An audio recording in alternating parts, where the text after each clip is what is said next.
soldiers of the Japanese Imperial Army during the war. The women then surviving and history itself gained immense benefit from the judgment. The Russell Tribunal, formed by philosopher Lord Bertrand Russell and others in 1966, inquired into alleged criminality by the United States of America in the then current Vietnam War, acting with urgency in the hope that its evidence-based findings might affect the conduct of the war. In each case, those tribunal decisions are the only assessments of culpability reached at evidence-based processes. Failures by nations or international bodies to deal with such questions as people's tribunals usually answer are normally or always a reflection of concerns, or worse, unstated and hidden, about the consequences of confronting a powerful state by public examination of what to that powerful state may be a sensitive issue. Now, it is very unlikely, effectively impossible, for the allegations levelled against the PRC to be tested before any formal court such as the International Criminal Court or the International Court of Justice, or to be dealt with by any other national or international public evidence-based process. And that is why this tribunal was formed and why it has acted urgently, at speed, to have these hearings and the hearings in September and to deliver judgment in December, so that its judgment, whatever is found, may assist in decisions that have to be made by any who interact with the PRC for as long as these allegations continue to be made. The tribunal has made clear from the start that if any official body, national or international, were to organize a public, evidence-based assessment of the allegations, there would have been no need for the tribunal to be established or for it to continue with its work. People's tribunals have no formal power, and their jurisdiction, if needed at all, is rooted in the obvious right of citizens to fill gaps or voids in knowledge left by governments and international bodies and courts. This right has been exercised in this case, as already explained, pursuant to a mandate from the World Uyghur Congress. People's tribunals can help with the citizen's right to know what the citizen needs to know to perform personal and public duties. They always allow testimonies of those said to have suffered to be heard publicly.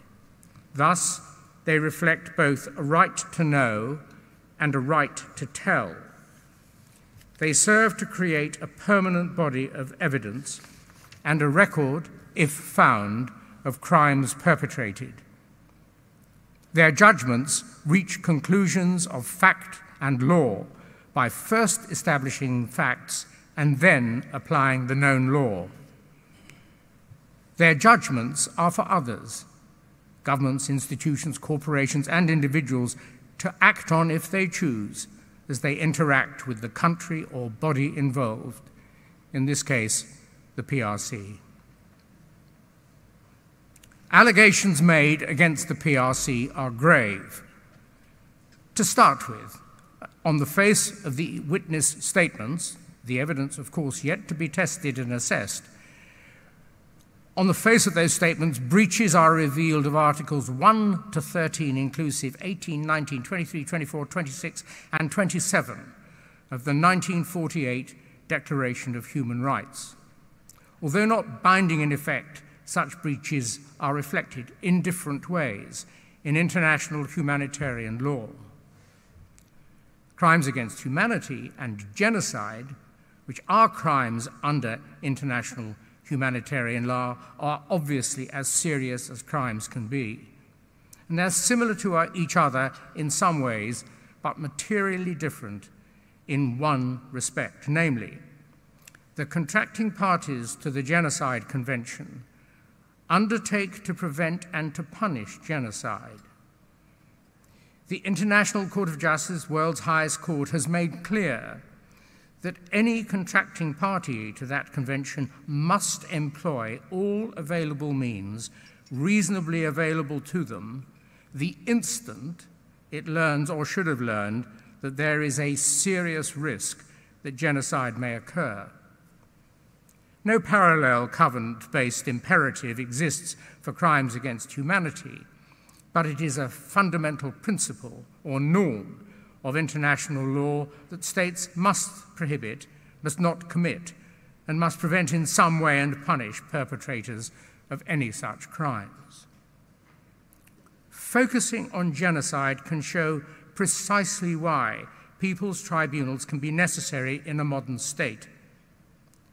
Several parliaments around the world and one government, the United States, have made pronouncements adverse to the PRC about genocide of the Uyghurs. But no contracting party to the convention has shown itself to be duty-bound or obliged to act in any way by honoring the Article 1 undertaking. Now, how can that be? How can there be no serious risk of genocide occurring sufficient to require a response to Article 1 when 3 or more parliaments and one government have said genocide is actually happening to the Uyghurs? Consider the United Kingdom, which acceded to the convention in 1970, 21 years after it entered into force. No government since, of any political colour, has justified action by reference to the Article 1 undertaking. In 1971, Sir Alec Douglas-Home, as Foreign Secretary, responded to a suggestion of action over an alleged genocide by arguing, first there must be an accusation, then it must be dealt with in the courts of the country concerned, then it must be dealt with under the auspices of the United Nations Court, but no such court has been set up. Therefore, accusations of genocide fall on barren ground. The present government's position is little different. However, times have changed, and the terms crimes against humanity and genocide have, at the initial instigation of lawyers and politicians who recognized the need to do everything to avoid the repetition of the horrors of 2 world wars, those terms have become common currency. Citizens around the world now use the terms and expect countries to act in accordance with the law concerning them. So it is a misfortune that the United Kingdom's government, and perhaps many others, finds itself by combination of policy and limitations of international judicial systems unable even to consider the duties it may have under the Genocide Convention, simply because there is no judge to say whether genocide is occurring, a requirement not to be found in the Convention itself, but formulated within the United Kingdom. And the government cannot think that those who are not judges are incapable of deciding on evidence whether genocide is happening. Under the United Kingdom's legal system, a jury of randomly selected United Kingdom citizens could decide the issue if an individual were charged with genocide under a statute that makes genocide a national crime and that was passed into law 20 years ago. This particular misfortune of government serves to demonstrate that there is a gap or void to be filled if citizens are to have confidence that their government is fulfilling immensely important duties it has and must discharge on the citizens and on its own behalf. All members of the tribunal, counsel to the tribunal Hamid Sabi, head of research Aldo Zamit Borda, and others work entirely pro bono, without benefit of any kind. No one working for the tribunal is permitted to make any financial contribution to the tribunal. No one in the tribunal has any particular interest in the Uyghurs or other Muslims in the PRC or in the PRC itself, beyond the interest that they may have for others around the world said to have suffered injustice at the hands of a state. Thus, no one in the tribunal has any interest in the tribunal's judgment beyond ensuring that it is correct and just. The 7 other members who formed the tribunal with Mr. Vetch and me were recruited not from a single profession or discipline, but to ensure the judgment to be reached will benefit from diverse decision-making experience of a diverse group of citizens. The tribunal may, without offence, be thought to be at least as qualified as the hypothetical random jury to deal with the evidence to be received and the law dealing with genocide, crimes against humanity, and possibly other crimes. Funds are, of course, required for hire of this venue, witness travel, interpreters, translators, and at very modest rates, junior researchers, the chief operating officer, and 1 lawyer for what they do. Funding came initially from the World Uyghur Congress, but the donor base has expanded considerably since, including by crowdfunding. The tribunal website reveals the range, although not the identities of all financial contributors, including by a moving account of a generous financial support given discreetly by the late Akil Nurani, a young lawyer in training to become a barrister. The tribunal has no rules of procedure and will operate by free evaluation of evidence, unrestricted by technical rules on admissibility. It recognizes the need to assess evidence according to its proximity to subject matter, direct first-hand evidence of events at first sight, ranking above documentary or hearsay evidence. There will be witnesses giving evidence of facts, most often of things that happened to them personally, sometimes of things told to them by others. There will be experts giving opinions on various matters. For all witnesses, their witness statements or expert reports will have been read and confirmed in advance as accurate or corrected and will stand as their evidence. Counsel may ask questions of detail or additional questions, and then the panel members will ask questions. However, any witness's evidence is in combination the witness statement, which will be available on the website, together with answers to questions given here. For some witnesses, most likely expert witnesses, the time allowed for questioning in these hearings may mean that more will be required of them, and that can be allowed for by further written statements or reports added and posted to the website before September, or by the witnesses returning in September. This process has to be fast-paced and dynamic, because the subject matter is urgent. And if the allegations are to any substantial extent accurate, then achieving a properly researched and considered judgment may serve the interests of a very large number of people. People's tribunals do not need to move at the speed of international courts, and this one won't. Absent the provision of Uyghur English simultaneous interpreters, where witnesses speak in Uyghur language, all relevant interpretation will be consecutive. Self-evidently, this slows questioning.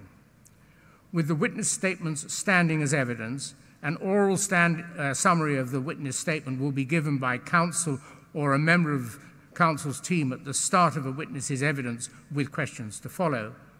And for best use of time and for certainty of translation, questions will necessarily be concise, it being understood that no discourtesy is intended by brevity or even by seeming curtness of any question.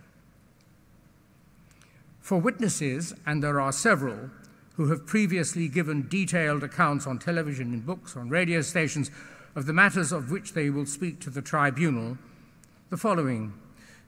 The PRC has from time to time attacked the evidence or personality of such witnesses.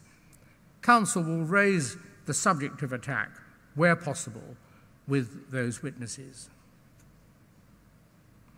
Restriction on travel into this country as a result of COVID, together with some UK visa requirements for those willing to come to London to give evidence, have made the logistics of hearing 35 or so witnesses at this hearing extremely difficult. The result is that we will have a number of witnesses appearing by video from a number of different countries, speaking in what may be to us unfamiliar languages, with interpreters in different jurisdictions, all in different time zones. And in these circumstances, it is, of course, possible that things may not always go according to plan, and it's hoped that will be understood. Expert witnesses, speaking in English, may express opinions based on their expertise, but will not be invited to give opinions on the final mixed factual legal issues that are for the tribunal alone, and any opinions on those issues that are expressed will be disregarded. It is important for the tribunal to have best evidence, including evidence of the PRC's position in respect of the allegations made. The tribunal must and will do all it can to hear the other side. It has written on several occasions to the PRC's embassy in London, inviting the PRC to contribute to these proceedings. To date, the embassy has neither acknowledged nor replied to letters sent. The tribunal has also written to governments believed to have valuable evidence, whether favourable or unfavourable to the PRC. For example, any country with diplomatic presence in the PRC is bound to receive reporting from embassies and consulates that will include evidence-based accounts of what is known of PRC intention towards Uyghurs, Kazakhs, and others. The tribunal recognises how there may be reasons for keeping diplomatic reporting confidential. However, where a country may be committing such crimes as are alleged against the PRC, and where this tribunal is the only body conducting public evidence-based hearings, it might be thought there was a broad duty to the world's citizens to be forthcoming with such evidence. The United States of America, Japan, Australia, and the United Kingdom have all been asked to provide evidence. All have declined to assist or have failed to respond, except for one country, pointing us to very well-known open-source material. Some weeks ago, the PRC announced the imposition of sanctions on certain individuals and organizations, including this tribunal. The basis for these sanctions in law of the PRC itself is unclear, as is their scope, but they have not been without effect. Two highly respected experts in law were willing to advise the tribunal on relevant law. That is no longer possible, wholly as a result of sanctions. One witness has withdrawn, similarly, because of sanctions. Plans to have a woman counsel ask questions of women witnesses, if and whenever desirable, have also been made impossible as a result of sanctions. No criticism of any kind is made of those whose ability to help the tribunal was affected by sanctions. Their reasoning was faultless and completely understood. The tribunal has not felt it appropriate since announcement of sanctions to invite anyone else into what is said to be a sanctioned environment, other than for a few people doing administrative tasks or helping with arrangements at these hearings. Anyone volunteering to help now at a more senior level, knowing of the sanctions, might be impugned, fairly or not, as not being neutral towards the PRC. Alternative arrangements to deal with the consequences of sanctions have been made and will be announced when appropriate. On hearing of the sanctions, the tribunal explained by immediate press release that the sanctions would not affect the work of the tribunal, would not be held against the PRC in reaching its judgment. And we went on to say, we continue to hope that the PRC will respond to our invitations to cooperate with the tribunal and provide evidence to help the tribunal in its work. And that remains the tribunal's position. Counsel to the tribunal and his team are not, in any sense, presenting a case or arguing in support of the allegations that have been made. Their function has been to locate, make available, and present a balanced range of evidence from which the tribunal will be able to assess the allegations fairly, starting with no assumptions or presumptions of any kind. Council will be able to identify what legal issues may arise, but given that they are part of the tribunal, they will not be invited to advise the tribunal on the law in the way that the independent experts might have done. The break-in proceedings from June until September is in part a logistic necessity, but it also brings advantages to a dynamic process.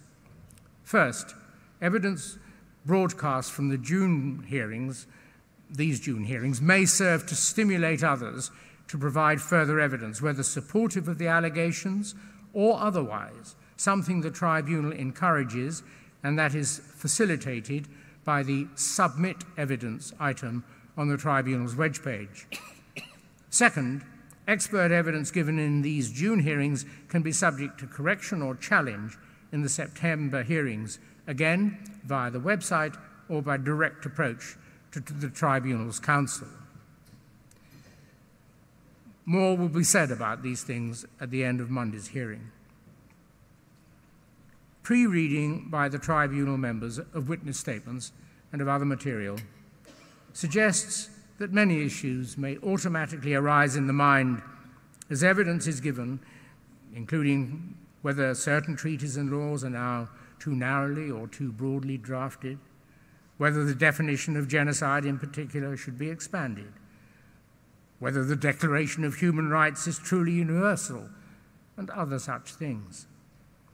A People's Tribunal can allow these or similar issues to be raised and discussed. They may have value for parts of the Tribunal's work.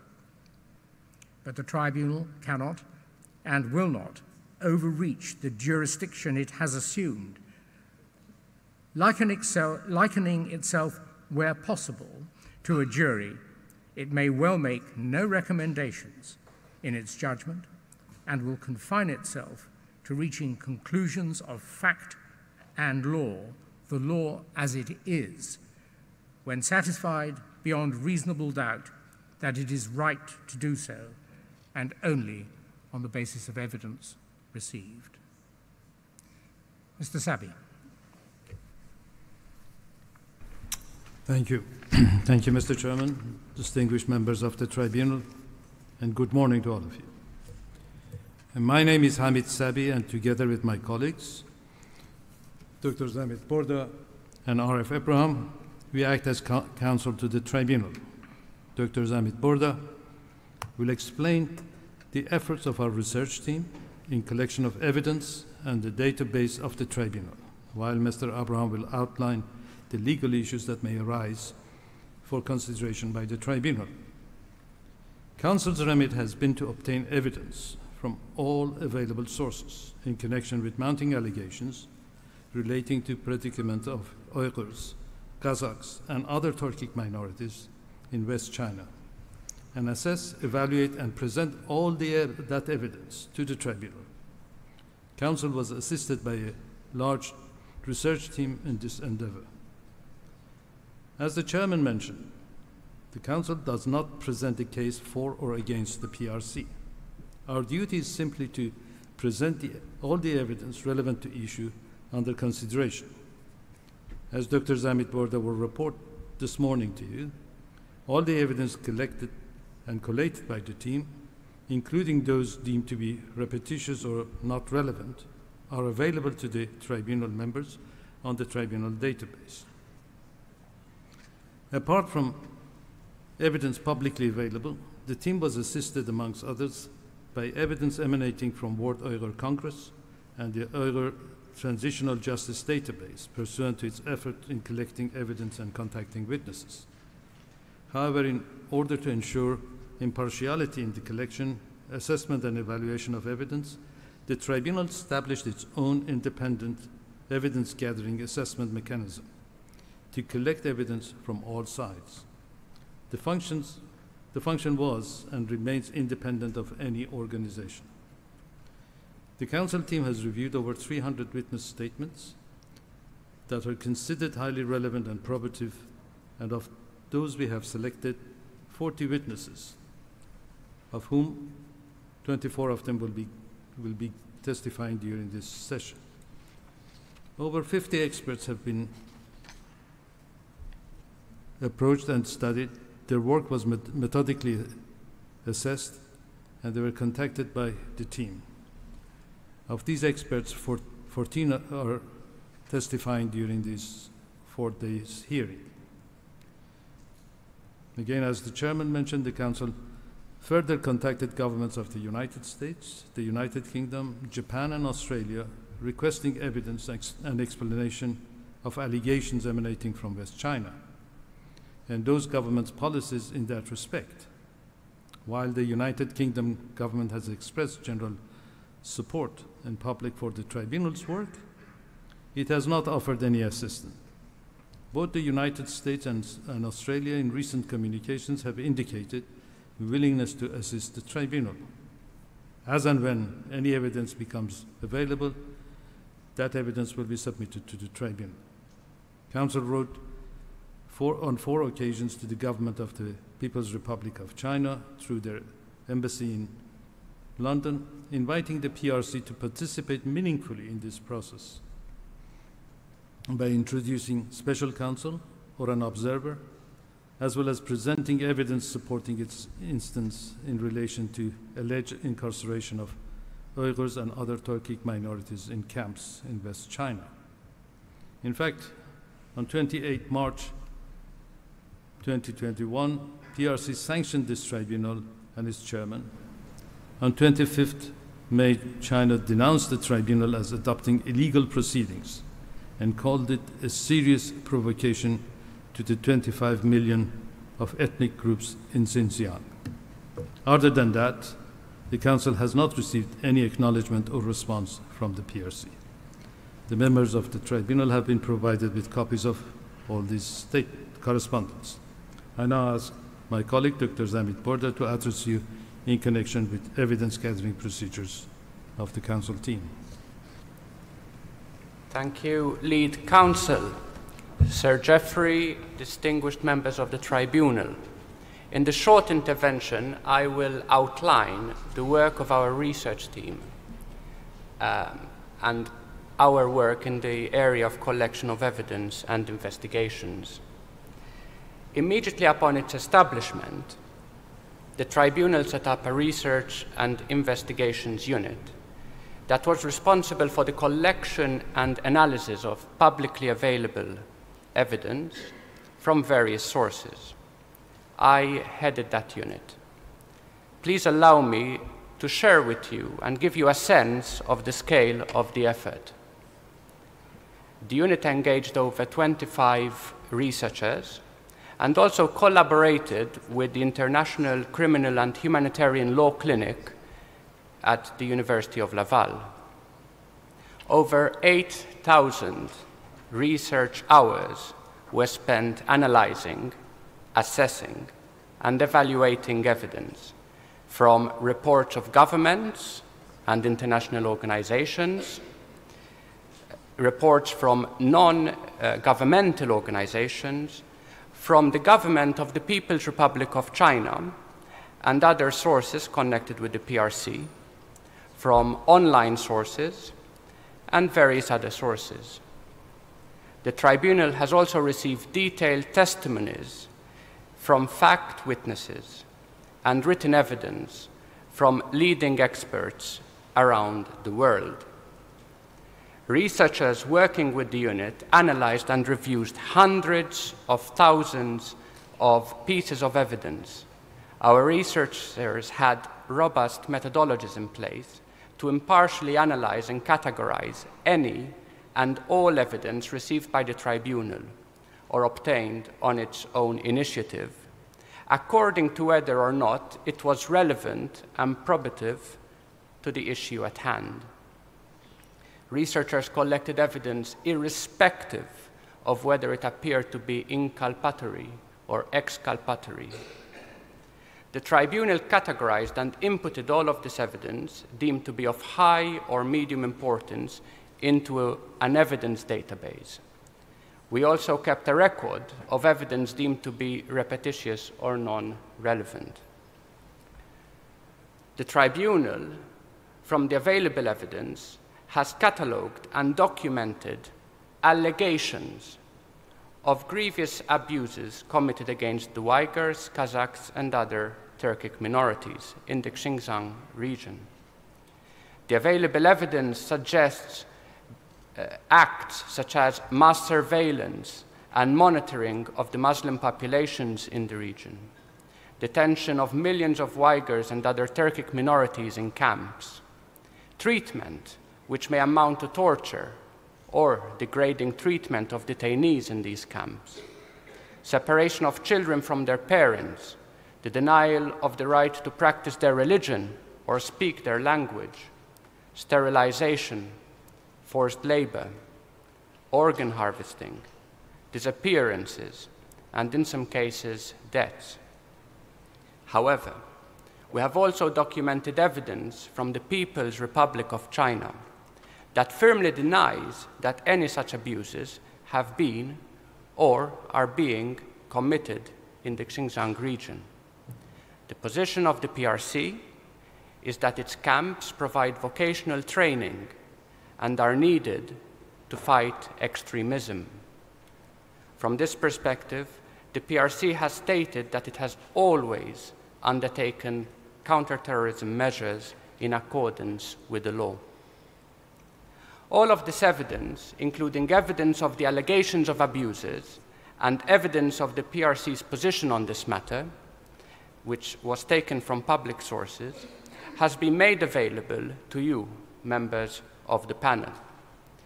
Finally, in order to promote greater transparency, and with a small number of exceptions specifically authorized by members of the panel, this evidence has also been made available and accessible to the public. Thank you. Thank you, Dr. Burda. The Tribunal, as explained, has before it a large body of evidence, both inculpatory and exculpatory, in respect of the allegations emanating from Xinjiang. The Tribunal will make various factual findings in respect of those allegations and may then apply the relevant law to those facts to make legal findings. Counsel to the Tribunal have provided several expert reports that consider the allegations emanating from Xinjiang to constitute violations of numerous provisions of international law. It is for the Tribunal to determine whether that is the case, considering the evidence before it. The Tribunal also has available to it, on request, treaties, jurisprudence, and legal commentary in relation to the relevant law. The relevant law is the international law that applies to the People's Republic of China as a state and/or individuals or organizations who are non-state operating within the PRC. That international law binds the PRC by virtue of either treaties the PRC has ratified or rules of customary international law which binds all states. Therefore, pursuant to these applicable treaties or customary international law obligations, the Tribunal may consider the law relating to the following international crimes as relevant. First, the crime of genocide, by which is meant the commission of certain prohibited acts with an intent to destroy, in whole or in part, a national, racial, religious, or ethnic group as such. The prohibited acts of genocide are limited to 5, namely killings, causing serious bodily or mental harm, creating conditions of life calculated to destroy, forcibly transferring children from one protected group to another, or imposing measures intended to restrict births. The words as such denote that the prohibited acts must have been committed against one or more persons because such persons were members of the particular protected group and specifically because of their membership in that group. Second, the Tribunal may consider the 11 underlying prohibited acts which constitute crimes against humanity. Those prohibited acts, if purposely committed as part of a widespread or systematic attack directed against a civilian population, could be found to constitute crimes against humanity. The acts include, but are not limited to, enslavement, torture, murder, apartheid, and/or persecution, against an identifiable group on ethnic, religious, or cultural or other grounds. Third, the tribunal may consider the prohibition of torture as a self-standing international crime. Fourth, the tribunal may consider violations of international law relating to the prohibition of racial discrimination, segregation, and/or apartheid, whether by virtue of the application on the Convention on Elimination of Racial Discrimination or rules of customary international law. Fifth, the tribunal may consider violations of prohibitions relating to slavery as set out in the Slavery Conventions or rules of customary international law. In the event of any doubt, the PRC is bound by peremptory norms of customary international law that include the crimes I have mentioned: prohibition of genocide, crimes against humanity, racial discrimination, slavery, and torture. These obligations are owed to the international community as a whole. The PRC's compliance with these obligations is therefore the concern of all states as much as it is this tribunal's.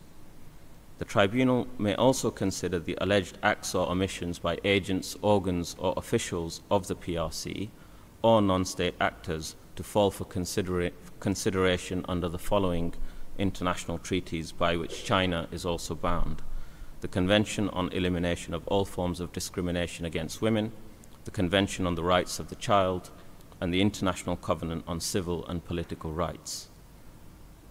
The PRC is duty-bound under international law to respect, protect, and fulfill in good faith all of its obligations.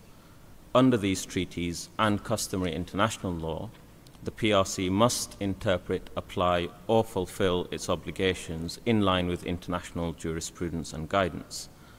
As a minimum, the PRC must respect and ensure respect for the rights guaranteed under those treaties to all persons in its jurisdiction without discrimination. That entails not only refraining from any conduct that undermines the enjoyment of those rights, but also investigating all allegations of violations of those rights by state and non-state actors, and also providing effective remedies to individuals who suffer harm. When applying the relevant law and jurisprudence to the facts, the tribunal may consider the full extent of the duties to prohibit, prevent, and punish violations of international criminal law and international human rights law, as outlined in my submission. Thank you.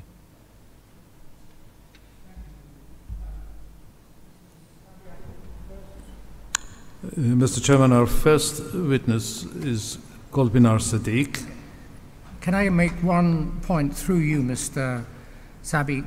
Kolbinar Sadiq is a woman, and as I explained, the possibility of having women witnesses taken through their evidence by a woman member of your team was rendered impossible by reason of the sanctions.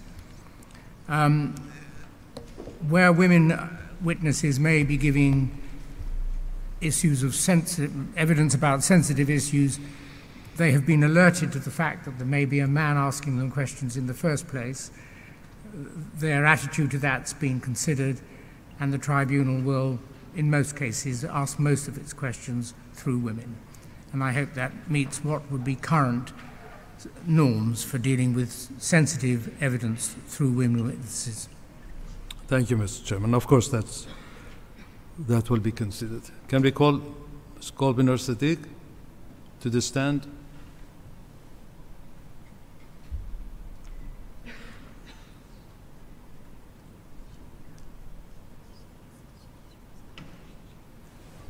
What happened?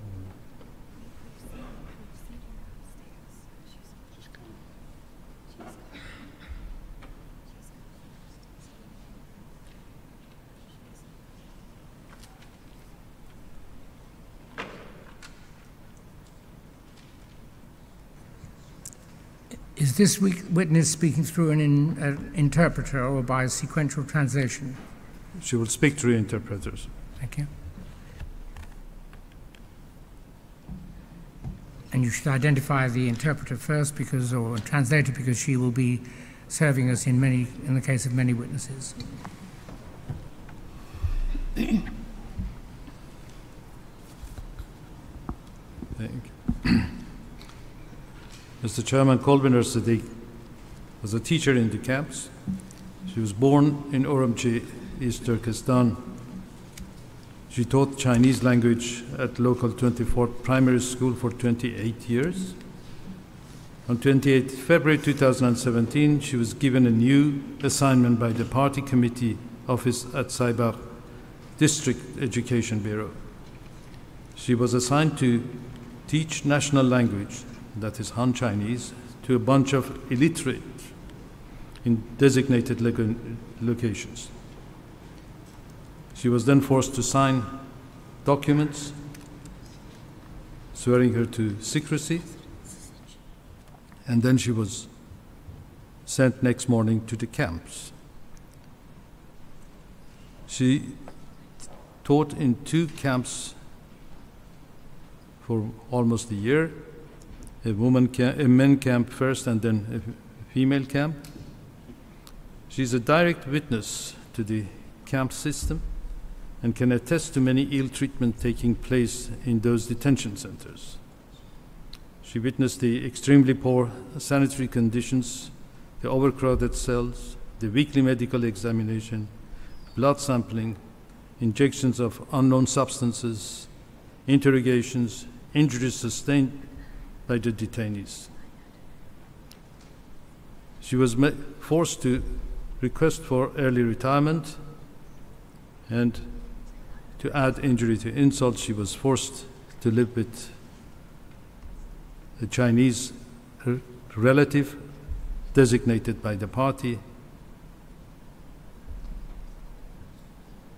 She was able to get her passport in September 2019 and join her daughter in Netherlands.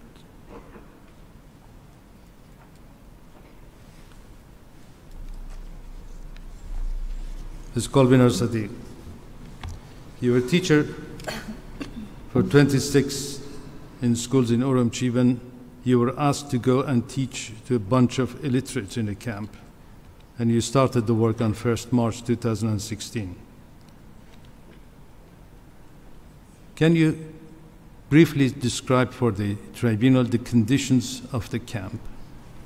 Please remember that the tribunal members have read your rather extensive report and they are fully aware of it. But would you please briefly highlight the points in the first men's camp? Thank you. Kolbiner Hanım, siz burun o'qituvchi bo'lgankensiz. 2017 yılı kampda o'qituvchilik, majburiy o'qituvchilik bo'lgan. Shuning uchun tunji erkaklar lagerini qisqacha bizga tushuntirib bera olamsiz. Bizning qo'limizda bütün sizning bayonotınız bor. Shuning uchun o'zingiz shu qisqacha bizga tushuntirib bergan bo'lsangiz, erlar lagerini. Bo'ldi. Salam xonimlar, efendiler. Men jazo lager şahidi Kolbiner Siddiq. Bu Uyghur Sud kollegiyasının bugünkü kıymetlik guvallık beriş fırsatı berginiga köptün köp rahmet aytaman.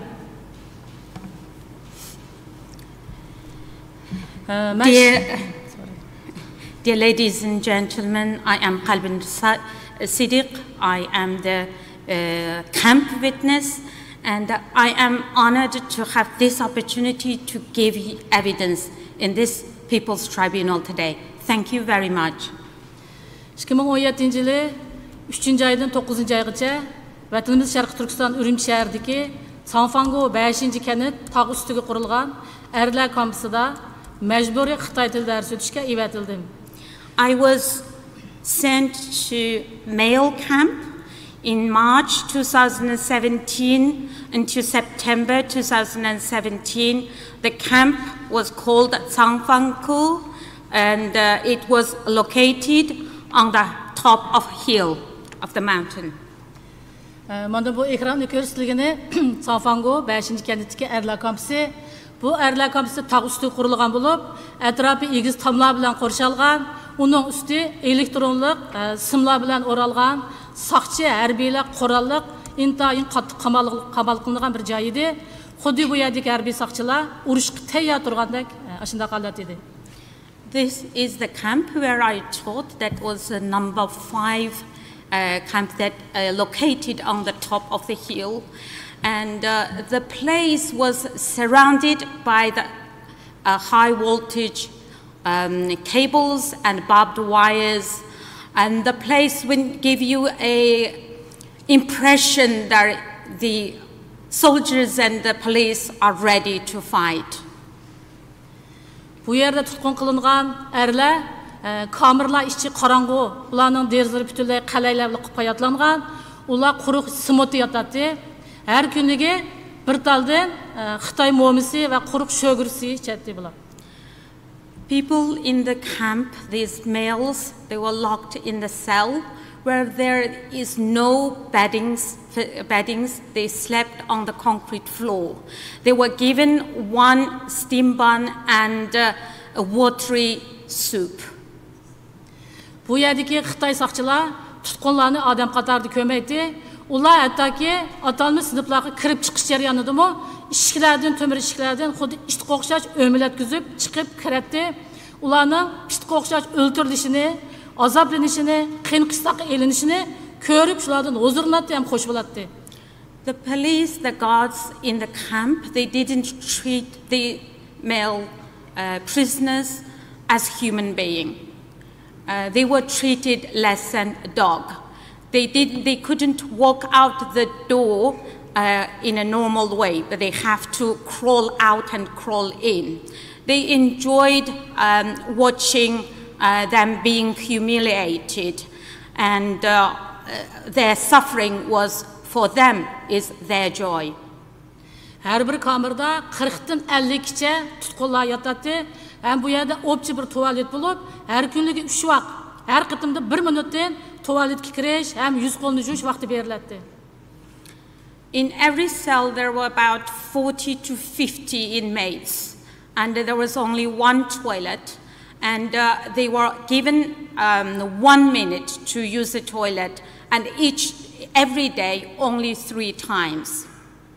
Bu yerdagi tutqunlarni her daim ders vaqtlarida, tushlik aram vaqtlarida, kechlarda chaqirib echkitib so'roq qiladi. Chunki birinchi qavat so'roqxona yarasida bo'lg'achqa sinf intayin yaqin. Bular chiqibda yarim soatgacha bularning intayin qiynalgandagi azobli ovozlari butun binoga angladi, binoni zilzila keltirdi. During their time when there was no lessons, they were taken out for questioning. The interrogation facility was in the basement and not far from the class. And half an hour after they were taken there, we could hear the screams, the horror, what is happening to them. Bu kampdagi erlar choy soqollari butunlay tushirib o'tilgan, ustiga bir tutash erlarning ish kiyimlari kiygan, uning ustida seriq jilitkining ustida nomer besig'liq.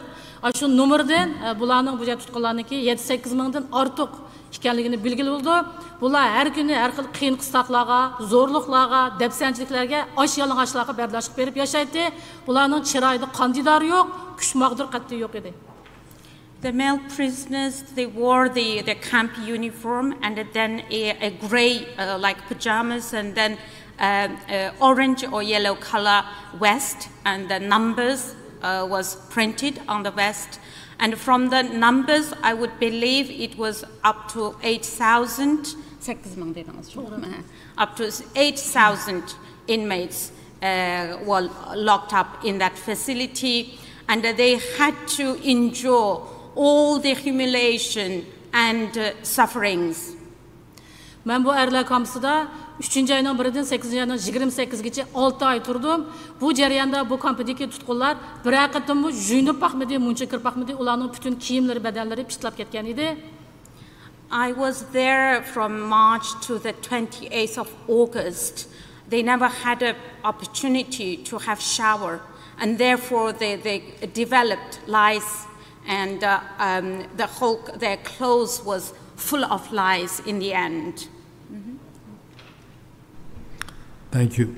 You were then spent 2 days in your normal school and again assigned to another camp. Can you also briefly provide the tribunal with the details of the second camp, which was a female camp? Bu yerden çıkıp siz 2 gün öyünüzü tuğandan keyin yana bir lagerga o'qituvchilikqa evatilibsiz. Shu yana bir lagerni qisqacha, yana qisqacha so'zlab bergan bo'lsangiz. Bo'ldi.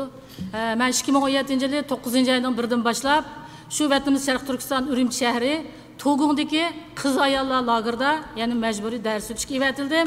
Mana bu To'g'ungga silingan 6 qavatlik bino, balkonsiz bino. I was then in September sent to this camp called in Togung. Here is the camp that you can see. But close to them. That's a female camp.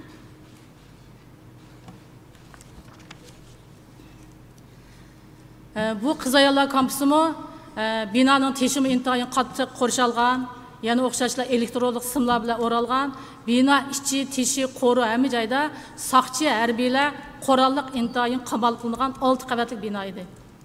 This was a 6-story building and it was secured, layers of security outside and inside.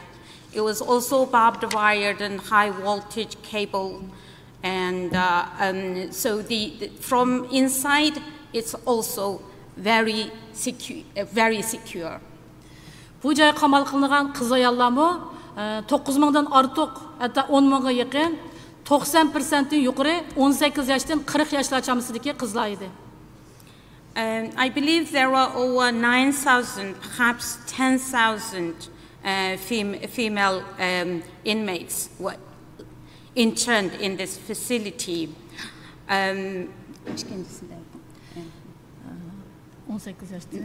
Okay. Over 90% of women were aged 18 to 40 years old. Bu binoning har bir qavatiga birdan sinf o'rlashtirilgan. Har bir sinfga 300 dan o'quvchi botidi. Bularning har bir kamerda o'xshashlar 40 dan 50 kishi qiz ayollar yotadi. So in this building, in each floor, there was one classroom that could hold over 300 so-called students. And in the cells, also over 40 were locked up in a cell. Bu joydagi qiz ayollarning hammasining sochlari tushiritilgan. Ularning chiroyida qandidar yo'q. Bular har hafta dushanba kunida tug'maslik hukuli urildi, dori berildi. Bulardan har dushanba kuni qon elinadi. Similarly, the females in this camp also, in a very miserable situation, you can't see any blood flowing in their face, faint. And every Monday, they were given a pill and the injections, and also extract blood. The pills and the injections is to stop them from having children. Bu qiz ayollar turayotgan kamerlarning ichi qorong'u, lekin bularning tuvaletlari qiz ayollar kamerning ichiga o'rlashtirilgan. Har kuni bular navbat bo'yicha ashni to'kib, dijornalik qildik. There is no toilet facilities inside the cell, so there was a bucket. So they had to use that bucket, and then someone has to take that bucket out once a day. Bu joydagi ishonchlik tunishimdan va saqchi kadrlardan bu joydagi qiz ayollarniki to'xtamasdan har kuni so'roq olib chiqadiganligi, so'roq jarayonida Xitoy saqchilarniki har xil shaklda dafsanchilik qilib, bosqinchilik qilib, hattoki o'pchi bosqinchilik qilishlarini angladim. Bosqinchilik qilishdan keyin yana Xitoy saqchilari qo'lidagi to'kaltaklar bilan shu qiz ayollarniki maqat yo'llariga, hatto jinsiy yo'llarga tiqib, ashlarni xo'rlaydi va qiynaydiganligini anglab, men o'zimni bosolmay, o'ngrab yig'lab ketgan edim. During my time there, I heard from a close acquaintance, police acquaintance, that every time these women were taken for interrogation, they were not only tortured but also raped, sometimes gang raped. That, as if that was not enough, the police also used electric prods and insert that into their vagina to make them suffer. And when I heard this, I was so devastated and I couldn't bear it. Ben bu işlerini hemen öz kulağım bile anladım. Anadaki bu kız ayarlarınki sınıflarga atalmış kirip çıkış, hatta ki küçük orundukta oturup kopuştaki hareketlerden bularning qanchalik azaplanganligi, oltası kopamaydı, kopsa olturamaydı, hatta şundak teste mengiştim çocuğu qiyinlatdı. Aşlarning şu turqilaridan, şu ahvollardan, şu holatlardan bularning qanchalik qiynalganligini ko'rinib turadi. I could see when they came, when they came to the class, when they sit down, and when they stand up, they had difficulties to sit and stand up. And from the way they walked, I could see that they suffered and how what kind of ordeals that they have been through. I could see that from their appearance that they have been suffering. Ben bu kız ayarlar kampüsüne gelgen günüler, bu yerde toğmaslık doğrusu içip okul urulgan 18 yaştan 20 yaşlar etrafındaki bir kızның adeti toxtumay bir yerim aygıcı ağırıp kansırap ölüp ketkenliğine şahit oldum. I witnessed a young girl who was 18 to 20 years old, and due to the medication, the pill and the forced injection, she suffered bleeding. For over a month, 1 month and a half, she didn't stop bleeding. In the end, she died because of that. Ben öz gözümle görgen bu facialarni, bu zulümlarni, bu azaplarni öz kulukumda ağlagan bu dehşetliklarni bir gün unutup kalgınım yok. Çünkü men bir ayol kishi, mening kızım var, hech kim bunda xo'rliqlarga qolmasin. The things that I have witnessed and I experienced, I cannot forget. Even for a day, I cannot forget. I am woman myself, I have daughter. I don't wish anyone to suffer like that. Ben 2017 yılı 10. ayının ahırı bu kız ayarlar kampüsündeki 6 aylık dersini davamlaştıramay, özüm qattiq ağrıp ketip, dokbalını setip davalışqa mecbur boldum. Şunun bilan bu kız ayarlar kampüsündeki ders ötüşüm tamam oldu. At the end of October, I became very ill. Due to that, because of the medical condition, I stopped teaching there. Thank you very much.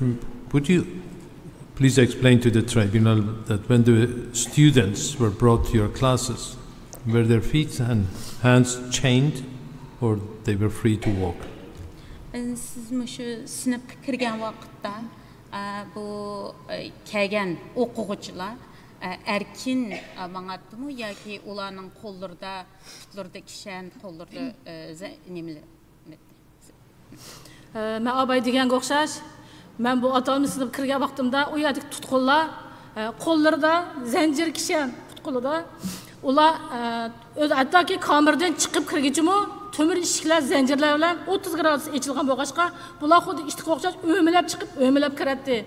Andiki atalmış sınıfda bular kichik o'rindiqlarda zo'ngzib o'tirdi, intayin qiynalib, intayin azoblik yashaydi. They were chained, shackled. Even when they left their cell, and the door was only partly opened and with a chain on. Therefore, they have to crawl out and crawl in. They didn't walk like a normal human being. And even in the class, they had to sit on a small stool. Were they called by their names or by numbers? Pardon? Were the students called by their names in the classes or by numbers? Bularni normalda chaqirgan vaqtida ularning ismi orqali chaqiratdinglarmi yoki nomeri orqali chaqiratdinglarmi? Biz ularning ismini men bilmaymiz. Ism atashma ma'ni qilindi. Ularning faqat jilkisining ustiga qo'yilgan nomerlar va besilgan nomerlar, shu nomer orqali chaqiriladi, nomer orqali biladi ularni. It was all by numbers.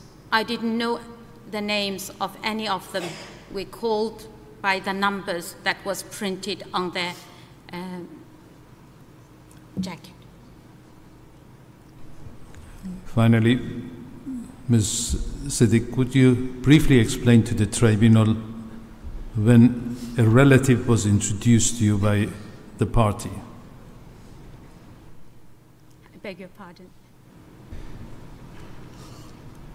In 2017, the Chinese government introduced a relative to come and live with Ms. Sadiq and her family. Can she briefly talk about that?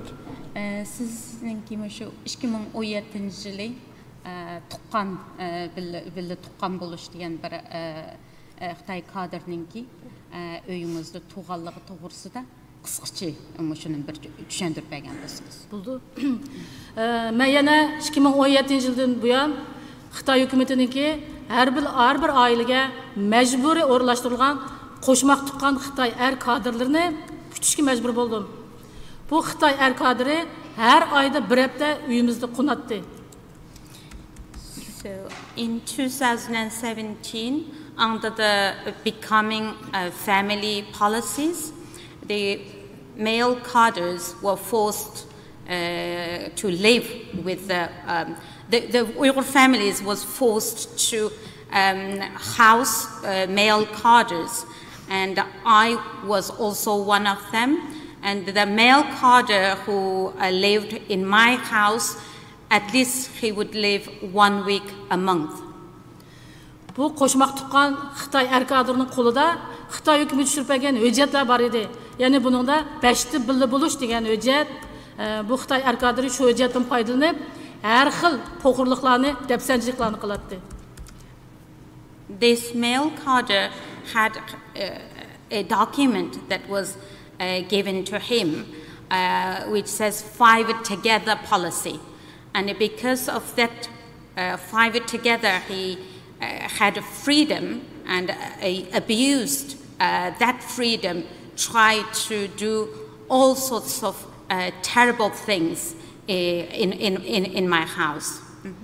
Bu 5'te birga bo'lish hujjati birga tamoq yetish, birga tamoq yeyish, birga uyg'onish qilish, birga sayl qilish, birga yetish. So this 5 together is cook together, eat together, and go out together, and sleep together, study together, 5 together. Bu Xitoy kadri mushu 5 xil birga bo'lishdan foydalanib, sobiq yo'ldashim bor yerdimi? Menga har xil po'qirlarni qildi. Men bu dafsanchiliklarni, bu po'qirliklarni qat'iy unuta olmayman. Because of this 5 together policy, even in front of my ex-husband, my husband, he harassed me, sexually harassed me, and I cannot forget that experience. Yani mesela biz tamak yetiş jarayonida bu Xitoy doim qishimga chiqib oladi. Chunki birga tamak yetishni uyg'onish deb bor bizda deb. Bo'ldi sen qarab uyg'onsang bo'ldi deyman. Lekin bu Xitoy sen majbur mening qo'limda tutib turib menga uyg'otishing kerak deb, mening qo'limni tutib turib uyg'onishimga majburlaydi. Tamak pishib bo'lgandan keyin birga o'tirib yegan vaqtimizdami, bu qasdanga bak issiqga uying, men bak isib ketdim deb, o'zining kiyimlarini butunlay savitib, faqat kaltishtalar bilan o'sha yerda o'tirib birga tamak yetdi. And because the cooking together policy, he would come to the kitchen and say, well, I need to learn cooking from you. And he forced me to teach him holding and his hand. Also, when we were during the eating time, he would complain it's too hot. The room is too hot. He would take off all his clothes, just leaving a short, and would sit with us and eat like that. Hatta tamaklarına bek okşaptı, sen bek güzel hanım, ben senden bek hoş oldum, seni kucaklayıp alsam bulamdı, suyu alsam bulamdı dep, sabık yoldaşım bağ yerdim o, beni uyardı, kucaklayıp alattı, hatta ki beni ne çıkarttım, suyu aldım, ben bu depsençiliklerden fakat berdaşık veremedim, lekin yana külüp duruşka mecbur bopotladım. He often said that you are a beautiful woman and your food is so tasty. And by saying that, he would come and hug me and kiss me. And I had to smile at him, even though I was so upset inside, but I had to present myself as that he is welcoming, and I can never forget those experiences. Thank you, Ms. Sethi. The tribunal members may now have questions for you. Good morning. When you were selected to teach in the camp after the thorough evaluation exercise that had been conducted, why do you think they selected you? Tanlash nemiz bilan eng oxirda sizni tanlabdi, shu o'qituvchilik qilishga sizni tanlabdi. Sizning nazaringizda nima sababdan, nima uchun sizni tanlab qoldi? Men oldi bilan Xitoy tilida o'qigan, bu maktabda 28 yil Xitoy tili darsi o'tdim. I studied in Mandarin and I taught in that school for 28 years. Ben bu mektepte birden bir Özbek milletim 2016 yıldan başlap bu Xitaylar bizden mektebimizde okutkuçlarını her xil şekilde uçuk ders ötüşke, her xil şekilde Xitay tili imtihan verişke orlaştırıldı. En ahırda bunu xulasalap, neticelep, imtihan numara neticesi en yukarı bağlanıp, bakalap şu yerge ivetti. So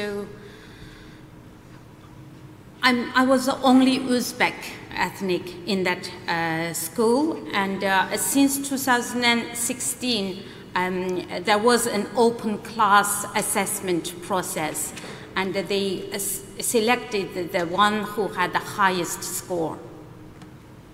Okay. You were told you were going to teach Mandarin to illiterates. When you arrived at the camp, were the men illiterate, and did some of them or many of them speak Chinese already? Sizge savadsızlığı ders ötsen dep yollaptı. Siz üyege bağandan keyin erlerinki savadsızlığını gördünüzmü? Yoki ol üyedeki erler Xitaycha biletdimi? Sözlügellerini anladыңызмы? To'g'ri siz aytgandek, bizga yig'in ochganda, bizga uqtaganda, sizlarga biz bir turkum savadsizlarni yig'ib berdik. Shularga davlat tilida dars o'tsa deb ivatgan. Amaliyotda men borgan u atalmish savadsizlarga tarbiyalash markazida u yerdagi o'xshamaydi bular yig'in aytgan o'xshash. Chunki bu yer intayin qattiq qamal qilingan bir turma, bir lager, bir kamp edi.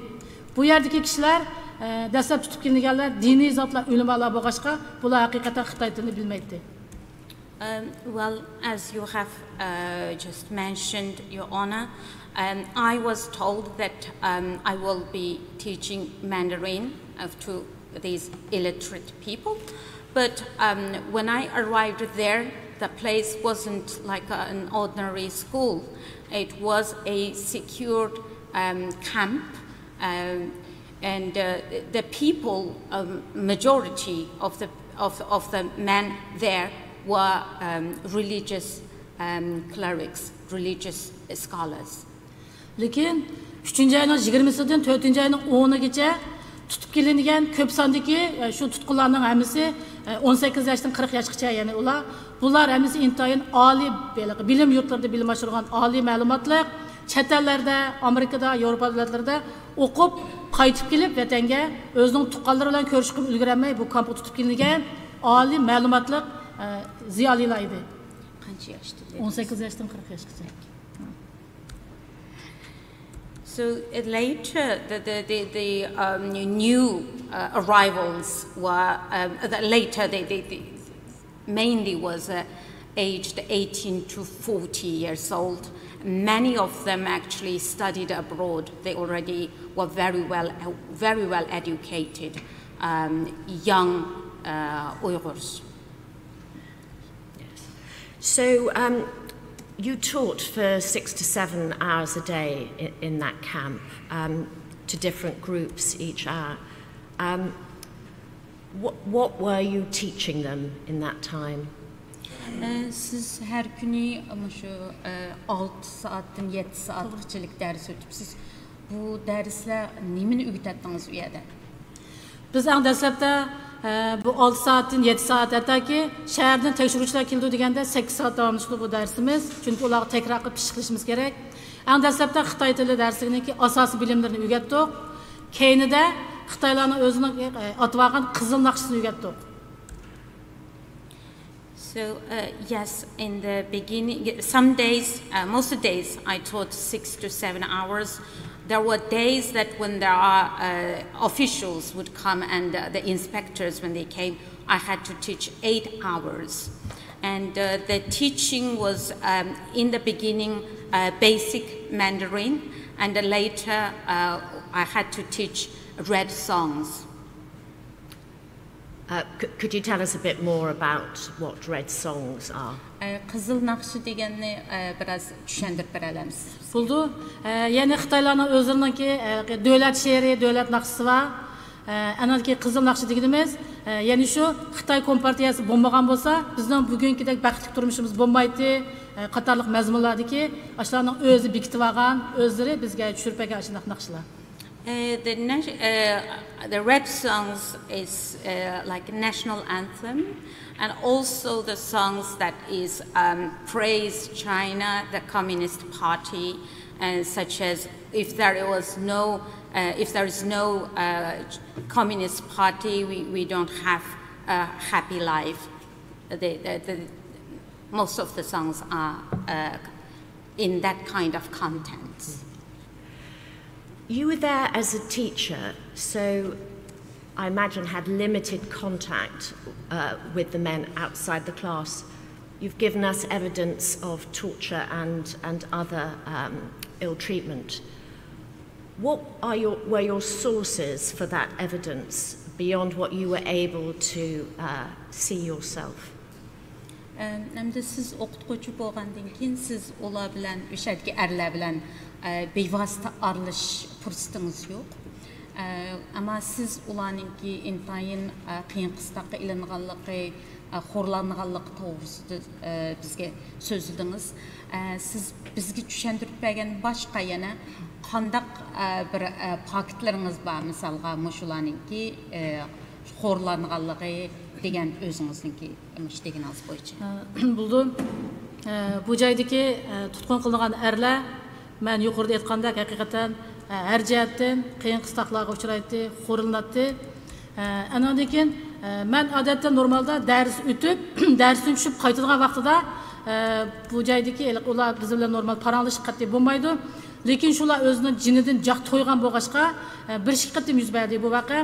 Bir qatim darsdan qaytib chiqib olsam, o'tirdagi bir diniy zot kichika uning gapini shunday his qildim.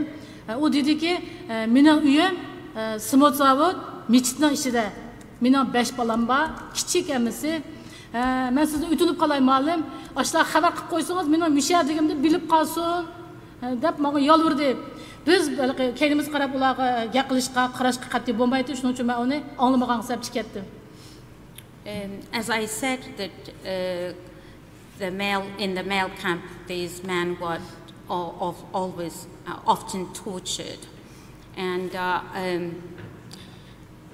they were not allowed to have any communication with us, but few times they took the risk. And the one man told me that, teacher, I live in the cement factory. My house is near the cement factory. Can you please tell them that I am here? Because the family members didn't even know how they were, where they were taken.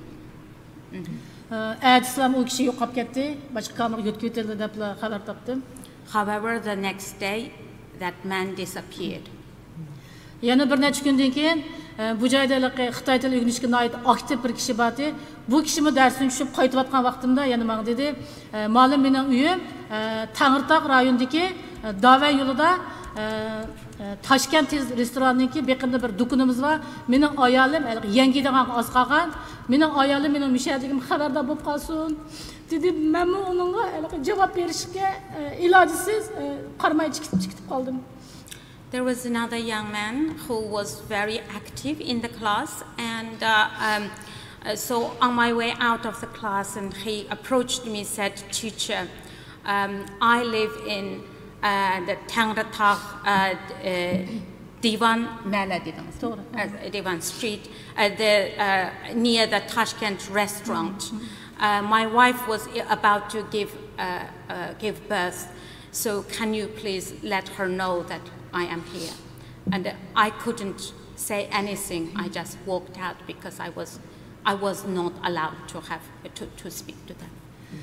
Bu joydagi so'roq chaqirib chiqilgan erlar haftalab, hattoki oylab darsga qatnashamaydi. Bular o'zining kameralarida qiyin qisliqlarning og'irligidan bular mengish manga bo'lg'achqa kameralarda davolanadi.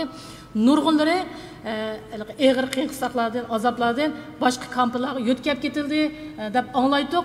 Amaliyotda bu yerdagi nurg'un kishilarning yana og'ir diabet kasali, yoshirin yurak kasali bor ekan, qon besimi bor ekan degan banda sabablar bilan nurg'un kishilar bu joyda o'lib ketdi. After men taken for interrogation, many of them couldn't attend the class for months because of the injuries. And there were men who disappeared, but we were told that because they had a suffered from diabetic or heart condition and died as a result. Xitoy hukumatı nurg'unlagan videolarni ishlatib, kampadagilar tarbiyalanishdan tutirib chiqdi, biz ularni qo'yib degan bo'ldi. Amaliyotda sirti qo'yib etilganlar qiyin qisloq jarayonida put-qo'llari yaralangan, ham sesib, kesib etilgan o'shandaq kishilar. Chunki ko'chalarda jamiyatda nurg'un majruhlar ko'payib ketdi. Hatto so'zlash mundaq nemisdan mas'ul ko'rilgan, nima deymiz odatda, ro'yi jihatdan besim uçurgan mundaq kishilar ko'chalarda jamiyatda ko'plab ketdi. The Chinese government made many videos saying that they have released all these people in re-education, in so-called re-education. But we know these people, the ones who were released, they had many became disabled. And many have mental disability, mental health problems. In your interactions with the staff in both camps, particularly ones with more authority, what did they say the purpose of the camps was, and how did they describe the women and the men? What sort of terms did they use to describe them? Siz şu lagerdeki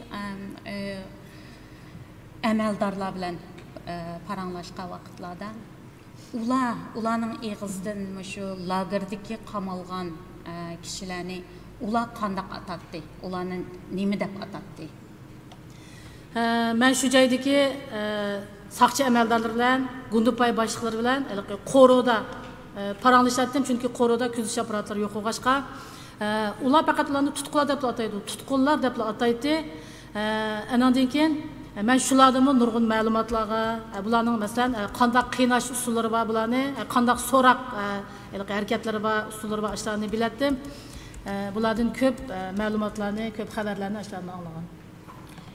The guards and the police in that camp often called those people just as tutqunlar, detainees. So from their own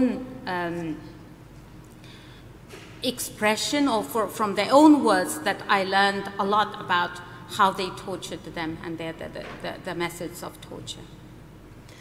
Bu joyga saqchi şoförlar bizni o'zining boshida opirdi, akildi, to'shiydi. Bu to'sh jarayonidami shu saqchi şoför saqchi Xitoyga o'zini tang'ibroq saqchi Xitoyga sökbat jarayonini menga anglatdi. Ya'ni har doim bu joyga qamalgan tutqunlar jamiyat uchun bir ofat. Hukumat bularni mushu kamp lagerlarda ujuqtirib tugutish kerak. Chunki bular jamiyatga qo'yib etilsa, bular bir ofat degan gaplarni takror etdi. Also, from my home to the camp, I was transported in a police car. And there were times that there's official sat in the car, and the conversation between the driver and the official. And the driver specifically often called these people in the camp, they are the disasters. They would bring disasters to the country. Therefore, they should be exterminated. Mrs. Siddiq, in 2017 and 2018, I think you underwent 3 processes related to birth control. Could you tell us what those were? 2017 to... And 18. Yeah. Yeah. 2017-2018 jarayonida bir qancha qatim siz o'sha tug'utish uchun majburiy tug'utish beshingizni yapti, shuni tushuntirib berasiz. Qisqacha. Bo'ldi. 2017-yili bizniki aholilar komiteti topimizda mana bu uqtirishga o'xshash bizga maxsus uqtirish kelatdi. Dastlabda 2017-18-yillarda bu uqtirish 18 yoshdan 50 yoshgacha qiz ayollar Tangirtaq rayonidagi mana bu Changlaoyan o'ltiraq rayoni So we often received a notice like this from the neighborhood committee, and that is the place where we lived. It just showed in that a photo there. So asta desiniz, men tarjima qilsam. Charchab qoldim. Bu shakal lazım. Faqatlam o'sha nimalarni olatdiq dedingiz. Mushlarni olatdiq.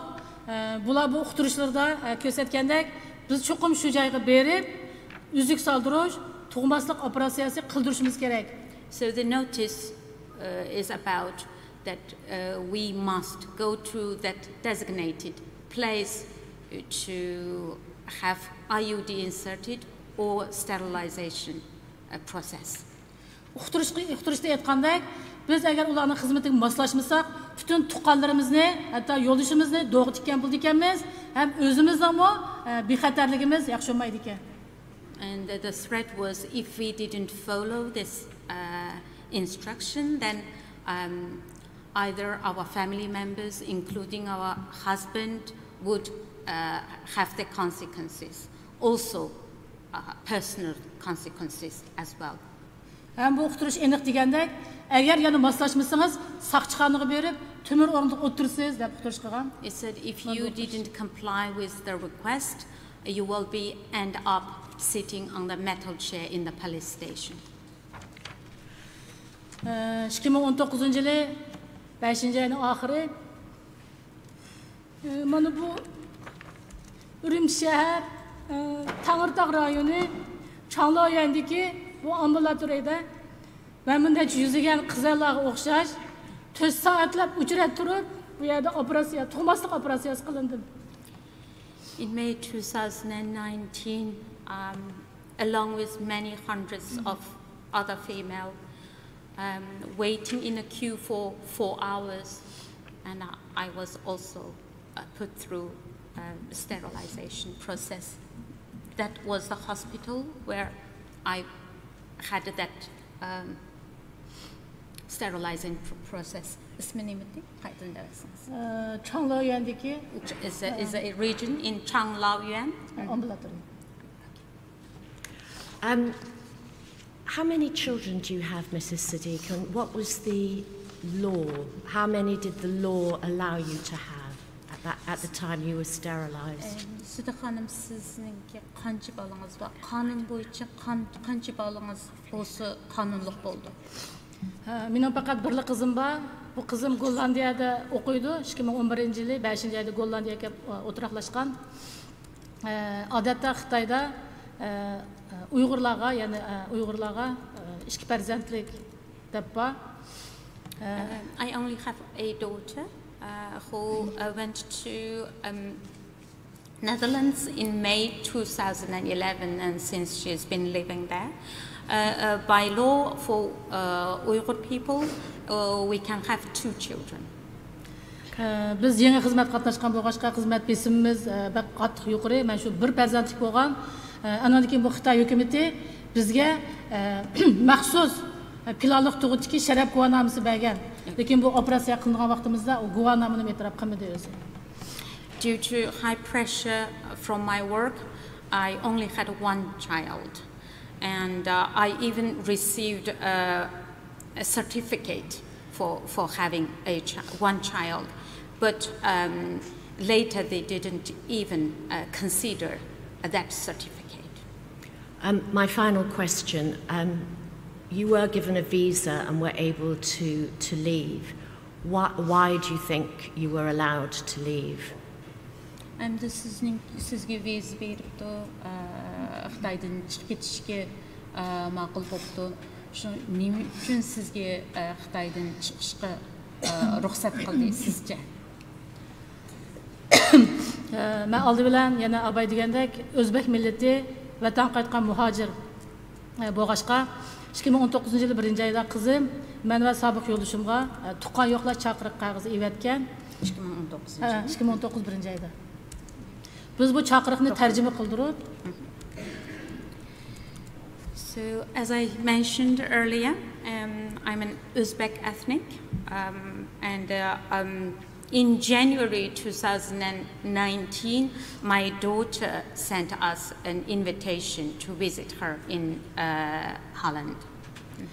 Bu biz chaqiriq qog'ozini tarjima qildirib, shu joydagi Xitoy soqchilarining qishiga kirdik.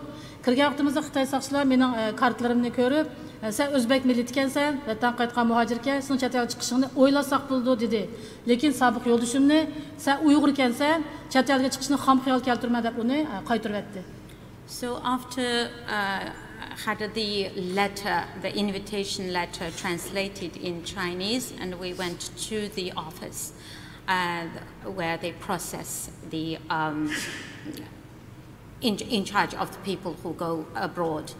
And they checked both my husband's and my documents. And I was told that it is possible that I can go because I am Uzbek ethnic. And then they said openly to my husband that you are Uyghur, so do not even dream to leave the country. Thank you for your evidence to this tribunal, Mrs. Sadiq. Does Mr. Clark or Professor Kaur have a short question? There may just be time if you do. Microphone. When you went to get sterilized, would you say that was forcibly sterilization? Would that be the description?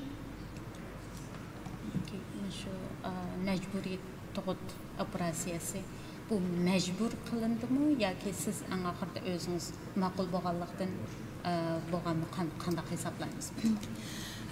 Bu tug'maslik operatsiyasi mecbur qilindi. Chunki ma'ba ko'rsatgan o'xshash, bular uqtirishlarni evatidi. Uqtirishga qarasangizmi, uningda siz uning ixtiyor tanlash huquqingiz faqat yo'q. Shundoq bo'lsa-mu, men yana o'zimning Xitoy hukumati bergan sharaf guvohnomasi pilotigidagi shu kartamni elib, O'zbek millati vatan qaytgan muhojir degan kinishkalarimni elib, shu aholi komitetiga kadr qizning qishiga kirib, ashunga yo'l urgan bo'ldim. Chunki mening birli qizim bor, men ikkinchi tug'mayman, sizning qanday jadvallaringizga qo'l qo'yishga men rozi deb, lekin bu faqatli kor qilmadi. It's forced sterilization. As I mentioned earlier in the notice, they don't give you the choice. They said very clearly the consequences if we didn't comply.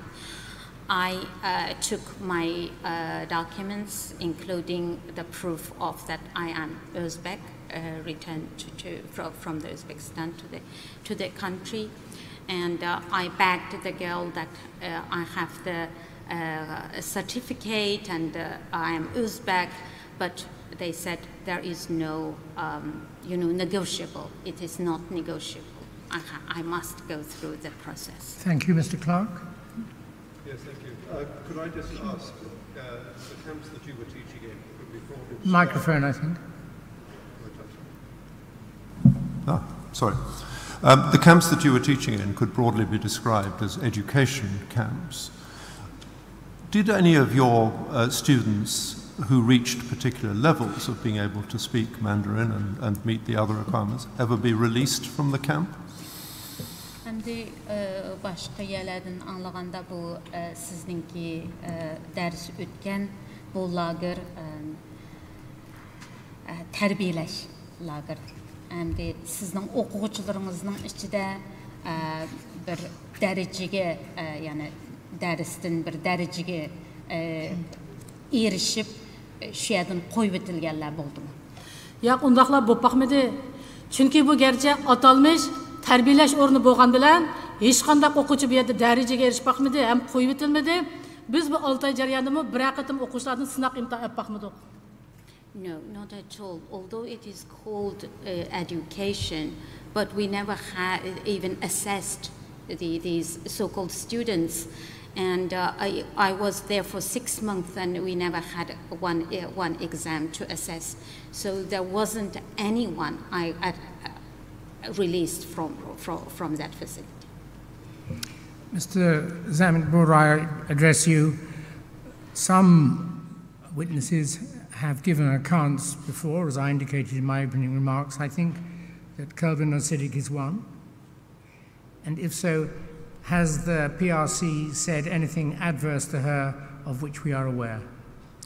Not of which we are aware, no. Thank you. Apart from calling her actor, like the other witnesses, nothing. Well, that's not specific. Thank you, Mr. Sabi. And thank Quelbina Siddiq for giving evidence. Thank you, Mr. Dir. Your evidence is now complete. Mr. Chairman, our next witness is Mr. Omar Bekali.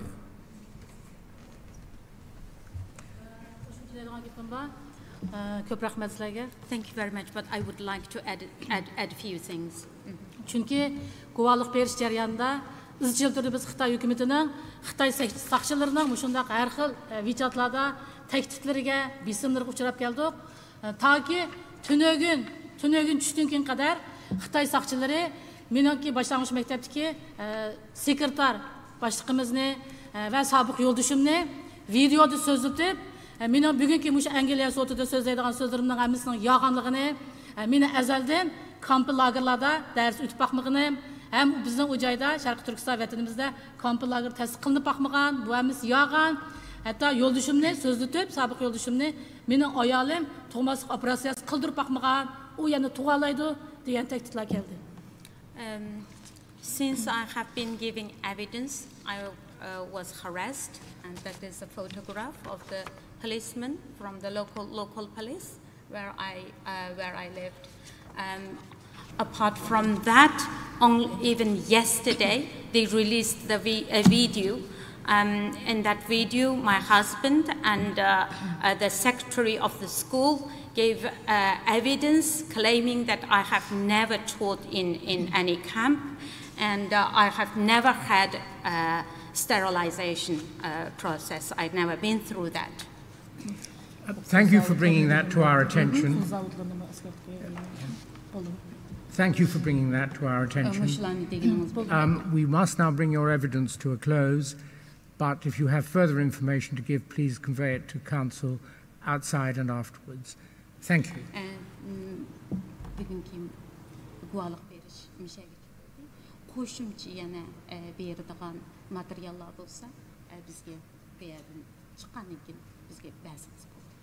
you.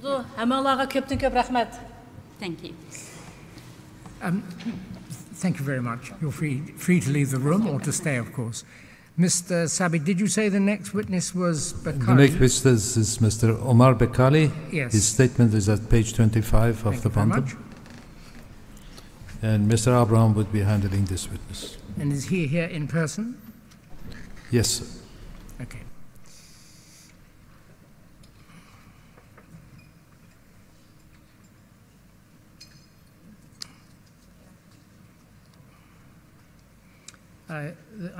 There should be someone to take.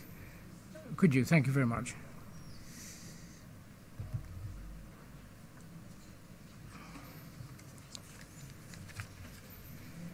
It may be, Mr. Sabi, that we need one usher to take in and one usher to take out, rather than just one.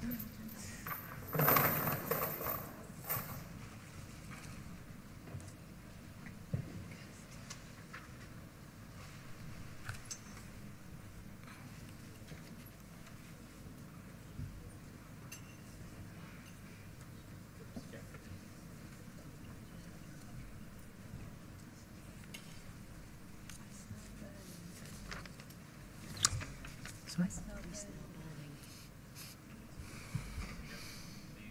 For me to proceed? There's just a concern that there's a smell of burning, but I'm not sure whether there is or not. Okay, there's a smell of burning, but I'm not sure whether there's anything significant, so we'll just check before we start. I think that's a gentleman from the hall behind. Oh, he's gone out. Does anybody else notice the smell? Yes. Right. Stay where you are. There's no reason for alarm, but I think we might as well see if there's any known reason for it.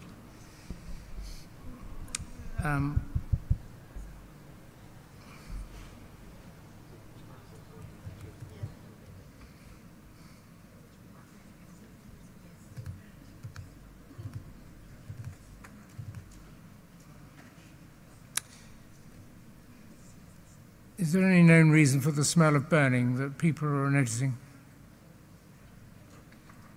Is there any known reason for the smell of burning that some people are noticing? Safe to continue? Thank you. Mr. Sabi. Mr. Abrams. The witness is a male Chinese national of Kazakh and Uyghur ethnicity. He was detained in 3 camps over a period of 9 months exclusively with other Uyghurs on allegations related to terrorism. In the camps, he suffered ill treatment at the hands of law enforcement officials, including being beaten with various weapons, having his fingertips pierced with needles, and being hanged from the ceiling.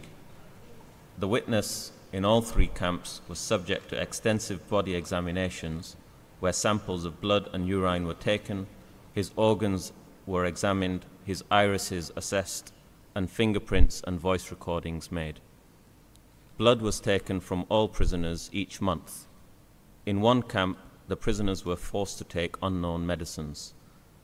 In another camp, the witness was held in extremely poor conditions with up to 35 men in a cell, living on a subsistence diet where the witness lost half his body weight. Young men between 16 and 40 with whom the witness was held frequently disappeared from their cells. All the men were forced to re-educate in line with CCP policies.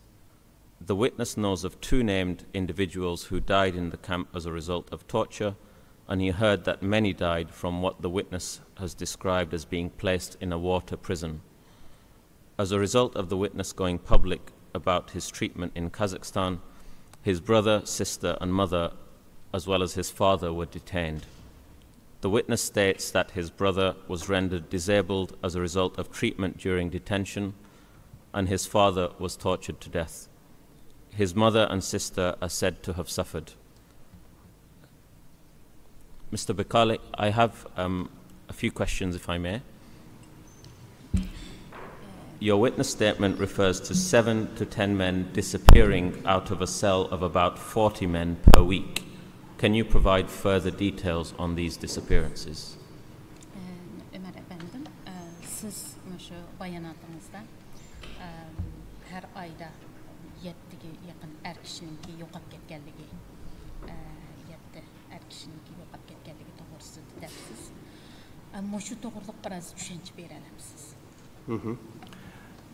Ma'qul, xonimlar, apandalar. Men bugun bu yerda sotda berayotgan guvohliklarning hammasiniki chinligiga guvohlik beraman. Thank you, ladies and gentlemen, and I can promise and I can swear that I will speak the truth, but the truth. Bu yerda men 3 kampda yatdim. Har bir kamerada 45 kishi 35dan 45 kishi insonlar birga yetishga majbur bo'ldik.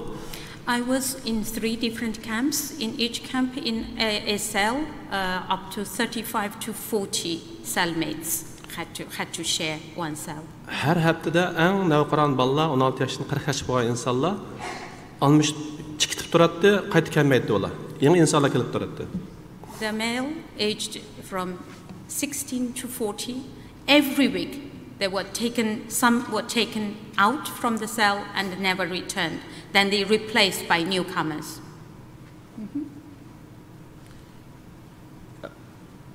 The witness has stated that the men disappeared under a pretext. Was there any pattern as to who disappeared and who remained in their cells? Siz şu jarayonda yosh bolalarninki, ya'ni erlarninki yo'qolib ketganligini debsiz.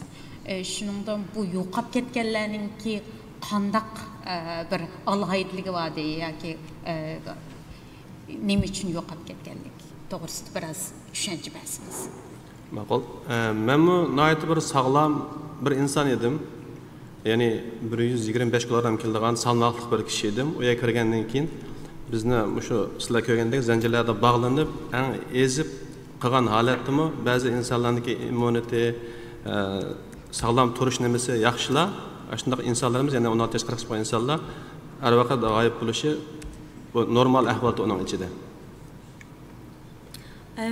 I was a healthy man, very strong, 115 kilo when I was arrested. And the male who detained in those facilities, especially those between age 16 to 40, they were very healthy. Yo'qolib ketishi normal dedingizmi? Ularniki sog'lomligi va nimasi, odatlik nimasi bizga qaraganda normal. Ham yaxshida turish nimasi, taqobil turish nimasi. Ashtan insonlarimiz yo'qolib ketadi uning ichida. So those who were especially healthy and strong, those were the ones disappeared. Did any of those who disappeared, were they returned to their cells, or was that the last the witness had heard of them? Endi shu yo'qolib ketdi deganlar keyin qaytib kelganlar bo'ldimi yoki shu eng oxirgi ko'rganingiz shu bo'ldimi? Yo'q, birisini qaytib kelganini men bilmayman. No, I don't remember seeing anyone returned. You've referred to detainees being placed in a water prison. Can you describe what that was? Siz bayonotіңizdə su türmüsünü sözləbsiz. Şunu bir tushuntirib beramiz. Su türmüsü degan nima u? Qandaq? O yerda biz o yerda ularga bo'lgan qarishliklarimiz, bo'ysunmasliklarimiz, 5 xil jazoga uchraymiz. Bu su türmüsü degan narsam men shaxsan o'zim uni o'chirmadim, ammo o'chirgan bolalar bizga so'zlab berdi. İnsanlarni o yerda su türmüsüga bo'ynin kekcha suvga chilab bir sotga isib qo'yiladi. So we endure 5 different types of torture. The water prison, though I have not experienced personally, but according to the people who experienced the prison, the person will be sinked inside water up to the neck and hang from the ceiling. And can you tell us who was sent there and how many of the detainees were sent there? Sizning bilishingizcha kimlarni shu yerga yo'lladi? Qancha tutqunlar shu yerga yo'llandi? O'zingiz bilishingizcha. Su türmüsügimi? Su türmüsü yo'llangan boladan men ikkisini bilaman. Birisi Jur'atchan degan bir enimiz, 26 yosh atrofida. Birisi Amatchan degan bir enimiz. 23 yosh. O aniq esimda bor, Amatchan degan enimiz. I remember 2 names. They were both young. Named Jurat, who was 26, and Ahmed, who was 23. You've stated you gave blood once a month and note that it lasted 15 to 20 minutes. Can you confirm whether the procedure lasted 15 to 20 minutes or blood was drawn for that period? Siz her ayda bizim kanalda bu jarayon 15 minutdan 20 minutgachilik bo'ldi debsiz. Bu jarayon demakchi bo'lganingiz shu qon ilish boshdan oxirgi jarayonimi, qaysi jarayon bu? Shuni biroz tushuntirib. Bu bizda har oyda boshqalarning hammasini o'sha mushtaq tizdirib deb bizniki eshikda kichkina bor, ashada xona chiqaramiz. Taxminan bizning farzimiz bu. Uni soat qarab bizning soatmi yo'q u yerda. Mo'lcharda shuni 10 minut atrofida elib berildi. Balki bizning qarshi har bir insonda shunday. Okay. Well, the time that I mentioned is a kind of approximate time. I didn't have a watch to check the time. But when they came to draw blood, we just have to stretch our arm through the small hole on the door. Perhaps we mentioned the foot slot, and that's where they take blood. Sometimes it could be 10 or 15 minutes. Your statement refers to doctors, teachers and lawyers as being starting to be detained. In terms of profession, do you know what proportion of detainees were professionals? Bir yerde siz bayanatınız da siz bir yerde doktorlar, okutqucular, ziyaliler tutuluşqa başlandı deyip siz.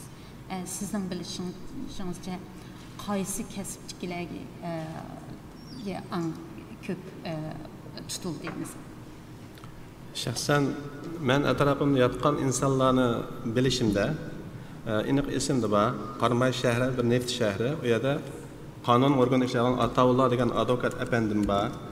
İkinci məktəbədə oxutucularla Tahir müəllim degan kişilər var. Onun içində hətta savdogarlar var, çoğ şirkət açqan ticarətçilər, restoran açqan ticarətçilər, hər sahə insanlarını öz gözüm bilan gördüm, həm onlarla birlikdə yatdım. Atavullah yəni birisinin ismini biliriz? Tahir müəllim. Tahir.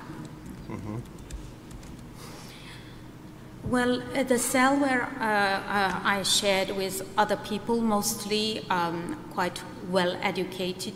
For example, Atavullah.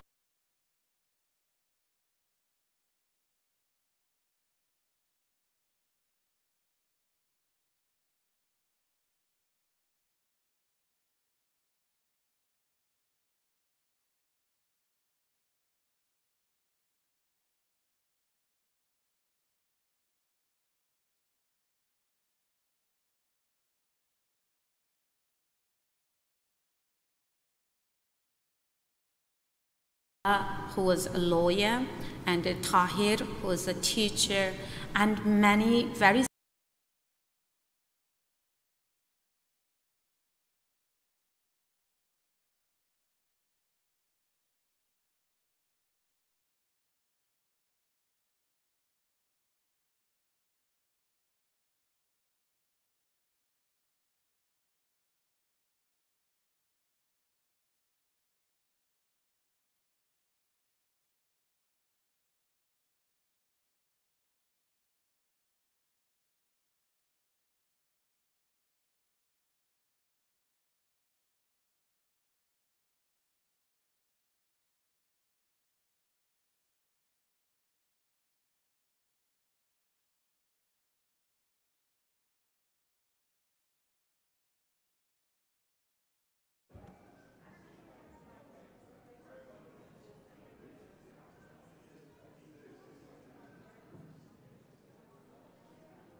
his mother and his siblings are living normal lives in Xinjiang. Those are the three claims. Thank you, Mr. Zemibor. Mr. Clark. Good morning. Can I start by going back to the beginning of your statement? And you say that in 2006 you decided to leave Xinjiang and move to Kazakhstan, the nationality of your father. What were the circumstances? You talked about, I think, injustice and discrimination then. What were the circumstances in 2006 that caused you to leave? Siz bayanatınızın beşide depsiz 2006 yılı Kazakistan'a çıkıp ketip eşeninki vatandaşlığını alışqa karar veripsiz ve bunun da vatandaki ağır kemsitişler doğrusunda sözlepsiz. Muşu ne kısaca bir düşündürüp bergen bolsunuz. Burada. Ben 97 yılı İlgilik Başqaruş Kəsbi Üniversitesini bitirib Beyjingda qarmaya xizmatga o'rinlashdim. Lekin mening o'qigan kasbimga oid xizmat bo'lmasdan bir shopurlik xizmatiga erishdim. Having graduated from a university in Beijing in 1997, I returned to Karmay, but was unable to obtain a job in the profession that I received. I became a driver. Keyin bizniki bu yerda xizmatlardagi maosh taqsimoti, yaxshi xizmat o'rinlarida yüzüngizga Uyg'ur va qozoqlarni kamsitib turib, yaxshi xizmat va yaxshi maosh taqsimotlar hech qachon berilmaydi.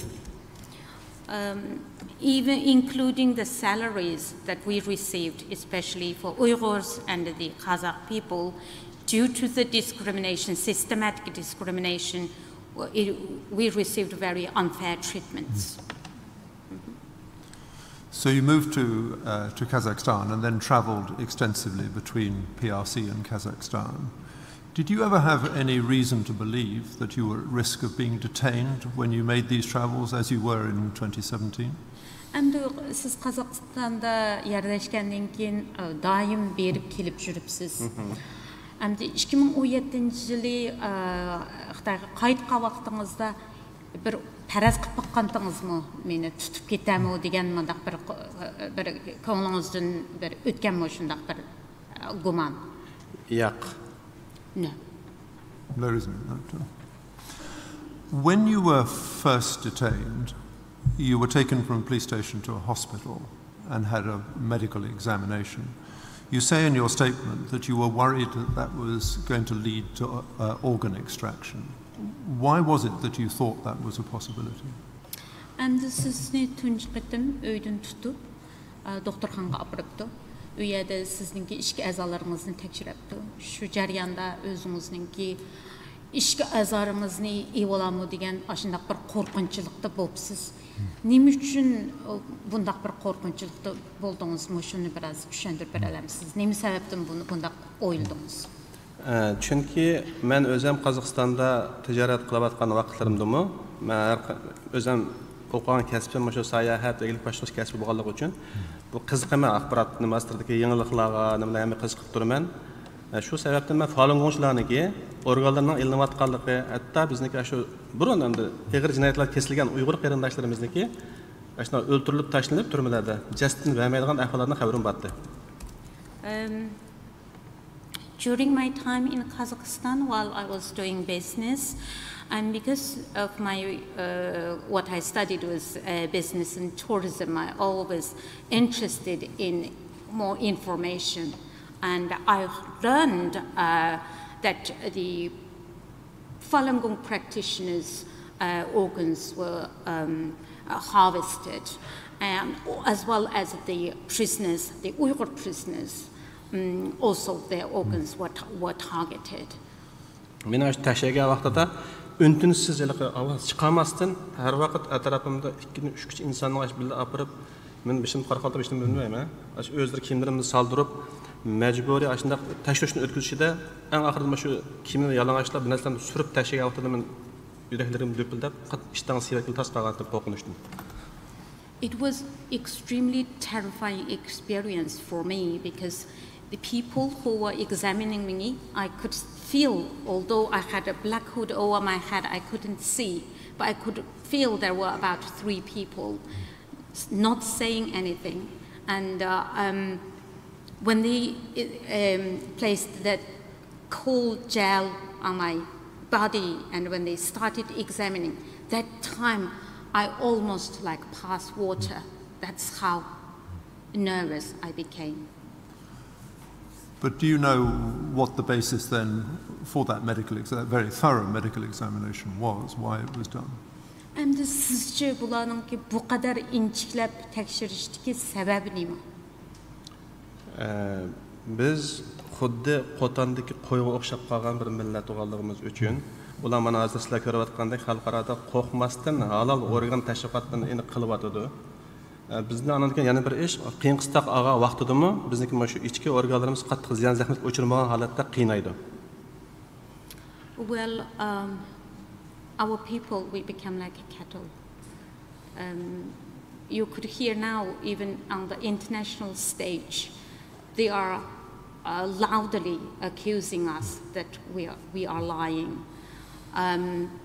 The organ harvesting is common, as you must have heard from media, that they advertise a halal organ. And even when they tortured us, they made sure that our internal organs were not damaged.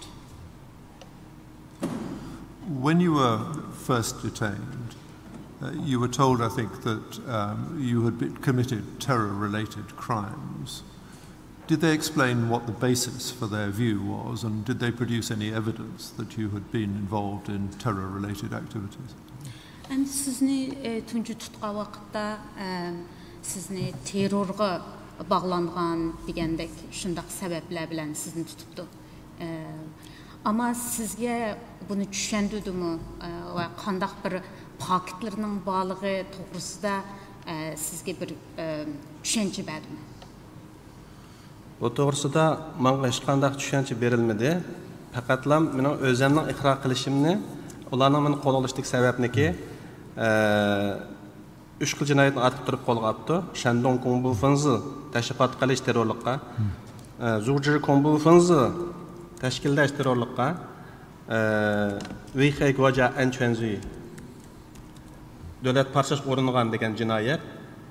Yana birisi aniki bu Bobshi Kongbu Fenzi terrorchilar qanot ostida olgan degan mush jinoyatlarni atgan jadvalga qo'l qo'yishga majburlandim men. O'zim iqror qilishni talab qildi, qisqaqa ilib, anharda shu jinoyatlarga qo'l qo'yishga qiyinchilikqa uchradim. No, not at all. They have not presented any evidence whatsoever. On the paper, they showed me what I was accused of, organizing terrorism, instigating terrorism, and intention to split the country, separatism. And they forced me to sign that paper to admit those so-called crimes. Mellam emas qilganlarning hammasining qo'liga ashna narsada majburlanadi ekan. Kirgan har qandayniki. I wasn't the only one. Everyone who was detained there, they all have experienced exactly the same pressure that they must sign that document, and in order to make them sign document, and they tortured them. Now, in the camp, you explained that as an education camp, there was education for detainees. Could you just say something briefly about the nature of that education? Bu lagerni bula tarbiyalash lageri deydi. Sizce bu tarbiyalash bilan aloqasi bormi? Bu lagerni en qisqa so'zda bir tasvirlab bergan bo'lsangiz. Bu lagerlash acaba mendek bir şirketniki muavin direktori bo'lgan insonga o lagerlarda ders o'rganishim va yoki kasb egilishimning ehtiyojim yo'qdi. Hatta meniki kampda o'ldirilgan dadammi hukumat ishlab pensiyaga chiqqan bir insonni o'ldirildi. Ularning atalmış narsalar hepsi saxta, yalgan. Well, there is no such education. I didn't need to be re-educated because I was a vice director of a company. And my father, who worked all his life for the government and who was detained and died in camp, he didn't need to be educated. You say that when you were in the camp, you were visited by Kazakh diplomats as a Kazakh citizen, and they explained to you your rights. What rights did they say that you had? Siz muşu lager jarayanda Kazak diplomatlarınki kelganligi ve siz bilan suhbat ötküzgen, sizge özünüzningki hak-huquqlaringiz to'g'risida tushundirgan. Muşu hak-huquqlarni qanday tushundirgan shularni deb berasiz. Ma'qul. Menga ularning tushuntirishida birinchi haq-huquqim ular meni jismoniy emgakka sololmaydi ekan. İkincisi ağrıp qasam davolaydi ekan. 3 vaqt tanqimni vaqtida berdi ekan. Bu mening haq-huquqim ekan. I was told that first of all they cannot force me to work, put me into forced labor. The second right I had is right to have medication. If I were ill, then I must receive medication. And the third right that I had, so I received 3 meals per day. Okay. And did you explain to the diplomats the nature of the treatment that you'd had inside the camp? Bu diplomatlarga sizninki muşu lager jarayandagi özünüzningki tatqan zulümlaringizni tushundirib beraldingizmi? Mümkün emas. Onun aldığı çıkışta ular qattiq tahdid qilib turib, agar yashag'ing bo'lsa, sen bu yerda yatgan bo'lgan ishlanishqanligini demaysan deb, men hatto zanjirlarni ep tashlab, qo'limga ko'zini solgan holatda chiqqan. It wasn't possible before I was taken to meet them, and I was threatened that if I would tell anything that had happened to me to those diplomats, and I might have death threat. I mean, I might die. And they removed all that chain and handcuffed me and took me in front of them. And did you detect any different treatment as a Kazakh than the treatment that was being given to the Uyghur detainees? Endi özünüz Kazak bo'lgan Kazak milleti bo'lgan sifatingiz bilan boshqa Uyg'urlarga ko'rsatgan zulm siz bilan farqli bo'ldimi? Bizning his qilishimizda burunqi vaqtlarda jamiyatda va yoki turmlarni ishlatib bo'lsin, azroq bir bulupmu Uyg'urlar qaraganda boshqa millatlarga azroq bir farq botdi. Lekin men 2017-yil men o turma kirgandan keyin farqi yo'q. Turma jarayonida siz ham deb cho'qim Qozog'istonga ketalaydi degan bir farqli bo'ldimi demakchi. Ya'ni turmaning ichidagi Uyg'urlar bilan sizga. Yo'q. In the past, it was slightly different. For the treatment towards Kazakh and towards Uyghurs were different. But after 2017, hardly any difference. Men chetellik deganligim uchun, men chetellik meni menda muomala qilishinglar haqqinglar yo'q deganim uchun bir oy shu men 6 kvadrat debdim, aslida 3 kvadratlik zindonda yetishga majbur bo'lganman, yolg'iz kishilik zindonda. For once I questioned them that I am Kazakh citizen and you have no right to treat me in such a way. For that I was punished in a dark cell. Actually, I said 6 square meter. Actually, it was 3 square meter cell. I was locked up there for 1 month. In a dark solitary confinement. Solitary confinement, When it came to the approach of your release, you were asked to sign or required to sign conditions for release. What were those conditions? Sizni qo'yadigan vaqtda sizga shart bir qancha shartlarni qo'yib, uningga qo'l qo'y debdi. Ya'ni qo'yib berish shartlari. Bu qo'yib berish shartlarini tushuntirib beramiz. Ularning shartlari, men uning ichida ko'rgan tatqan bu zulmlarni, bu ichidagi ichinishlik ahvollarni hech qandag'ini hech kimga hatto o'zimning uydagilarga tinmaslik agar normal hayot yashash imkoniyatini erishish uchun bo'ladigan bo'lsa yoki ota-onamni ko'rib kelish imkoniyatiga erishmoqchi bo'lgan bo'lsam, cho'qim ovozimni qat'iy chiqarmaslikni ustida shartni qo'yib turib, imzo attirdi bular. So the terms and condition was that if I ever want to return to the country and visit my parents again, then I must not say anything about what I have experienced and what I have witnessed during my detention. Right. And my last question is about your family. Your family stayed behind, didn't leave the country like you.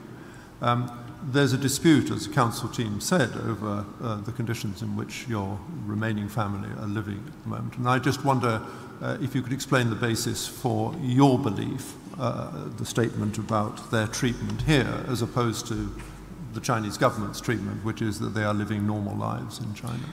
Sizningki ailangiz to'g'risida bergan bayonotingizni degan ahvol bilan Xitoyningki hozir o'zlari davatgan sizning shu yerda qolib qolgan tuqqanlaringizningki ahvoli ikkisi cho'ng farq bor ekan. Ya'ni ular boshqacha davitibdi. Shuning uchun faqat o'zingizningki bilishcha sizning urug' tuqqanlaringizningki ahvolini bizga deb bera olamsiz. Bizniki oilamiz sizlarnikiga o'xshash nihoyat baxtli bir oila edi. Lekin shu lagerga men sulinib buni dunyo anglatgandan beri bizning oilalarniki men ham otam, rahmatlik onam, singlimning hammasi ularga nisbatan bir terrorchi oilasi aylanib bo'ldi. Amaliyotda biz normal bir insonlar edik. My family was a very normal, happy family, and since after I was detained, then after I was released, I started telling the truth to the world. My family suffered the consequences. My father died, and my sister, my brother, my sister and my brother, my mother, they were all branded a terrorist family, and they're suffering the consequences.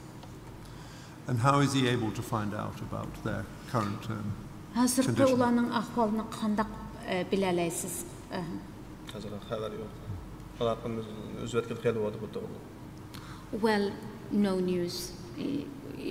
Couldn't communicate with anyone, so cut off for some time now. Okay. Thank you very much. Mr. Vetch. During the period of your detention incarceration, please could you describe some of the ill treatment, torture as you've alleged in your statement, that you suffered and or witnessed others suffering? Endi mushu lagerdagi jarayonda siz bayonotingizda ba'zi inchki shu qiynash jarayonlarini bayonot qilgandingiz. Mushu jarayonlarni o'z eg'izingiz bilan so'zlab bersangiz qisqacha.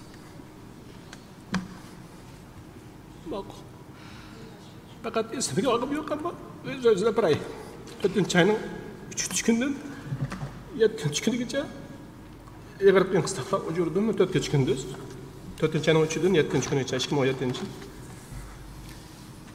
Yes, Your Honor, it is extremely hard for me to talk about it.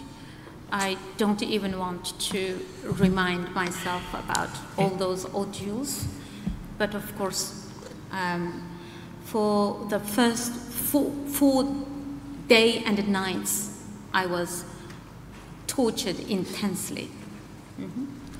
Eng dastlabda yo'lbos o'rindiqqa o'ltirg'izilib, rizqi to'kattaklar bilan qattiq urildim.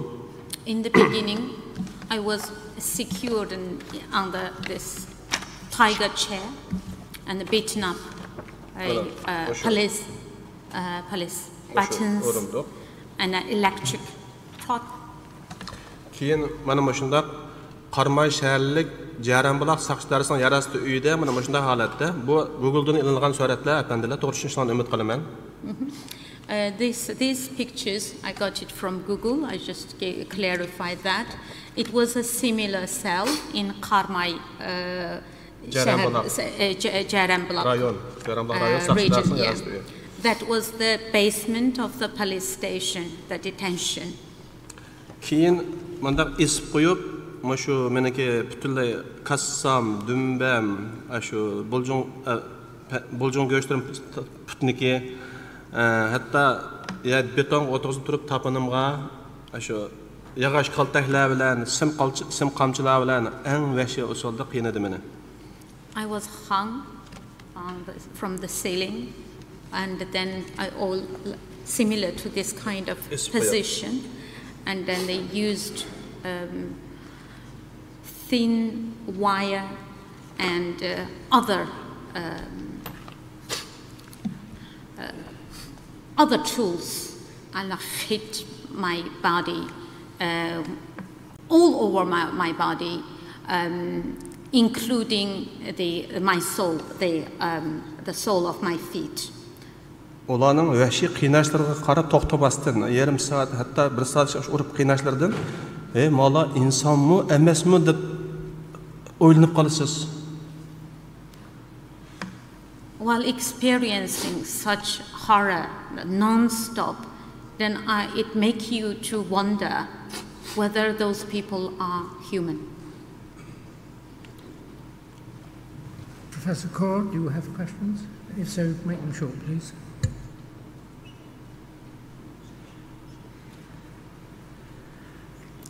You heard regarding the Karamay camps that all government ethnic minority employees were to have re-education, and that this was a directive from the central government.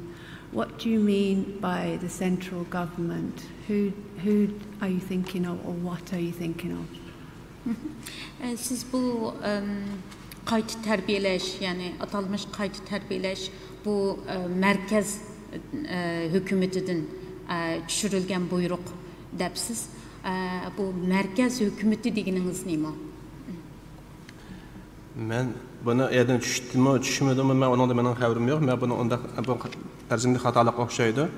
Men mushu adolatsizliklarni, mushu Chinchuangu degan Xitoy qilyapti deb o'ylab, Bejingga berishni o'ylagan, ammo atamning nasihati bilan men undan yoniq voz kechgan. Bu Xitoylar qo'li ichik iludi bilan u yuqoridan kelmasa, bu ish bo'lmaydi deb meni to'sigan Bejingga berishimdan. Well, initially I thought it was Chinchuangu who is responsible for all the sufferings that we have been put through, and therefore I decided to go to Beijing to make a complaint.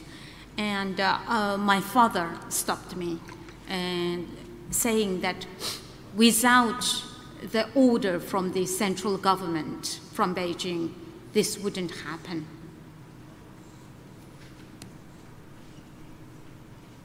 Can you elaborate on that connection between Beijing and the region in northwest China? Can you rephrase the question again? What does your father mean by the fact that all orders come from Beijing to the region in question?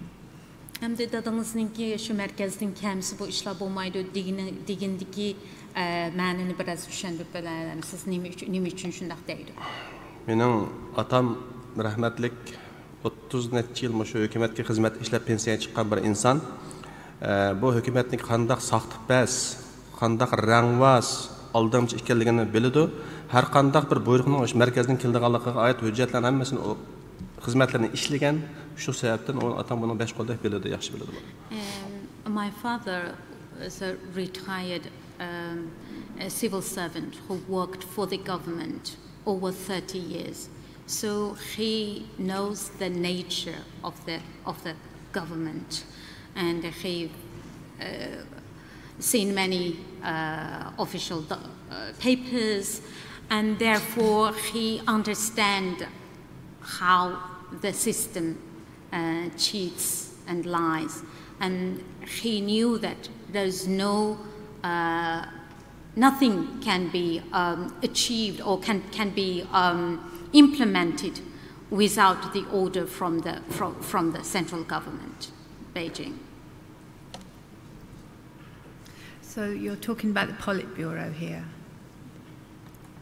Bu yerdeki merkez hükümeti dediğiniz şu siyasi merkez Politburo'da koydu 12 kişilik ne şulardan keldi demekçiyim en yok. Bizning nazarimizda biz uni ichki nimsida ishlamagan ekan Jongyangdan keladi deymiz. Markaziy hukumatdan keladi bu buyruq deb bilamiz. Uni biz inchiklab ikki tarafdan kimdan keladi qandaq uni qonun organlari baholamasa biz uni bilmaymiz. I cannot really answer that question as I don't know how it works, but we assume it's from the central government. But how the central government work, obviously we don't have any information.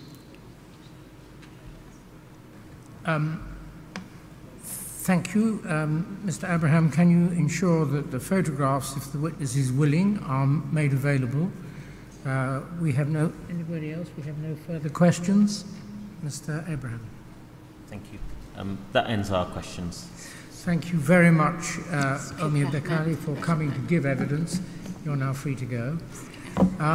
By the clocks in the room, it's now 11:26. We are running behind.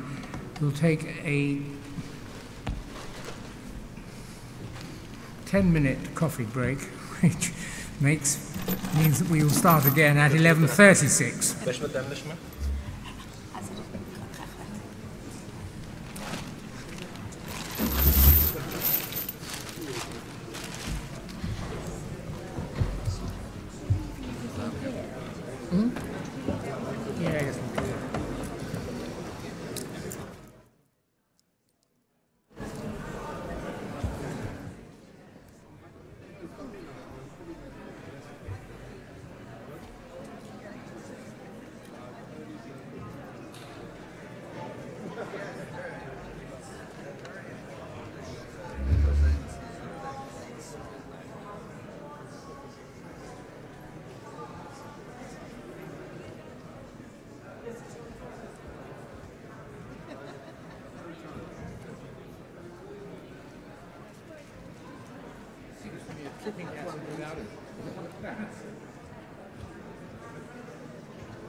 I didn't know the means of pressure to come from.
stops here because this is well.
You are on YouTube. 1, 2, 3.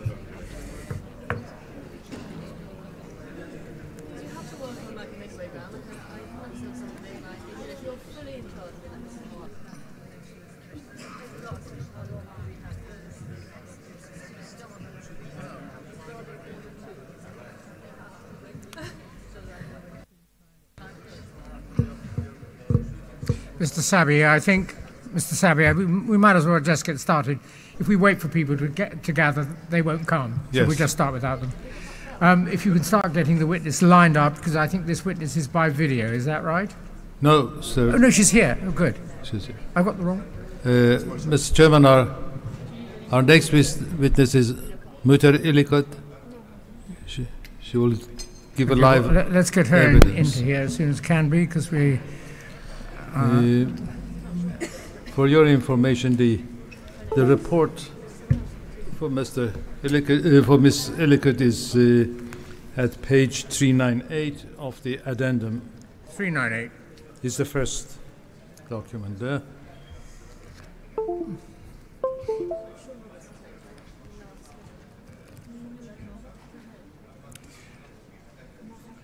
Who is collecting witnesses when they're here? Okay. Well, is that happening? Yeah, that's why.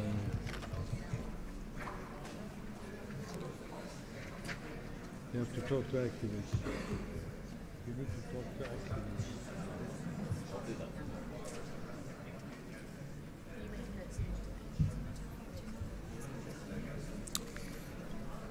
Is the witness coming? Are we finding her? Yes. Can we call the next witness? Mutter Illicut?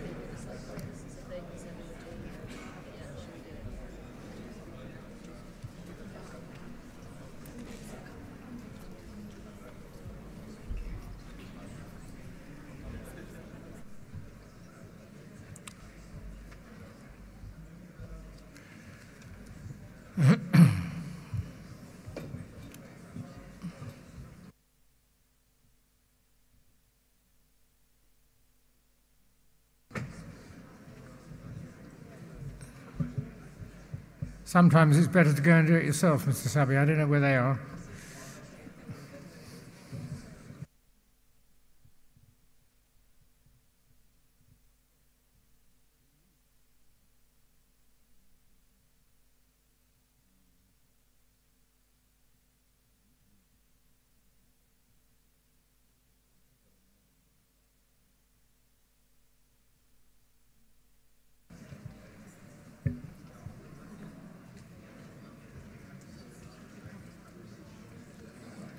Right, I think we're now complete. Sorry, ladies and gentlemen, teething problems, but nothing serious. Is it? Good morning. Right. Our next witness, Mutter Illicut, is a project researcher at Uyghur Transitional Justice Database project in Norway. Ms. Illicut holds a BA in political economics and is currently studying comparative politics at the University of Bergen. Ms. Illicut has been involved with human rights advocacy focusing on the Uyghur situation since 2018. She has been one of the authors of the annual report that produced by Uyghur Transitional Justice, and she will be giving evidence regarding that as expert. Ms. Illicut, thank you for coming to London. Thank you. The Tribunal has received your report and the annual report of the UTJD. Would you please briefly let us know how you're going to give this expose and how long would it take to go through this PowerPoint? Yes, I hope it's going to take about 15 to 20 minutes. Okay. Thank you. Can I start? Would you like to start, please? Sure. Good morning. My name is Ma'chad, and I am a project researcher and assistant at the Uyghur Transitional Justice Database based in Norway. I'm very glad to be here today, and I will be given a short presentation on our annual report 2021. Next slide, please. Thank you. Uyghur Transitional Justice Database is an ongoing project that focuses on the registration of the disappeared and extrajudicially interned Uyghurs in East Turkestan. The project was first funded on a voluntary basis in 2018 and later received fundings from the National Endowment of Democracy starting from July 2019. We are building a comprehensive database to document the ongoing atrocities being committed by the Chinese Communist Party toward the Uyghurs and other Turkic population since the revision of its legislation in 2017, which allowed the local government to educate and transform people influenced by extremism as so-called vocational training centers or re-education camp, which is also known as concentration camps. And our annual report, 2021, examines the urgent reality of East Turkestan by analyzing data based on the UTGD database. I am the first author of the UTGD's annual report, which is submitted to the Uyghur Tribunal. I have contributed to several chapters of this report, except from the camp system part, which is done by my colleague. I would also like to mention that the current report is made to meet the Tribunal's June hearing deadline, so some minor changes may occur during the reviewing process, and we will keep the Tribunal updated on that. So the idea for now is to present a statistical overview of our data, and I hereby declare that all information provided is true and correct. The present report is aimed to serve the information need of the growing community of organizations, United Nations. Excuse my interrupting you. Yes. It may be better, or it just may be my hearing, if you speak a little slower. Oh, that's good. Because reading is always difficult to get at the right speed for an audience that is listening. All right. Now, I'm not going to interrupt, I hope, anymore, because I'm not going to be the one mostly asking you questions. But I know that we will be interested in at least 2 or 3 things, and if you could bear those in mind as you go ahead. First is the particular expertise that you are giving us. We need to know when you're speaking as an expert. Second, there is a difference between primary sources and secondary sources, and it's going to be very helpful for us if you can identify when you're dealing with a primary source, a witness you spoke to yourself, something like that, as opposed to secondary sources, which we know are going to appear elsewhere. But if you could help us in that way. That's Thank good. you. Then we can go to the next slide, I think. Yes, this is a table of contents of our report. Well, we have tried to collect as much information as possible in this report, like historical background, post-9/11 repression, and marginalization of the Uyghur language, 5th of July uprising in the camp system, and also about the pathologization of the Uyghur religiosity, and also Uyghur forced labor and forced sterilization and abortion.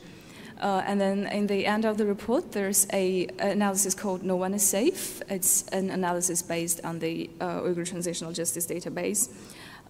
Next slide, please.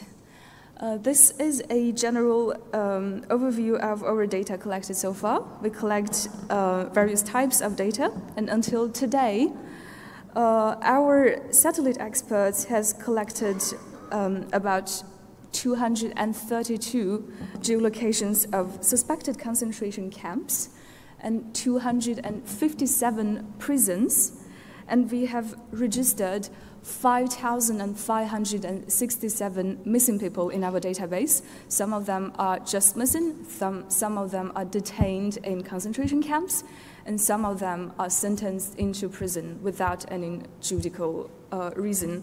And 3,000 of the 5,500 people are saved on our offline database, and 2,567 people are connected to the online database.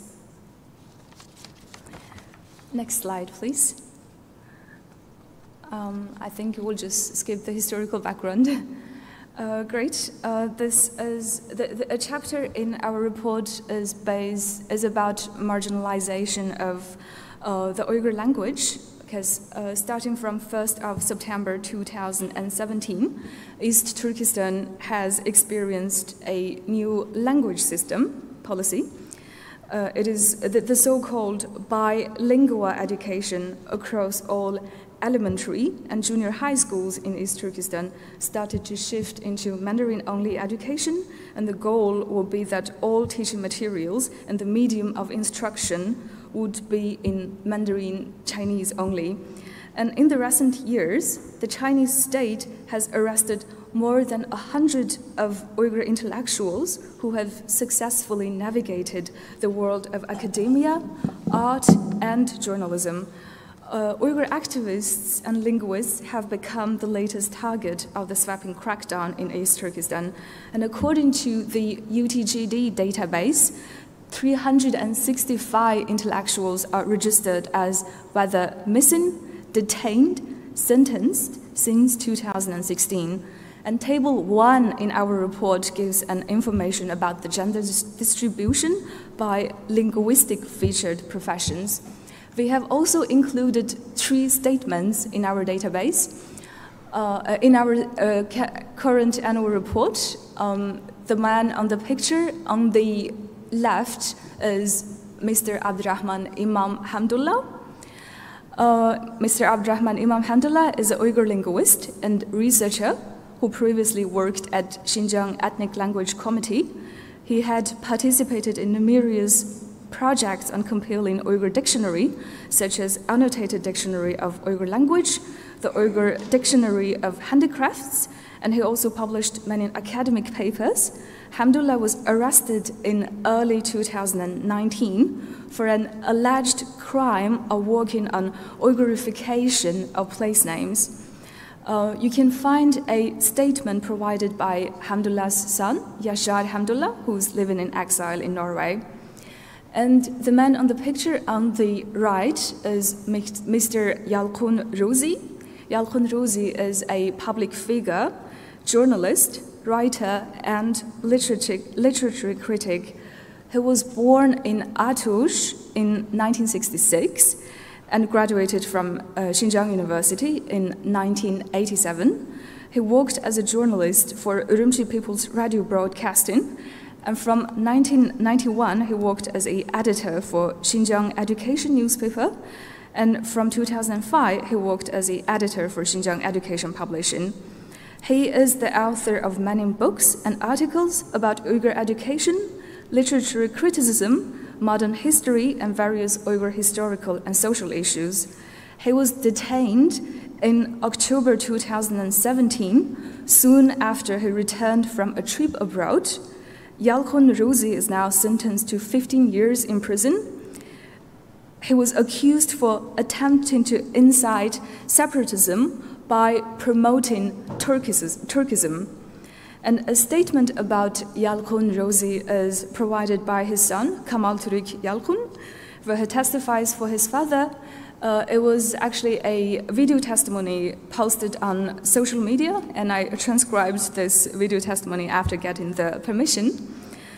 And next slide, please. We have also included a chapter on July 5th uprising in the current report. On the 5th of July 2009, Uyghurs peacefully took to the streets in the city of Urumqi to protest against the Chinese government's handling of the recent deaths of and brutal attack on Uyghurs working at the Shuri toy factory in Guangdong province. Excuse me for a second. Yes, yeah. What would you like to... I'd like to... Can you hear me? Yeah. Yeah. Yes. Thank you very much. That's very nice, but we've sort of read it, and I just wonder, would it be better if, perhaps, if I may, ask you questions first? Because that would be fine. I think one of the important things is the background of all of this. Sure. All right. So first of all, thank you very much. We've read through this, and it's a very, very good an account of your year's work. But what I just want to know is, first of all, a little bit about you. So I understand you've been doing this as a project, and you've also been interviewing. So do you speak the language? How many languages do you speak? Okay, I speak 4 languages. Uyghur is my mother tongue, but I grew up learning Mandarin, so I'm fluent in Mandarin Chinese. And I was raised in Norway, so I speak Norwegian and also English. Wow, okay, thank you. And in terms of that, how many of these people did you actually personally interview? Pardon me? How many of these interviews, for example, you've just shown us 2, how many did you personally interview? It's, I can't give an estimate, but for the past 1 year, after I started to work at the UTGD database, I have been interviewing, maybe up to 50 or 100 direct and indirect witnesses. I have also interpreted for some camp survivors. Yes, I can't give an exact number, but it's a lot. So many of these you've actually taken your own stories from them. And done. So could I just go a little bit further back now to the methodology of the, producing the database? For example, presumably anybody can enter it. I mean, you say, how do you get the people? Do you advertise? We do use several types of methodology. Sometimes we base on open source information. We gather information that is publicly available on some social media platforms. And those type of information are usually labeled as unconfirmed. Because many testifiers in the Uyghur diaspora communities, they use social media as the main method to express the story happening on them. What we do when we collect this type of data is that we try to reach out to that person, and then we question them and ask them to confirm the evidence of the testimony. And then the testimony can be labeled as confirmed or verified based on after the interview. Right, so if I get it right, people can apply, but each and every one that is on the database has been verified by you or somebody? Yes. Right, and we'll talk about that in a minute. So it's been verified. And the other thing is in terms of protecting their identities, are they happy for the identity to be put on there? Yes, we have 2 types of databases. I mean, we have two type of platforms, offline and online. The online database, we get the testifier's permission. They can choose between registering the data on the offline or online one. The offline database is not connected to the server. So it's 100% protected, and only some of our team members can get access to this data.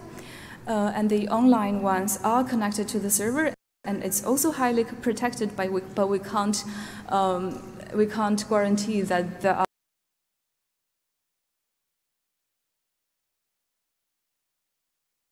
are no cyber attacks that is happening. But the testifiers are aware of the situation, and they have chosen to provide their testimony on the online platforms. So it's fairly open. So are people frightened to come forward?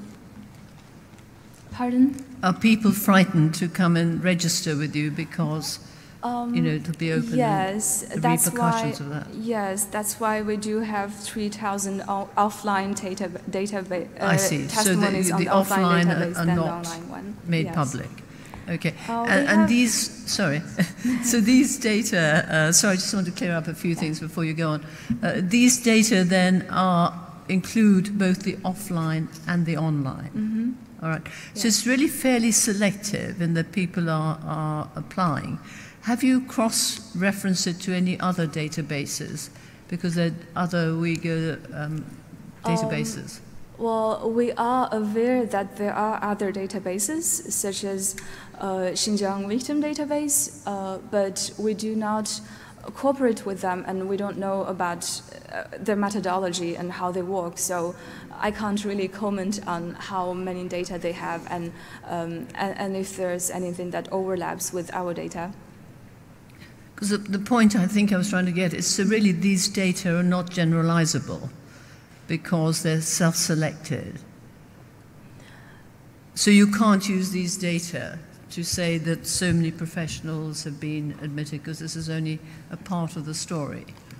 Yes, we can't, I mean, we can generalize it. We are still working on this last analysis part. So I didn't really get your question. So for example, in table 1, I think it was,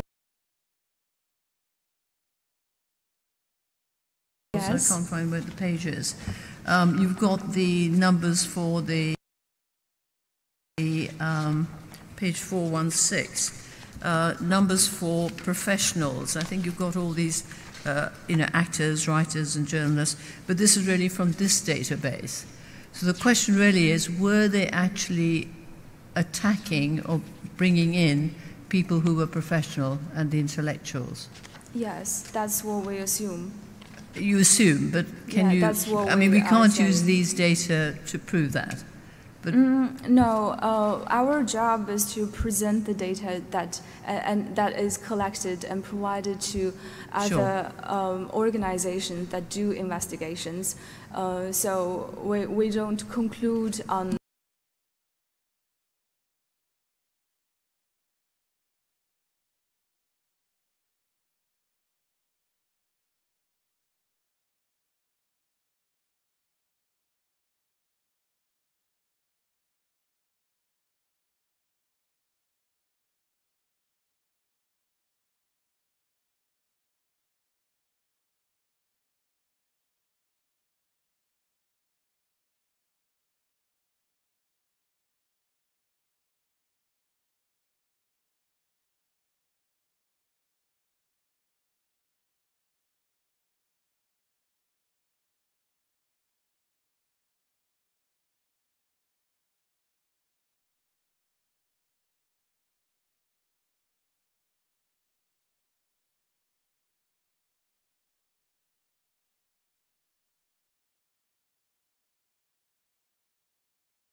We don't conclude on a hard basis, but we try to give a summary presentation of our data.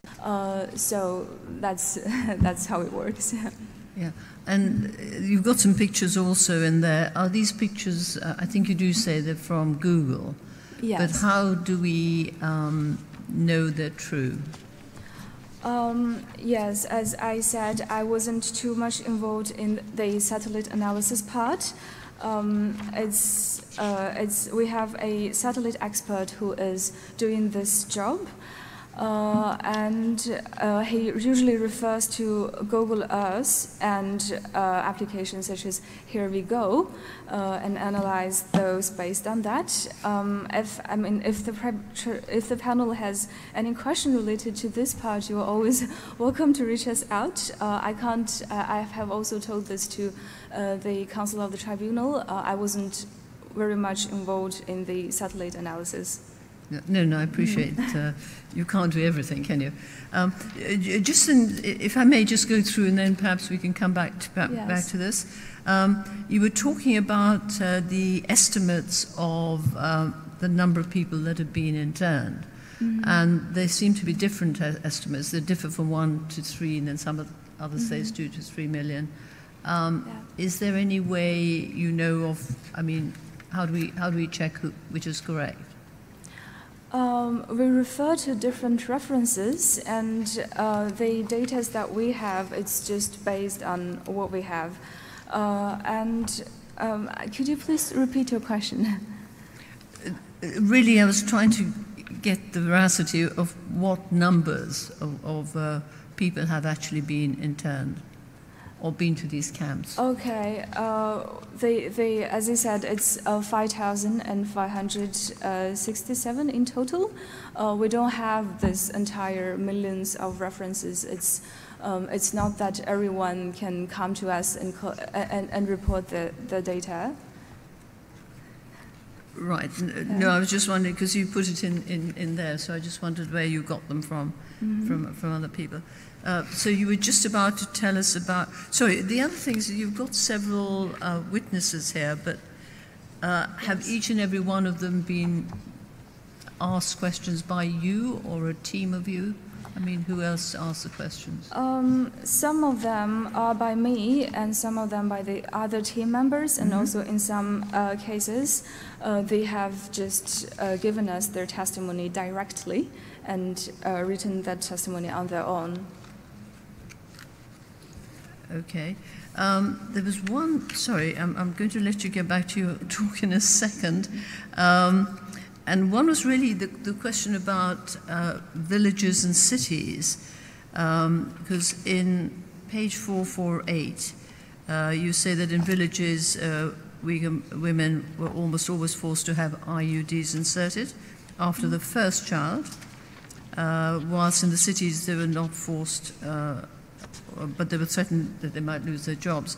But if you look at page 451, it doesn't quite fit in with that, because it says Chinese families allows two children to reside in cities, but the minorities in the countryside are 3 children allowed. It's sort of slightly contradictory. Which page? Sorry, page 448 and 451. So have you got the report on your... If you pick up the report... Oh, I beg your pardon, I could give you your number. Page 49 on yours and 52. Page 49. If you got to see it.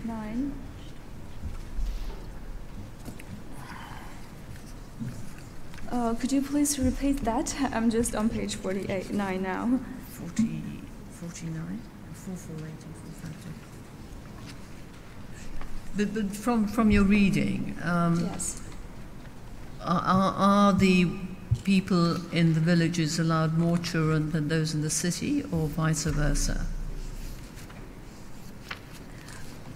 Yes, the introduction part of each chapter are referred to different type of references. So we do have reference on each, or everything that is stated here. Okay. Sorry, I'm rather pushing you. Do you want to carry on, and I'll maybe interrupt as you go? Yeah. Do carry on. So you're on the July the 5th uprising? Yes. Just before you do, I think it's probably fair to say that the tribunal itself asked you to prepare such material as you could from the database that you had, although it was a partial database, and you will be able to respond to any detailed questions in September. I hope that helps. Mm-hmm. Thank you. Yes, please continue with your presentation. Okay. I'll continue with the July 5th. All right, let's see. Just to save time, Mr. Liquid, would you please skip the historical background, because the tribunal have read that, so if you actually deal with the other chapters. Yes. Well, I will just continue with July 1st then. On the 5th of July 2019, Uyghur students and Uyghurs lived in Urumqi city has peacefully took to the street in Urumqi to protest against the Chinese government's handling of the recent deaths and the brutal crackdown on Uyghurs working at the Shuri factory in Guangdong.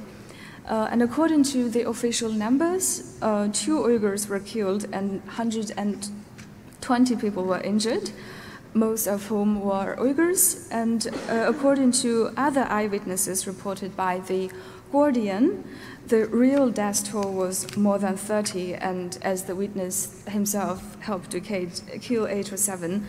And some video clips of this evidence were posted online. And as a response, Uyghurs in East Turkestan planned a peaceful demonstration organized by student groups in several universities in East Turkestan. And the collective demand was very simple: investigate the Shangguan killing and restore justice. And in this chapter, we have a witness statement provided by Adil Alim. He was a Uyghur student in the Faculty of Law at Xinjiang University.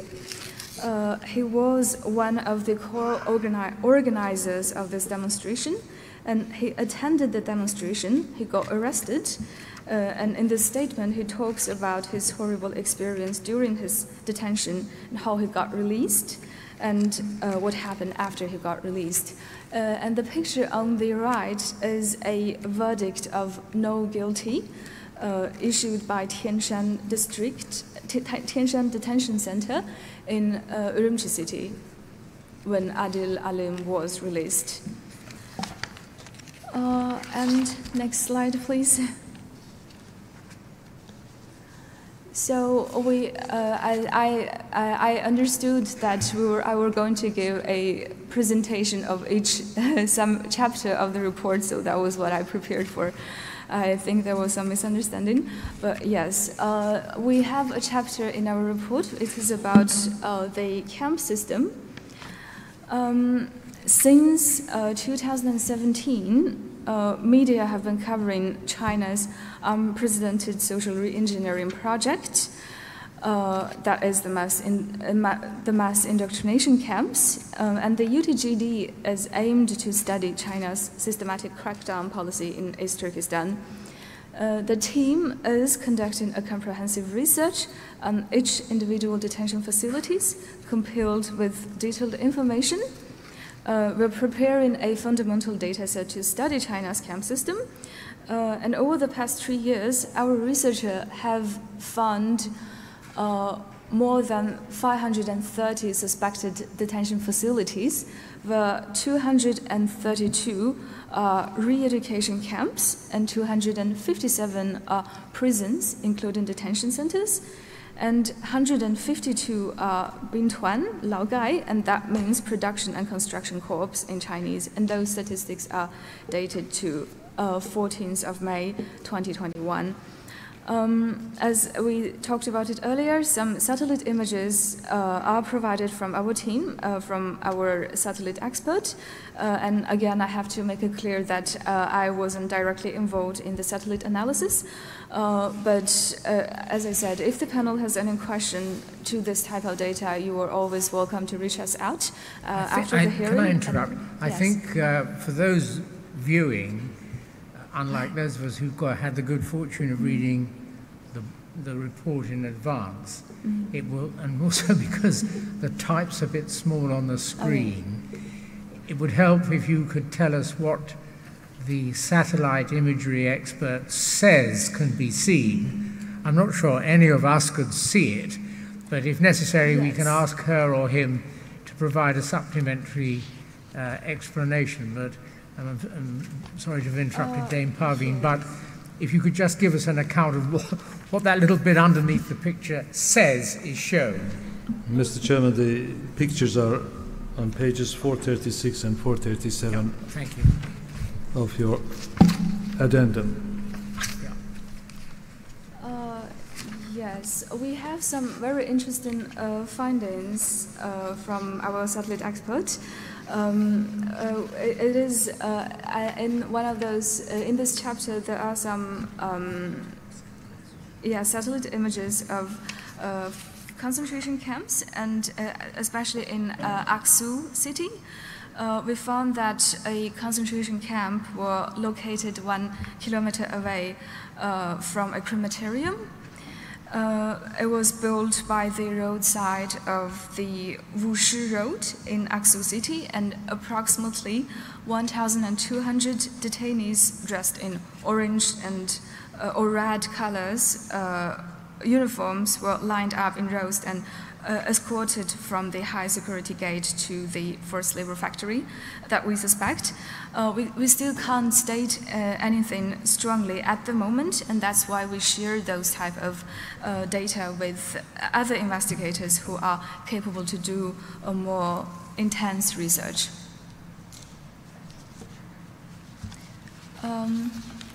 Next slide, please.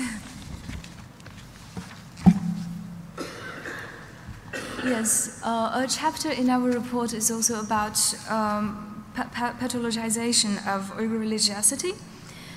The Chinese regime has continuously repressed the Uyghur religious identity over decades, and in the recent years, the community's religious staff and religious scholars, including imam, have been most vulnerable for persecution.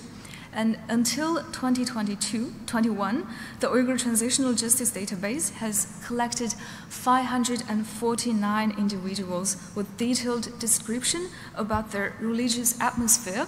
We have various variables such as A, not religious, and B, not practicing, and C, practicing, and D, religious scholars. And from the table we can see that the religious scholars and those who are practicing religion are most exposed for persecution, but this doesn't mean that the non-religious ones are safe. Could I just ask a question there? Yeah. So were these, the questions that you asked, were they asked of the people reporting about their parents or whatever, or if they themselves had been in a camp? Yes, those are based on people who report about their family or friends, and also in some cases we collect open sources, such as there are some religious scholars, when they got arrested, there have been several medias who have been reporting about this, and besides on the private testimonies, we also base on open source like media reportage. So one person reporting could be reporting for 4 or 5 other people? Usually not. If they were in the family? Yeah, if they are in a family, sometimes, well, they report about 4 or 5 people, but the religious scholar part, I think one people do only one because they don't know too much religious people or religious family members that, or religious scholars that are kind of around them that they know that they can be a reference to. So when you say non-religious, they were Muslims but they weren't observing any customs, is that right? Yeah. Yes? And then not practicing, what's the difference? Not religious means not religious at all, and not practicing means they are. They say that they are Muslim by, they say that, but not kind of daily practicing religion. And practicing means that they do pray and 5 times in a day, or they do some religious activities, and religious scholars are. Yeah, we refer to And was scholars. there a difference between men and women? We did don't, you not? Yeah, we don't have a gender distribution here right now. Okay. Thank you. Sorry, do carry on. Yeah. Next slide, please. We have a chapter about coercive family separation. Within 1 to 3 million people incarcerated in some form of mass internment, many Uyghur children have been deprived of one or both parents, and countless families have been coercively separated, and in some cases there were relatives or extended families to take care of the children, and in some other cases where the extended families have also been sent to the internment camps, there are no one to take care of the children, so the children usually end up in child welfare guidance centers and also in some state-run vocational schools. The Uyghur Transitional Justice Database has registered 43 children under 18 who are currently missing, detained in state-run orphanages, or who are exposed for family separation because the families are detained in the camps, or that their families are abroad and can't risk to go back to East Turkestan. And again, the information sources are based on testimonies of the missing children's parents or other relatives who are abroad, and in some other cases we also refer to official media reportage, as I said earlier. And yes. In terms of the separation then, are the children separated according to their age? And if so, where do they go? So the babies or young people would go for... yes, like the two, yeah, I think all three of them on the picture. Mukhlisa, her father is currently... No, I mean generally. Generally. Generally. It kind of differs. Most of them, they have one of their parents in living abroad, mostly in Turkey or some other countries, and some other relatives who testifies for their, let's say, nephews, that because they know that the kids' parents are taken to the camp, and let's say the aunt knows that the kids are sent to the state-run orphanages, so that's how the information comes from. Thank you. And do the parents, if they are there and outside, do they know where the children are? Can the parents visit the children? Visit the what? Can the parents go and see their children? Outside? No, because as I said, these children are taken to the state-run orphanages because the parents are detained in the concentration camp. They are not allowed to come out, or because the families are living abroad and they can't risk to go back to East Turkestan. But there are some parents that are single parents who are still, working in the community. Are they allowed in? I didn't get your question. I'm sorry. Some are single parents. Yes. And they're working in the community, so not in the camps. Would they be allowed to see their children? Because sometimes they're taken as well. Oh, we don't have report on that. We don't have, like, if the parents is there, we don't collect data on missing parents then. Okay, thank you.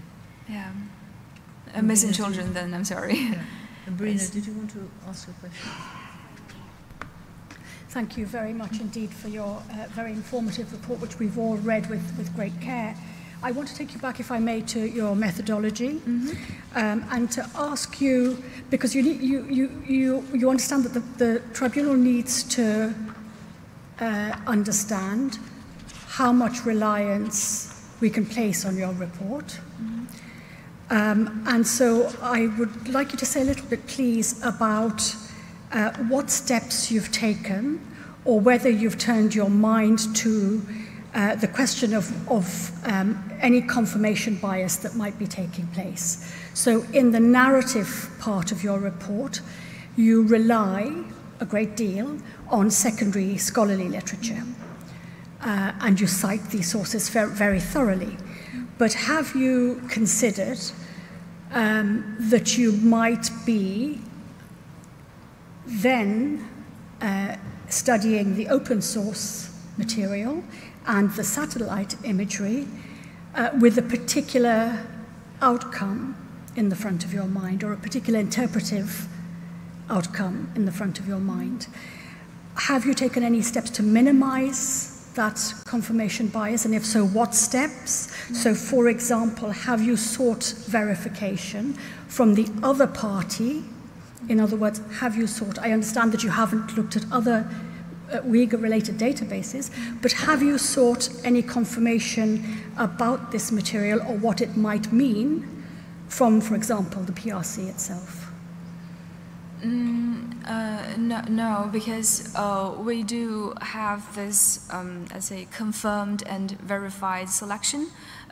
Like, as I said, the open source informations are usually unconfirmed unless we reach out to that witness and ask them to provide information, and an interview will be taken following our guidelines. And after evaluating it, we will label this testimony as confirmed. And we still can't label it as verified because it's a little bit challenging as due to China's stranglehold on information flow in East Turkestan. So that's why we can't verify the data, but we can confirm the data based on the testimony given by people after conducting a comprehensive interview.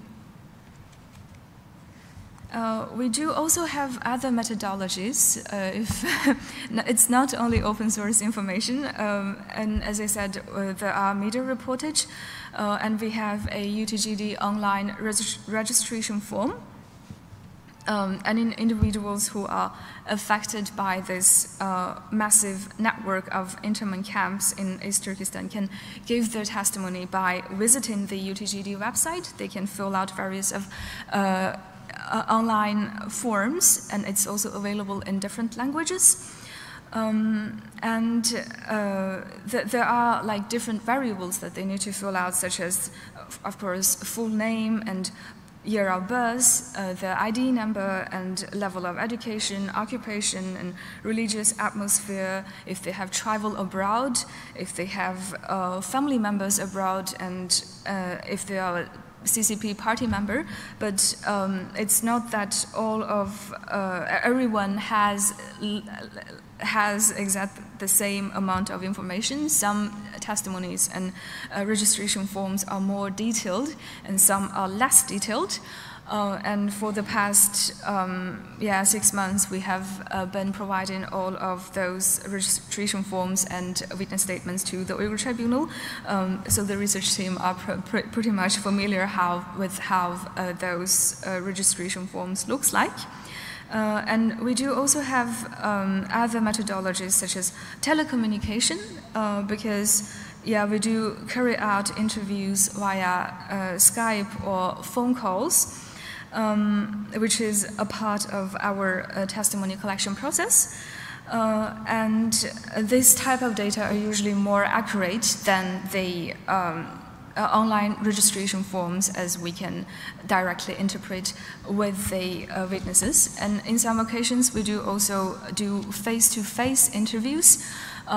We try to travel to different countries in Europe to conduct such interviews.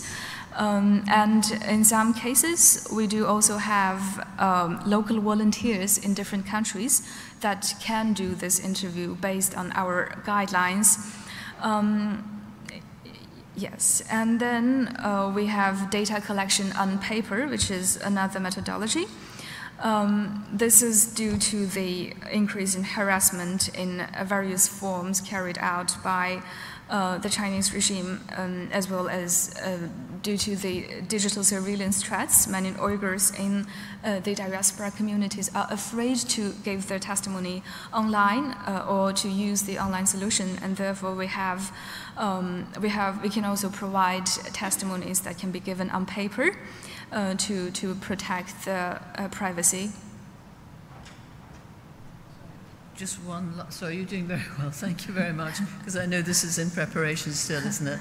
Can I just ask a general question? Because just reading through these, it seemed to me that different counties had different rules. Mm-hmm. Now, would these rules be directed, clearly not if they've got different, but what do they do about rules coming down centrally? Would they follow those rather than their local rules? The different counties, according to you, have different numbers of children that they can have, and the rates of birth and so on. Mm-hmm. Is that central, or is it different for each county? No, it's central. It's the format is the same for everyone, but like they can fill out that information if they know and if they are willing to do that.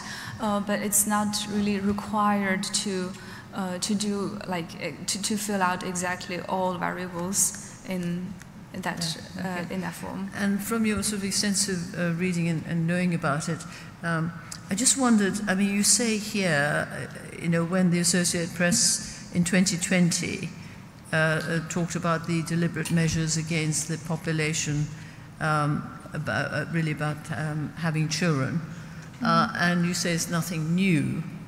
Why did it take a journalist or a paper so long to come out with the truth? Which page are you referring to? Sorry, I'm on your page 49.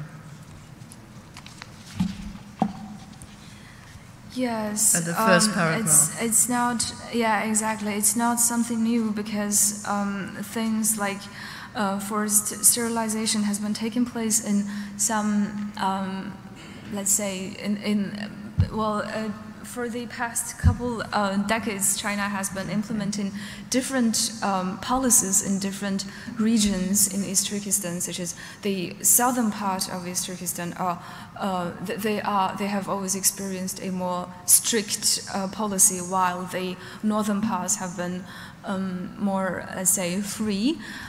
So they, according to our references, they like IUD insert and forced sterilization has been documented before all the past 5 years, like back to 10 years as well.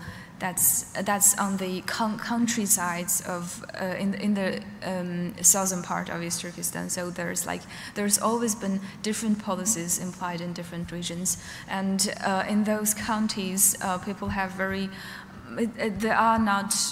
I shouldn't say that it's not very developed from the technical side, technological side. So it's not very easy to get into communication with those villages, and I believe that's the reason journalists haven't been covering this for. Yeah. Well, thank you very much. Thank you, Chairman.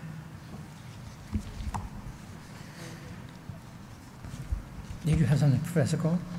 No. Yes. In the fact statements, we've come across a number of coloured uniforms used in the centres or camps. Have you worked out a system of codifying them? Do they vary from centre to centre, or is it decided and defined by the state authority or perhaps other bodies?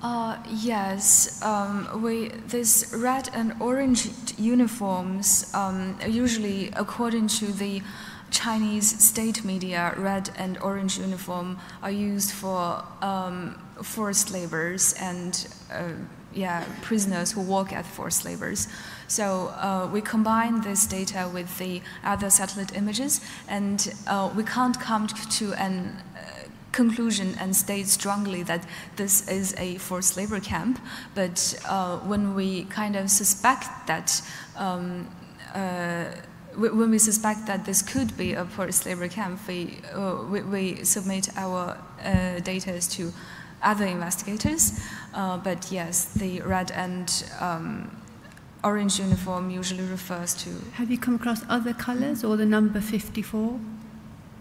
Have you come across other coloured uniforms or the number 54? No. One other question about how do the authorities decide when, for instance, a beard or facial hair growth is a sign of extremism or even terrorism or illegal, and at what length, for instance, does it become a sign of extremism? And is it clear to Muslims in the region what is permitted and what is not permitted with regards to religious practice? It's not a very easy question because, the sign of extremism, it can be wearing a hijab and that you are praying and keeping a Quran in your home, all of those are a sign of extremism. And people, there is a Karakash list which was leaked out some years ago, and I did translate the entire list from Chinese to English and registered the data on our database. And there you could see that people are detained for different reasons for sign of extremism. It can be having more than 2 children, and it can be you have, like the security people have kind of seen that this person has visited the mosque, and that's the sign of extremism. And in some other occasions, they are just taken and saying that like nothing is kind of explained. So, yeah.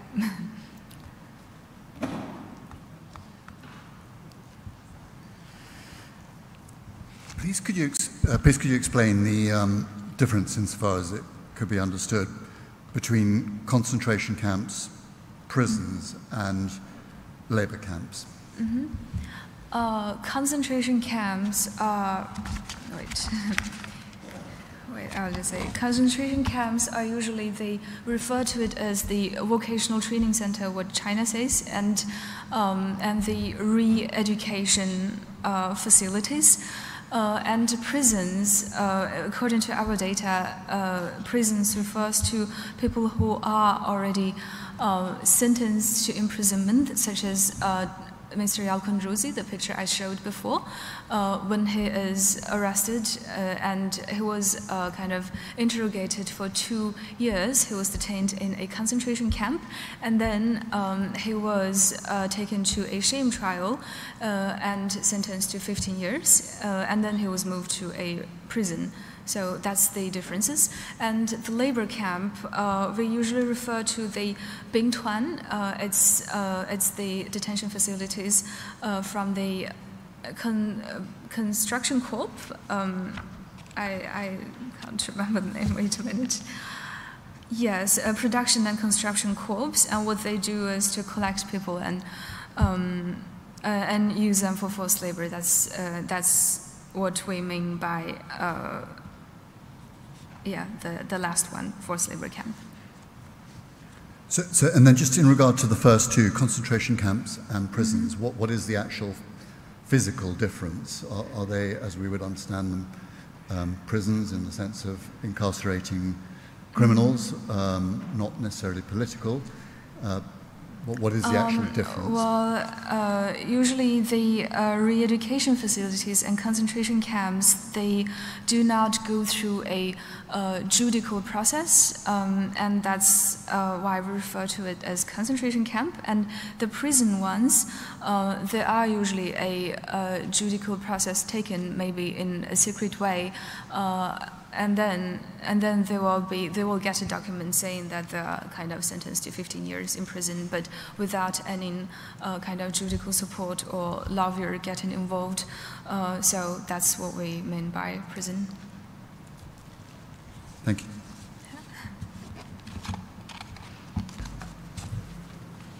Your sources of information for your database,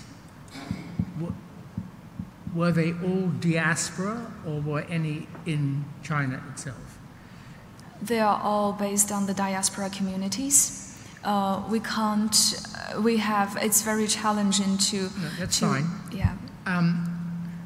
Is there any estimate or guess as to how many Uyghurs altogether there are in the overall diaspora community around the world? I can give an estimate with diaspora community in Europe. That's about 15,000, but I don't know about the rest of the world. And so, of the 15,000 in Europe, how many have you contacted? I got involved in this project starting from July last year. So I got contacted, I was in contact with about, let's say, more than 50 or up to 100 during the past 1 year, but like in direct contact. But as I said, some other sources are based on other information are based on open source and also online registration form, and also we have other volunteers based in different countries, such as Turkey in Istanbul, where there are a bigger Uyghur community. So it's kind of our volunteers who take care of the contact with the testifiers and not us directly. Diaspora in Europe and elsewhere, Uyghur diaspora in Europe and elsewhere are not united in a single body. There are a number of separate bodies, aren't there? And they don't necessarily all share each other's information. There's no reason why they shouldn't. No, like as we said, there are also other databases, and let's say the diaspora communities in US, they usually testify on the other databases, which they are more familiar with rather than us. Well, I'll just repeat that you very kindly, at the request of the tribunal, provided this report on the basis of the work you've been able to do. To some extent, it's probably going to be counted as provisional or interim. And if we present questions to you and to your colleagues after these hearings, will you be able to deal with them to the extent possible by September? We can do that. And maybe come back, and we look forward to seeing you then. Yes. Right. Thank you very much. Thank you. Thank you very much. Thanks. Our next witness is Patrick Talib, who will be examined by Dr. Zamit Porter.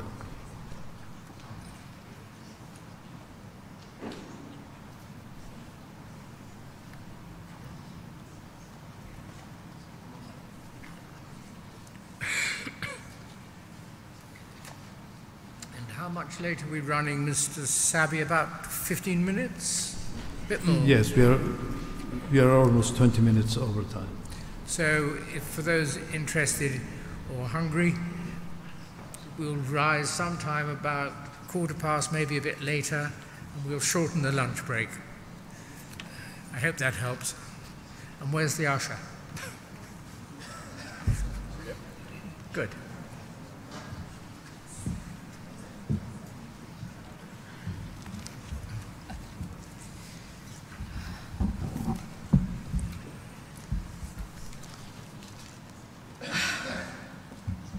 Thank you, Sir Jeffrey. Members, can I begin? Ms. Talib, so in 1991, the witness's husband was arrested and sentenced to prison because he was considered an agitator. His crime? Teaching the Arabic alphabet and the Quran, and raising awareness of the faith of Uyghurs, such as with respect to forced abortions. He was tortured while in detention. His nails were taken off using pliers, and he was hit on the head several times until he was bleeding. And these injuries ultimately caused him long-term memory loss. Upon his release, he decided to escape China in 1994. The witness, his wife, Mrs. Talib, a Uyghur, followed him 2 years later in 1996, and they went to live initially in Turkey. However, as a mother, she had to leave her 2 children behind. It was not possible to take them with her, despite her various attempts. Initially, her daughter, Rukia, was pressured by the authorities to contact her parents, telling them to go back to China. When this failed, Rukia, her daughter, was sentenced to between 3 to 5 years in prison. Many of the witnesses' other relatives were also imprisoned for the sole reason of having been in contact with the witness. Ms. Talib, I have 2 questions for you. In your statement, you state that your husband was imprisoned in 1991, 30 years ago, for teaching the Arabic language and the Quran and raising awareness about Uyghur issues. Could you please clarify whether there were any other acts for which he was arrested, or whether these were the sole reasons for his arrest? Bayanatınızda 1991 yılı yoldaşınızınki tutulgan sebebini Kur'an ügetkenlik, Arapça ügetkenligi üçün aşı sebep bilen tutulgan depsiz. Bunundan başka sebepler battı mı? Yok. No. Thank you. So those were the sole acts for which he was arrested. My second question is similar. You state that your daughter was arrested and imprisoned for failing to persuade you to return to China. Is this correct? Could you please clarify whether this was the sole reason, as far as you are aware, for which she was arrested? Siz bayanatınızda kızınızınki sizni Xitayga qaytıp berişqa siz qaytmağanlığınız üçün türmge taşlandı depsiz yoki tutuldu depsiz. Doğru. Bunundan başka sebep var mı? Yok. Başka sebep yok. Menimki kızımның özünü her qatımda men telefonda görüşken mezgilde ya dadan kelsin ya apan kelsin dep qattiq besim qilganligi uchun biz uningga yo'q deganligimiz uchun turmoqsizdi. No other reason. Each time when she called us, she often insisted that we should go back. And we know that she was under pressure. And when we didn't return, and that's what happened to her. And perhaps my final question before I hand over to the members is, how was she able to know this?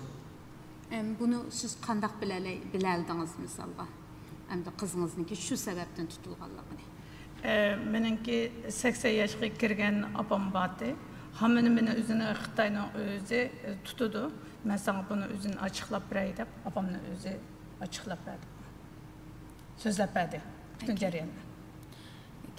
My mother, who was 80 years old, when I spoke to her, she said that I know that the Chinese authorities will arrest me, but I will tell you the truth, what happened, and that's where I learned about my daughter.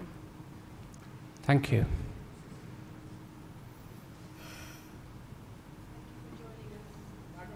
Microphone, please.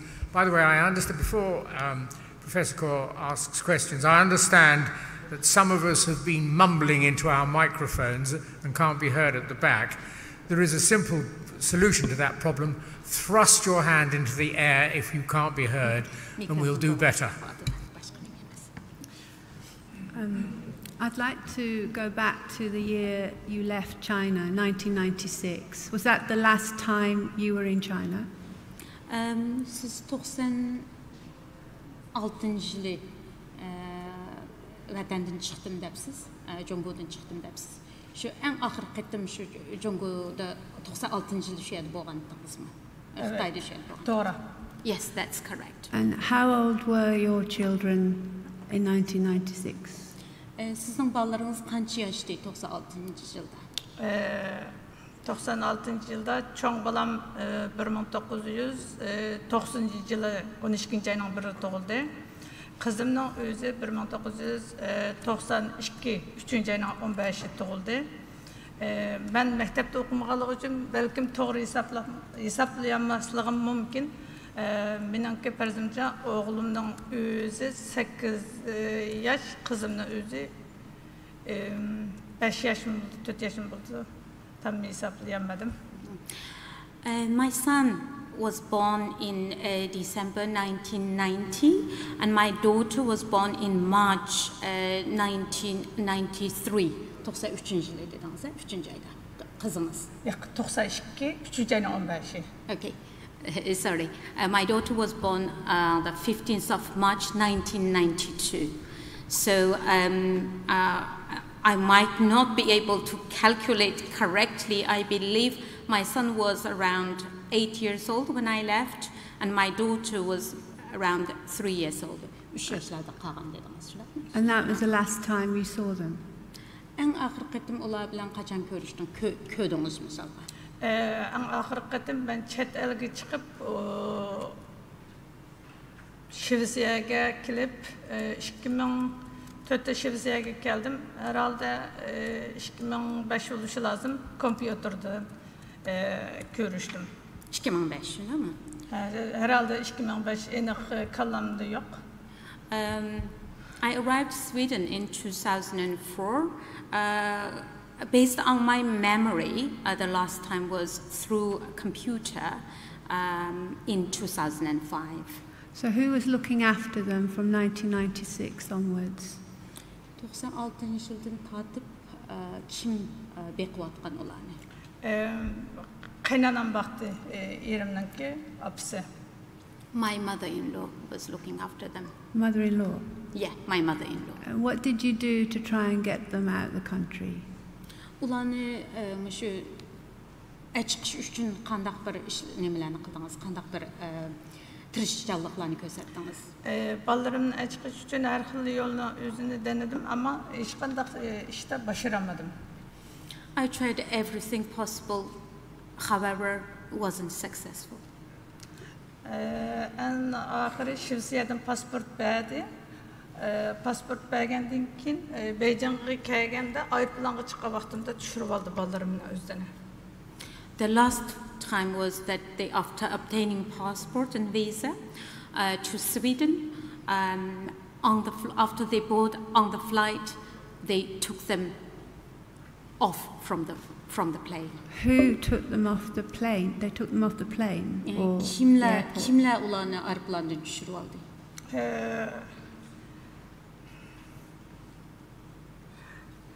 Xitayning saqchilari. The Chinese police. The Chinese police at the airport? At the airport.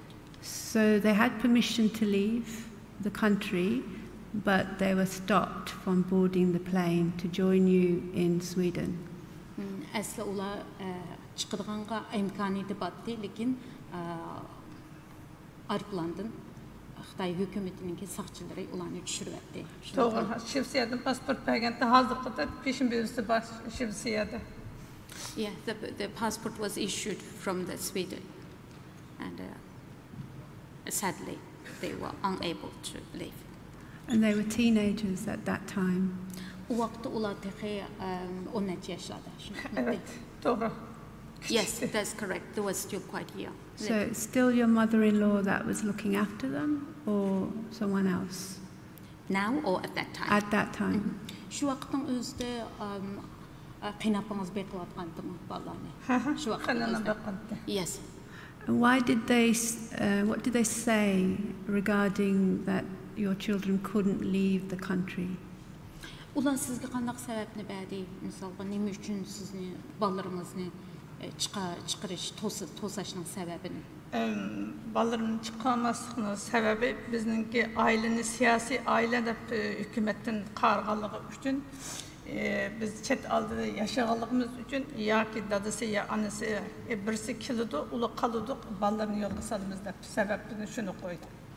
They considered us being a political family, and the condition was that one of us must return, and only then they would be allowed to live. What did you fear if you were to return to China? What did you fear? Eğer siz qaytib barsanız, şu berişdən nimeden ensirtdiniz? Ben aslında berişte özünü denedim, öydekiler kemme dedi. Bizningki ailege her ayda saqchilik kirib, men xat yazışını da bilmeymen. Balangdan nime xat geldi, nime yolladı deb her ayda uluğa qattiq besim qilganligi uchun ailem faqat kemmesin, kelsan seni özünden hem turmuğu solaydı, hem seni özün hayat koymaydı deganligi uchun baramadi. My family discouraged me. They told me that every month there were police visiting them and asking if I wrote to them. Actually, I am illiterate. But because under such pressure, my family told me that not to return. If you do, then they will arrest you and there will be severe consequences. Do you know if they have been detained recently in the last few years? Bu neçə yılın içində ulamı tutulub getdiklərini anladınız mı? Qandaq ahvalda? Benimki ailem olsun, yoldaşımın ailesi olsun. Hiç hazır sırt yok. Hemisi Xitay'nınki tormusu da beni bir yerde. Bu benimki kızım. Both family members of my husband and my own gone. They are interned by the Chinese authorities. This is my daughter. Bu benim kızım yenideki balısın nevrem. That's her child, my grandson, oğul mu? Evet, balısı oğul. Bu beni hamile vaxtıda soladı kızımın özünü. Yeah. She was arrested while she was pregnant. So these images were sent to you? Bu resimni ular yollab berdimi sizga? Evet, apam yollab berdi. My mother sent. Via phone? Telefon arqılı yollab berdim. Her vaxtıda Xitayning bir apını yollab berdi. Yeah, it was via the Chinese app, WeChat. And when your daughter was detained, what happened to her children? Kızınız tutulup ketkendan keyin tutqul jarayonida nima ishlar bo'lganligini bilamsiz? Başka artık bir narsa bilmeyim. Kızımda sol vaqtındaki bizniki ailedekilerin hemmesi manqarta telefonun hemmesini itibatından keyin işkanlıqdan hazır kadar alakam yok. Kızım Xitayning oturmuşu da öldü mü, yakı hayat mı, oğlum mu şunda bilmem. I have no idea. I have no information since my daughter was arrested, and then I didn't have any contact. I was cut off from everyone. So both my son and my daughter, I don't know whether they are alive or dead.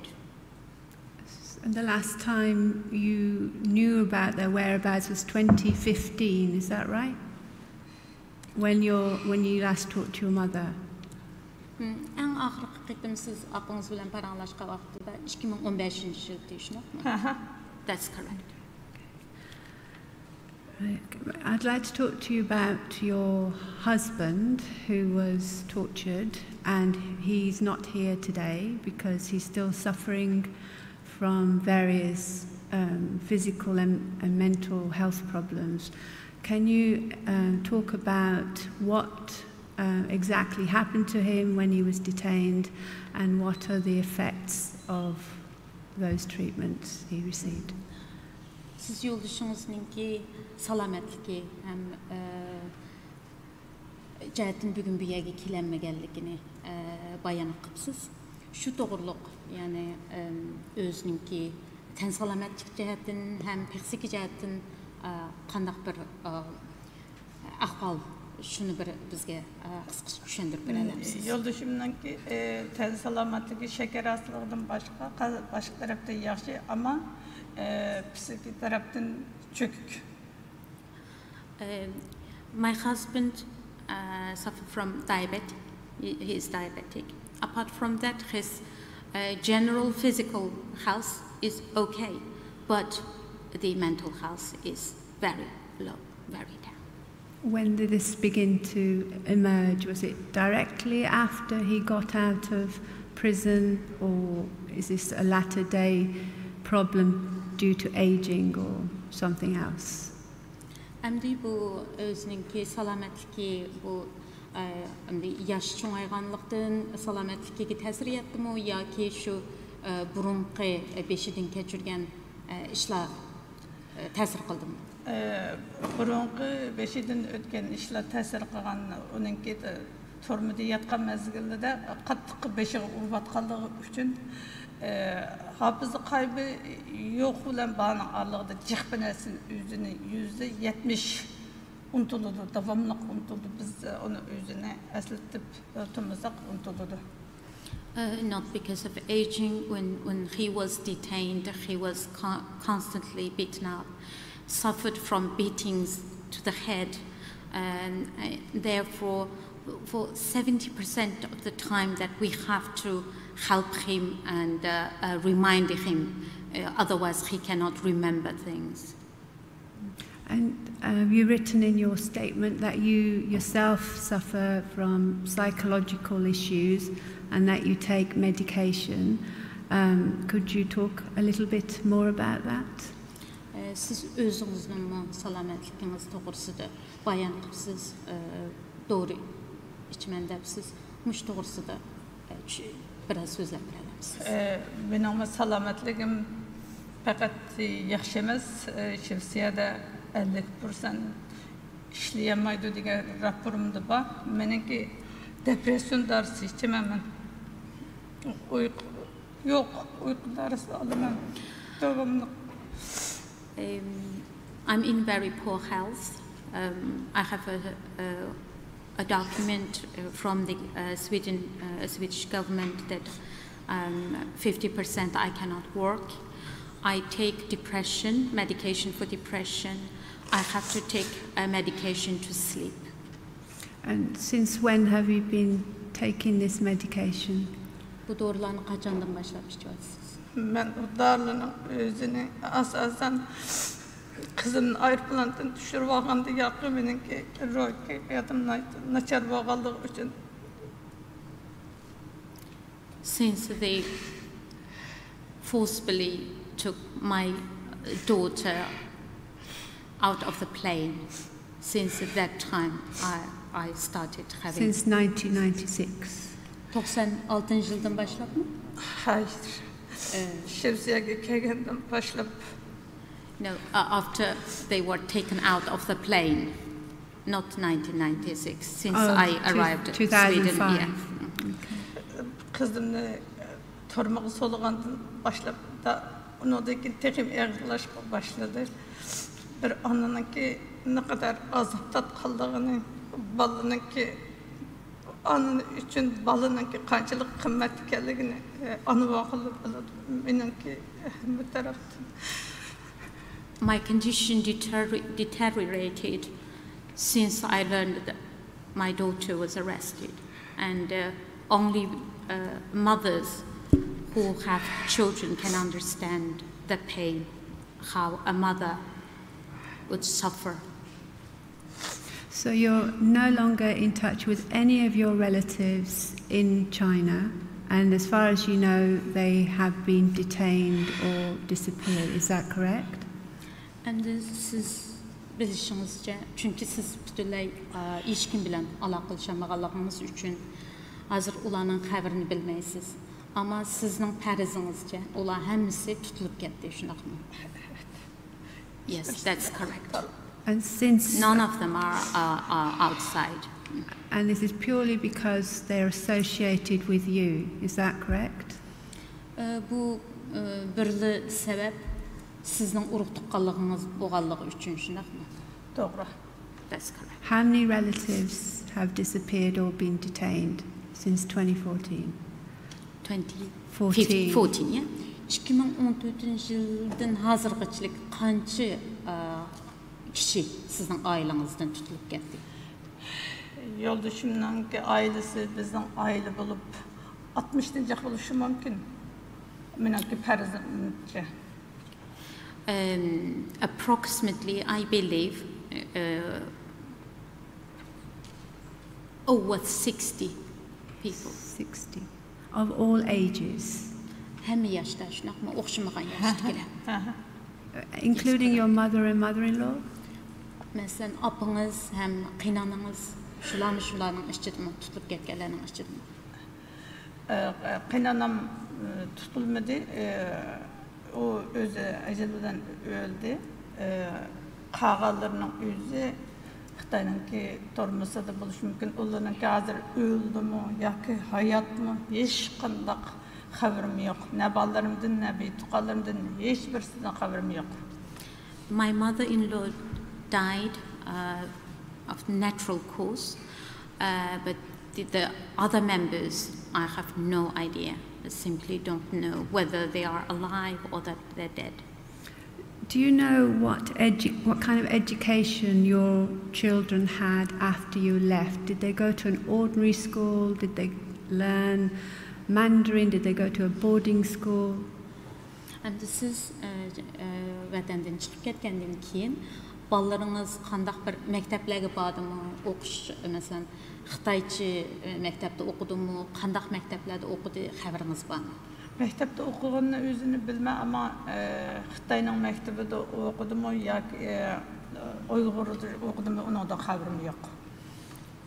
As far as I know, they went to school, but I didn't know whether they went to a Chinese school or the Uyghur school. I don't have any information regarding that. And can I also ask how you managed to leave the country if you're, this is a very highly bordered and strict country with a lot of surveillance? How did you manage to get passports and get out? Endi bizim bilishimizce Xitaydan çıkmak intayın qiyin. Çünkü ular kontrolsuz aytışın. Şundaq bir şəraitdə sizlər qandaq çıxaladыңlar? Qandaqlıq çıxandыңlar şunda? Menimki yoldaşım qaçaq yol bilan çıxdı. Men başqa birisininki ismida pasportni o'zini sotib olib chiqdim. My husband left the country illegally. Me too also paid money for someone else's passport, and I used that to leave the country.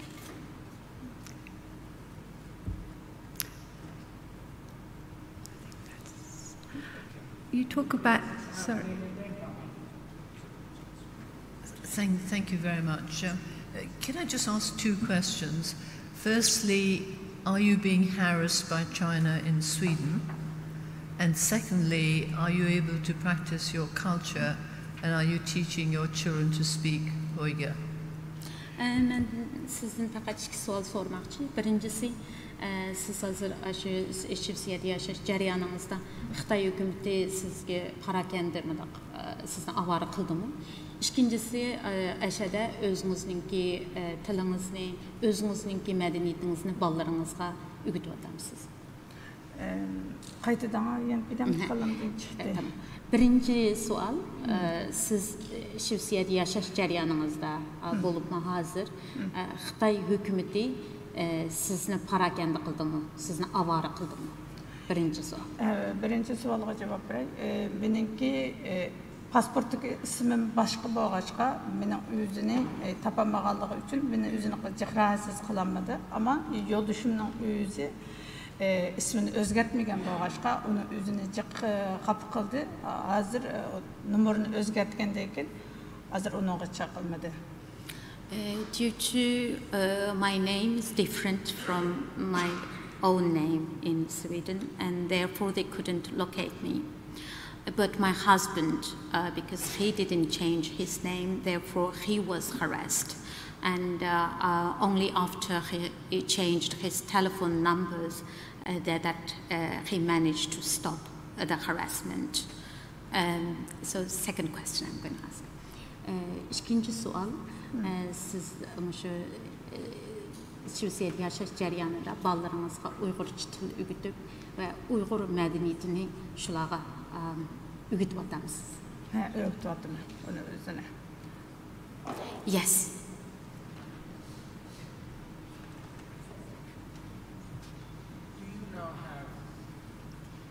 Do you now have Swedish citizenship? I beg your pardon, I didn't hear the last bit. Do you now have Swedish citizenship? Okay. Siz özünüzünki Şivsiye oldunuz mu? Yeah, I hold Swedish passport. Has the Swedish government, through its embassy in Beijing, done anything to help you locate, contact, get information about your family members? Şu Beijing'de soruştuk. Şivsiye elçixanası sizinki ballarımızın qayerligini, izleyerekini qilishga yordam qildim. Biz ulardan onu üzünü talep qilmadik. Talep qilsaqmi baribir Xitoydan bu Shuziyaning kursi yetmaydi, Xitoy hukumatiga. Buning uchun biz talep qilmadik. We haven't approached them because we know that the Chinese authorities will not cooperate with them. Finally, you've given a long and detailed account of distressing events. Is there anything else you want to tell the tribunal before you leave us? Sizden naydi inçik suallarını sorab sizlere naydi bir aram kıldık. Hem de en ahırda sizin özünüzün şu sotqa deydiğen sözleriniz var mı? Bu sotki herkese köp rahmet eytimen. Menimki dədimni tanışıqallığı üçün ulara köp rahmet eytimen. I just would like to thank you that you listen to my sorrow.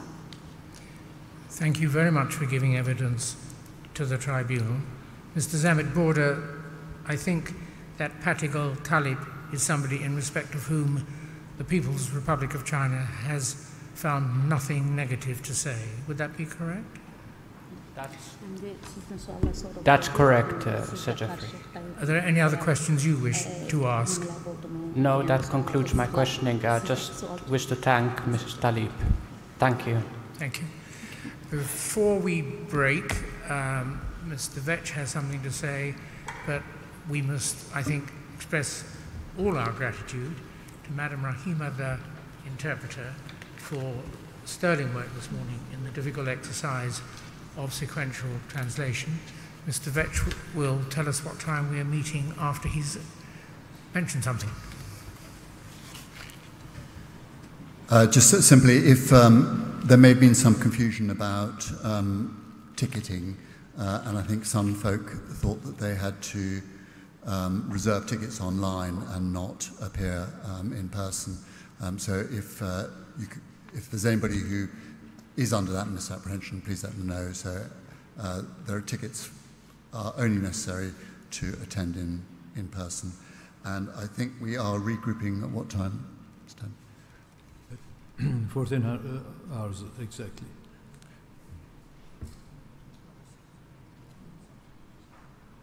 Yes, and of course, if those who are viewing online, then seats are available for tomorrow being Saturday, Sunday and Monday.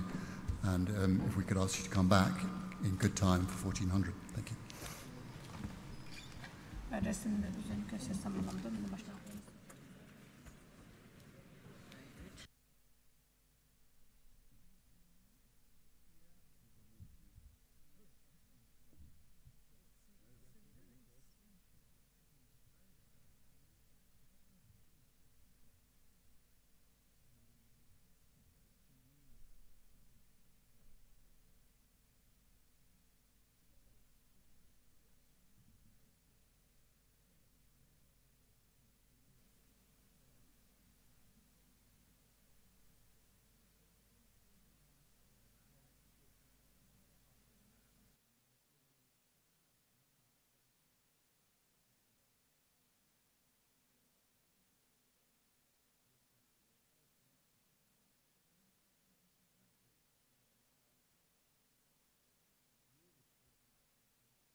Assalamu alaikum, hörmətli görürmənlər. Görüvatqanlar Erkin Asiya Radiosu Uyghur bölümünün naq meydan taqtışı. Biz bugün yani 6. ayının 4'üdən 6. ayının 7'sigacha Angliyaning Londonda içilivatqan Uyghur Sot kollegiyasının naq meydan taqtışını huzurunlarga bağışlaymiz. Bu bir Uyghurlarning tarixiga hem taqdirga münasibətlik bir tarixiy vaqa bolğanlıq üçün hammalarning ekranımızga alayda diqqat berişinglarni ümid qilamiz. Bu Mehmetcan Cüme Uyghur bölümünün muavin direktörü. Rahmetlilerge meylen körmenler. Bayam alım dep ötkendek biz Angliyaning London şehrinde işlep atkan Uyghur sot kollegiyəsinin naq meydan anıltışını huzurunuzda sunuvatımız. Biz görüp ötkənimizdək naq meydan anıltışı aldı bilen 4 saatlik birinci baskışını tamamlap, hazır demiliş jarayonida turvatıdı. Biz muşu fürsətdən paylanıp, ədigəndə sotda nemələr oldu, şunu huzurunuzda bir qıtım tanıştırıb ötümüz. Undaqda alımsız muşu sotninki quruluşu ve sotninki əhmiyyəti haqqındakı bəzi məlumatlarını huzurunuzda bizning muşu anlaştırmamıza bir qısqa düşəndürüb ötken bolsunuz. Oldu, rahmet. Bu ئەنگلىيەدە ئېچىلىۋاتقان bu Uyghur sot kollegiyesi, yani bunun kuruluşu azraq ağ görünüşünü düşendirip ötüp kelsek, bu sot kollegiyesi bir müstəqil xalq tarafından kurulgan bir sot bulup, bunu Dünya Uyghur Qultinin alaydı təşəbbüsü bilen kurulgan bir sot məhkəməsi. Bu bir ma'lum dövlətə yoki ma'lum bir parlamentga təvə emas. Şunda bolğanlıq üçün Xitay hökuməti endi bu sot məhkəməsininki bo'layotgan roldan nihoyat andish qilib kelmoqda. Bu sotning endi o'ynaydigan roli masalan Amerika hukumati va yoki Yevropadagi parlamentlarning roliga o'xshamaydi. Chunki Xitoy hukumatining necha vaqtdan yoqi da'vatqani, ya'ni Amerika, Yevropa, mayli Angliya bo'lsin, Kanada bo'lsin, Gollandiya va yoki Litva qatorliq bir qism g'arb ellarning Xitoy hukumatining Uyg'urlarga qaratgan jinoyatlarini, ya'ni irqiy qirg'inchilik deyishni bu g'arb ellari Xitoy hukumatining bosh ko'tarishini xohlamaganligi uchun, ham Xitoyni qovurishga elish uchun, chidamaganligi uchun hozir yag'andan Xitoy hukumati Uyg'urlarga irqiy qirg'inchilik qilyotidi degan safsatani ko'tarib chiqmoqda deb tushuntirib o'tgan bo'lsa, bu qitimqi bu Uyg'ur sot kollegiyasi, ya'ni mustaqil xalq tarafidan qurilgan bu sot kollegiyasining oxirgi chiqqan hukumati navada irqiy qirg'inchilik bo'lsa, Xitoy hukumatining bu bana sabablari yo'q chiqqan bo'ladi. Şuna Xitay buningdan nihoyat andish qilib bir qancha kundan yoqi ba'zi bir harakatlarni elib bormoqda. Bu haqda Mehmetcan Efendi alohida tushuntirish bermoqchi. Rahmat. Deb o'tganimizdek, bu bir xalq soti. Ya'ni bu sot shu sot kollegiyasining aytishicha hamda o'tgan yili sentabrdan boshlab uchur to'plashga boshlagan. Lekin bu sotga Xitoy hozirgacha hujum qilib keldi hamda. En ahırki hücumu şu 9. növbetlik axbarat elan qilish yig'ini, ya'ni şu 25 may açılgan. Bunun da Xitayninki bir neçe axbarat xodimlari var. Bunun birisi Elijan inoyat demdi. Bu Elijan inoyat deydi. Bu sotninkilikı inovatni to'kish, kursin tushirish harakatlarida bo'ldi. Sot qatnashuvchilar, ya'ni guvohlik beruvchilarninki hammasini bir qitimdan ayblab, ularni hujum qilib, ularni bir qitim har xil shaklda ularninki şəxsiyyəti hücum qıldı zaten. Doğru. Məsələn, Elijan inoyatida bu sotqa hücum qilgan vaqtida sotninki bir nəticə qazanmagan bir alas turayotganligi, ya'ni hozirgacha aran 7000 fond sterling yan to'plaganligi, bularni qiziqadigan, bularni qo'g'daydigan, bularni qo'llaydigan odamlarning ozligini dedi. Lekin bugungi sotninki torbetiga qarasak, sotning o'zining torbetiga chiqargan uchurlar qaragan vaqtida sot hozirgacha 250 ming yani fond sterling iyanı çıkkanda. Doğru. Yani Amerika doları boyunca ilip etken vaqtda bu 350 ming dollar. Bularınki asıl degen plandan 100 ming dollar eşip ketken. Bular iyanı belki adamlarınki sani 8 mingdan eşip ketken. Yani bu qo'lliq işlami köp degen gap. Endi bu sotqa kelgan yana bu Xitoy hukumatininki yuqori darajalik arboblarning hujumiga kelsak, 3-isla yollaygan bir uchur taqatda buningda bizning radio bevosita Twitter'da bu uchur taqat bizning radiomizni CIA'ninki tashviqot mashinasi dedi, bizningki muxbirlarimizdan Sho'rat O'shur qatorliqlarni buningda ayblagan bo'ldi. Yana Qalbmir Sidiq deymiz, Sayragul Savut, Ömerbek Ali, Zumrat Davud, Gulbar Aytovaji, Gulbar Jalilova, Tursun Ziyaudin, Mirgul Tursun qatorliqlar yana axloqiy jihatdan hujum qilgan bo'ldi. Qanday olmuşsun bular yana bugungi adiganda siz ko'rib be'amelin ko'rib o'tganimizdek, yana shu dadil alda jasurlik bilan o'zini tutib olgan shaklda o'zining beshini o'tgan shu qismatlarni nojonliq shaklda bir o'tirib qo'yib o'tgan bo'ldi. To'g'ri. Hozir siz ham shu biz deb o'tganimizdek shu adiganda guvohlik beruvchilarning bir nechisiniki guvohliklarini bir xulosalab o'tgan bo'lsangiz. Albatta. Bu siz degandek hamda bu Xitoy hukumati hamda bir tarafdan qarasa xuddi bu Xitoy hukumatining bu Angliya Londonda yechilayotgan bu sot mahkamaning chiqargan natijalarga hech qanday bir ahamiyat bermaydigandek uni qaralab keldi. Ammo shu orqaliqmi, ya'ni Xitoy hukumatining bu sotdan bu sotdan nihoyat andish qilayotganligini bildirdi bir hisobdan. Bugun atdigina albatta bir muncha guvohchilar o'zining beshini o'tgan aytib fojialik issiq sovuqlarni o'tirib qo'yib kelgan bo'ldi. Masalan, Qalbinur Sidiq xonim bo'lsin, Ömərbək Ali bo'lsin, Norvegiyadagi Uyg'ur adliya arxividan muattar Ilqut xonim bo'lsin va yoki Podgul Tolib bo'lsin, hammasi o'xshash bo'lmagan shaklda Xitoy hukumatining Uyg'ur, O'zbek, qolgan qarindosh millatlarga qilayotgan ya'ni bir jinoyatlarning har birining beshi qanday kelganligini nihoyatda to'liq dalil isbotlar bilan nihoyatda fojiaga oldi tushuntirib o'tib ketdi. Masalan, ko'rdik dastlabda bergan Qalbinur Sidiq xonimning nihoyatda fojialik. Odam anglasa odamning yuragi mujil demdi bunda desak. Masalan, Qalbinur Sidiq xonimnikini siz mi angladingiz? Bu to'g'ri siz beshga qizga qilib bergan bo'lsangiz. Bo'ldi.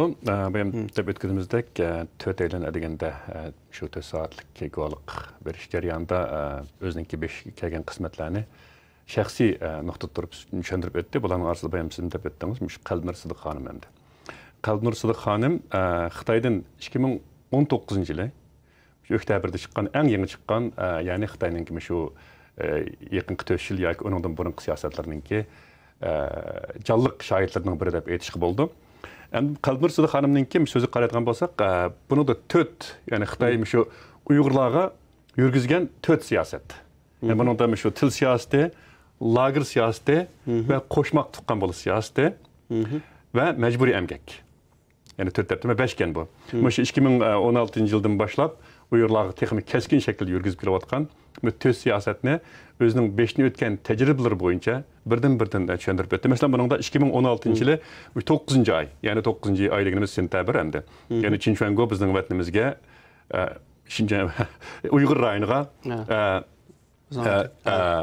shu rais qilib, ya'ni partiya sekretar qilib tayinlangandan buyon yurgizgan siyosatning birisi shu tilni amaldan qoldirish bo'ldi. Buningda Qalbinur Sidiq xonim o'zining maktabida Uyg'ur tili va ya'ni qo'sh til sinfidagi o'quvchilarning qanday qilib bo'lak sinfdagi o'quvchilar bilan birlashtirib o'tilganligi, burungi Uyg'ur tilida dars beradigan o'qituvchilarning qanday majburiy holda shu qo'sh til, ya'ni Xitoycha intamiga berishga majburlanganligi, ularning qanday qilib hammasiniki majburiy shaklda ishga saqlaydigan, soqchilarga qarshidigan, tozaydigan ishlarga majburlanganligi, oxirida pensiyaga chiqqanligini so'zlab o'tdi. Bundan keyin, ya'ni o'ziningki shaxsiy tajribasi bo'yicha lager siyosatining qanday boshlanganligini ma'lum darajada tushuntirib o'tdi. Uni boshlanganligini aniq tushunmasam, nurg'un odamlar Xitoyda buni qanday bilmaydi, qanday boshlanganligini, ammo bu xonim shu 2017-yili fevralda, ya'ni shu nimadagi Sanfankodagi bir erlar lagerga o'qituvchilikka berishga taklif qildi. O'zim bir savodsizlarga Xitoycha dars o'tsa degan bir uchurni olgandan keyin soqchi shu nimaninki bir soqchininki yetaklash bilan shopirning aparish bilan bir yak bordi. O'zim hayron qoldi. Bu yerda bir lagerda o'zining lagerga borganligini biladi. Bu lagerdagi bu ayolning bosh ko'rganlari lagerda odamlarninki atalmış o'quvchilarninki u nimaga chiqqan vaqtida, sinflarga chiqqan vaqtida qanday qo'lda ishkallarning borligi, bularning boshda boshlangan bo'lgach, ularning kayfiyatiningki qandayligi, hatto boshda salomatligining yaxshiligini deb o'tdi. Keyin 6 oy jarayonida, masalan, Osman degan bir sodiyaninki shunda kelishgan bir odamning, tirishgan bir o'quvchininki qanday o'lib ketganligini tushuntirib o'tdi. Bularga keyin 6 oy jarayonida qanday qilib bu lagerlar odamlarning to'planayotganligi, demak shu tutishninki texnik ko'payayotganligini darak berdi ekan bu. Ekildigan bu Qodir degan bir soqchining og'zidan bir gapni deydi. Nima degan chiroyli bolalar bu. Bu zavodni quyib chiqqandek bolalarki nerdan ekilayotganda bo'ladi deydi-da. Demak, bularning chiroyli kelishgan yosh bolalarning ekanligini ko'rib o'tdi. Kim bu jarayonda bularga to'g'ri berganligini so'zlaydi, o'qilganligini so'zlaydi. Ya'ni shu jarayonda diqqat qilgan bir nuqta, bularning barbara boshda shunchalik tirishchan, umidvor, o'zining chiqib ketalaydiganlik ishongan bir odamlarningki, keyin hatto o'zining qadamini ololmaydigan, o'tdas qopolmaydigan, qo'psa o'tirolmaydigan. Hatto hech qanday ish xiyoli yo'q, ilqi ba'zan yeyman, o'sang o'laman degan bir holat kelib qolganligini tushuntirib o'tdi. Undan boshqa yana mush lagerninki, yana odamninki yana diqqatini chekadigan bir nuqta, bu xonim bu yerda 6 oy xizmatini tamomlab tugatgandan keyin, ya'ni shu yana bir Tugong demda, Xitoyning bir Urumchidagi chetlik bir yezaq shayda balkim shu qurilgan Tugongdagi ayollar lagerga ep berildi bu xonim. Bu odamda ya'ni bu qiziqira buningki binoning tishiga qiyrilar sanatoriyasi deb yozilganda. Qarang bu ish o'xshamaydi-da. Burun masalan bizim egallagan axborotlarimizda, Xotanda bir egallagan uchurimizda kichik bolalar qamalgan turmini bu yerlik Parishlar maktabi degan, masalan, ashunga o'xshash ismlarni berganda, bu o'ringa sanatoriya deb o'rin bergan. Bu yerga qarsak ism bergan. Qarsak bu xonimninki bu yerda buna qabih jinoyatlarga o'zining shohid bo'lganligini, qizlarninki jinsiy parokanchiliklarga, xo'rliqlarga, bosqinchiliklarga uchraganligini deb aytadi. Bu bir ikkinchi siyosat, bu lager siyosatininki, endi bu qizlarninki yosh ko'pincha 90%ning 16 yoshdan, ya'ni 18 yoshdanmi, 40 yoshgacha bo'lgan ayollarni egallaydiganligi. Bularning orasida oliy maktab, hatto Amerikada, Yevropada o'qib kelgan, doktorlik o'qib kelgan, tirishchan, aqlliq, sarxil Uyg'urlarning borligini, hatto buningga 70 yoshga kelgan bir Xitoy o'qituvchininki yo'lda ketayotqichi yana bir shofirga ajablanib dapirayotganligi shunchalik aqlliq bolalar ekan, biz hayron qoldik. Nima deb bularni kelganda deb hayron qolganligini deb aytdi. Bu lagerda hamda odamninki bu xonim o'zining ko'rganlari bo'yicha ig'izga og'usiz inson qilibdan chiqqan, nihoyat ig'ir jinoyatlarga shohid bo'lganlik uchun oxirida o'zi nimaga bir badandan salomatlikdan ig'ir bir chatoq chiqib lagerga borolmay qoldi. Bu o'qituvchilikni davomlashtirishga. Buning sababi bo'lgan yana bir narsa bor. Bu majburiy tug'i cheklash operatsiyasi qilganda bu xonim. Qilgandan keyin 2017-yilning oxiriga deyman.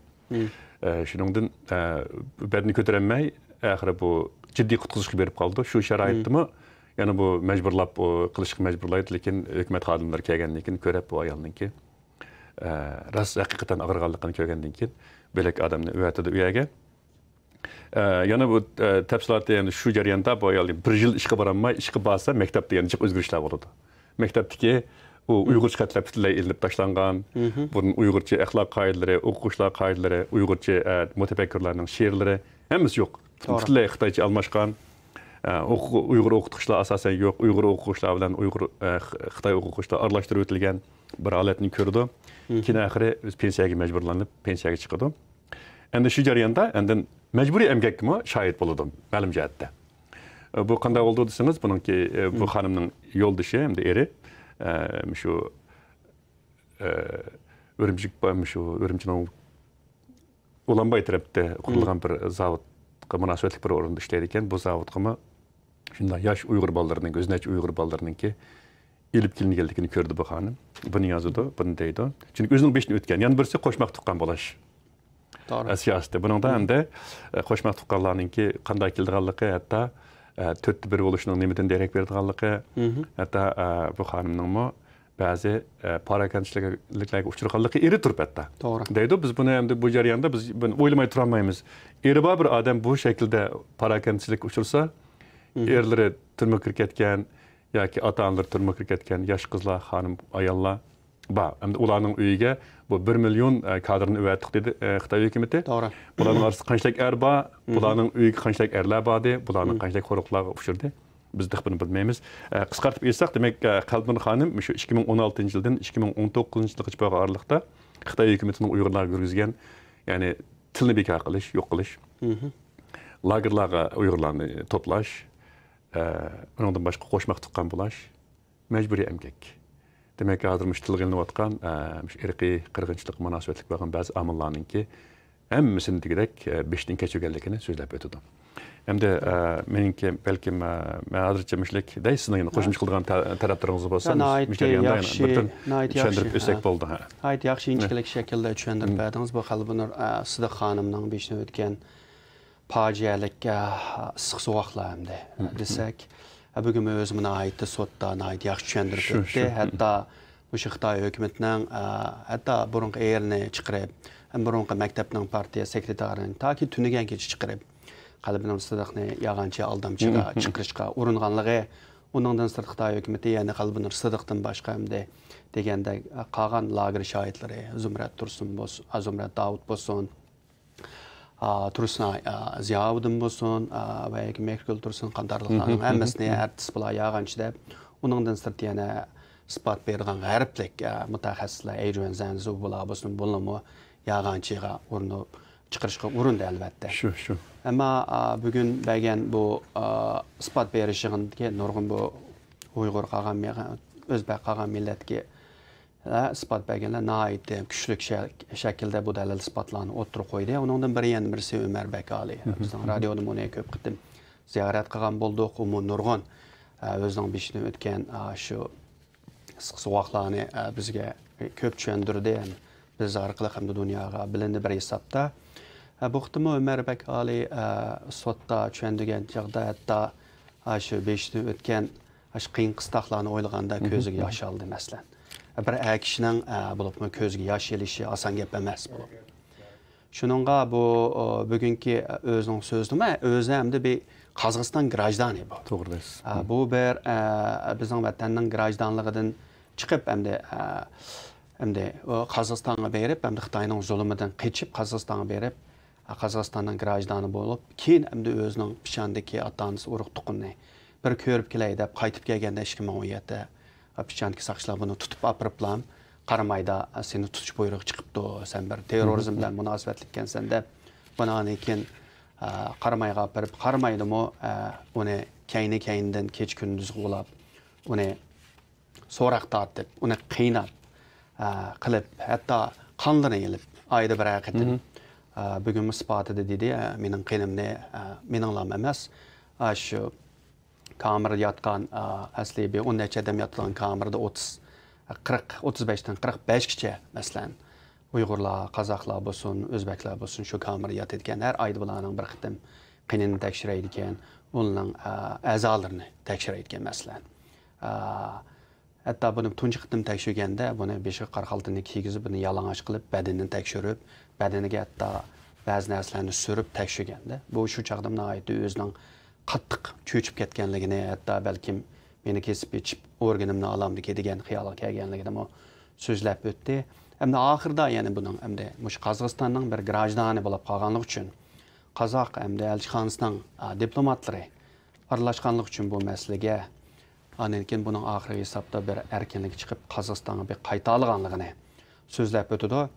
Hatto Qozog'istonning diplomatlari bilan ko'rishdan burun bu Xitoy hukumatining uni alohida taklif qilib, bu yer yuz bergan har qanday bir narsani desang, sen bu yerdan yaxshi chiqa olmaysan, ham urug' tuqqanlaring bizning qo'limizda, ularni nihoyatda zo'r bir ziyonkashlik uchraydi degandek. Bu narsalarni.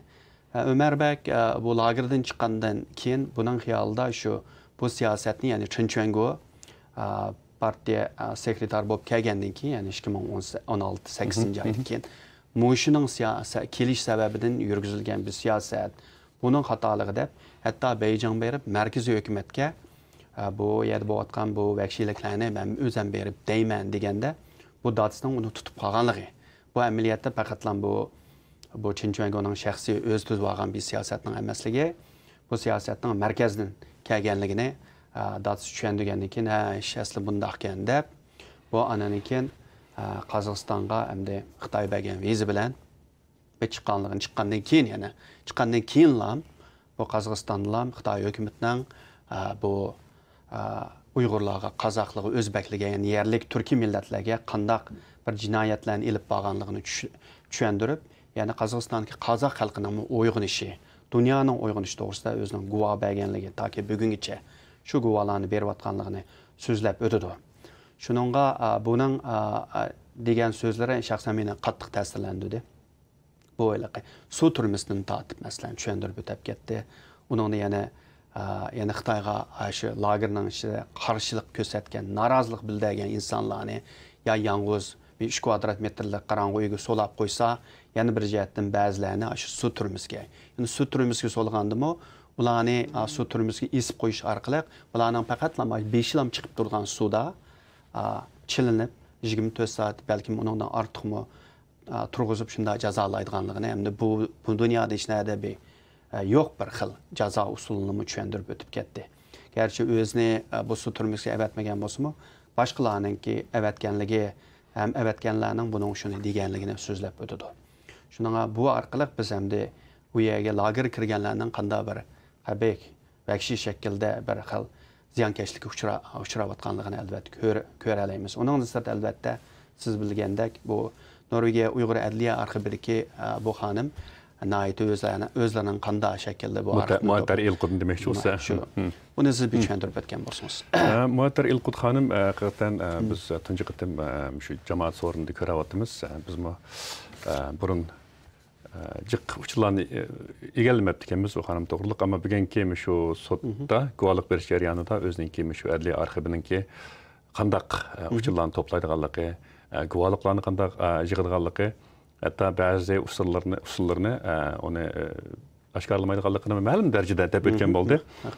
Maxfiyatlik shaklda. Ammo qanday bo'lmasin, bu yana bu xonimninki bergan shu guvohligi bu bir organninki kasbiy bir organ ekanligini, hatto o'zi yosh turibmi buningda qabul bir tadqiqotchi bo'lib yetilganligini namoyon qilib o'tdi. Demak, bu bugungi shu guvohlik berish yig'inida, ammo bir tadqiqotchi bo'lish sifati bilan, bir ma'lum bir adliya arxiv to'plag'uvchi bo'lish sifati bilan bugungi bu sudga jonliq bir tus qo'shdi deb aytishga bo'ladi. Albatta. Endi siz deb o'tdingiz, balki shu lagerda shu nimalarga berilgan, mahbuslarga berilgan, atalmış mahbuslarga, tutqunlarga berilgan dora va tekshirish. Ya'ni buni Qalbur Sidiq xonimni o'zininki do'stlari va hatto sestralardan so'rab, sestralarning uni berayotganligini ko'rganligini aytdi. Demak, bu yerda o'xshashlik bor degan gapda. Demak, bu shu tutqunlarga berilgan dora va tekshirish masalasi bir necha o'rindan har xil shaklda o'tirib qo'yilganda, shu mening diqqatimni chekdi bugun. Siz muattar to'g'risida yana qo'shimcha qilgan gaplaringiz bo'lsa, yana muattar nayti yosh bir nayti talantli bir qiz ekan, ana inglizcha shunda yaxshi ekan.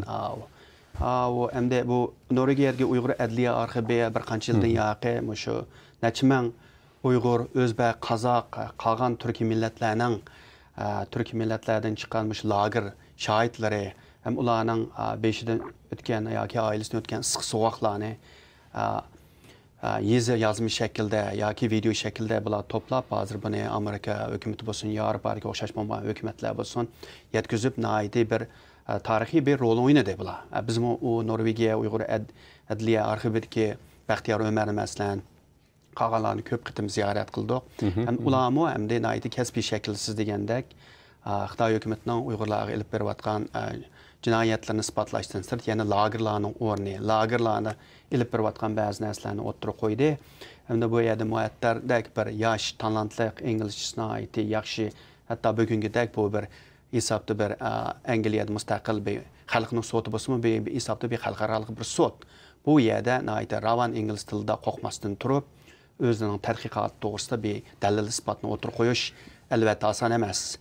Biz obaytida o'tib ketganda Xitoy hukumati mayli Qalbur Sidiq bo'lsin va yoki boshqa guvohchilar bo'lsin, hozir ularning urug' tuqqanlarini televizorlarga chiqarish orqali yoki bularga xat yozish yoki text message degandeklarni avatish, telefon qilish orqali bularga tahdid savatgan bir vaqtda bunda yosh bir qizning chiqib qo'rqmasdan bu isbotlarni o'tirib qo'yishi bu bir xeli bir cho'ng gap bu-da, oson. Oddiy gap emas albatta. Shuningga bu aytdimda ta'sirli bir isbotlarni o'tirib qo'ydi. Bu ham sotninki xalqarалық sot ekanligini deb o'tdingiz. Zat garchi bu shaxsiylar tarafidan qurilgan bir sot bo'lsin, ammo sotning sanasi qaraydigan bo'lsak, sotda professorlardan tortib advokatlargacha, qonun mutaxassislargacha bo'lgan 13 tak arbab o'ltiribdi. Ular shu guvohlardan kuchli savollarni so'radi. Hem bularninki başta deb o'tgan maydonda biz Xitoyga qarshi yoki Xitoy tarafda turib bir diylo turg'izmadik. To'g'ri. Dedi. Demak, yana bular o'zininki betaraf turib, mushuninki zot Xitoyning Uyg'urlarga irqiy qirg'inchilik va insoniyatga qarshi jinoyat yurgizdimi, yurgizmadimi degan masala to'g'risida adolatsiz turib, betaraf turib bir qaror chiqarganligini deb etdi. Shunga savollarma kuchli shaklda shuni yaqilgan asosda bo'ldi. Ammo qanday bo'lsin, Xitoy hukumati buni yanlab hozir kelgisi degandek bu inovatini kursini tushirish uchun bir betaraf sotliqni ko'rsatishga bek tirishyapti. Ammo bular biz bugungi sotdagi mutaxassislar o'zining haqiqatan betaraf turayotgan bir mutaxassislar ekanligini Jeffrey Nice apandimi deb o'tdi. Bundaq bir sotning 2 dunyo urushidan buyon bir necha qitim ishlaganligini, buning Falun to'g'riliq bir qitim ishlaganligini, hatto shu Yaponiyaninki shu militaristlarninki jinsiy qulluqqa majburlangan ayollar to'g'riliq, hatto o'lib ketgan shu Yaponiya imperatori ustidanmi hukm chiqarganligini deb aytdi. Demak, bu sud burun bo'lib baqqan bir sot, ya'ni bo'lmagan bir sot emas.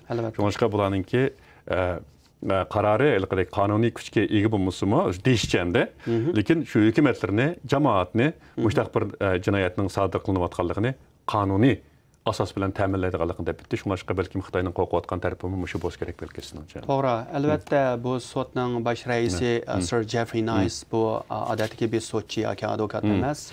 Ilgari yana Serblar, ya'ni Slobodan Milosevichning prezident vaqtida, ya'ni Bosniya u yerda ĩrqiy qirg'inchilik qilib, u yerdagi musulmonlar qilgandan keyin xalqaro sud bu Milosevichni tutib, sotlagan chog'da uni sotlagan bosh sotchi yana Sir Jeffrey Nice apandi. Shunga bu odamning nopozi xalqarodagi inovatni aytdi kuchli. Shunga bu odamning bugungi bu Uyg'ur sud kollegiyasining bosh sotchisi bo'lish, raisi bo'lish. Yana buni boshqarib bu yerdagi dalil isbotlarni tepib, eng oxirida o'sha odamning yetakchiligida bir qarorning chiqarishi bu Xitoy hukumatini cho'chitmay qolmaydi. Shu sababdan Xitoy hukumatining to'xtamasdan keyindan bu sudni biz ko'zga ilmaymiz degan gibi bir tin degan taqdirdami, o'sha inkosning o'zi bu Xitoy hukumatining cho'chiyotganligini isbotlaydi albatta. Bugun ham sizlar aytdingiz degan muattar Elqut xonimdan boshqa Pargul Talib xonimmi? Masalan, guvohliklarni berdi. Bu guvohlikda shu o'zining oilasining qanday ayrilib qolganligi, Xitoydan chiqish jarayonida, Xitoydagi jarayonda qanday xo'rliqlarga uchraganligi to'g'riliq so'zlab o'tdi. Bu ham shu ota-onasidan yoki bolalaridan ayrilib qolgan, yoki ota-onasi turmada qilib chet elda ota-onasi qolgan, yoki o'zi chet elda turib turmada bolalari bilan aloqalashmagan nurg'un oilalarninki bir tipik misol deb vakil deb qarashga bo'ldi ekan. Albatta. Haqiqatan bu xonimning guvohliklariga nurg'unlar diqqat qiladi. O'zim nurg'un rasmlarini, sonliq ma'lumotlarni chiroyli shaklda o'tirib qo'ydi Pargul Talib xonim. Bu sotning oxirida shu odamning diqqatini chekadigan bir nuqta. Biz sot degan vaqtimizda bir surlik, bir vahima qoplagan sotchilar qapoqlarini turib qo'llariga qilqadek sotchining to'qmog'ini ilib, midova qarab qildigan soqchilarligi miyadagi jinoyatchi minda turgan bir xil bir rejim, bir qo'rqinish vahimani ko'ramizda. Lekin bu yerga qarasak, masalan Jeffrey Nice xonim Jeffrey Nice efendim xonim deb qoldim kechirsizlar. Pargul Talib xonimdan oxirdan so'raydigan savollarimiz tugidi. Biz sizlarga xo'sh deyishni kerak, qo'shimcha qiladigan taraflaringiz bormi deb. Chiroyli bir xil buningda bir mehribonlik, bir xil u ayolning gap qilishga bir xil rag'batlantirayotgan, kulimsirash, insoniy bir chiroy chiqib turibdi. Bu odamning yanılanmalıqı biz ko'rgan, biz burunliqi televizorlarda ancha ko'rib turibmiz. Bizga Xitoy tarafdan kelgan sotlarga o'xshamaydigan bir tarafni, insoniy tarafini ko'rishga bo'ldi ekan deb o'ylab qoldim. Menimcha bizning ko'rurmanlarimizmi mush nuqtaga diqqat qilgan bo'lish kerak. Albatta. Chunki haqiqatan bu hamda sot desa, saqchi yoki sot desa Uyg'ur xalqining kallasida hamda saqchi desa bizni kap tutudi bular. Bo'libmi 2017dan beri saqchi yoki saqchining mashinasidan ovoz chiqqandan keyin men Uyg'urning yurgisi bo'lib ketadi. Anikin sot degandan keyin bir Uyg'urni sot qilib qolgandan keyin bizni kesadigan yo atadigan degan avtomatik kallasiga shu keladi. Hamda bugungi bu sot ko'rdik. Bu sotchi, bosh sotchi Jeffrey Nice apandi bo'lsin, qolgan advokatlar va qo'shimcha sotchilar bo'lsin, hammasining naiti kamtarlik bilan, silq sipoyilik bilan guvohchi Uyg'urlardan naiti xalqaro qonun masalada savollarni so'rayotganligi. Hech zaman bularning maqsadining xalqning ko'ngliga bir azor silish, haq tahdid silish, qo'rqitish emasligini to'liq isbotlagan bo'ldi. Siz deganda garchi bu sotning yakuni oxirgi hisobda qanday bo'lishidan qat'iy nazar bu bir qonuniy hamda xalqaro bir ijro qilish kuchi bo'lmasmi, ammo bu qonuniy jihatda xalqaro e'tirof qilinadigan bir narsaga aylanadi. Ammo Xitoy hukumatining andish qilayotgani shu bo'lishi kerak.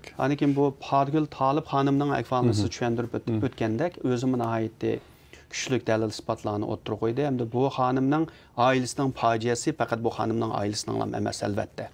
Chunki hozir o'zining bolalaridan ayrilib qolgan chet elda musofir bo'lib yashayotgan ko'rmanglagan Uyg'urlar, Qozoq, Qirg'iz, O'zbek ailelari bor. Bular hamda ayni vaqtida hamda pasportni ololmagandan keyin ba'zi bolalarni amal yo'q, o'zining ota-onasidan qo'rqib biz bosh chiqarsak chiqayli. Bo'lmasa ayat o'gin masalan bu xonimning yo'lishi Muhammad ibn bir o'zi bir diniy arbob bo'lganligi uchun Xitoy hukumati keyni solab tutib ziyonkashlik qilgan sari hamda bularmi hamda biz yashamaymiz ekan ketayli deb bular majburiy baldir ketishga ketgan hamda keyin ketib hozir Shvetsiyada turib Shvetsiyaning garajdan bo'libdi yaxshi. Ama ikki balası qalğan gap. İkki balasını hər xil şəkildə əkilənməyən gap. Onundan sırtı esіңizdə var, məsələn, bizning radioda bir qancha qitim program qilib işildik. Türkiyədə məsələn bir dada özünün oğlunu, məsələn, Xitay hökumətinin çıxarğan bir təşkilat videosida senin ismin nima bo'lsa, men palonchi, sen nəlikdisiz, men jungoluq, men kompartiyasini söymə deb Xitaycha so'zlayotgan. Özünün balasını bir qancha yildan yaqi keyin anikin Xitayning təşkilat videosida ko'rganligi. Yani bir anının özünün qızınınmı, yani bir Xitayning təşkilat videosida ko'rgan. Aşanlar, dadalar qanchalik ichi seyirlik ketgandi, o'zining balalarını ko'raylik, əkləmək. Şununla Padgül xanımның özü hem muşunun oxşaş, özünün ailesiga oxşaş nurgun Uyghur ailelerinin hem de muşundaq ziyankeşlik uçuruşunu tushundirib berishi bu sotda albatta nihoyatda muhim bir rol o'ynaydi. Demek shularga bir tipik vakil bo'la oladi. Shundaq shu hodisiga demek shu, ha? To'g'ri. Hamda hozir hamda bu 1 soatlik shu atganki 4 soatlik guvohlik berish yig'inini ma'lum darajada xulosalab o'tgan bo'ldik. Hamda yana bular tushdan keyin qaytadan yana boshlaydi hozir tushlik tomoq vaqtida. Shuningdek siz hamda bo'lgan tushdan keyin kimlar guvohlik beradi, qanday shaklda bo'ldi, shuni ozroq tushuntirib o'tgan bo'lsangiz, endi biz bu nimamizni wrap up qilgan bo'lsak. Bo'ldi. Ya'ni xulosalagan bo'lsak demakchi mana. Albatta. Bu yana atgan hamda atganligi 4 soatda albatta bosh sotchi Jeff Hinayis apandi va Hamid apandining yetakchiligida, riyosatchiligida bu nihoyat yaxshi bo'ldi. Shuning bilan bu tushdan keyin hamda guvoh berganlar, guvohchilardan masalan Sayrgül Sautbay xonim masalan bu xonimning jasaratiga barakalloh o'qish kerak albatta. Chunki u chegirdan mengib qochib chiqmoq oson emas. Ondan keyin hamda Dunyo Uyg'ur qultining raisi Dolqin Aysa apandi ispat bermoqchi. Dolqin Aysa apandi masalan bir qancha haftalardan yaxshi Xitoy hukumati hozir buni Dolqin Aysa apandini hozir terrorchi, Dunyo Uyg'ur qultini terrorchi deb hatto urug' tuqqanlarni hatto tunagangacha Xitoy hukumati televizorlarga chiqarib Dolqin Aysani qarlashga uringan bo'ldi. Shunda bo'lsa bugun tushdan keyin Dolqin Aysa apandi bu to'g'risida isbot bermoqchi. Uningdan sirt yana Asiya Abdulahad xonim, ya'ni Gollaniyadagi Asiya xonim masalan chiqqandan yaqin ait muhim rollarni o'ynadi. Nurg'un Xitoyning ikki maxfiy hujjatlarini hamda xalqaroga oshkorlagan bo'ldi. Masalan, qarqash hujjati degan oshkorlash orqali Xitoy hukumatining masalan Xotandagi Uyg'urlarga boshqa yerga Uyg'urlar qanday ziyonkashlik qilayotganligi, ham lagerlar qanday tutayotganligini o'tirib qo'ydi. Uningdan sirt yana Abduvali Ayub apandi. Abduvali Ayub apandi ait aktiv bir yozuvchi, ham Amerikada o'qib, Xitoy qaytib borgandan keyin Uyg'urlar uchun Uyg'ur tili maktabi ochamiz desa, uni olib solab qo'ygan. Uningdan sirt anan keyin Abduvali apandi keyin ming japada Turkiyaga qochib, keyin oxiri Norvegiyada o'ltiraqlashgandan yaqin yana to'xtamasdan xalqaro matbuotlarda Xitoy hukumatining Uyg'urlarga qaratgan jinoyatlarini tushuntirib o'tib kelgan bo'ldi. Yaqinda mushu o'tgan haftada biz ikki qidim keyindan birinchi Abduvali apandining bir Yaponiyada o'qiyotgan bir tuqqan singlisining dadasini qutuzman deb qaytib berib Xitoy lagerida o'lganligi ham bir aksilan bir singlisining Xitoy turmusida kesilganligini tunagan dalillab uni chiqargan bo'ldik. Shunga tushdan keyin bulardan sirt yana George Washington Universiteti professor Sean Roberts yana o'zining tadqiqoti ustida isbot bermoqchi. Shuning bilan bu isbot berish yig'ini yana bir 10 minutdan keyin qayta boshlanadi.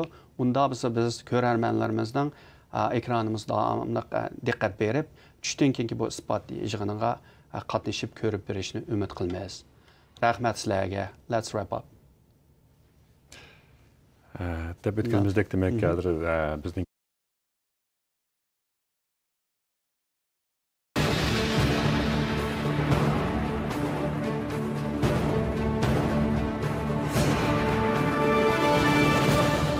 maydon guvohlik berish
Okay.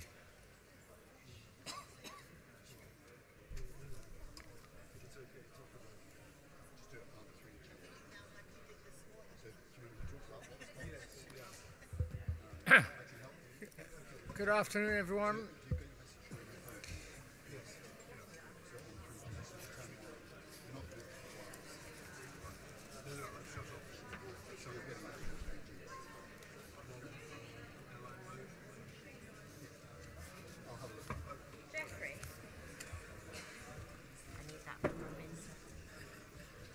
That was all you wanted me for. Good afternoon, everyone. Mr. Sabi, I think the next witness is already in place, and this is Sauragal Sautbai, but I may have got the pronunciation substantially wrong, but correct me. Yes, Mr. Chairman, the next witness is Sauragal Sautbai. Mr. Abraham will ask the questions. Thank you.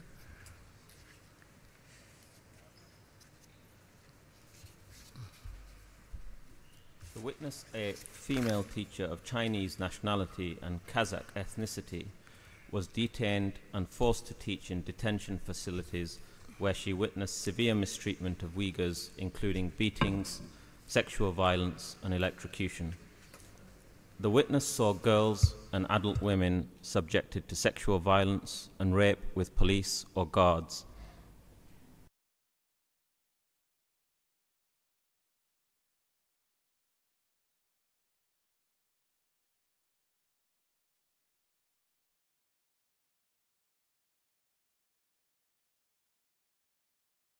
Is the acronym CCP, and that is the Chinese Communist Party, and we'll hear from later witnesses how this is one of three pillars of government: state, PRC government and party, but it's regularly referred to and it's the Communist Party. Thank you. Thank you, Sir Jeffrey. Ms. Southley, we have your witness statement, which I've summarized, and I have a few questions following from that witness statement. Were you only in one detention camp, and if so, which one?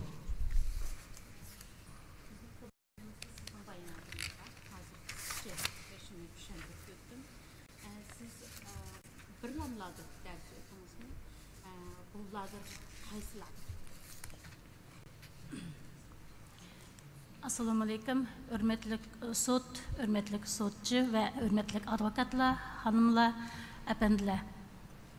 Assalamu alaikum, dear councils and your honors. Men Xitay Komünist Partiyasının azırgıca boğan türlük vəşlişdə təxsilisiga qarmay bu yerga kelib, milyonlagan xalqning avazını yetkizish üçün keldim. I came here regardless of the pressure from the Chinese Communist Party in order to voice the millions of the people who couldn't tell their story. Savolingizga rahmat. Men bir kampda o'qituvchilik qildim. Thank you very much for your question. Yes, I taught in one camp. Are you able to give the name of that camp and also tell us how long you spent there? Endi mushu lagerninki ismini beralamsiz, ham bu lagerda qanchalik vaqt dars o'tdingiz? Men bu lagerda 4 aydan oshiq 5 oyga yaqin vaqt shu yerda xizmat qildim. I taught in that particular camp more than 4 months, nearly 5 months. Kampının o'rni to'g'riliq aniq ma'lumot beramayman, chunki men olgan vaqtda beshimga qor qattiq kiygizib olib kelgan. Biroq u qaysi noyaga tava bo'lgan jazolar ekanligini bilaman. I don't know the name of the camp because when I was taken there and also when I was taken out, I had black hood over my head. But I can tell you which county the camp was located. Qazax Avtonom Obls Sharqiy Turkistonning Öyle Kazak Abdunum Oblası, Mongol nahiyesiga təvə bolğan жаза лагері. The camp located in the Mongol County in İli Kazakh Autonomous Region. And can you tell us what the ethnicity of the detainees was in this camp?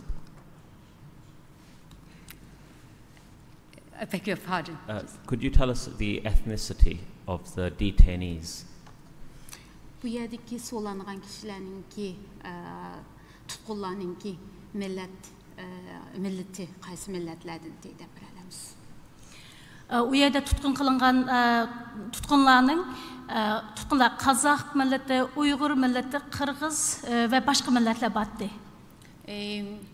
Those who detained there were Kazakhs, Uyghur, Kyrgyz, and other ethnicity as well.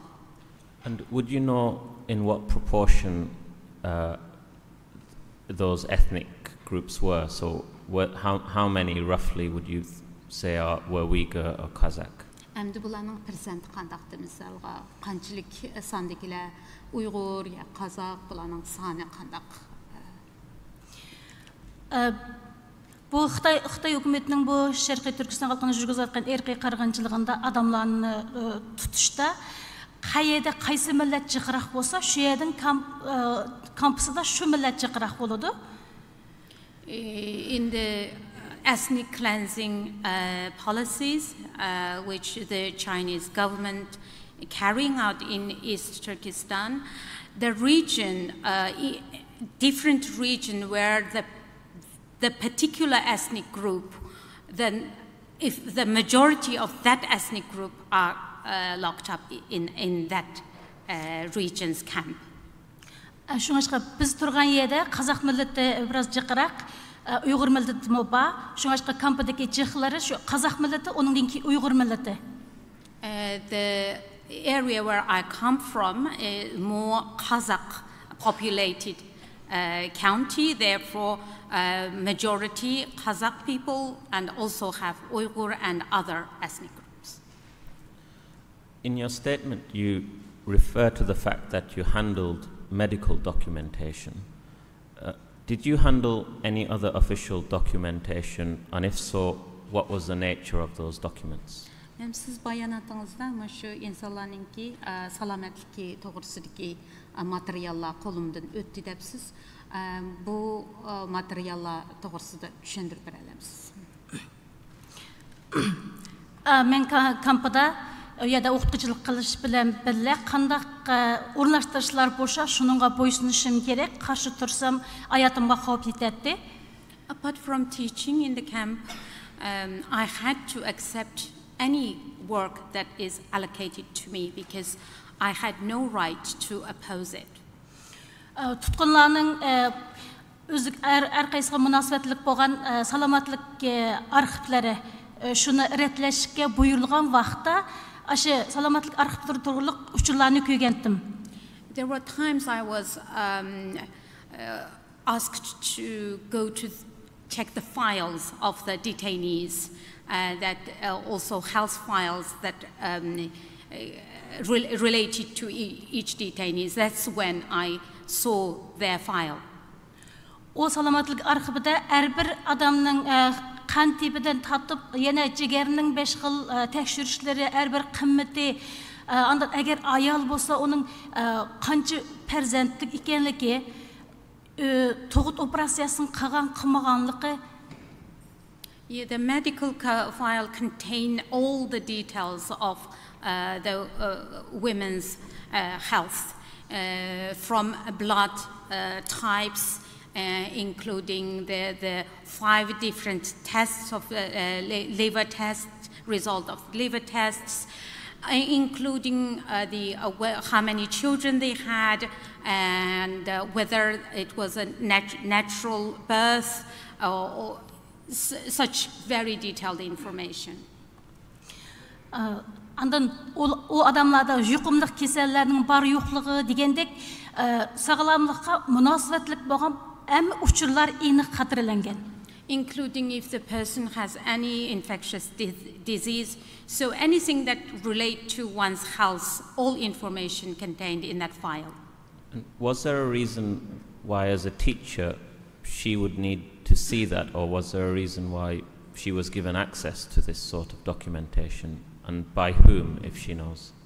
And this is bir o'qituvchi bo'lgandan keyin sizga qandaq bir sharoatda sizni mushundaq materiallarni ko'rishga ruxsat qildi, qandaq bir sharoatda buningga ko'rishga fursat ko'rish fursatiga erishdingiz? Bu o'qituvchilik bo'lgan bilan abay deb o'tgandek, men u yerda qandaq narsalarga buyursa shuni chuqur qilishimiz kerak. Bizning qarshi turadigan hech qandaq mumkinchiligimiz bo'lmaydi. As I have explained to you earlier, although I was appointed to teach, but any tasks I was asked to do, I had to do it. We didn't have the right to oppose it. Şuna mağan o uçurlarını görüş için emes, onu redlep çıkış için aşındaki buyruk verilgen. The order was not that I go and detect or to çıkış için aşındaki buyruk verilgen. The order was not that I go and detect or to see what is inside. My job was to sorry, the word. Okay. So categorize, to categorize those files. That was the main purpose of the job. We have in our database a book that's been authored by you that mentions other documentation you had access to. That includes a document relating to CCC plans in respect of Uyghurs and other minorities. Are you able to tell us more about that particular document? Endi sizningki kitabingizda boshqa materiallarni ko'rganligingiz, Xitoyninki, Xitoy hukumatiningki plani, Uyg'urlarni va millatni yo'qotish plani to'g'risida. Shu to'g'riliq biroz bizga tushuncha bera olamsiz? To'g'ri, bu pek muhim. Men ko'rgan o maxfiy hujjat, Pekindan kelgan hujjat, o hujjatda Xitoy hukumatining 3 bosqichlik rezil plani yozilgan. Yes, this is very important.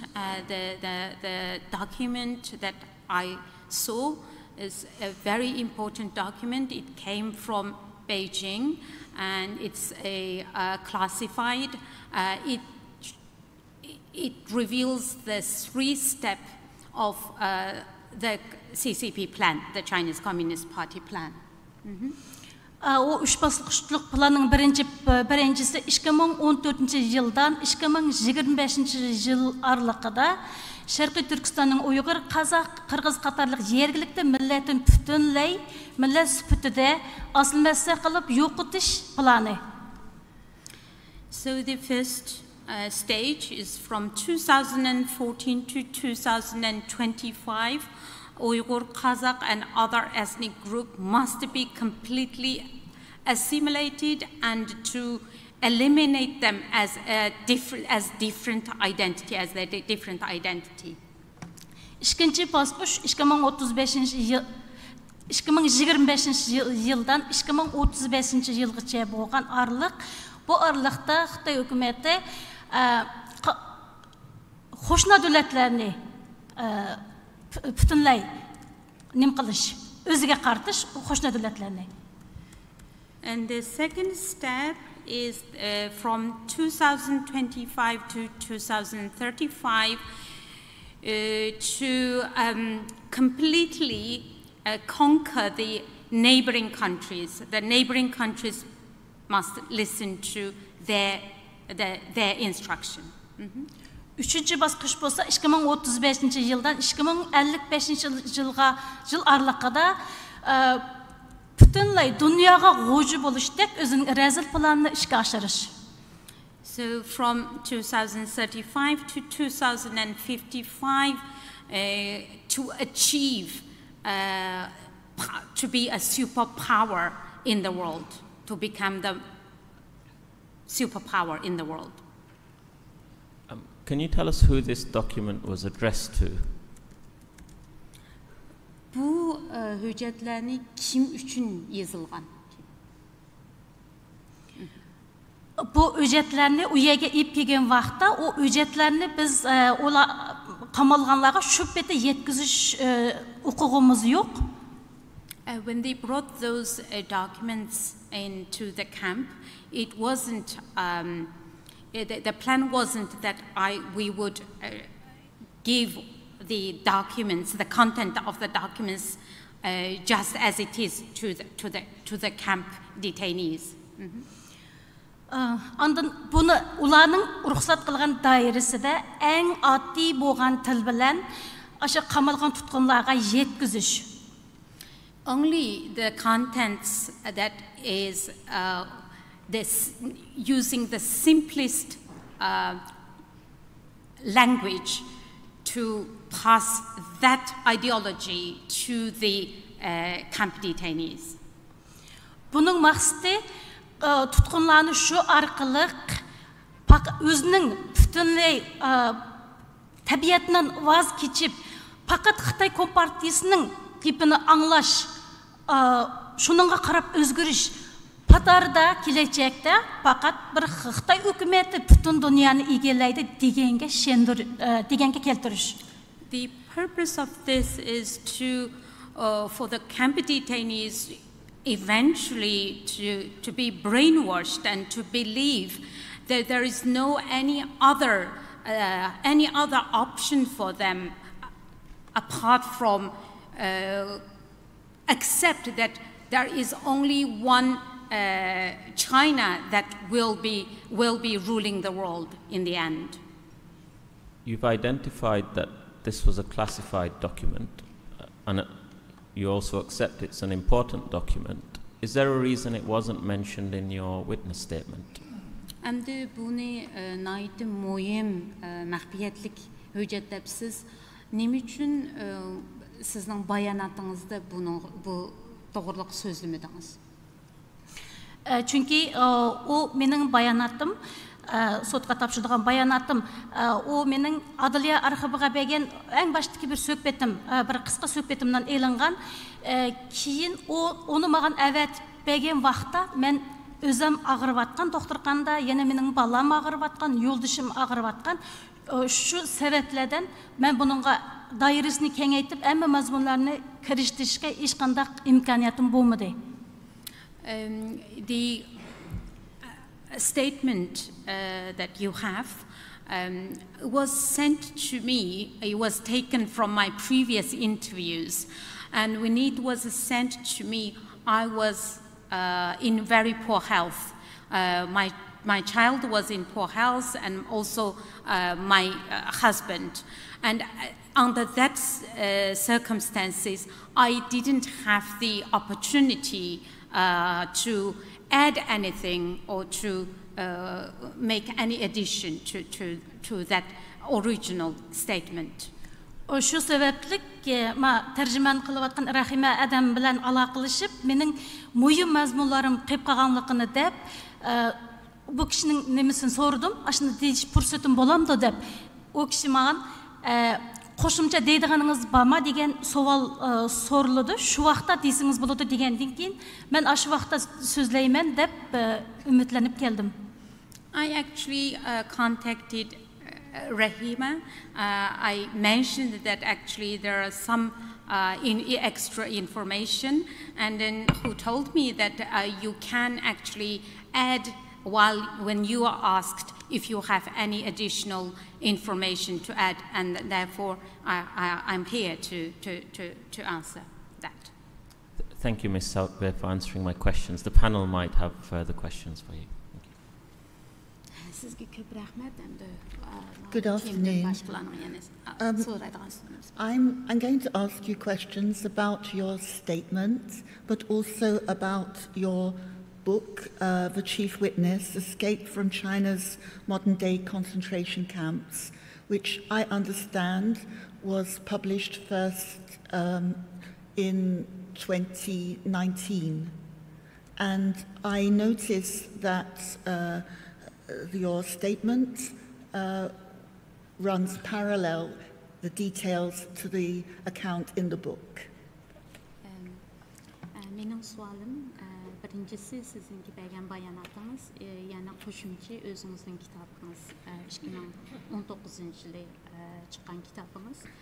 Mening tushunishimcha sizning bayonotingiz bilan bu kitobingiz parallel o'xshash mazmunni egallagan. I'd like to start from 2017, when you recall that harassment began following your husband's leaving China for Kazakhstan. Mening sualim 2017 yildan başında şu yo'ldoshingizningki Qozog'istonga ketgan shu boshlanishdan. Can you report that you were taken to police stations sometimes in the middle of the night? How often did this happen? Siz deyapsizki yerim kechiladi sizni soqchixonaga apparat deb. Bu doim qanchalik vaqtda bir qitim bo'ladi? Bu 2017 yılı birinchi aydan boshlangan ta'atmagan bo'lgan. Bu jiq vaqt doim davomlashib turdi. 2 haftada bir, ba'zi vaqtlarda bir oyda bir ashundaq. It started in January 2017 and it became frequent, sometimes once a month, sometimes once 2 weeks, once every 2 weeks. What happened at the police station?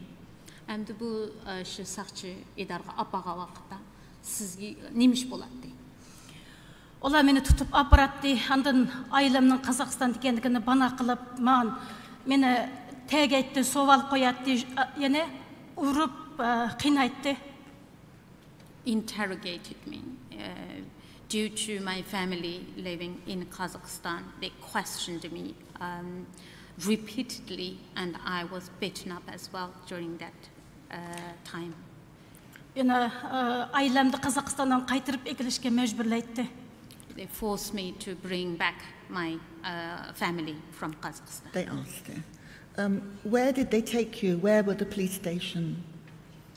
Bu soqchixona qayerga apparadi sizni? Bu her türlü yerde o'xshamagan yerlik soqchixona mobatdi, yana boshqa noyilik o'rinlar mobatdi. It was different police stations, local and also county level police stations too. Do you know who ordered this taking to the police station? Who ordered this?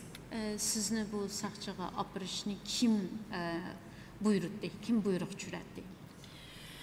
Kim buyruq tushirganligini bilmayman. Ash vaqtdagi vaziyat ashundaq edi. Chunki Xitoy hukumatı Sharqiy Turkiston xalqini yurgizdigan bu necha yil oldin planlagan razil planni ishga oshirish uchun 26 davlatda, bu Amerika boshlagan 26 davlatda dushman davlatlar deb bekitgan edi. Well, I don't know exactly where the order came from, but the Chinese Communist government, in order to achieve its evil plan, they branded that 26 country along with US as the enemy, the country of enemy or düşman devlet. Yeah, countries of our enemy. Bu 26 düşman devletin içinde Qozog'iston mobatdi. Şuңашqa Muşu 26 düşman deb bekitilgan davlatlar bilan aloqasi bor, tuqqanlari bor. Aşaga berib kelgan degandek adamlarning hammasini xavfli adamlarning qatorida tizimlarga kirgizib, shu orqali tutishni texmo chiqaytdi. So Kazakhstan was one of those 26 countries. So any families who had any connections or who traveled to those countries, it was all enlisted and to be considered as suspicious, or to be considered as suspicious. You were taken to the detention center, I think, in 2017. Do you recall when in 2017? Siz 2017 жылы tutulgan degan gapni qildingiz. Shu tutish o'rniga apadi deb. Mush tutish o'rniga apaga vaqti qanchinchi aydi 2017 yilninki? Tunji boshlanishi kamp emasdi. You asking the taken into camp or taken in? Yes, to the camp to work as a teacher. Okay. Shu lagerga apaga vaqti. 2017 yılı 11. ay. It was November 2017. Right, November. Thank you. And you said you stayed there for 4 months. Siz u yerda 4 ay turdungiz, shundaqmi? Shundaq, 4 aydan ortiqroq vaqt turdim. Yeah, slightly more than 4 months. Okay. And can you tell me what you were required to teach? And siz ashada nimadan dars beradingiz, ya'ni darslik? Darslik mazmunlarning hammasini shu yerdagi munosabatli xodimlar shular tayyorlab beradi. The content of the teaching material was prepared by the officials there who were working in the camp. 19 qurultayning mazmunlari, andan partiyaning siyosatlari, prinsiplari, andan Xitay milletining turmushliq o'lim uzutish, to'y o'tkazish degandek ashunga oyat munosabatlik bo'lgan gap so'zlarni o'g'itish. The content included 19th Congress, the spirit of 19th Congress, the Chinese policies, government policies, also the culture of the Chinese, the mainstream Chinese, including the wedding process and the funerals, the Han Chinese funeral process, etc. Mushu mazmunlarda o'z ichiga olgan nurg'un mazmunlarni o'tatdik. So there are many different contents of the government policies. What was the goal of this teaching? Hem de bu ders berishdeki asaslık olanınki maqsadi nimedi? En axırqı yetadigan maqsadi nimedi? Bu faqat bir ularning o'zi degandek o bir o'g'itish, Xitoydan o'g'itish uchun qurilgan yer emas. Bu yerdagi maqsad aşı o'zlarining Sharqiy Turkiston xalqini butunlay asılmasıga, butunlay millat sifatida yo'qotish nishoniga yetish. Nima xulaslab aytganda aşı orqali mingini jush orqali o'zining tabiatidan butunlay voz kechtirish. The so-called education, it is not what it appears that what they claim through this camp system is to completely assimilate and convert, and so these local ethnic groups completely converted into the mainstream Han population. And using this kind of brainwashing policies, so they completely change their own identity and the nature. That was a goal. That was a goal, is to change the nature of the entire population. And the detainees, you refer to a directive, first deal with the people who wear straw shoes, then with the people who wear leather shoes. So how do you understand that directive? Siz bayanatınızda, nime söz degende, bazılarınki to'qigan oyoq, nimede chiqdimi, nimede saman oyoq, bazılarınki xurum oyoq debsiz. Ama şunu biraz tushuntirib berasiz. o lager cazı lager işide iniq ko'rsatma batdi. Onunda saman ayak kiygenlerini aldı bilen, andan qurum ayak kiygenlerini keyiniden qurum ayak kiygenlerini bir taraf qilish degan iniq ko'rsatma batdi. There was a very clear instruction saying that those who wore straw shoes deal with first, and then those who wore leather shoes second. Şu saman ayak birinci, nemisi qurum ayak ikinci. Bu yerdeki saman ayak deb o'tag'ani o addiy puxralarni ko'rsatdi, qurum ayak degani xizmatkorlarni, davlat kadrlarini ko'rsatdi. So those who wore straw shoes referred to the very ordinary, simple citizens, and those who wore leather shoes, they were the more intellectuals, the cadres, and the other people. So you were a teacher, and you say you were also a detainee. Can you tell us how your work affected how you were treated? Were you treated differently from other detainees?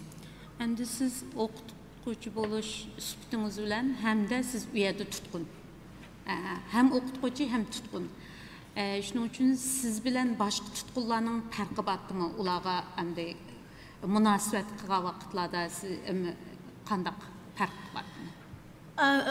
Men hamda u yerda ma'lum bo'lib ishlash jarayonida u yerda men mo jazoga uchirdim, shu jazo uyida hamda boshqa tutqunlar bilan o'xshamaydigan yerim, o'zim bir uyda yotatdim, andan putqo'limda kishan yo'q edi. Well, I was a detainee there. The difference that I had my own room that I could sleep, and I didn't have to wear shackles and the chains. And you were also a Chinese Communist Party member and a cadre. Did that affect how you were treated? And this is özünüzünki Komünist Partiya əzası bolğanlığınız üçün biraz fərqi boldumu? Yo'q, ondaq hech qanday farqi bo'lmadi, chunki uning oldida meni xavfli, mening oilamni xavfli oila degan nimaga turaqlantirib qo'ygan. No, because prior to that they already categorized my family as a suspicious or dangerous family. Xitay hükümetinin buyrug'i bo'yicha har bir yerdagi rayonlar o'ziga tava bo'lgan oilalarni 3 xil xarakterga bo'lgan.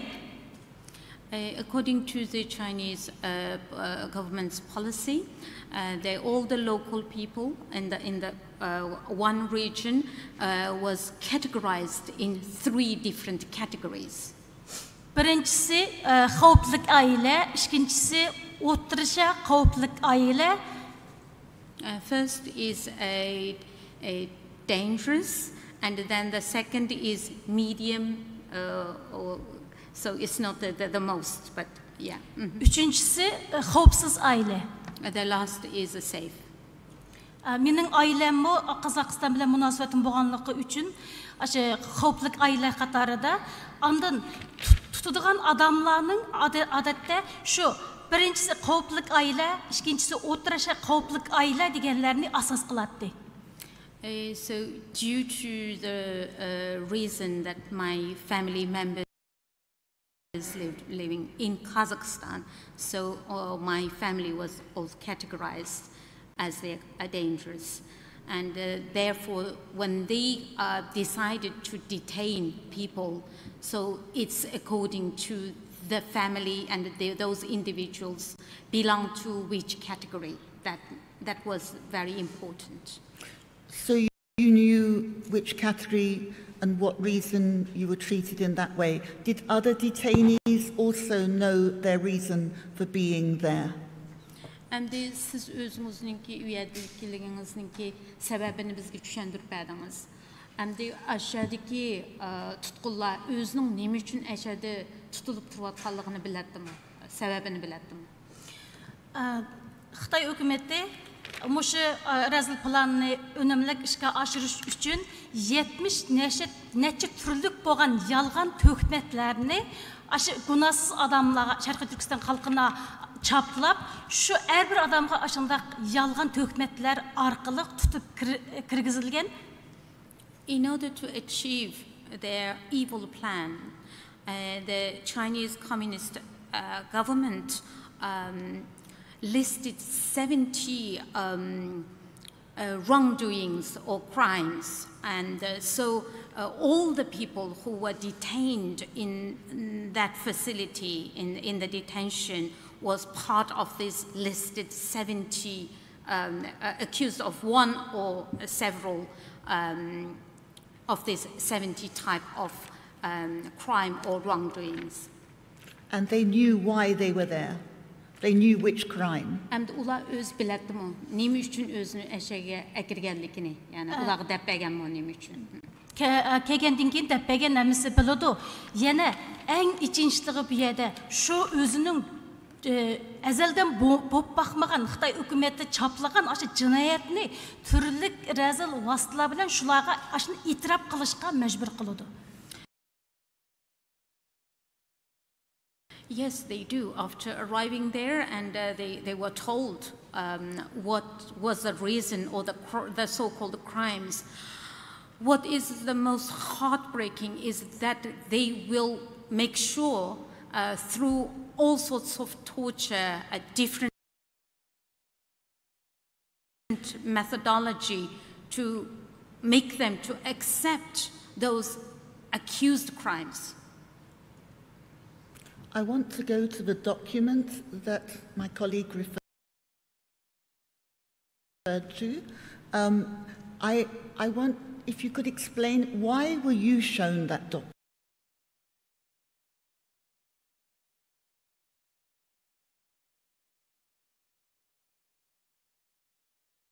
document, that classified document from Beijing? What was the purpose?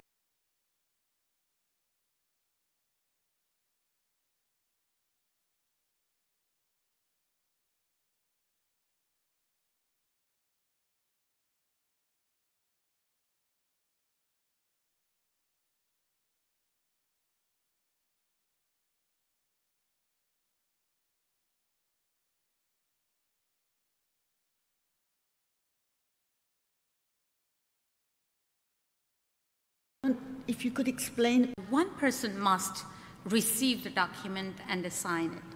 And the rule also that if that person, that particular person who received that document revealed the content of that classified information, then the person faced death. Keyin olar meni жаза лагерден кайтырып әкелгенден кейін әмді мені cinayetçi süpütede qamap gözümde yo'qotmoqchi bo'lganligini onu baldırıp planlaganligi ko'rinib turdi. Shunga ular buning əmmisini oldin o'rnashtirgan deb qarayman. I believe that they wanted to persecute me after I was released from the camp. I believe they might have pre-planned this. You provide lots of detail about the document in your book.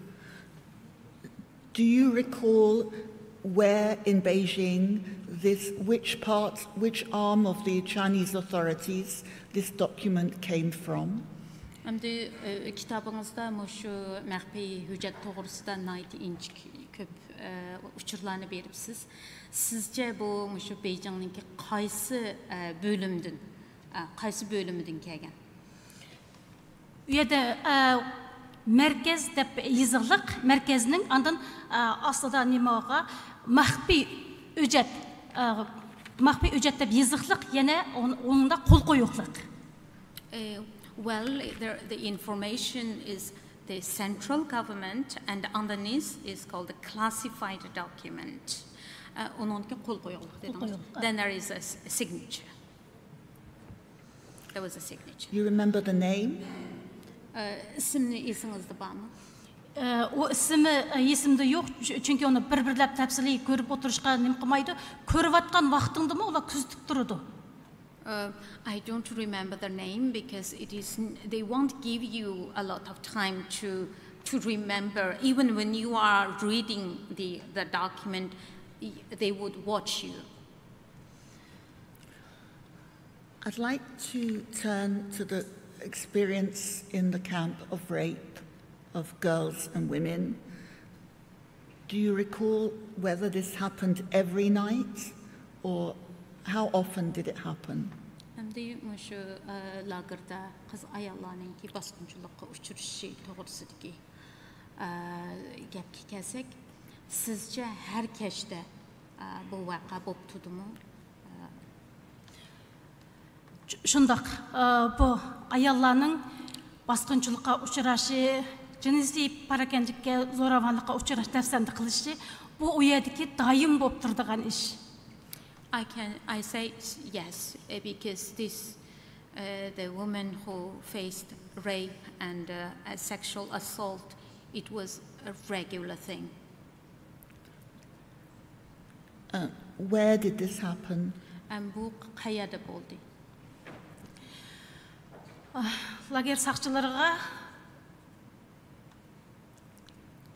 Pekin'den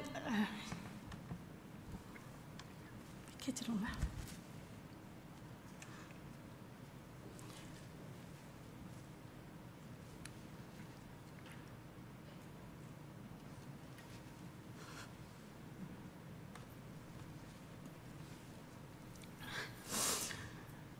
Pekin'den cheksiz huquq berilgan ularga, shunga ular xalaqanin qalalaydi. The police was given unlimited power from Beijing. Therefore, they can do whatever they want. Özleri xalaqan ko'zi tushib qolgan ayollarni tanlab aytib ketadi kechda, ertasi yandırıp ip keladi. They can pick the girls, whoever that they like, and they can take them out at night and brought them back to the next day.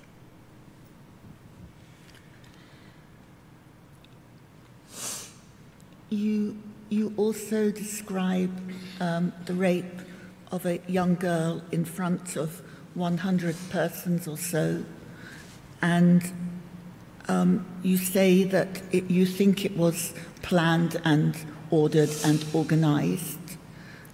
Do you know who ordered this? Siz yana bayanatınızda bir qizninki basqınçılıqqa uchirganligi, ya'ni ochiq oshkora 100 ga yaqin kishining oldida basqınçılıq uchirganligini bayon qilibsiz va buni cho'qim o'zra oldin ola plan qilib qilgan debsiz. Sizchi bu buyruqni kim tushagan, kim buyruq qilgan? Kim buyruq qilganligini bilmaymiz. Bu aşağıdaki bütün jarayonga qarsak, bu cho'qim oldin o'rnashtirilgan narsa. I don't know who planned this, but if you look at the procedure of the event, how it happened, it definitely was pre-planned. Do you know how they chose who was forced to watch? The people who were in the room, it was perhaps 100 people. Do you know who was sent there, who was chosen to watch? Sizce şu 100 ga yaqin kishilarninki shu zalning ichiga akirib cho'qim shuni ko'rishga akirilgan. Sizce bularni qanday tanlab akagan? Kim tanlagan bularninki shu 100 kishini ashaga tanlab akaganlar? Kimlar tanlagan? Masalan, kimlar tanlaganligini bilmayman. Hammamizda buyruq berib ashaga o'zlari yig'ib akeldi. Mesela saqchi buyruqdimi? Kim buyruq tushadi? Mesela sizga. Жазы лагерде әр xil лагер xizmatkorlari va әр darajadagi лагер xizmatkorlarining o'zining mas'ul bo'ladigan, o'zining darajasiga bog'liq bo'lgan, o'zining mas'ul bo'ladigan vazifasi bo'ladi. I don't know who. I was ordered to go to that hall. And there are different layers of management within the camp. So every cadres, they have their own responsibilities that they must fulfill. I'd like to turn to the Black Room. Can you explain to everyone what the Black Room was and what happened there, please? Şu qar öy toğrusida sözləpsiz. Əmdə siz müşəmmisigə qar öyünün nimligini, bir yerdə nimişlərin bolduğanlığını düşündürüb bilələmsiz. Cəzalar işidə əmmiyyədə kuzatuş kamerası var. Tutqunlarının bütün hər bir iş hərəkəti 24 saat kuzatışda boludu. In the camp, cameras everywhere. So the movement of all the detainees surveilled for 24/7. Faqat aşı qar öy deb atıladigan öydə kamera yo'q, kamera o'rnatilmagan o uyga. Only the room that was called Black Room has no camera. Çünki bu uy aşı qamalğanlarga türlük rezil vasıtalardan faydalanıp qiynash, jazalash ep bardigan uy. Because the room was designed to torture and to make the detainees suffer. That is the purpose of that room. Onun içige şunda qo'rqinchlik türlük jazo qurollari qo'yilgan. There are many tools that is for the torture purpose. It's all displayed in that room. Adatda men ders so'zlab atganda sirtdan saqchilar bostirib kirib, aşı o'zlari jazolaydigan odamlarni so'rab chiqib ketadi. During my lessons, the police would just come to the class and then take the people to select for punishment and drag them out of the class. Aşı qarıga pirib jazalagan vaqtda o uydan biz qutqizinglar degan vaqirgan, ashundaq chirqiragan ichinchilik ovozlarni doim anglab turibmiz. We could hear the screams and the begging for help from that room after they were taken there. Jazalashqa ep ketgan odamlarning ba'zilari shundaq ig'ir yaralangan alda qaytadan so'rib akilib tashlaydi. After they receive severe injuries and they were taken out, then they were just thrown on the ground, on the floor. Ba'zilari shu paytda qaytib kelmadi. Some never returned. Men ularni qiynash jarayonida o'lib qoldi deb farz qila olmayman. I suspect that they must have died, they might have tortured to death. Çünkü uyada qattiq ishga buyruq bor. Birinchisi, uyadan qattiq qechib ketmaslik kerak odamlar. Yana birisi o'lib qolgan odamlarni boshqalar qattiq ko'maslik kerak degan. The two very strict rules. One, no one should be allowed to escape. And the second is no one should see the detainee's dead body.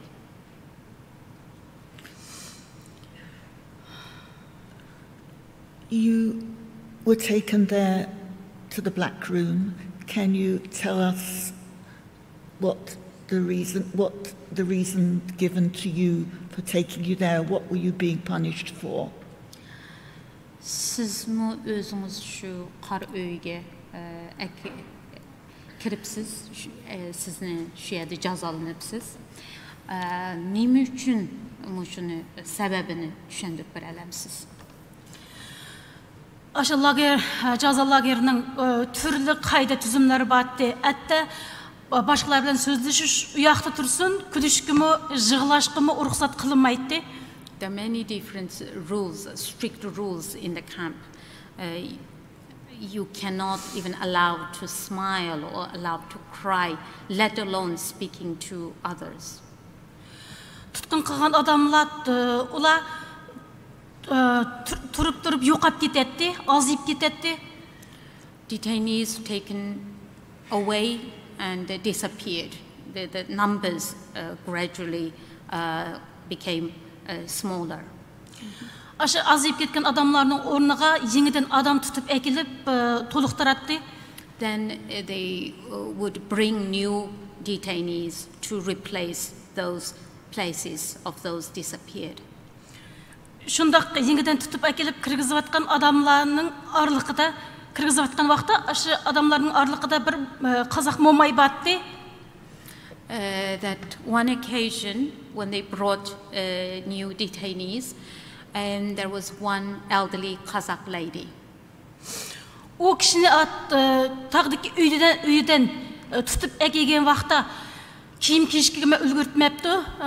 Biz Kazak momaylarımız kalaş ötüktün sırtadan kalaş giydi. O adamga kalaş giyiş pürsütümü beğenmegen.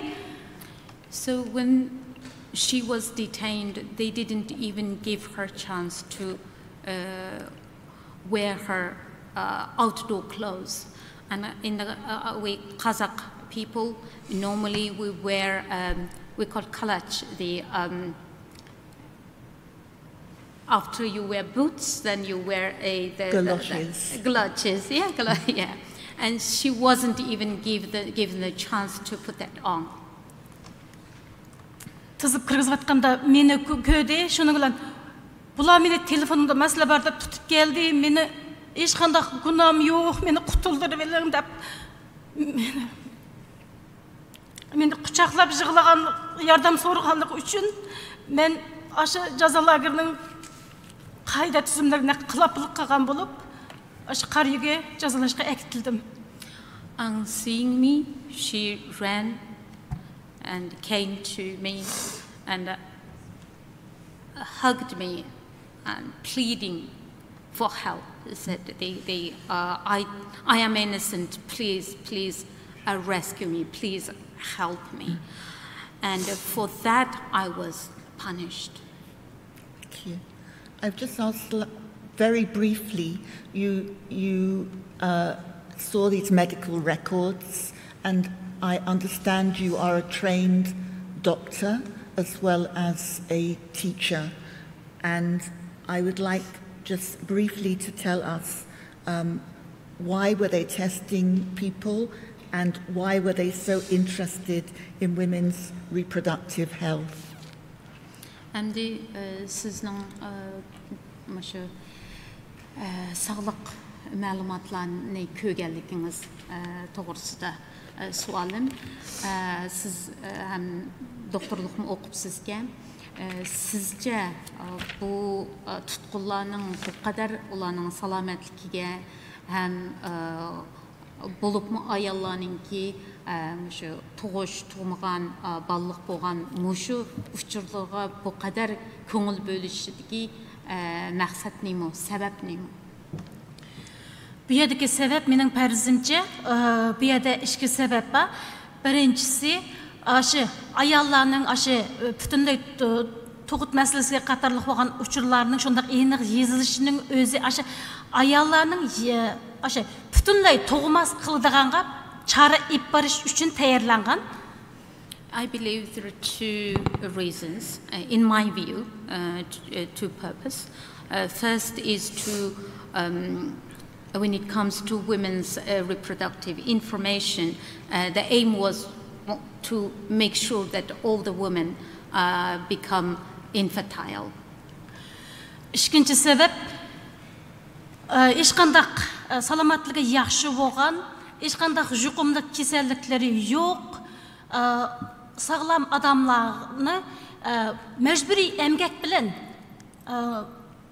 ishki og'za savdosining manbasi deb qarash uchun tayyorlangan deb hisoblayman. And I believe the second reason is to check the health, is to pick those very healthy ones, either for forced labor purpose and also the organ harvesting. Çünkü şundaq adamlarga ayrım belgi qo'yilgan. Belgi qo'yilgan deginiz? Ayrım nima? Aşındaq sağlam, aşındaq yaşlılar, yuqumluq kesillikdə yox adamlarga ayrım nima belgi qoyub qoyğan. Okay. Because those who were very healthy ones had the ticks in that box. Finally, you left the camp. Please tell us how you left and where you went, very briefly.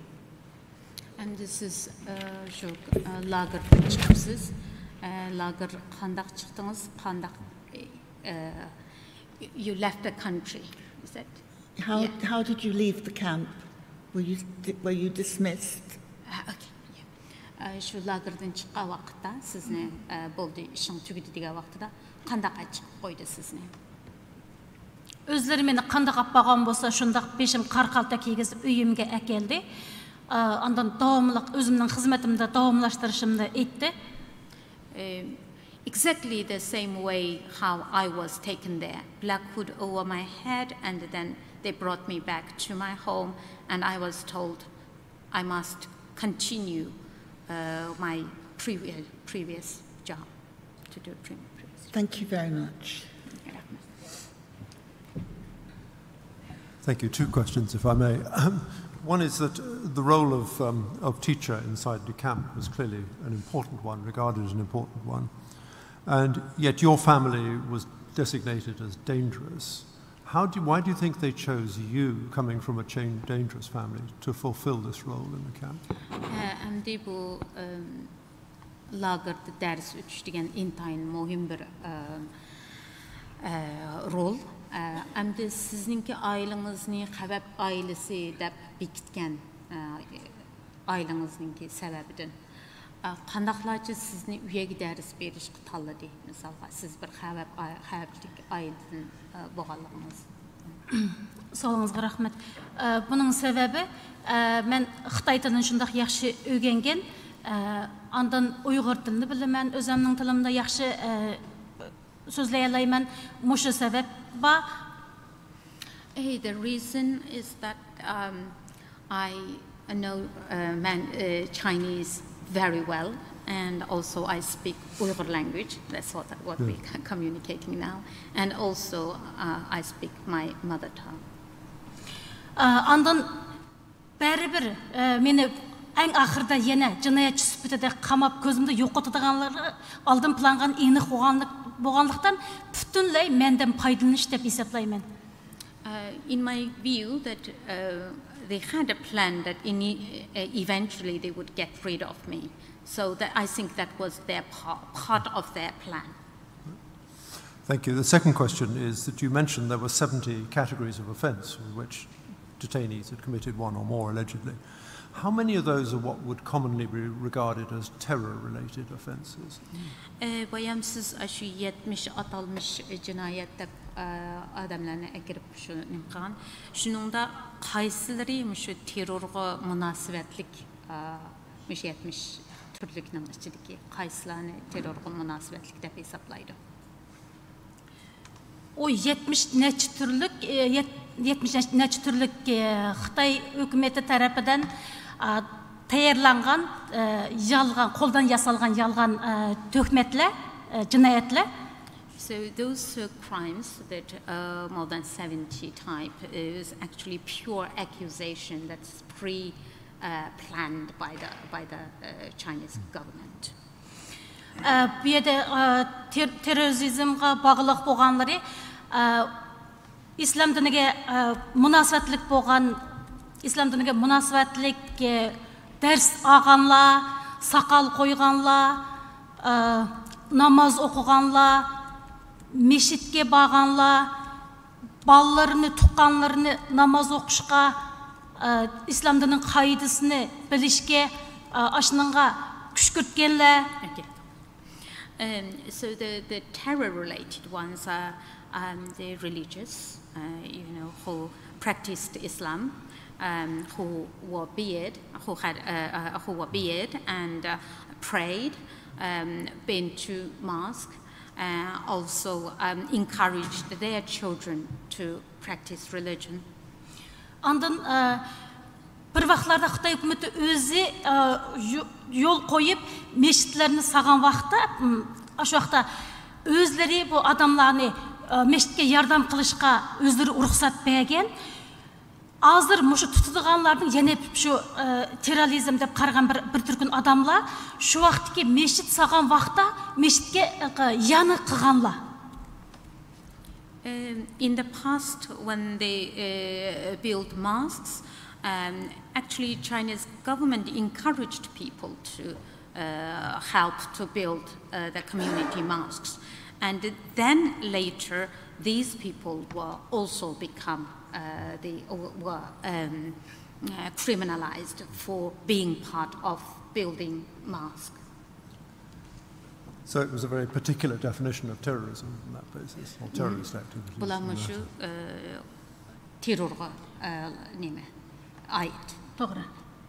Correct.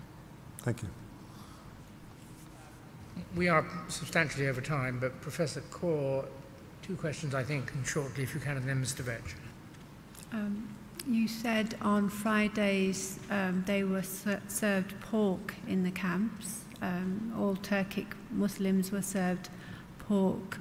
Can you clarify what does that mean for those of Muslim identity, and did this happen every Friday in every camp that you went to? Siz cümə günləri çocuk göç berədi dəbsiz. Bunu hər cümə günü şundaqlıqdır. Ananın bir musulman üçün məşindaq çocuk göçünü məcburlaş, qandaq bir məşini bir düşündürüb berələmsiz.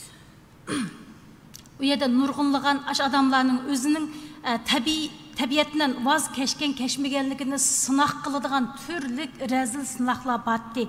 Çocuk göçüge məcburlaş aşı sınaqdın biri. There are many different tests carried out to check whether they were reformed, whether these people gave up their own identity. So forcing to eat pork and to see whether they eat pork or not, that is one of the tests. And what does it mean for those of Muslim identity? They're contaminated, they have to renounce their religion. Hem de bu Müslümanlar bunu eğer değilse bu özününki dinidin çekingenlik bulamdı kandak. Ondaqta olan eğer qarşılıq qılmay yese, ondaqta olanı özgergen dep qaraydı. Andan aşı uçuraydıgan jazadan aman qalıdı. Well, if they don't go against and eat the pork, then they would be prevented from further punishment. Okay, one quick question. You mentioned there are higher order officials that devise the routines in these camps. Can you elaborate on who these higher order officials were? Siz yuqur dərəcədəki kadrlar şu lagernin içindəki iş beceriş işlərini şular belgiləyir dəbsiz. Şu yuqur dərəcəlik kadrlar kimlər aşını biraz düşündürüb verələmsiz? O yerdə türlük xizmətlərə məsul, yəni özünün xizmət dairəsində, xizmət dərəcəsində münasibətlik işlərini becirdiğən hər xil xadimlar var. There are different categories of cadres responsible for various different tasks. Yuqur dərəcəlik xadimlar, onundan keyin turduğanlar, yəni aşı işini işə aşırış üçün işini işə aşırışqa maslaşıdığan lager saqçıları, yəni yardımçı saqçılar deyəndək. The highest level officials who give order, then the lower level, and then those police that implement those, enforce those rules, and so that they all come in a different level.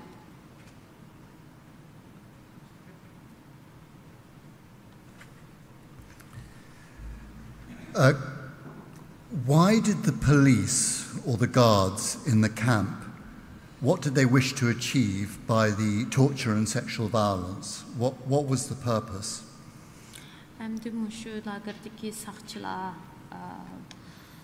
insanlarni bunda qiyin qistaq qilib tan jazosi berib hamda ayollarni bosqinchilik qilib bularninki maqsadi nimaga erishmoqchi? O lagerga qamalgan adamlar faqat әмі günayını özü bilan ketmaydi. Shu orqali bir qamalgan adam orqali aşının tuqqanlarini bevosita oila a'zolarini aşı orqali bir-birlab mushu maqsadga yetadi. Bir orqali nurg'un odamlarni shu orqali asl masala qilish, millat sifatini yo'qotish aşı o'zining razil planına yetadi. The evil plan is those detainees they are not detaining that person from the family is not the final goal. The final goal is to bring more people inside a camp, especially the relatives and the people related to them.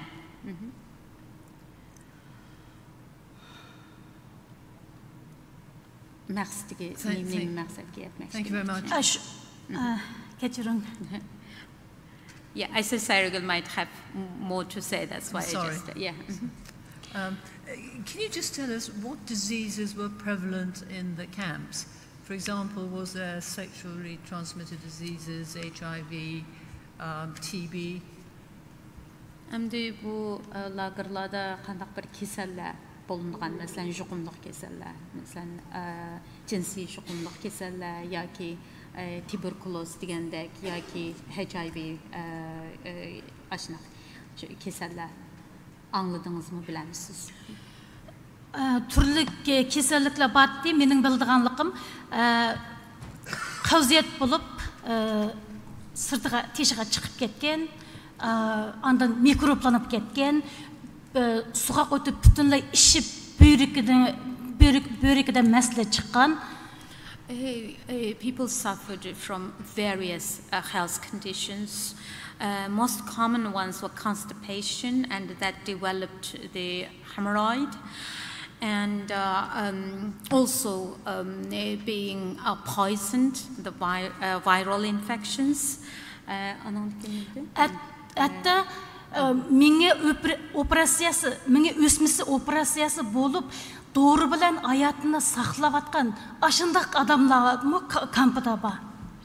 Among the detainees were those who actually had the brain operation, and they were only just surviving, and they were also brought to the camp. I just forgot one thing she mentioned earlier. Abiyam kesallarning ichida qarziyat dedingiz, nima mikrob dedingiz. Buyragidan masala chiqib ishib ketganlar, undan diabet kasali. So also those who suffered kidney conditions and diabetic patients. Undan menga operatsiyasi. Could I just ask, women were often given regular either injections or tablets. Do you know what they were for? Ayollarga har doim shu dora va o'pil urgan ahvollar borki, bularningki maqsadi nima? Bularning maqsadi butunlay tug'mas qilish, ondan nerv sistemasini buzish degandek, yana salomatlikka ta'sir yetkazish. Chunki ular ashini planlagan. First of all, so these women cannot have ability to have children. And secondly, to destroy their nerve system, their health. So their nerve system to destroy them. That was the purpose. Three things from your statement. The instruments of torture in the black room included the electric chair in which you were electrocuted, an iron rod, an electric stick, many tools, and a sword-like tool with a sharp end. Correct? Sizningki mushu alaqaya qar uyda degandiki qo'llangan uskunlar, bunun içinde aşı top ötküzdüğün, onun genellikle inçik nemilik, uçluk neme, julu ötüdüğün nemeler, muşu üskünler. Doğru mu ben dedim? Doğru. Yes, correct. In the gang rape, all the policemen, while raping, were masked. Correct? Yani birisi bu opçu baskınçılık kılgan vakitte, aşı baskınçılık kılgan hem sakçılarının maske giygen, doğru mu? Doğru. That's correct. And lastly, the 100 people in the hall were tested to see if they reacted, and in your judgment, it was to test whether they had given up on humanity. Is that right?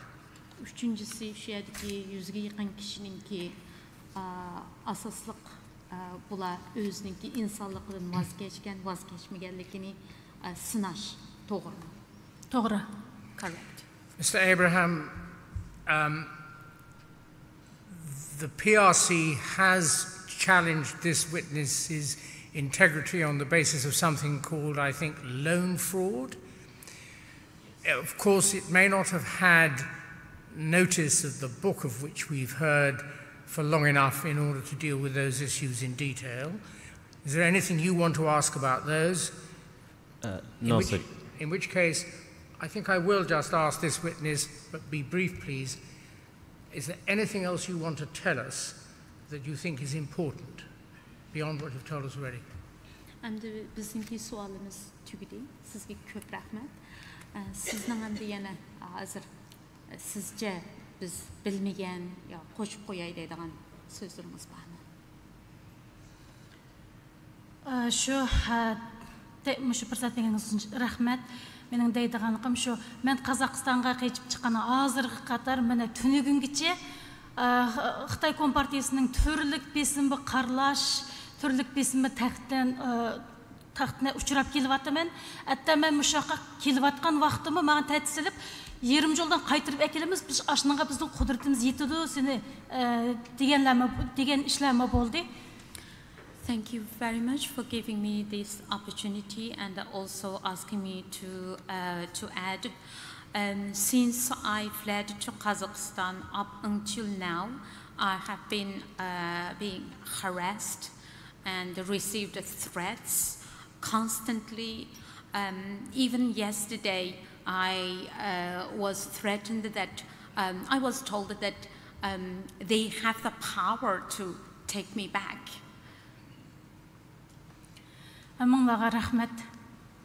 Thank you very much. By whom was she told that they had the power to get her back? Sizni epkitalaymiz degan kim sizga shuni degan? Telefon nomeri Xitayning telefon nomeri o yerda. Men videoni aç deb nim qildim, onunga talab qildim, videoni açmadı. The number was a Chinese number.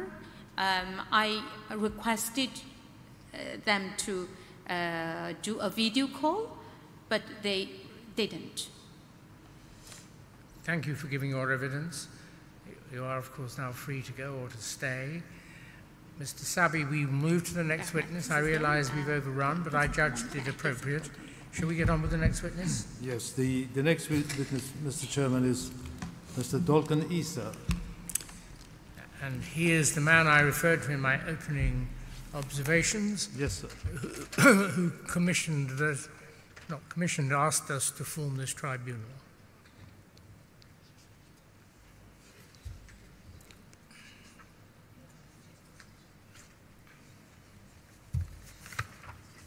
I will read the summary for his statement while the witness will be coming in. Dolkan Isa was born in September 1967 in Aksu. As a student in Xinjiang University in Urumqi, he organized and initiated a student association called Student Cultural Science Union to combat the widespread discrimination against... Just one minute, Mr. Sabi. There's been problems with the sound. I'm going to really check that you are hearing us, and indeed when there was an interpreter. People at the back, can you hear? Nod or shake. Okay. Nod or shake your heads. Okay, thanks. Sorry, Mr. Sabi. In June 1988, this association organized a gathering of students. On the day before the demonstration, they were called in and invited to the headquarters of Deputy Secretary General of the CCP in the region. However, the discussion became fruitless, and they decided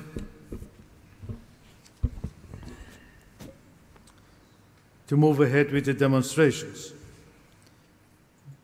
Mr. Isa and his colleagues were made subject to house arrest orders, but the demonstration did go ahead and was very successful.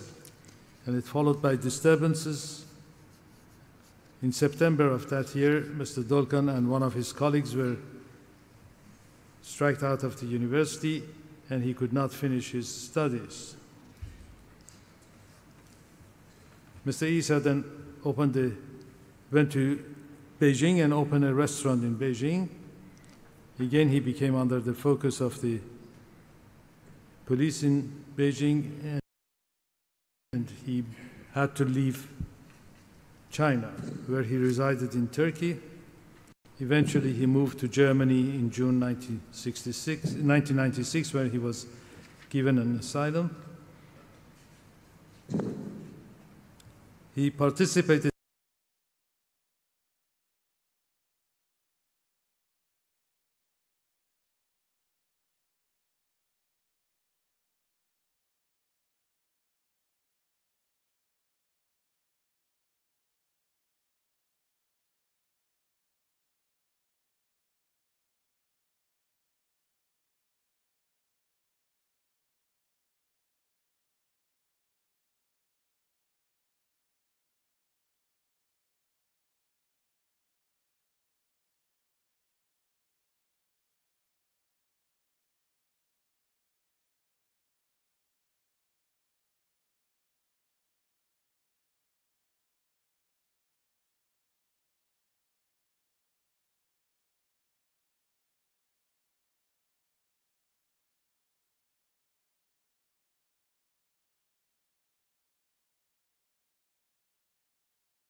guvohchilikqa taklif qilganinglar uchun.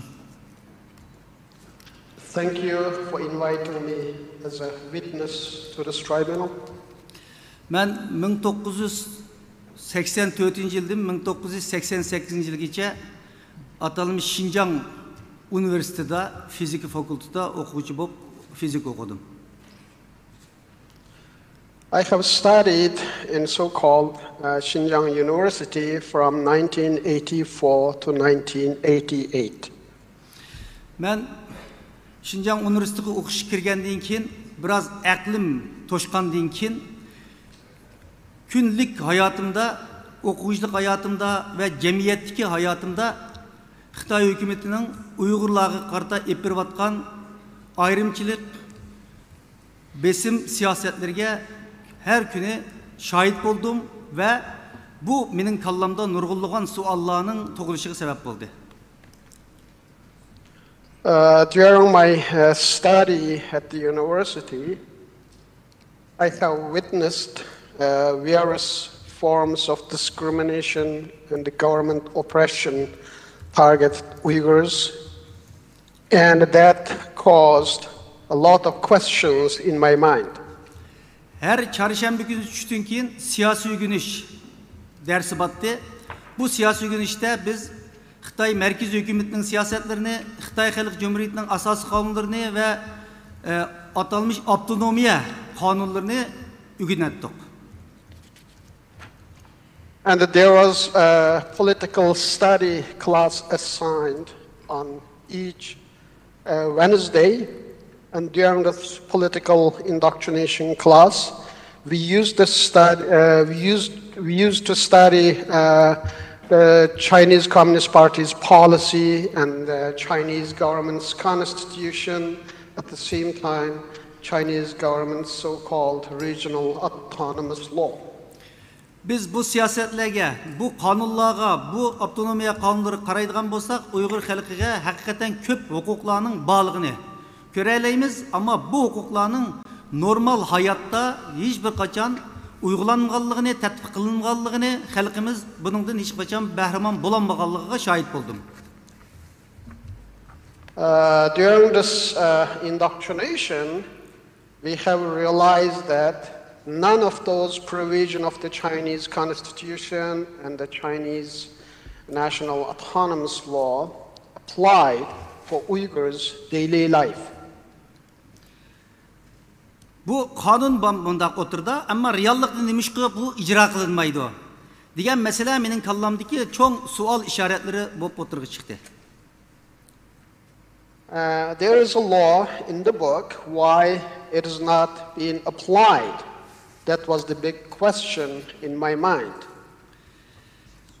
Teşhirişle şu vaktiki aklım 18-17 yaş vaktlarım kılıp en ahırda Xitay hükümetinin Şərq Türkistan'da Uyghur, Kazak, Özbek, Muşu milletlerinin %75-80%'ın artığı savatsız koygan, mektepler yok okutmagan, şunda boğallık için medeniyet seviyesi töven boğan, savadı bombagan bir xalq özünün qandaq xalqara hukuklar emas, özünün belgilep bergen kanunlardan mı, Xitay kanunlardan mı, qandaq hukuklarının bağlılığını bilmeydigan ve onu bilmegendikin talep qilish iqtidarın bolmaydiganligini his qildim.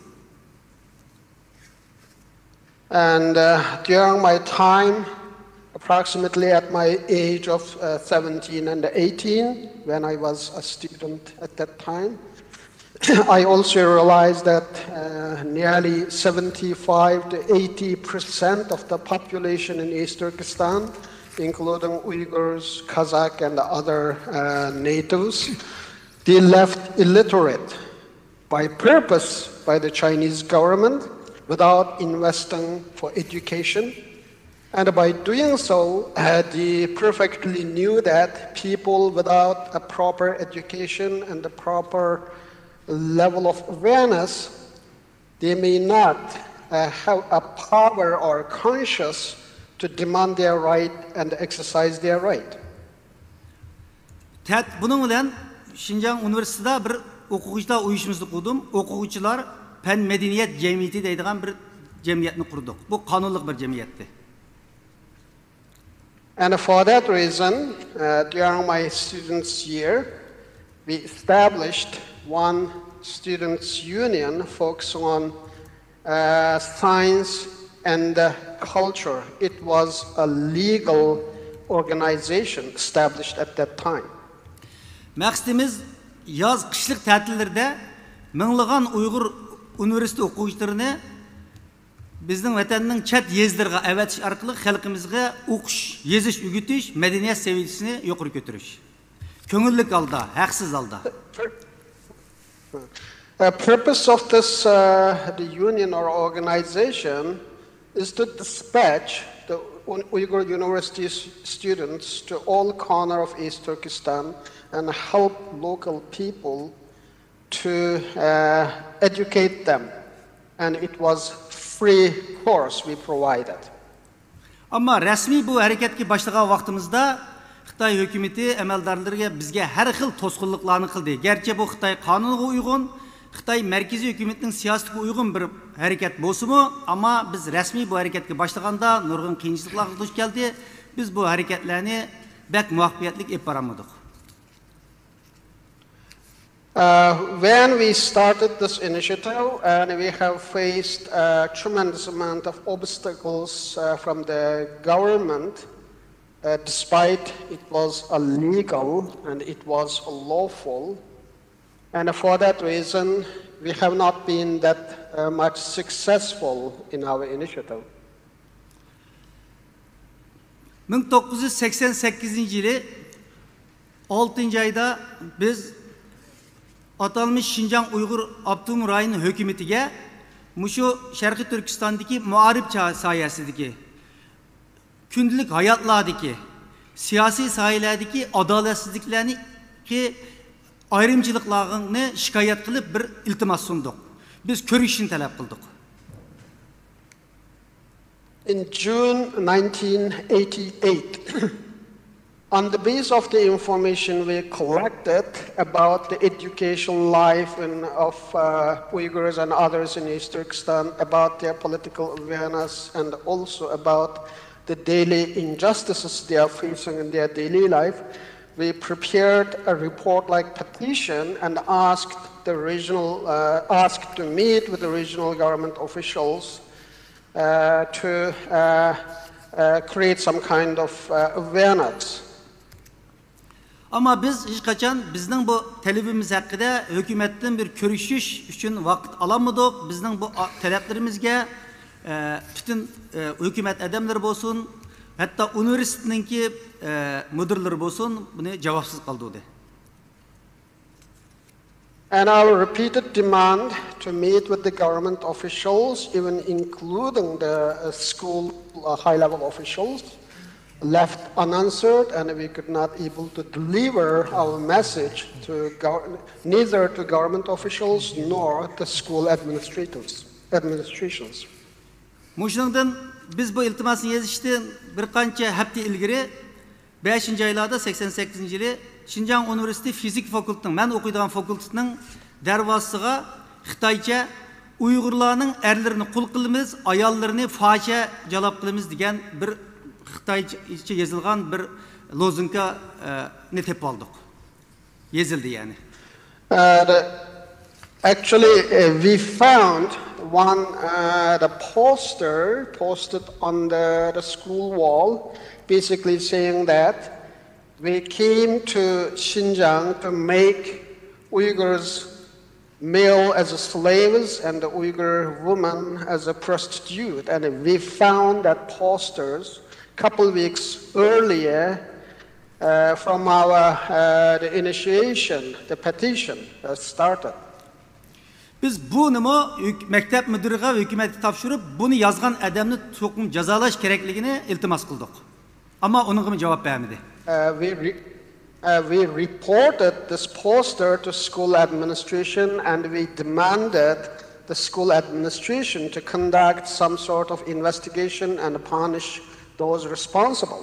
But our demand also left unanswered from the school administration. Biz hiç qanday bir cevap alamagan dikin 88 yıl 6. ayının 15. günüsü biz Fen Medeniyet Uyuşmasının heyetleri ve okuyucular müzakirleşip 6. ayının 15. günüsü andan bir milli kemsizlikке narazılık bildiriş yığılışı dep çoğun bir yığılış ötküzüşünü plan kıldık Şinjan Üniversitesi'nin içinde.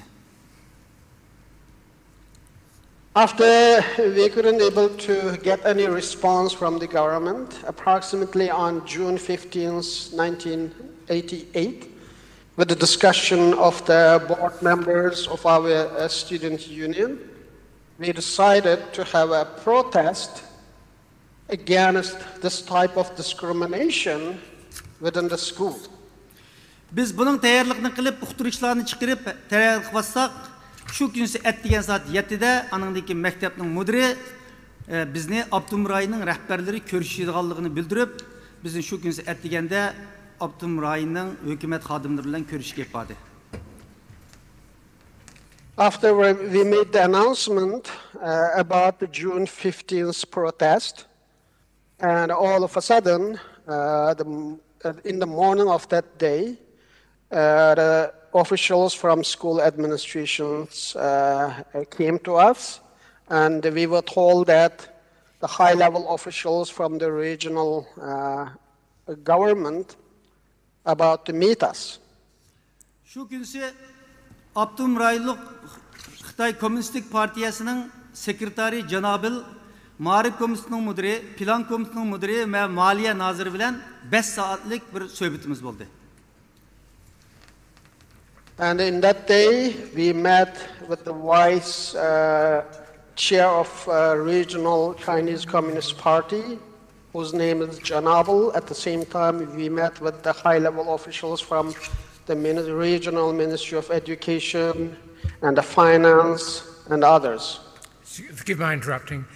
Mr. Sabi, because we're using translation, and the translation isn't entirely easy, we are moving at a slightly slow pace. Might it be sensible either to summarize quite a lot and get the witness to acknowledge it and then come to the final passages? Yes, Mr. Isa, is it fair to say that your campaign was successful, but as a result of that you were kicked out of the university? Biz şunun bilen biz kelişip bulanmay 88-ci okuyucu qaytip gelip çoğun bir namayış ötküzdük. 8.000 kişilik okuyucularının namayışını ötküzdük ve şu günsi keşte meni öy yapısıga, yani xos arrestis kıldı ve 4 aylık bir teşvirişten keyin 9. ayının 27. günsi çoğun yığın içip bizi mektepne edip etti. Şununla ben mektep bitiremedim. And after we couldn't able to come to certain agreement with the government officials, and dolqun aşu hükümet bilen spiker okşumagandan keyin nim boldu, şu bek uzun bolup ketdi, cümle men hemmisini nim kılamadım, yazıp alamadım. Aşını qayta dep bersen. Şu hükümet bilen kelişip bulanmagandan keyin mektep qaytip keldik ve ballarını başlap namayışga çıktık. After we had we did not have any agreement with the government officials, we returned back to school and we started our protest rally with the students. Approximately 8,000 students took part of that protest. Şu namayışның biz ertesini davamlaştırdıgan bolup qaytip keldik, ama o keçisi meni mektep müdürü keç saat 12'de uxlavatqanda yatağımda biz yatakta 8 adam yatattık. Mr. Isa, sorry to interrupt. These are all in your statement, and the panel has read your statement, so there is no need to repeat what we have on the document. To summarize it, you were kicked out of the university before being able to finish your studies. You then went to Beijing and studied between 1990 and 1992 in the Beijing University, and then opened a restaurant. You became under pressure from the police, and you were forced to immigrate first to Turkey and then to Germany. You set up different organizations and ultimately merged them into what is now World Uyghur Congress. You were listed on the Interpol list as a terrorist and murderer at the initiation of the Chinese government. Were you ever arrested by police while traveling? I beg your pardon? Were you ever arrested as a result of this? Şundak, ben 96. Germaniya kelip Türkiye'ye geldim, 94-96. yılı Germaniya kelip siyasi iltica kıldım. Xitay meni 1997 yılı Interpol'a berip kızıl başlık tutuş buyruğu çıkardı. Bu münasebet bilen ben cık devletlerinin çığırısında tutkun kılındım. After I came to Germany in 1996 and made my successful refugee application, and the Chinese government issued the red notes on me in 1997. Since then, I faced a tremendous amount of difficulties during my travel abroad. Kore'de tutkun kılındım. Hatta Amerika'ya girişim çeklendi. Türkiye'den çıgırısı tutkun kılındım. 2017 yılı hatta İtalya'da ben German vatandaşı 2006 yıldan başlayıp German vatandaşı şunda buluşum karamay 2017 yılı İtalya'da tutkun kılındım. I was detained in Korea at the airport, and I was repatriated from United States, and I was detained in Turkey, and even despite my German citizenship, I was detained in Italy in 2017. Mr. Isa, you were accused by the Chinese government being involved with East Turkestan Islamic movement that was listed by the US government as a terrorist organization in 2002. Were you ever involved with that organization? Şarkı Türkistan İslam Hareketi degan teşkilatni 2002 yılı ben xalqaro matbuatdan bildim. Ondan burun onda bir teşkilatның bağlığını ben anlap bakmagan. Fakat 2001 yılı New York'ta yüz bergen terörist hareketinden keyin tuyuqsuz bundaq bir partiyaning, bundaq bir təşkilatның bağlığını Xitay hökumətinin mətbuatıdan və xalqara mətbuatından öyrəndim. Mənim bundaq bir təşkilat bilan bir əlaqəm yox, hətta burun anlatma baxmagan. I haven't heard that organization even name till 2002, and I became known the name of that organization through the international media, and especially right after the New York terrorist attack taken place in 2001. And I don't know that organization. I don't have any association or any the knowledge about that organization, and I only knew the name of that organization through international media. Thank you. Mr. Isa, would you like to make a personal statement regarding the difficulties that your family had faced as a result of your activities? Ben 94 yılı vatanımdan ayrılgandan bu yan 27 yıl oldu. 27 yıldan bu yan diasporada, chet elde yaşavatımın. Bu jarayanda ben ata-anamni, urug' tuqqanlarimni, do'st birodarlarimni bir qatimni ko'rib baxmadim.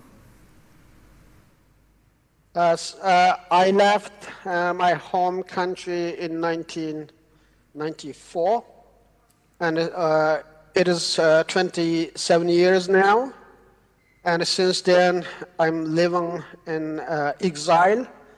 Since I left in 1994, I did not have a chance to meet with my parents or relatives even a single time. Ben ata-anamni bir qancha qitim Germaniyaga chaqirtgan bo'lsam-mu, ammo Xitoy hukumatı ularga pasport bermedi ve men vatandan ayrılgan 27 yıldan bu yan bütün ailem Xitay saqchilarının, Xitay hökumətinin ağır dərəcədəki nazarətiga, besimiga uchrab kelgan. I have invited my parents to come and join me in Germany several times, but Chinese government repeatedly refused to issue a passport to my parents and relatives. And for that reason, because of my activities abroad, my whole families faced monitoring and harassment by Chinese government all the time. 2017 yılının 5-ci boğarlıqda hiç bo'lmasa haftada 2 haftada bir qatim ailem bilan telefonda nayt qisqa qandarak avaling deb nayt oddiy salomlashish ishlarini olib bora olaydim. Çünkü mening bütün telefonlarimni Xitoy hukumati anglaydi. Onun uchun ular bilan boshqa gap deyishim mumkin emas, boshqa gapmi yo'q. Ama 2017 yılı 4. aydan başlap alaqam tamamen üzülgen. Up till April 2017, at least I had a chance to talk with my parents and relatives sometimes once a month or sometimes twice a month through a phone call. Because I knew that all my phone calls were closely monitored by the Chinese government, it was impossible to talk anything else except just a simple greetings. Since April 2017, all my communication with my parents and other relatives are cut off completely, so I don't have any means of communication with them. 2017 yıl 4. aydan başlap alaqam üzüldü ama 2018 yılda aradan bir yıldan köp vaqt ötkende apamның vafat bo'lganlik, o'lganlik xabarini angladim. After all of my communication with my parents cut off since April 2017, and only I became known that my mother was passed away or killed by in East Turkestan in 2018. Ben bu xabarni anglagandan keyin ailem bilen qaytadan aloqa qilishga tirishgan bo'lsam-mu, ta hozirgacha bir aloqa o'rnatmadim. Ama bir qancha haftalardan keyin xalqaro matbuotdan onamning bir yig'ilish lagerida vafot bo'lganlik xabarini matbuotdan o'rgandim. And when I heard this news, I tried to contact with my family members a number of times, but I couldn't able to communicate with them. And then through international media reports, I became known that my mother, in fact, was died in one of the concentration camps in 2018. 2020 yılı 1. ayda Xitayning Global Times yer şari gezitinden dadamның ölgenlik haberini bildim. And in January 2020, through the report from the Chinese official media, which is Global Times, I became known that my father also passed away. 5. ayının 28. günü, yani bunun bir hafta ilgili inimning Xitay hükümeti tarafından müddətsiz qamaq cezası hüküm qılınğanlığını mətbuatdan öyrəndim. Also, a week earlier, on May 28th, I became known that my brother was sentenced for life imprisonment through the media reporting. Xitay hükümeti 2020 yılı 1. ayda mening açamni mecburi sözültüp bir videoda bana karşı söz etken bir videonu ilan kıldı. In January 2020, the Chinese government forced one of my sister to speak against me and to publish that video. Mening akam Yalqın Aysa matematik profesörüydü. Onun hakkında hiç haberim yok ama bana kelgen uçurlarda bir uçurda 25 yıl, yani bir uçurda 17 yıl kesilgenlik hakkında malumatım var ama bunu hiç kandak tehi bir yerden tasdiqlatamadım.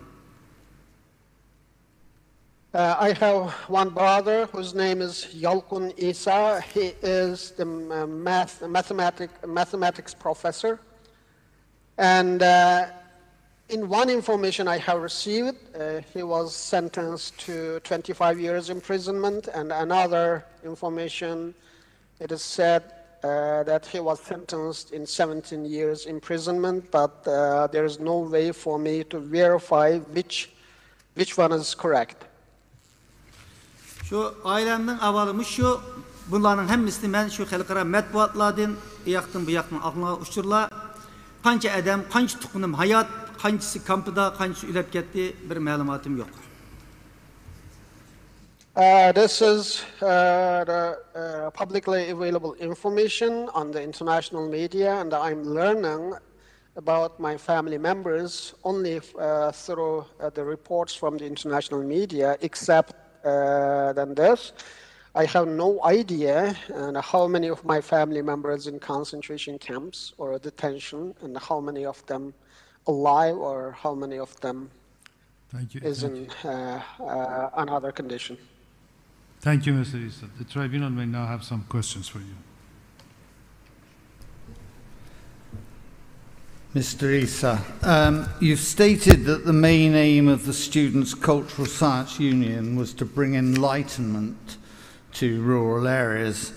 And could you tell me whether enlightenment included direct attempts to raise political awareness, inspire political activity, and whether you tried to expound a separatist ideology? Ben o doğruluq biraz ilgili dep ettim. Bizning bu o'quvchi yoshlar hareketimiz, Permedeniyet cemiyetimizning maqsadi o'qish, yozma bilmagan insonlarga o'qish, alfabe o'rgatish. Deganigidek 75%, 80% adam maktab yüz ko'rmagan bo'lganligi uchun ularga o'qitish, o'rgatish, buni o'z vaqtida Xitoy markaziy hukumatimi o'xshashda butun Xitoy bo'yicha muşni seferberlik qilgan bir hareketdi. The basic purpose of the student union was to help illiterate people to gain the skill of literacy. And that is also at that time highly promoted by the central government as part of their official policy. Bu hareketinin hiç kandak bir siyasi maksidi veya ki bölgünçilik maksidi veya her kandak bir maksidi yok, fakat bir medeniyet büyütüş, insanlarımızga okuş öğütüşten ibaret normal bir ammi ve hareketti. It was a civil movement aiming to educate people and they get rid of illiteracy. And there was no any secret agenda of political or separatism or any kind, because at that time that was what the 70–80% people needed for further education, and the government did not provide, and that was the aim. Thank you. At the time you were organizing the process at Xinjiang University, did this interfere with your academic attainment?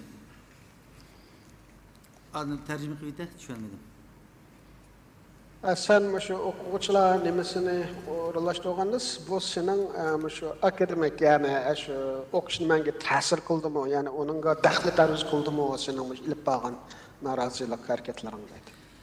Albatta, men shu harakatni o'tkazgandan bo'lgandan keyin namoyishdan keyin shu kechasi meni 12da chaqirib chiqdi va ertasidan boshlab house arrest qildi va 4 oyga yaqin yozliq bizning o harakatning bir oydan keyin yozliq ta'til bo'lgan. Bütün o'quvchilar ketdi. Biz o'quvchilardan bir 20 necha odamni ep qilib uylarimizga qaytolmay 3,5 ay bizga kunda siyosiy o'rganish qildi. Har xil shakldagi tövnamlarni yozdirishga qistidi, ashuna qilib 3,5 aydan keyin meni maktabni aydivatdi. Ya'ni men maktabni bitirish, maktabni davomlashtirish o'qish huquqim bo'lmadi. Yes, indeed, and it was direct interference for my academic future. And after the protest, and as I stated in my testimony, I was put in house arrest nearly 4 months, including 20 plus of my colleagues who actively participated at that time, and we were not able to return home because it was a summer holiday, and we were subjected to intense political study. And after that 4 months, and I was expelled from school, and for that reason I could not able to continue my education in the university. So simply, are you saying that failure in academic achievement did not contribute at all to your expulsion?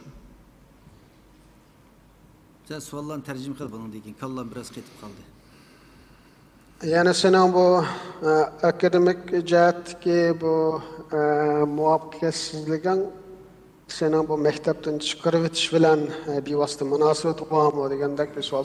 Can you clarify your question, please? Sorry, can you say that again, please? Yeah, can you reframe your question again? I was just asking whether failure to achieve academically over that period contributed to the expulsion.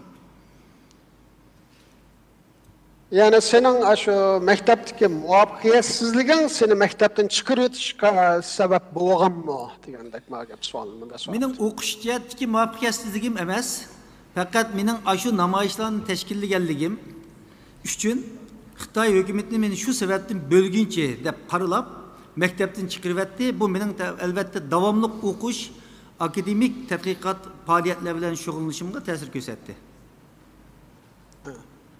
It was not about my failure in my study or academic dream that contributed to expulsion from the school. It was my activism at the school that contributed or became the primary reason for my expulsion from the school. As I was expelled from the school, I could not able to continue my study, and I could not able to continue my future academic dream. Thank you. Were the protests going on at Xinjiang University supported by other student protests throughout China? Tushundingmi? Yani Şinjan Üniversitedagi bo'lgan noroziliklar Xitoyning boshqa yerdagi o'quvchilar tarafidan qo'llandimi, ya'ni himoyaga erishdimi deydi. Bu namoyish Ürümçi'de bo'ldi. Ondan keyin bizning vatanning Sharq Turkistonning boshqa viloyatlaridan bo'ldi. Qashqa, Xotan, o'xshash shaharlarda va Ishkirda Xitoyning o'lkalaridagi Shanxay, Xi'an, Beijing qatorliq shaharlarda o'qiyotgan Uyg'ur o'quvchilarmi bu namoyishlarni qo'llab namoyish qildi. Ammo Xitoy o'quvchilaridan buni qo'llagan avvalda ko'rmadik. Partially yes, and our protest rallies have taken place not only in Urumqi and the other parts of other cities of East Turkestan as well, such as Kashgar, Hotan. At the same time, Uyghur students who were studying at that time in Shanghai and Xi'an and Beijing, they also participated and supported our protest. But I don't have any knowledge if there were any ethnic Han Chinese that supported or rallied to support our protest. I don't have knowledge about that. Thank you. Why did you set up a restaurant in Beijing in 1992? Çünkü ben Nimada Beijing'da aşxana açtım. 90-yılı Beijing'ga çünkü ben 88-yılı meni mektep neydivetkenliğin keyin ben üzemnin yurti Aksu qaytip berip iyada bir til kursu açmakçı buldum. İngilizce, Rusça, Türkçe, Uygurca, çetel tili kursu açmakçı buldum. Dastlabda iltimos sunsam hükümet bununla bek karşı çıkmaydigandagidek bir hava battı ama takriben 6 aydan artık bu iç üçün pensiyaga chiqqan o'qituvchilar bilan ko'rashdim, til o'qituvchilari bilan. Ürümçilerge berib kitaplarni akeldim. Ticaretçiler bilan ko'rishib, maddi yordam elishga tirishdim. İşlerimiz xeldim bulup bu iş buluş arpısıga bo'lgan chaqda Aksu hükümeti mening bu maktabni içishimga ruxsat qilmadi. Shuning bilan men 90-yili Beijingga ketgan. After my expulsion from the university in 1988, I immediately returned my hometown called Aksu. At that time, my initial plan was to open the language class to teach English, Russian, and other foreign languages. And at the beginning, the government gave me the impression that it is okay. There is no any obstacle to open up such a language class in Aksu.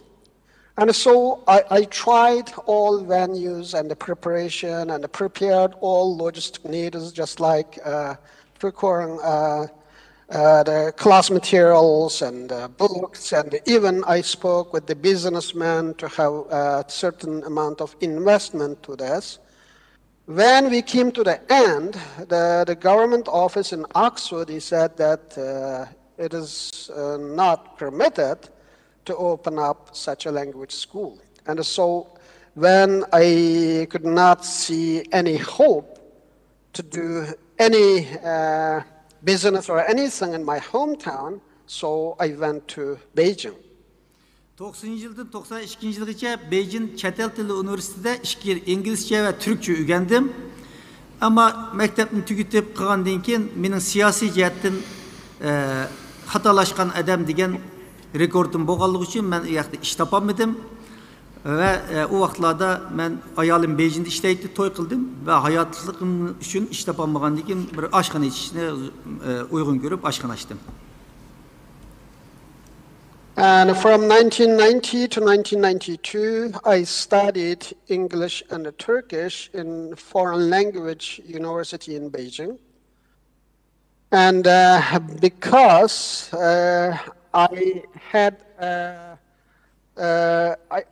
I was marked by the government as a politically troubling person, and there was no possibility for me to gain employment in Beijing. And at that time, my wife was living in Beijing, and I ended up having a marriage with my wife. And so in order to sustain my life, I decided to open up a restaurant in Beijing. Okay, thank you. Can you tell me what were the aims of the East Turkestan Students' Youth Association that you founded in Turkey? Ben Türkiye'ye çıkkandan keyin 94-yilda Türkiye'de o'qiyotgan 60-70 ga yaqin o'quvchilar bor, Uyg'ur o'quvchilar. Bularning ko'p qismi shu 85-yil, 88-yildagi universitetlarda o'qigan, bizning maktabdoshlar va yoki shu harakatlarga qatnashganlar bo'lib, men chiqqandan keyin bularni to'plab bu tashkilotni qurdik. Bu tashkilotning maqsadi shu Uyg'urlarga bo'layotgan zulmlarni Türkiye'de anlatış, konferanslar ötküzüş ve her xil namayişlarını ötküzüş, seminarlarını ötküzüş ne məqsəd qılğan bir təşkilatdır. When I came to Turkey in 1994, there were approximately 60 to 70 Uyghur students in various Turkish universities. Most of those students were at the same time the active participant of the students' movement in 1985 and in 1988. At the same time, they were my schoolmates from so-called Xinjiang universities. And so my basic aim to form this organization was the first to bring all of the Uyghur students together. At the same time, using our available resources to create public awareness in Turkey about what is going on for Uyghurs through seminars and the lectures and the public gathering. That was the basic purpose of that organization. Thank you. At a later time, you were elected as chairman of the World Uyghur Youth Congress. Can you tell me about your election platform? What were you known for to get yourself elected? Ben Türkiye'de okuyatkan vaktimde 95-yili biz Almatı'da Tunji Qetim Uyghur dünyadaki Uyghur yaşlarının bir medeniyet uçuruşunu ötkezdik 10. ayda. Bu vaxtda Avrupa'da, Amerika bu devletlerde, garip devletlerde Uygurlar pek azdı. Şunda olsam az battı. Bazı devletlerden kilip ötküzdük. Yaşlarının özüra birbirimizden tanışışı, fikir almıştırılışı, qanday qilib vatanimizga, xalqimizga birlikda xizmat qila olamiz deydigan masalani muzokara qilish bo'ldi. Ammo bizning bu yig'inimiz bir kundan keyin KGB'ning Xitoyning besimi bilan Qozog'iston hukumati bu yig'inimizni davomli o'tkazishga ruxsat qilmadi. Shuning bilan maxfiy uylarda o'tkazib qaytib ketdik va 96-yilda men Germaniyaga kelgandan keyin buning yig'inining ikkinchisini Myunxenda o'tkazdik va muzokara qilish orqali yoshlar bir siyasi merkez, yaşlarının siyasi merkezini kuruş zürriyeti varken bu davanı garip dünyasında anlatışımız gerekken çünkü ben Germaniya kelsem Uygurlarını bildiğin insan asasen yok diyerlik. Uygurlar mı azdı? Muşnun bilen 96-yılda muşu yaşlar kurultayını bütün o vaktimizde bir 8'dek devlette Uygurlar battı. Şu 8'dek devletten kelgen Uygur yaşlarının katılışı bilen bu Uyghur yaşlarımı şu devletlerdeki yaşlar tarafından sayılınıp kililgen Uyghur yaşlardı. Şular bilen bir medeniyet, ikinci qetimliq medeniyet küllerimizni ötküzdük ve müzakir jarayonida Dünya Uyghur Yaşlar Qurultayını kurup çıktık.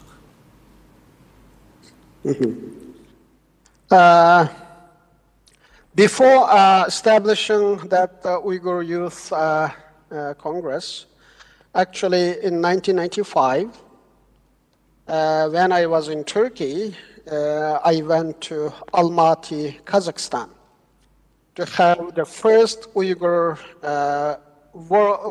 Cultural Day. Because at that time, there were no sizable Uyghurs in Europe. There are few Uyghurs in the US. And almost there were not any active Uyghurs in Uyghur youth among there were a few Uyghurs in Europe and the US. And for that reason, we deeply felt that there is a strong need for Uyghur youth to have a platform for cultural and other exchanges. So that was the basic purpose of the cultural the event we organized in Almaty to inviting the Uyghurs from a number of countries. At that time, Uyghurs from 8 countries participated in our cultural event in Kazakhstan. But after the first day of the event, Kazakh police, under the influence of China, they interfered our cultural event. And for that reason, we could not have too much discussion in the Almaty at that time. And so in 1996, I came to Munich. And when I came to Munich, I also realized that there was no any awareness about the situation of Uyghurs in Germany as well. And so in 1996, by using our very limited resources, I invited the representative of Uyghur youth from nearly 8 countries to come together in Munich, Germany, first to have a discussion and what we could do. And after the discussion, we decided to form the Uyghur Youth Congress. And during that deliberation and during that discussion, this became the second major event for Uyghur youth, and I was elected as a chair of the World Uyghur Youth Congress at that time. Thank you. And why was this organization then designated as a terrorist organization in 2003? Biz Dünya Uyghur Yaşları Kurultayını kurgandan keyin Uyghur meselesini Avrupa'nı merkez kılgan asasda bir Uyghur yaşlarının merkezi teşkilatı buluş süptimiz bilen Birleşken Devletler Teşkilatı'da Avrupa'nın her kaysi devletlerinde her kaysi sivil kuruluş örgütleri bilen teşkilatları bilen birlikte ammi teşkilatlar bilen Uyghur meselesini anlatıştırıştık. Birleşken Devletler Teşkilatı'nın aldığı dünyanın Avrupa'nın yani küçümüz yetken, kadimimiz yetken yerlerde namayışlarını orlaştırdık. Meselemizi bildiriştiriştik. Xitay hükümeti bunundan nahayet rahatsız oldu. Çünkü Uyghur meselesinin Birleşken Devletler Teşkilatı'da veya ki başka halkara sorunlarda bilinip kılınışını Xitay halamaydı. Bu mesele Uyghur meselesi bilinmegen, hiç kim tanımagan bir mesele olsa Xitay hükümeti tinçlik bilen Uygurlarını tamamen asmidasi yapıp yok etiş maqsadiga texim chaqqa yetalaydi. Shuning Xitoy bizning bu harakatimizdan balki rahatsız bo'ldi va biz Germaniyada qurilgan qonunliq bir tashkilot buningga boshqa turlik terrorist degan bir qalpoqni kaydimay boshqa turlik bizning faoliyatimizni to'xtatolmaydi. Shuningga 2001-yili biraz ilgari deb o'tgandekidek New York'ta bo'lgan terroristlik vaqasidan keyin Xitoy hukumati tunji qatim bu terrorizm ismini ishlatishga boshladi. Uning oldida meni 97-yil Interpolga berganda terrorist deb bermabdi ekan, adamil degan, qotil deb bergan. Keyin 2003-yili andan keyin bu bizni bir nima e'lon qilib 4 Uyg'ur tashkilotini 11 adamni undan keyin 2001-yildan boshlab asta-asta Xitoy Uyg'urlarga bu terrorist so'zini kelimesini ishlatishga boshladi. Muşu sebepten 2003-yili Dünya Uyghur Yaşları Kurultayını terörist teşkilat deb atadı. Yani maksat bizning faaliyetlerimizni to'xtatish, muşu isim arqılı. Çünkü o vaqtda dünya Uyg'urlarni bilmaydi, Dünya Uyghur Yaşları Kurultayı deganni bilmaydi anchibek. Muşu isim bilan bizning faaliyetlerimizni to'xtatish, bizning kreditimizni, obro'yimizni yo'q qilish maqsadida.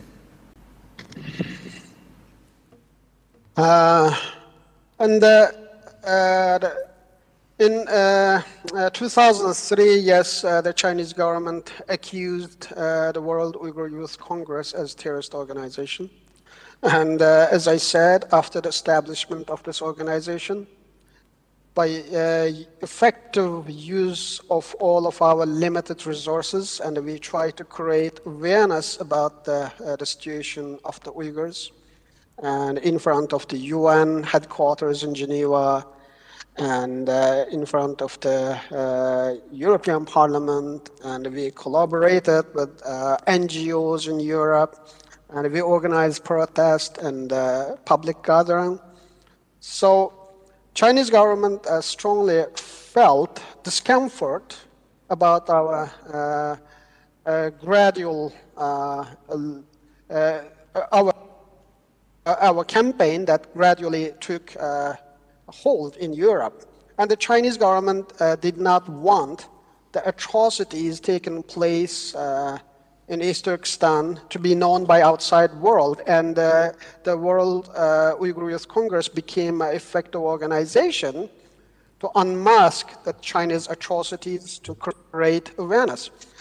And for that reason, the Chinese government used this terrorist label to stop us. And the Chinese government never accused me or other Uyghur organization with the terrorist label before the New York, September 11th New York attack in 2001. After that New York terrorist attack happened in 2001, Chinese government immediately started to use the terrorism to label the Uyghur organizations. And that included the World Uyghur Youth Congress as well. And if you look at my Interpol red notes issued by the Chinese government in 1997, the Chinese government never accused me with the terrorism at that time. Instead, I was accused of murdering someone. And so basically, Chinese government found perfect environment after the 2001 and labeling the effective Uyghur organizations and effective prominent Uyghur activists like me with the terrorist designation or accusation to stop us and to scare other countries to take measures against us. Thank you. Two final quick questions.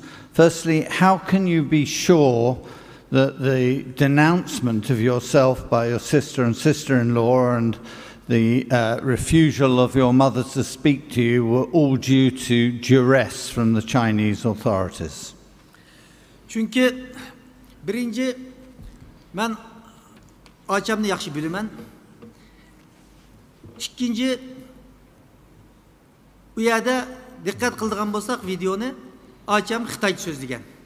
Ve Xitayca Uyghur tilida sözleşke ruxsat qilmagan ve sözlegen tekstinin bir narsani o'qiyotganligini chiqib turdi. Chiqib turdi, u o'zining ixtiyorligi bilan mayli bilgan deyilgan bir tekst emas, uningda tayyorlangan bir tekstni o'qiyotdi. Mr. Isa, would you please break your sentences so the interpreter can catch up? Okay. And number one, I know my sister very well. And number two, she was not even allowed to speak in Uyghur. She spoke in Chinese in the video. And number three, if you pay closer attention, and you can realize that she is reading pre-prepared text. It was not the simultaneous the statement. She was reading something already prepared to her. Yes. Thank you. I'm sorry to hear about your brothers, but were either of your brothers politically active? Mening inim ishqanday bir politik bilan aktiv bo'lgan, mayli akam bo'lsin, mayli inim bo'lsin, bularning ishqanday bir politik jihatda aktiv bo'lgan emas. Mening oilamda mendan boshqa bir kishining bu politik jihatda aktiv bo'lgan bir oilam emas. Undaq bo'lish imkoniyatim yo'q, chunki men 94-yilda ayrilgandan keyin butun bizning bir oila ko'zitim ostida bo'lgan, kuzatishda bo'lgan, hatto bizning uyga kirib chiqqanlarni davomliq nima uchun yo'qlaysanda, hatto boshqalarni bizning uyga kirishdimi qo'rqaydigan, hatto bizning uyda mana butun endi Xitoy texnologiyada shunda taraqqiy qilgan. Men 27 yildan buyon bir qatim bir videoda, bir chatda ko'rib baqanim yo'q. Faqat telefonda so'zlasha oldim. Demak, ularda biraz men okşaydıgandaq bir siyasi faaliyetçilik nimesi mi yoktu birinciden, ikinciden unda bir siyasi neslek katlaşış imkanı yoktu. Zaten mening tuqqanlarım boğallığı sebebinden 20 neçe yıldan bu yan ular besim aslında her hareketi qilgan, hatta inem şiyani bitirip gelip hizmet mi vermegen, hizmet mi tapanmagan, yalnız mening inim emas, mening ağaçamның başka tuqqanlarımның ballarımı anlasam hizmet mi tapanmay qiyin kunlarni kechirib ekan.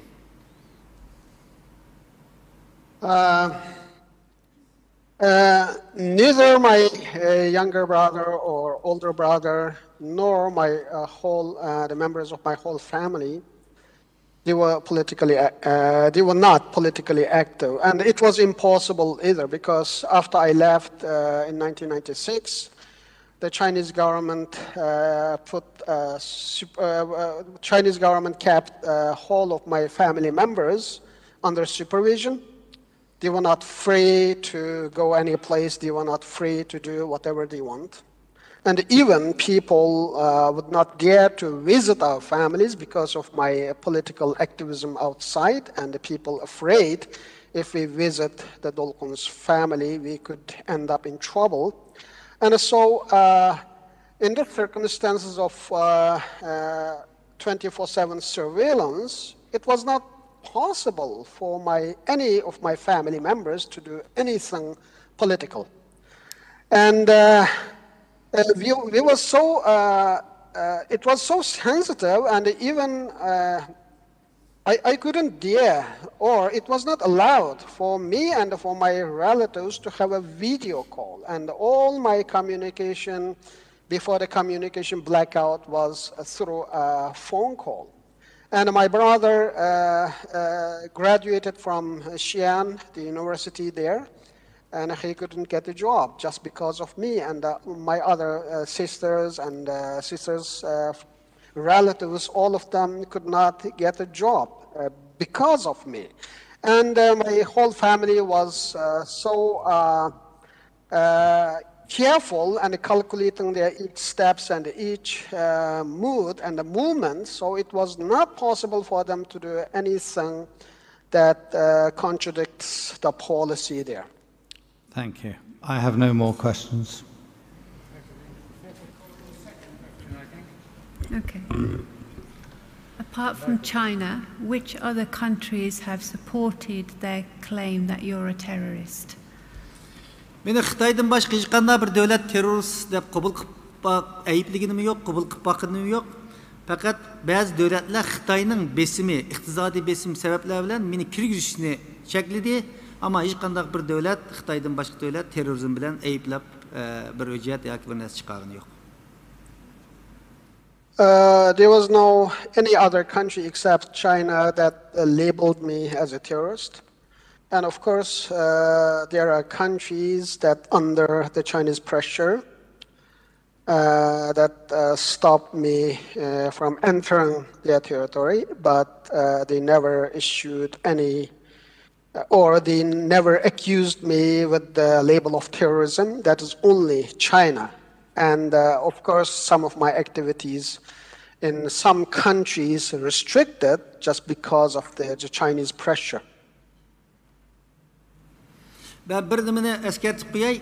Xitoy hozirgacha hatto tunugimmi mushu sot bo'lishdan oldida meni yana tashqi ishlar ministrligi bayonotchisi terrorizm bilan ayıplab nurg'un qarorlarni chapladi. Bu tunji narsa emas. Men davomliq deyman. Men German vatandaşı aldığım vaqtimda Germaniya hükümeti uzun tekshirishlarni qildi. Hatta 2004-yili Germaniya federal saqchi idorasi Xitoy hukumatining terrorist bilan ayblagandan keyin 2003, 2004ning beshida Germaniya federal saqchi idorasi Urumchiga berib, Xitoy biz materiallarni ko'stimizdan keyin berib keldi.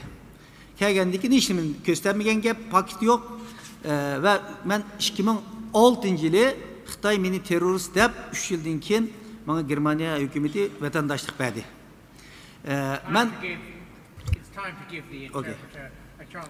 I have to remind you that even yesterday, the spokesperson from Chinese government, Chinese Foreign Affairs, accused me with terrorism without putting forward any evidence. And this is not new for me. And as I previously said, after the Chinese government labeled me with labeled me as a terrorist in 2003, the German authorities, I applied for German citizenship, and the German authorities dispatched one team to go to Urumqi to ask the Chinese government to back up, if they have any backup evidence to prove that I am some sort of terrorist. And the Chinese government failed to produce anything in 2004.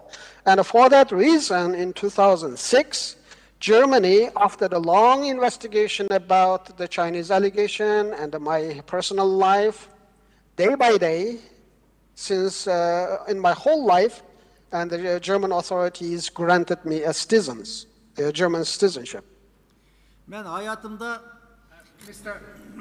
Mr. Issa, we are an hour over. I'm going to ask Mr. Vetch to ask the last question. Sure. If there's additional material you feel you must say, you can put it in writing. Mr. Vetch. Sure. Mr. Issa, this will be a very short answer, I suspect. Can the tribunal assume that when you were detained under the Interpol Red Notice in Switzerland, South Korea, Italy, and the US, that you were released promptly on the grounds that there were no reason to detain you further?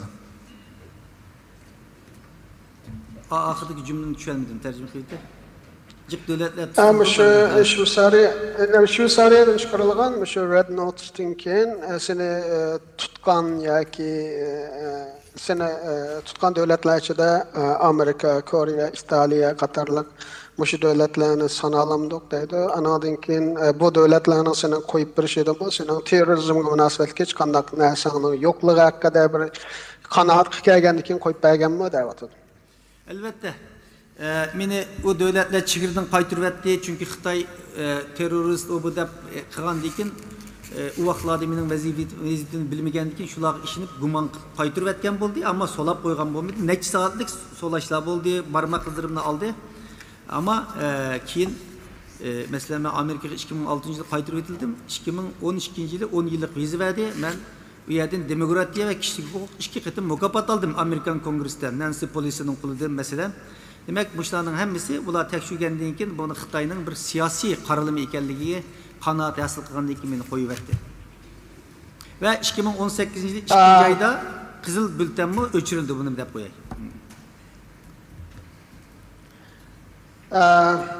And yeah, a number of countries did not allow me to enter and briefly detained and repatriated me. Just because after the red notice, they were under suspicion. And they didn't know the whole situation because there was an Interpol red notice issued against me. And so I have to accept that reality at that time. And during my detention in some countries at the airports, I was fingerprinted.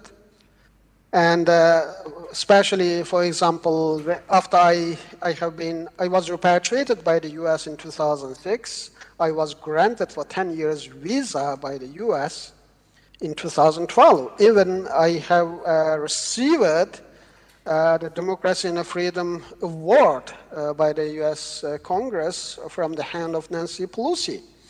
And I have to remind you that in February 2018, and through a long investigation by the Interpol, that red notice was removed because it was not based on the fact. It was based on the Chinese allegation without any evidentiary backup. Okay. Thank you, Mr. Issa, for your evidence. You'll no doubt be here for the next 3 days and can help further if necessary. Thank you. Many thanks to the interpreter. We're going to take the shortest possible break. There are 2 witnesses after the break in public. For those of you who are interested, tomorrow's diet, I'll just confirm this with Mr. Sabi, there's 1 fact witness, is that right to begin with, or is he not starting off? And then we have a sort of 5-person, English language only, expert panel who will be dealing, and they're academics, and they speak with great expertise, I dare say, we'll wait and see, but they will be talking about various component parts of the alleged crimes. Is that right, Mr. Sabi?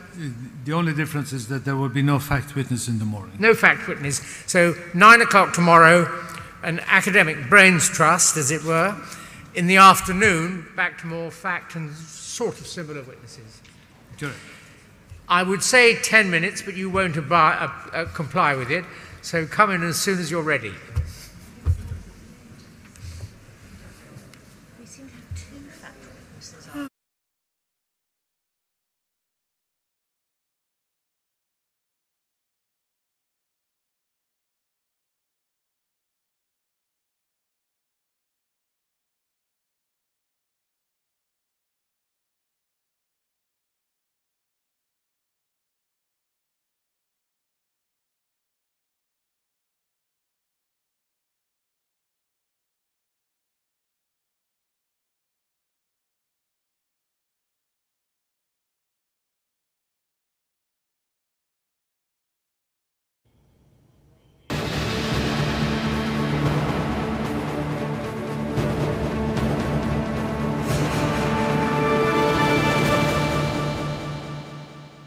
Assalamu alaykum, hörmətli görürmənlər. Biz davamlıq yenə ئەنگلىيەنىڭ paytaxtı Londondakı Uyghur sot kollegiyasının naq meydan ispat beriş yığınını huzurunuzga sunuvatımız. Bugün düşdən keyin ispat bəgənlər birisi Qazaq şahid Sayırgül Savutbay bolsa, bunundan keyin Dünya Uyghur Qultiyinin rəisi Dolqun İsa əpəndi ispat bəgən boldu. Bunda bolsa Mehmetcan əpəndi, bu Sayırgül Savutbay xanımның bəgən ispat doğsa siz bir qısqaça bir tushunch bergan bo'lsangiz. Bo'ladi. Hurmatli ko'rmanlar, ekranimizga xush keldinglar. Bugun ko'rib o'tganimizdek, boshda bugungi bu guvohlik berish yig'inining ikkinchi bosqichining birinchi bo'ligi oxirlashdi. Tushdan keyin shu jarayonda bayon deganimizdek, Saragul Savutbay xonim bizning qozoq qarindishimizning bo'lgan jasur ayollarning biri. Yana birisi Dunyo Uyg'ur qurultiyining raisi Dolqun İsa so'zlab o'tdi. Bayon deganimizdek, men shu Saragul Savutbayninki guvohlik haqida azroq to'xtalib o'tsak, oldi bilan Saragul Savutbay xonimni azroq tanishtirsak ham yaxshi deb o'ylayman. Albatta. Saragul Savutbay xonim bizning Uyg'ur elidan yaqinda chiqqan guvohchilarning biri. Bu xonim qozoq qarindishimiz bo'ladi. Ham shu o'zining jasoratiga asosan Amerika, ya'ni 2020-yillik Amerikaning xalqarалық jasur ayol mukofotiga erishgan. Ham yaqinda bu xonimninki shu o'z kechmishiga asosan yozgan bir kitob nashr qilingan. Ya'ni bu kitob inglizchada Chief Witness deyilgan, ya'ni bosh guvohchi. To'g'ri. Ya'ni Xitoyning hozirgi zamondagi jazo lageridan qochib chiqish degan kitob bu nihoyat yaxshi. Ya'ni Alexander Clavelius demda.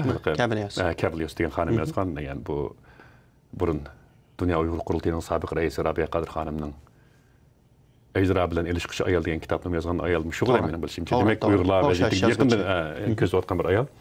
Va uningdan boshqa endi bu shu biz Saragul Savut xonimning o'zininki guvohligiga kelsak, Saragul Savut xonim guvohlik berish hatto shu yo'liga qarab kelayotqishimi Xitoy hukumatining parakandchiligiga uchraganligini ta'vatidi. Demak, Xitoy hukumati hozirgacha shu parakanda qilib kelayotgan ham shu Xitoy hukumati izchil tahdid silib kelayotgan bir ayollarning biri, ham guvohchilarning biri. Shundoq bo'lishiga qaramay, Saragul Savut xonim hozirgacha yana shu yig'in guvohlik so'rinda ko'rib turibmiz. Nihoyat tamkin, nihoyat jasorat bilan, salmoqlik bilan o'zining beshini o'tgan shu qora kunlarni ba'zida ko'z yoshi qismi nihoyat jonliq tafsiliy ravishda bayon qilib o'tdi. Buningki bayonlarda ya'ni desak, ya'ni lagerda ko'rgan nima qandaq dars o'tadi? Lagerdagi guvohchilarga bu ya'ni guvohchilar emas, ya'ni tutqunlarga, ya'ni o'quvchilarga ularga qandaq besimlar ishlatildi deganlarning boshqana jinsiy parakandchilik, bosqinchilik ularga berilgan dori yanılanmış bo'lak, ya'ni boshda bergan guvohchilarga o'xshash shakldagi mazmunlarni takrorladi.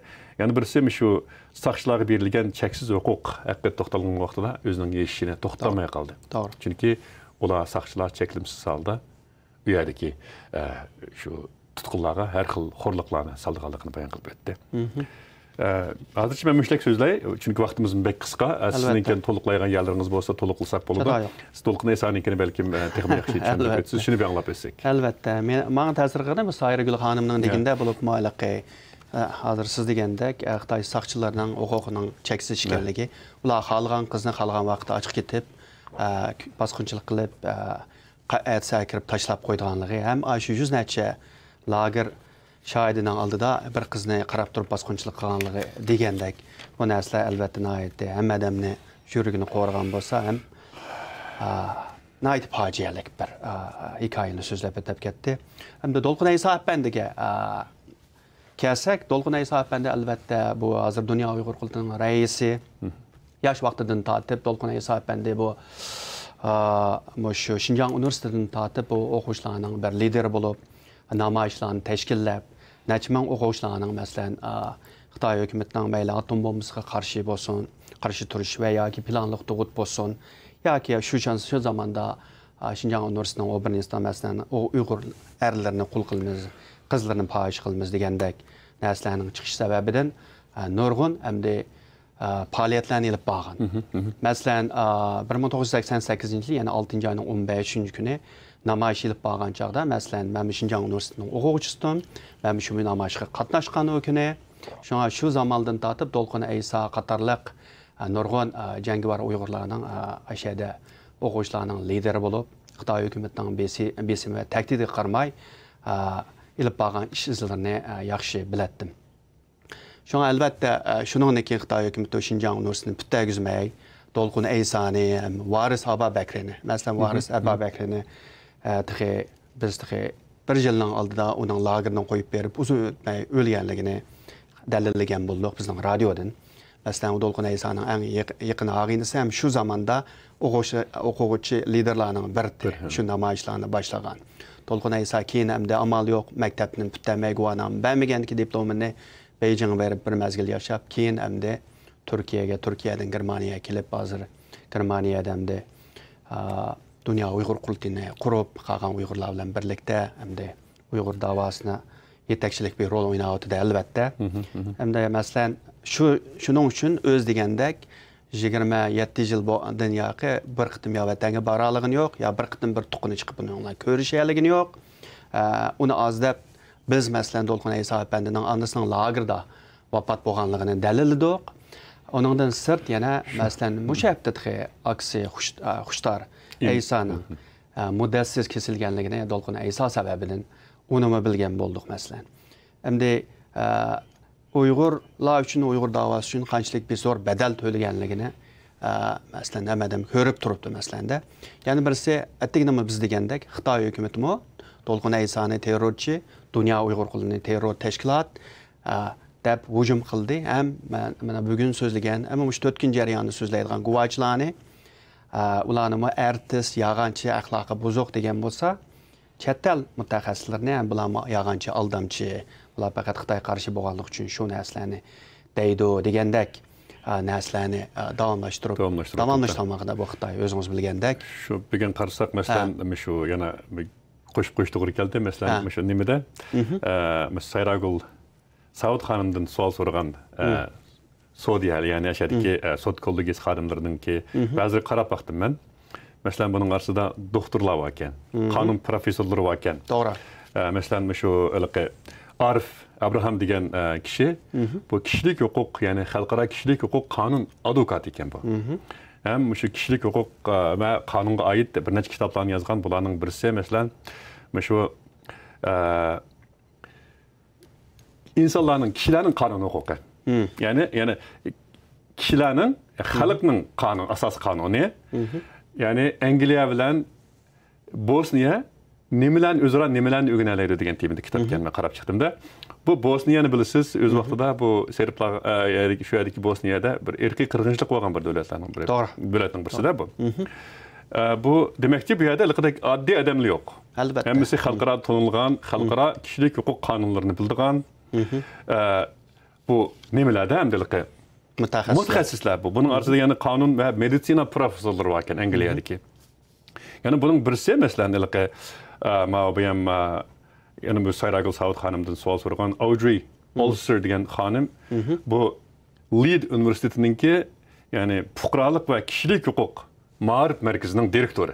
Oddiy odam emasda, qisqasi bu yerda Xitoy deganda kelqidek bu o'zimda bir to'rt odamni yig'ib keliblar, o'tag'an bir o'yam qo'yayotgandek, bir so'rin emasdek, lekin ko'z turdi men odamda. Albatta. Mustaqilda meningcha bu diqqat qilish tegishli nuqtaning birisi shu so'rindagi odamlarningki darajasi va xalqaroliq mutaxassislashgan sohalarda ko'z ko'ringan odamlar ekanligini ko'rib olgan bo'ldi deb qaradim men. Şunun elbette Xitay hükümetinin endişesi şu. Şunun keyninden tünügen ölüş gün Xitay hükümetinin taşqışla ministerlerin bayanatçısı bir akademika elbette çıkıp bu sotqa, sotda sözleydiğen, guva berdiğen guvaçılığa ve teşkilatlığa hücum qılmagan bo'laddi elbette. Aniki muhimi ama sizin dikkat qıldınız. Mesela bu sotda bugün tercüme qilgan ikki tercüman. Birincisi Dünya Uyghur Qulluğu'nun London işxanasının direktörü Rahime Mahmud xanım bolsa, yani birisi Dünya Uyghur Qulluğu'nun şu muhacirlar hizmetinin komitetining reisi Mehmet Toxta efendi mesela ikisi tercümanlık qildi. Mesela bu elbette bu bir Uyg'urlarning taqdiriga berib taqishgan bir xalqarалық sotda bo'layotgan bir tercümanlık.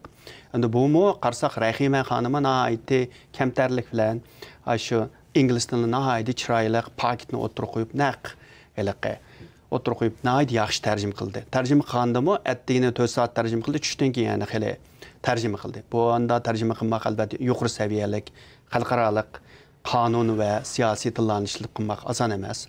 Mehmet Toxta'nın özünüz gördünüz, bu Dolqun Aysa'nın sözlerini naitdi, yaxşı, ravan, İngiliz tilde tercüme qilgan bo'ldi. Hem de bular elbette bu sotning muvaffaqiyatli echilishdan naitdi zo'r bir to'kib qo'shdi desak bo'ladi albatta. To'kib qo'shdi desak bo'ldi, to'g'ri deysiz.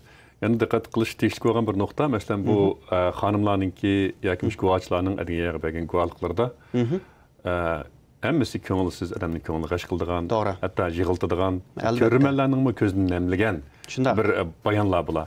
Lekin odamning diqqat qildigan yeri bu tarjimonlarning yana lam o'zini tutvaga asosda yuqori saviyadagi bir professionalism deymiz hamda. Kasbiylik. To'g'ri.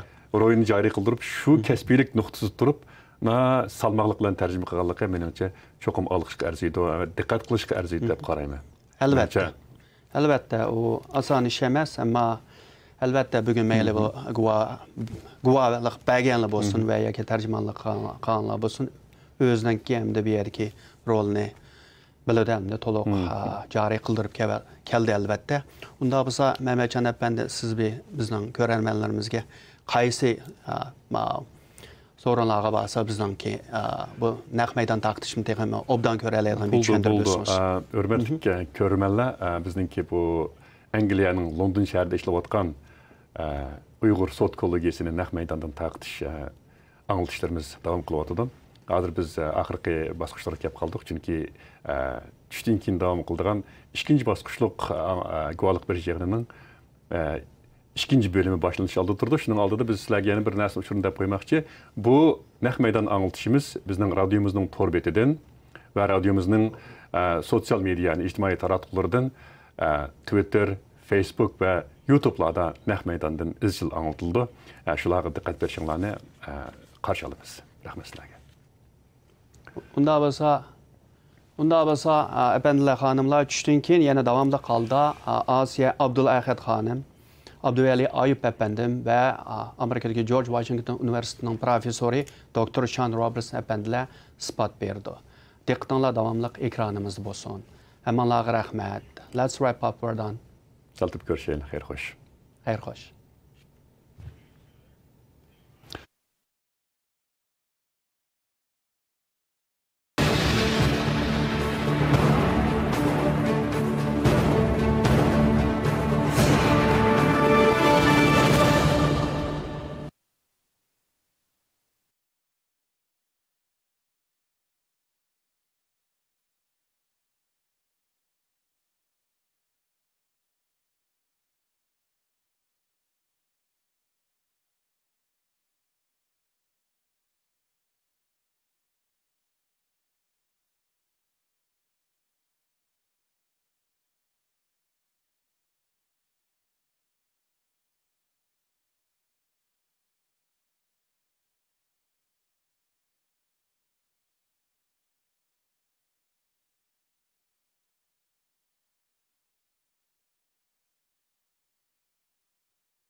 I don't know if you... good afternoon, good evening almost, ladies and gentlemen. But if any of... just hands up, please. Did any of you have trouble hearing the translation by the remote loudspeakers? Could you all hear it well? So it's only us. One had difficulty. Was your hand up, sir, because you couldn't hear it or because you could? It was fine. So it's only us who've got the problem. Okay, thank you very much for telling us that. We'll try and get that sorted out. Mr. Sabi, let's get cracking. Yes, you're only 1 hour behind, sir. Our next expert is Professor Sean Roberts. Okay, thank you very much. Who will be giving evidence remotely from Washington.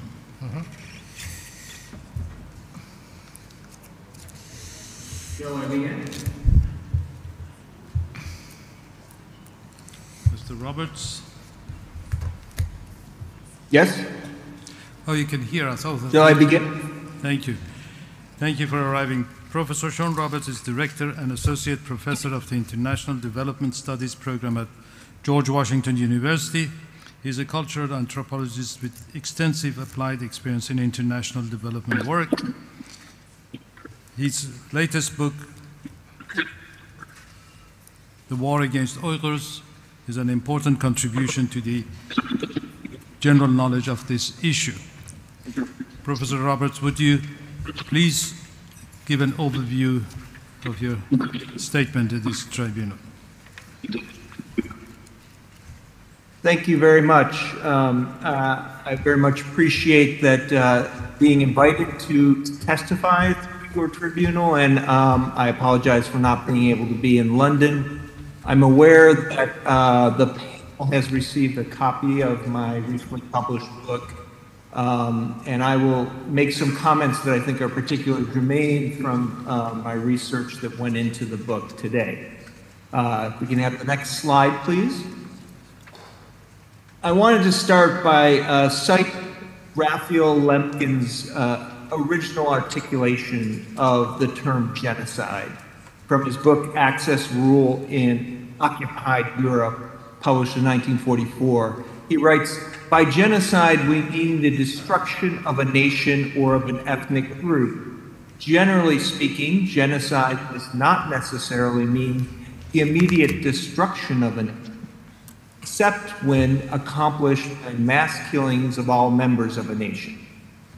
It is intended rather to signify a coordinated plan of actions aiming at the destruction of essential foundations of the life of national groups, with the aim of annihilating the groups themselves. Genocide is directed against the national group as an entity, and the actions involved are directed against individuals, not in their individual capacity, but as members of the national group." Now, I cite Raphael Lemkin's definition because I think it's fairly germane to what is happening to the Uyghurs and other related peoples in the Uyghur region of China today. Next slide, please. So in my book, I refer to what's happening as cultural genocide. This is an academic term. It's not a legal term and is not meant to take any stance on whether what's happening should be determined as genocide by international law.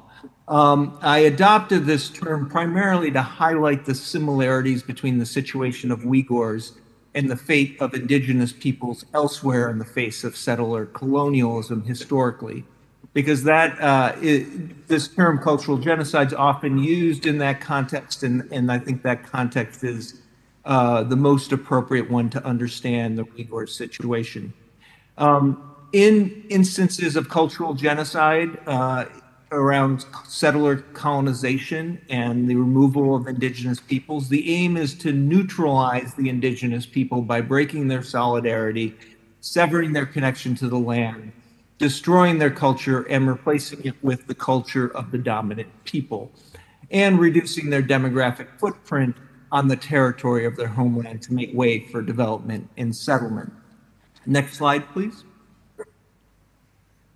So the reasons for my interpretation are twofold. First, I've noted, and I go into this in more detail in my book, that it's a gradual historical process of settler colonization of the Uyghur homeland by modern China. And we have to understand this as taking place over time, accelerating with the founding of the People's Republic of China, but lacking urgency for quite some time, as long as the state viewed this region as a frontier and buffer zone.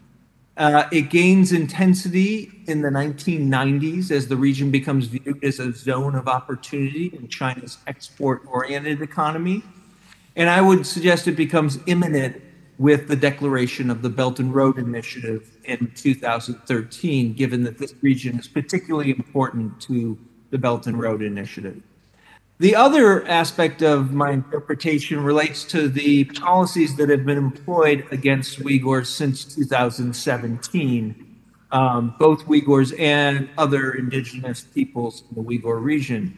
I see these policies as mutually reinforcing and intent on accomplishing what Raphael Lemkin characterizes as the two stages of genocide. The first stage, destroying the national pattern of the oppressed, and the second stage, imposing the national pattern of the oppressors. So we see the mass internment and imprisonment accompanied with the ubiquitous mass surveillance, basically serving to silence local peoples and ensure their compliance with other policies that are aimed at both transforming their identities as peoples and the territory of their homeland. So this includes policies of development aimed at transforming the region, assimilation policies, erasing local culture and replacing it with Han culture, and I think most importantly, policies aimed at reducing their population density and demographic footprint in the region to allow for unfettered development and settlement. Next slide, please. So I'm going to start with this historical kind of gradual settler colonization that we witness. As you can see, the region that is the Uyghur homeland is very much on the periphery of the People's Republic of China and has been on the periphery of all modern states in China. But it's also connected to a lot of other countries to the west and southwest that have been influential. And so a key to the kind of colonization of this area has been the colonial metropole's understanding of the region either as a frontier to keep influences out or as a bridge to project China's influence externally. Next slide, please. So to briefly kind of characterize the initiation of this region's relationship with modern China, we can go back to the mid-18th century. The Qing Empire, the last empire based in China, conquered this area, controlled it really as a dependency rather than a colony for about 100 years.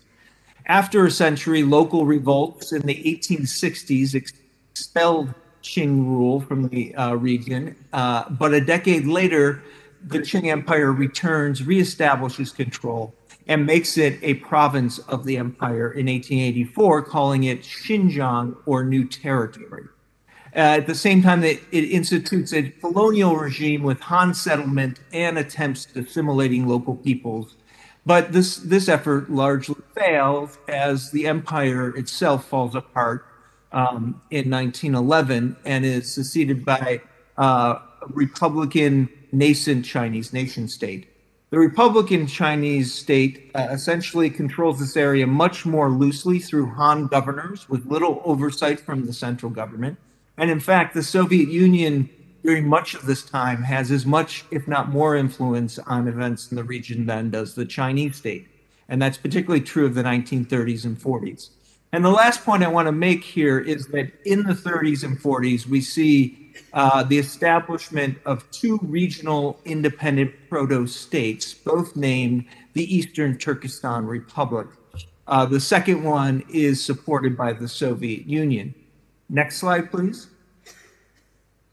So we can see the leaderships of the two different republics in this slide. And as you can see, the First Republic on the left was of a more Islamic character, and the Second Republic on the right is more influenced by Soviet socialism.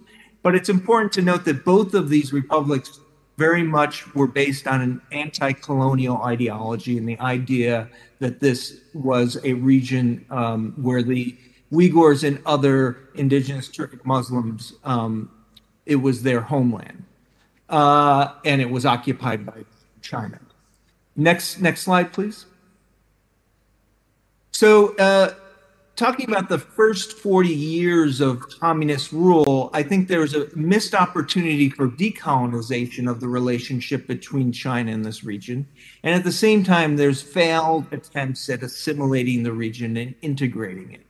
So first of all, initially, the PRC showed some promise for decolonizing this relationship. Of course, they create the Xinjiang Uyghur Autonomous Region, although they stopped short of giving it any allowance for secession or any real political autonomy based on the majority ethnic group. And at the same time, by the late 1950s into the 60s and 70s, you see a lot of attempts at assimilation, particularly during the Cultural Revolution. And that includes settlement, development, and assimilation attempts. And there's some successes in terms of major demographic changes. By 1980s, almost 40% of the region's population is Han. But they're mostly isolated in the northern region and do not penetrate the Uyghur majority south. And I think that also the persistent view of this region as a frontier and buffer zone limited the impact of assimilation measures. Thus, in the 1980s, once the Cultural Revolution ends, there's a second opportunity for decolonization, and we see increased religious and cultural freedoms, even discussion of increased ethnic political autonomy. But this is cut short by two tendencies that become important in subsequent years, and that's the importance of developing this region for the benefit of the Chinese economy writ large, and increased fears of ethnic autonomy. Next slide. So that brings us to the reform period, which really is the precursor to where we sit today. Economic reforms in China changed the utility of this region from a frontier and buffer zone to a location for economic growth and international trade, creating an impetus for settlement and development. But that happens at the same time that by the early 1990s, when the Soviet Union fell, the government becomes increasingly concerned that China may face a similar fate and dissolve into separate independent nation states, particularly in the Uyghur region and in Tibet. So we see in the 1980s into the first decade of the 2000s, two complementary processes in the region. One is efforts at development, settlement, and the other is exerting control over the Uyghur population by suppressing any expression that hints at a desire for more self-determination. And this first is branded as separatism and later as terrorism. In short, this situation initiates increased settler colonization of the Uyghur homeland that intensifies through the 1990s and the first decade of the 2000s. Next slide. And I think there's a major turning point in 2009 when ethnic riots break out in the capital of the region, Urumqi. I view these riots as emerging from the tensions of state-led development and migration, the in-migration of Han to the region. But this ends up really changing the view both of Uyghurs towards the state and the state towards Uyghurs in many ways. And that happens just prior to the rise of Xi Jinping to power and the announcement of the Belt and Road Initiative. And that essentially ushers in a period where there's less tolerance for any resistance to state policies or any contrary views to state policies, and more urgency for development and settlement. This process finally intensifies in the declaration of a people's war on terror through extensive suppression of religion and increased securitization. And that really serves as the precursor to the period we see since 2017, which I view as aiming to destroy the Uyghur and related indigenous nations of the region. Next slide.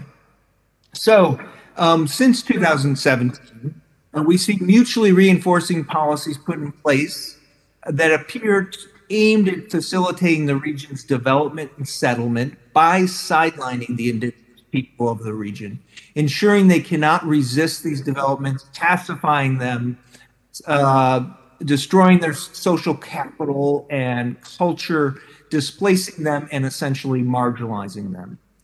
The intent, I believe, is to destroy their collective identity and solidarity and to reduce their demographic footprint to allow for unfettered transformation and settler colonization of the region. So while I think the motivations have more to do with state plans for this region, the result is the destruction of indigenous nations and cultures. Next slide. So that brings me to the complex of policies. I think it's important to understand that what's happened since 2017, it can look like a lot of separate atrocities, but in fact, they're very much mutually reinforcing and have very, very targeted results. Next slide. So the first part of this, and I think the part that most people are aware of and is in some ways the most disconcerting, the mass imprisonment and internment coupled with mass surveillance. But I really see this more than anything as an attempt to completely immobilize the indigenous population of this region, to create an atmosphere of fear that essentially ensures that all residents who are not in penal institutions are compliant with whatever other policies the state wishes to undertake. Next slide. And so the state, at the same time, while we have this mass internment and the immobilization of any kind of resistance, we see the state transforming the landscape, destroying mosques and holy shrines, turning historical monuments into tourist sites, and essentially creating urban spaces that are more like the generic urban spaces of China than have any connection to the local culture or history. And this serves to sever, I think, the connection between the indigenous peoples and this region and essentially erase their legacy. Next slide. There's also what I would term cultural replacement, what Lemkin talks about in terms of the 2 stages of genocide, destroying the cultural pattern of the oppressed and replacing it with that of the oppressors. There's lots of different ways this is happening. It happens in the internment centers. It happens in the residential labor programs, but it also happens in villages through creating flag-raising ceremonies and loyalty ceremonies and political education courses in the evenings. And it happens through projects like a program encouraging interethnic marriage, which essentially encourages Han men to come to the region and marry Uyghur or other indigenous women. And essentially by the regulations of the region, it's criminalized to turn down the hand in marriage of somebody from a different ethnic group or religion. And also the other phenomenon I'd like to just mention briefly is the boarding schools that have proliferated in the region in recent years. And this is particularly targeting families and children who are separated from their parents because their parents are either in internment or in prison or in residential labor programs. And this provides the opportunity to socialize these students in a completely state-dictated Han cultural milieu and a Chinese linguistic milieu. Next slide. And then the last point I think I want to make is with the policies of reducing Uyghur population density and the population density of other indigenous peoples in this region really points to the motivations of the state. This is, we think of this in terms of indigenous people like the Native Americans, the removal of the Native Americans. We see a definite removal of this indigenous population, in part through coercive birth control programs that have come to light recently, but also through these residential labor programs that have come to light over the last year in more detail, where we see both former internees being sent to residential factories and just rural residents. Framed as a poverty alleviation program, this program essentially moves local peoples either to residential factories in the region or, more importantly, to residential factories throughout China, where they essentially have limited movement and are under constant control. Last slide. So I think the impact of these policies, when we look at them taken together as mutually reinforcing, their intent to me appears very clear. It's to dismantle the collective identity and potential action of indigenous peoples, to transform their homeland and erase their historical connection to it, to destroy core elements of their social capital and cultural expressions while replacing them with those of the dominant Han, and to reduce their demographic footprint in the region through large-scale labor transfers to residential factories and forced sterilization and birth control. Thank you very much. Thank you very much, Professor Robert. I have only two questions interrelated, so I ask them together. In your opinion, what triggered the massive reaction by the PRC to the Uyghurs' aspirations in and around beginning of 2017, bearing in mind that by that time, the general population had become more timid and to a large extent compliant. There were no further resistance as such and very little incidents reported. Another related question is that why, in your opinion, the PRC accepts the heavy cost of building massive detention camps, monitoring them constantly, creating international outrage and resentment for seemingly little gain by subduing a small proportion of its population. Thank you. Thank you very much. I think my answer is also interrelated in some ways. I think one problem is it's often very difficult to define the actions of states in a singular way. I think that the turn that happens is really a perfect storm of factors. We do have a history of violent resistance happening in 2014-15. Then we also have the urgency of the Belt and Road Initiative. And we also have, I think, Xi Jinping's general authoritarian turn and its influence on the party, which includes very much a policy of trying to change the concept of ethnic minority and ethnic identity in China and push an idea of a unified Chinese nation. So I think these things all come together at once. Now, why the Chinese government would do this at a time, why they would do it to great cost is another question. And I think that in my mind, it's kind of like reading tea leaves to understand the thoughts of a state. But I think that the Chinese Communist Party in its present configuration believes that it can get away with it. And I think that it felt that it was strong enough globally that it would not have much pushback from the international community. And I think the jury's still out as to whether they were right or not. Thank you. Now, the panel members may have some questions for you. And can I, it's Jeffrey Nice here, you can't see who's speaking to you, but can I introduce you to Professor Ambrina Manji, who will be asking questions in the first place on behalf of the tribunal members.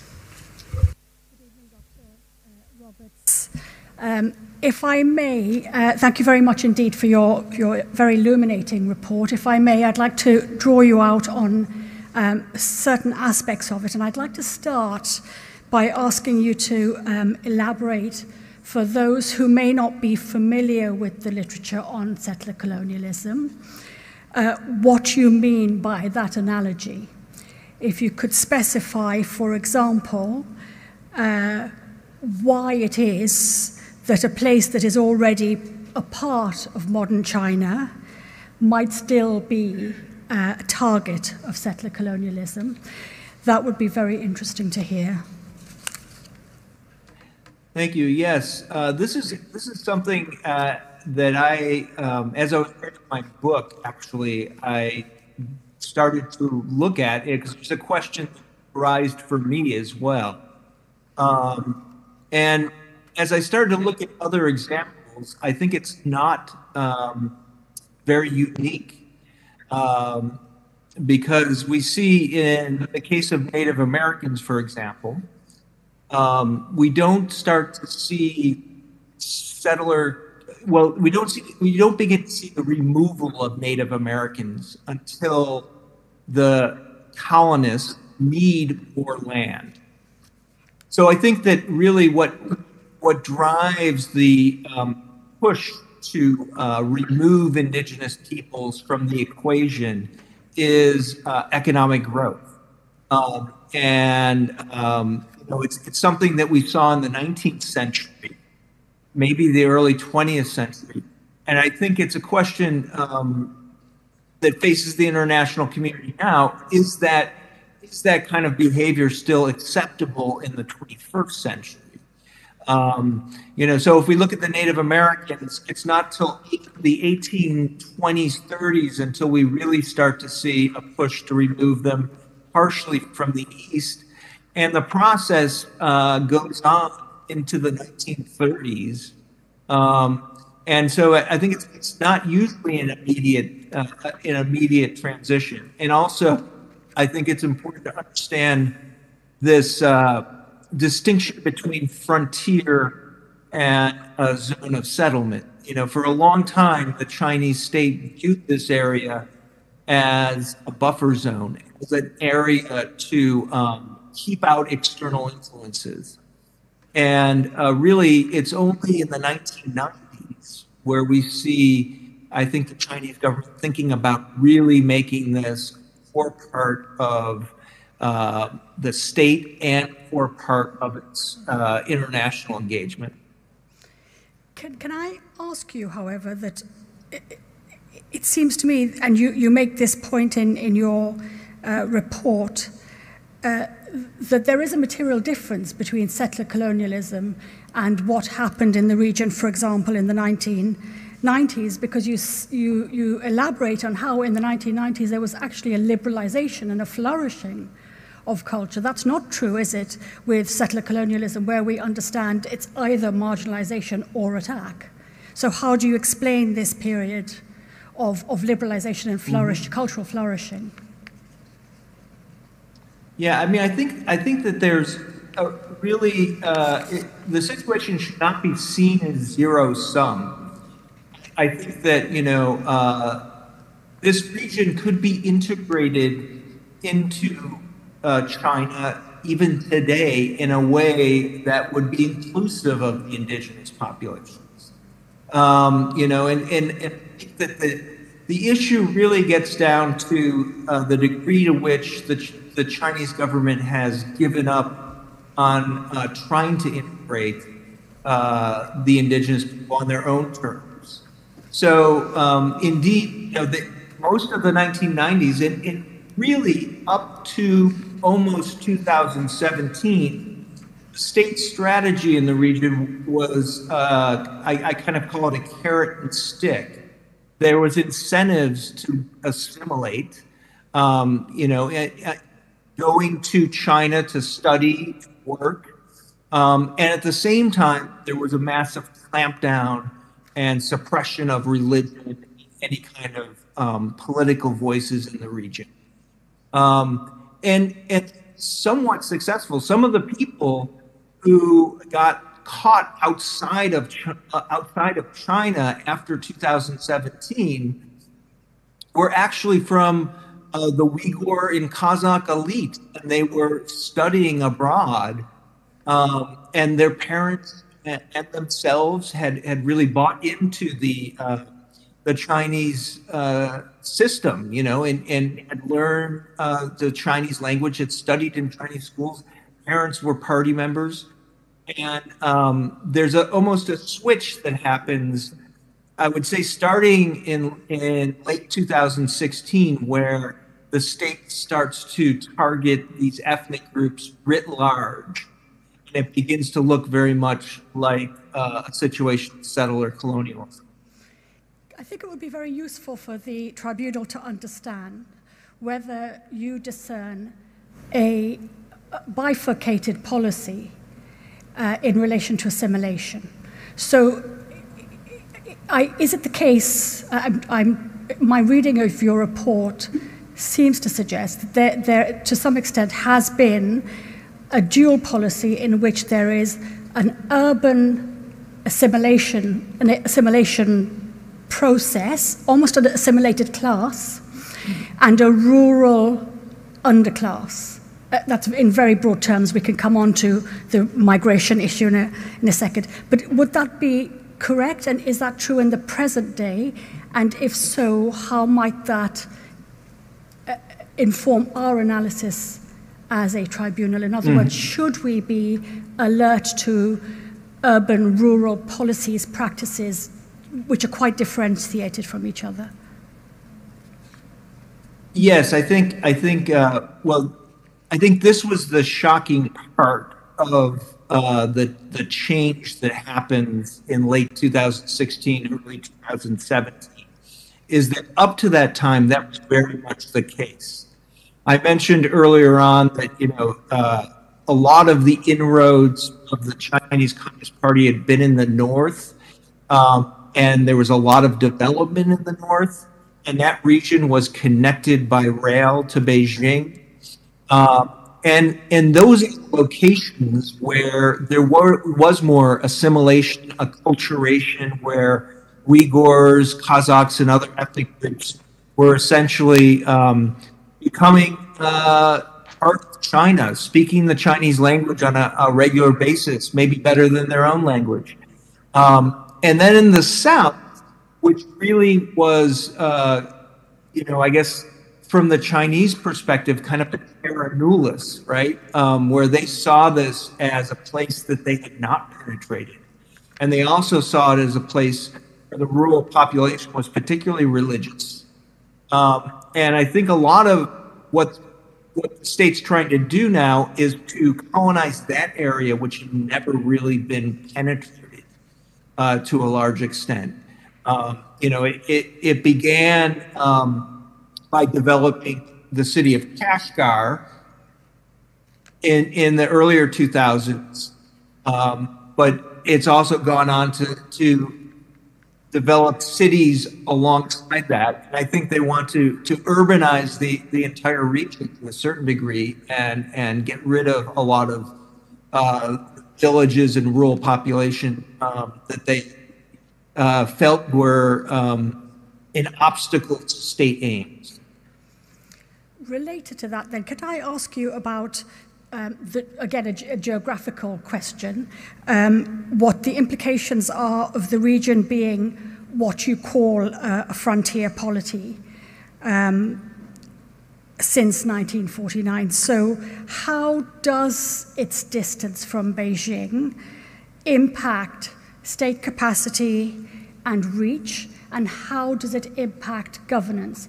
What I'm wanting us to understand is, to what extent is there a certain amount of tolerated impunity, and to what extent is there a direct, strong governance line that can be shown and demonstrated? Yeah, I think that it probably depends on the time period we're talking about. But certainly, get the early PRC period through the Cultural Revolution. Most of the research on that suggests that the head of the Communist Party in the region was trying to shield the population from a lot of the most kind of egregious parts of the Cultural Revolution as a way to ensure that there were not revolts in the area. I think that's also part of acknowledging that the state did not really have a strong reach beyond the northern areas, in particular, Urumqi. You know, I think that by the 1990s that changes, but even so, when I first went to the region in the 1990s, I was coming from Soviet Uzbekistan. And I was shocked at how much more cultural conservation had existed on the other side of the border. Uzbeks and Uyghurs have very similar cultures and languages, and there had been much less assimilation, acculturation on the Chinese side in 1990, the first time I went there, than there was on the Soviets. And so I think that continues even into the early 2000s. You know, there's an attempt in the 1990s for the Chinese state is just starting to begin to capitalize on its export-oriented economy. It's pushing development everywhere, but studies show that development in the West still lagged behind what was happening in the East, even though the government wanted to catch up. And it's in the 2000s that they announced a massive development program called Open Up the West, which is really focused on developing this area and integrating it into the state. And I think this brings us back to Xi Jinping, who really seems to have an attitude that anything can be accomplished by state-led efforts, and just wants to create that link urgently and make sure that the state has that reach and that there is no impunity in it. Given your great expertise in international development then,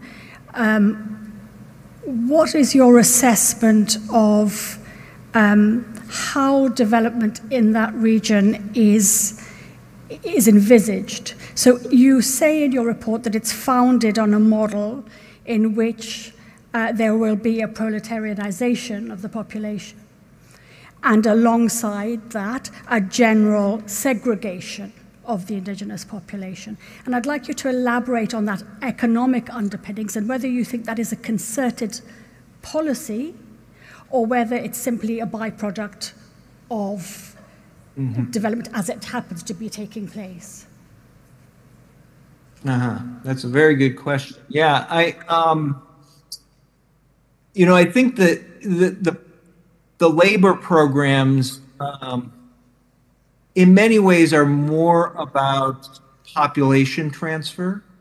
And I think that there's a sense that, well, the state does not want to eliminate these people entirely, and wants to make sure that they're useful and productive citizens. And so we see this very deliberate attempt. And again, this is really only, you see hints of it earlier on in the 2000s, but we really see it click in with the programs that start around 2016-17 in terms of creating factory workers from peasants, from rural farmers.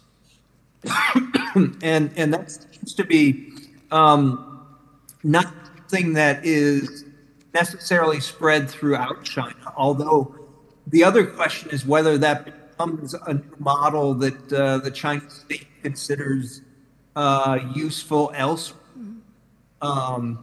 But, you know, I think that it's important to note that the Chinese models of development are very much stuck in kind of a retro idea of modernization as far as development studies goes. I mean, it's about top-down infrastructure, industrialization, and all of that will lead to development. You know, the thinking in development today is much more human-centric, and in fact, places where you have an indigenous population, the critical point to ensure that development doesn't become disruptive and creating conflict is to ensure that the indigenous population of the region has a major role what kind of development is done and actually in the processes of development. And that's been, I think, the key thing lacking from what the Chinese state has been doing in the region since the early 2000s. Thank you. I have two further questions which are related to institutions. So they're related to each other in some senses. And the first question is, you describe in your report how since 2014 there's been a concerted attempt to disrupt social capital and to break collective solidarity and break people's sense of collective identity. And you link this very clearly with an increase since the war on terror, that it's framed in the language of the war on terror, has been. What I'd like to ask you from the point of view of institutions is this concerted attempt to disrupt social solidarities being played out, in your professional assessment, being played out through the institution of the family? And does that account for how much we're seeing, in particular, reports, allegations of violence, including sexual violence towards women? I think it is being played out through the family, but it's also being played out through other institutions like religion, obviously, and also through village informal structures in villages. I mean, so one thing that's important to understand about Uyghur culture is that it's very much surrounding location. The community, whether it's a village or an urban neighborhood, becomes a source of social capital. It becomes the location where you hold life cycle ritual celebrations where everybody's invited. It becomes almost a sub-governmental level of organization, and they'll even work together to take care of community problems and so on. And I think that those are the things that are being targeted. I mean, in my professional estimation, I think that the sexual violence in the camps is more related to humiliation.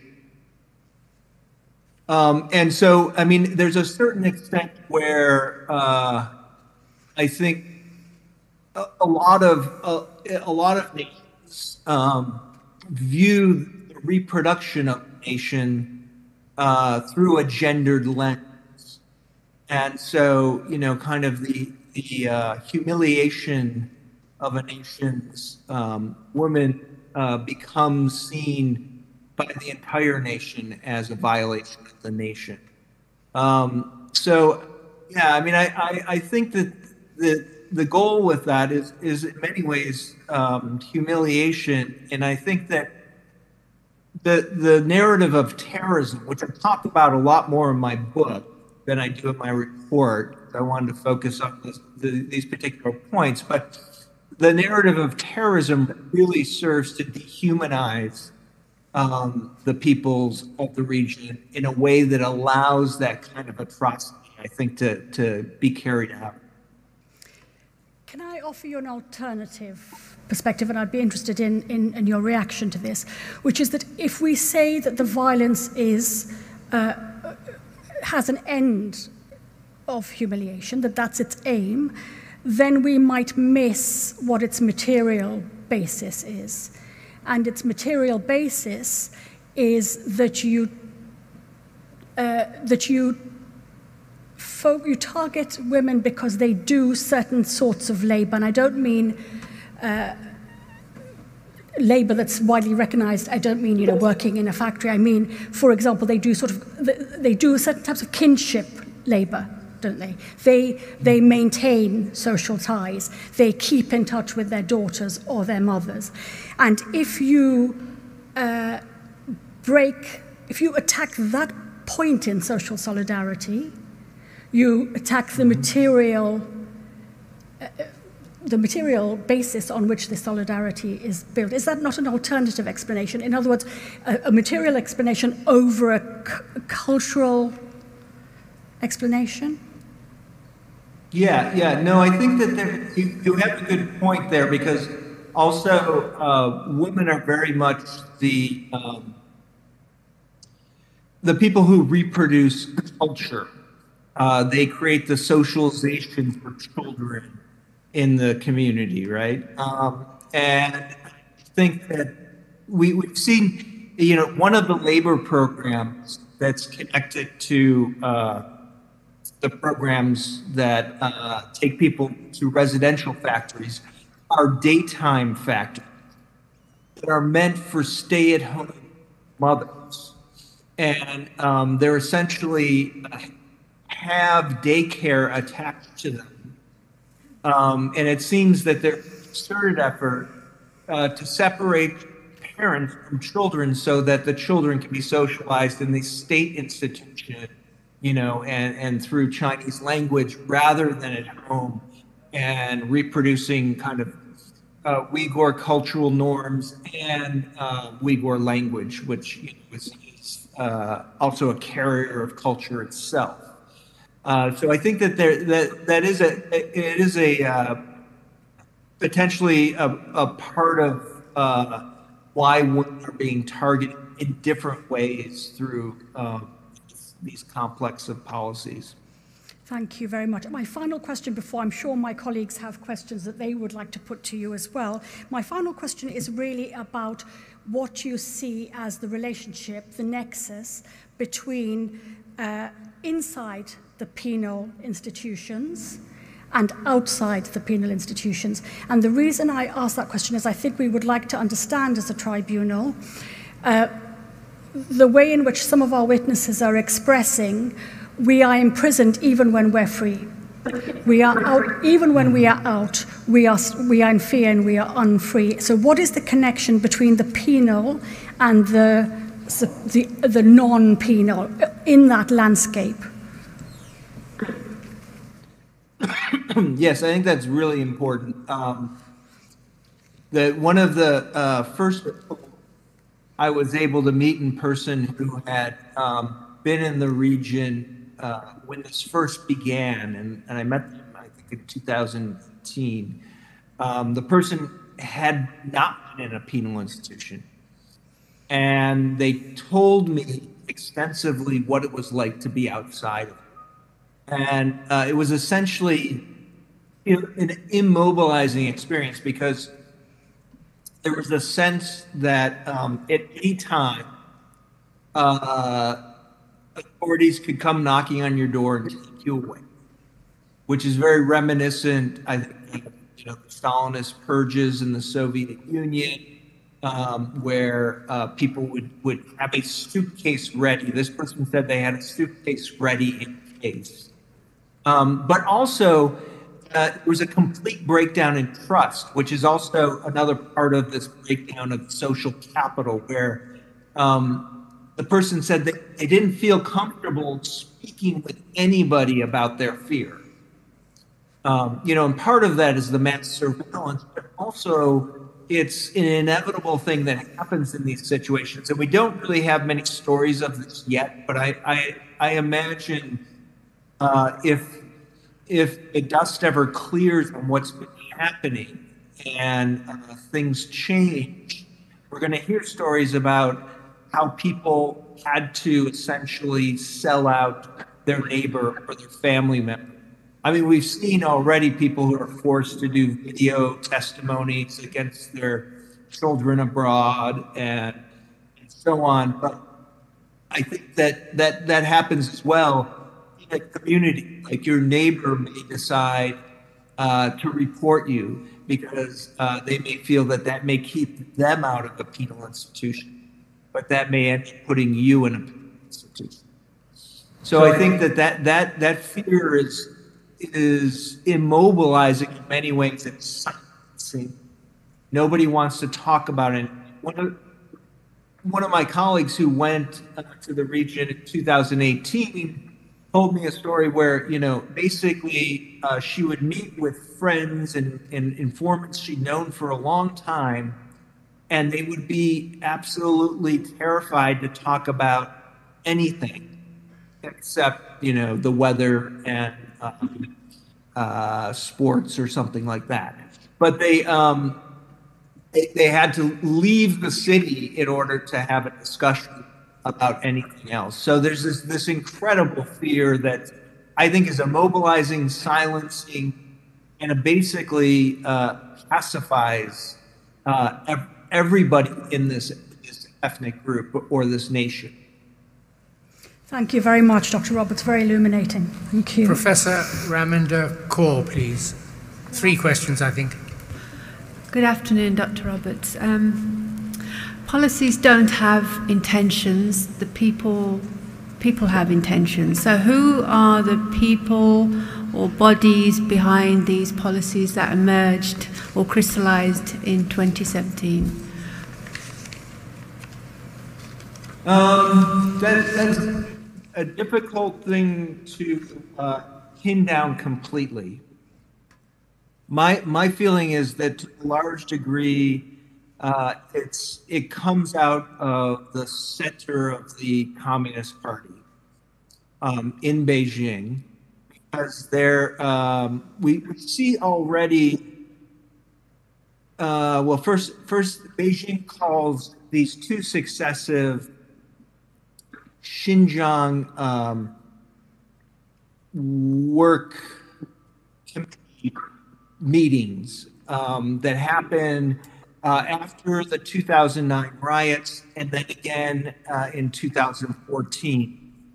And they seem to be an attempt to bring in central party members to kind of map out what the strategy should be in this region.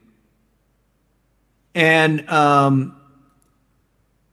we see already in 2014 the state starting to put into place a lot of the things that get implemented in 2017. So one is the procurement of what's called the Integrated Operations Platform. It's a database that contains information about all of the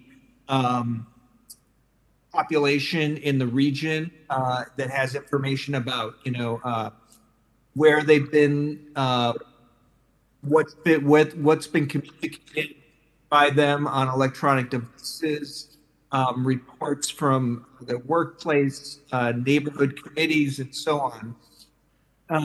That starts early on in 2014. Also, in this People's War on Terror in 2014, we see the implementation of pilot programs in re-education. And they don't look like the internment centers that are in place in 2017. First, they target a more limited number of people. And secondly, there's several different types where they seem to be experimenting with, residential versus non-residential, daytime re-education versus re-education around the clock in all different forms, and this is done in different regions. So determining who kind of laid out the plan for these policies, I think it can be very complicated. But that said, it's very clear that the Communist Party brought in the party secretary for the region in 2016, Chen Guo, in order to implement this. So I mean, he's certainly, I don't know if he is the architect of these policies, but he is certainly the main manager of them and implementer of them.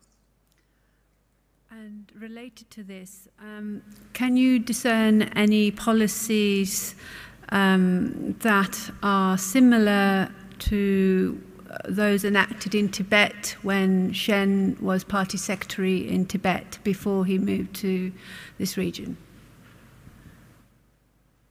Yes, certainly. The main one is immediately on his arrival to Xinjiang, he implements this kind of, they called convenience police stations, which is points of police stations around urban spaces, every 300 yards or so, that are able to do policing,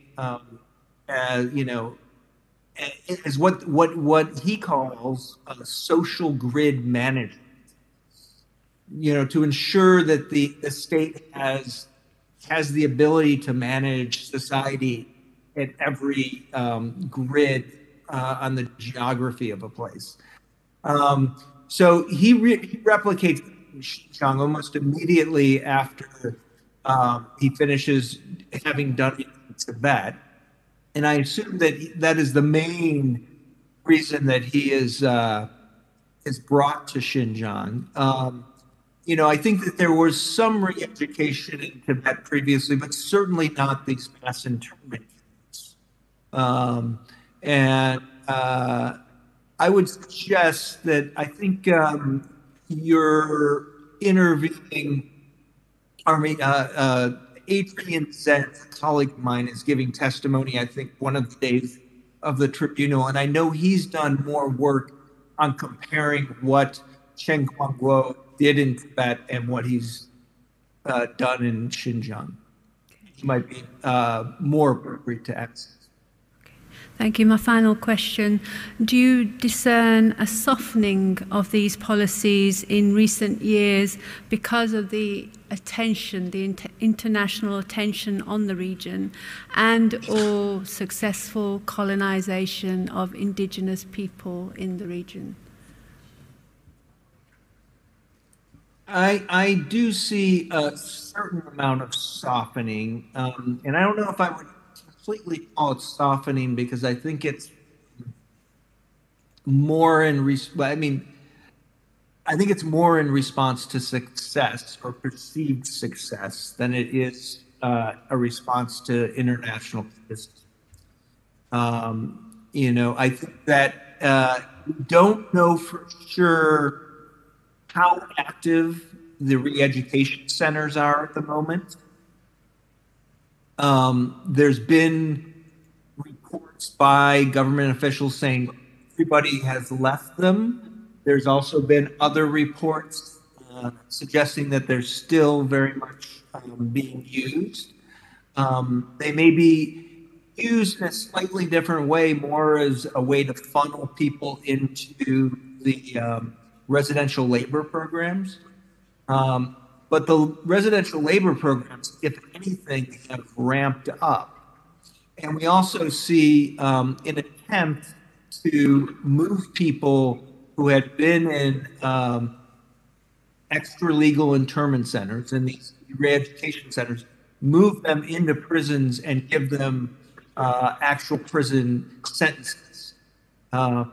So I don't know if it should be seen as completely softening or moving in a different direction, a different stage of what the state's trying to accomplish, and also at the same time being able to cover up the traces of the worst things that maybe took place previously. Thank you for your contribution.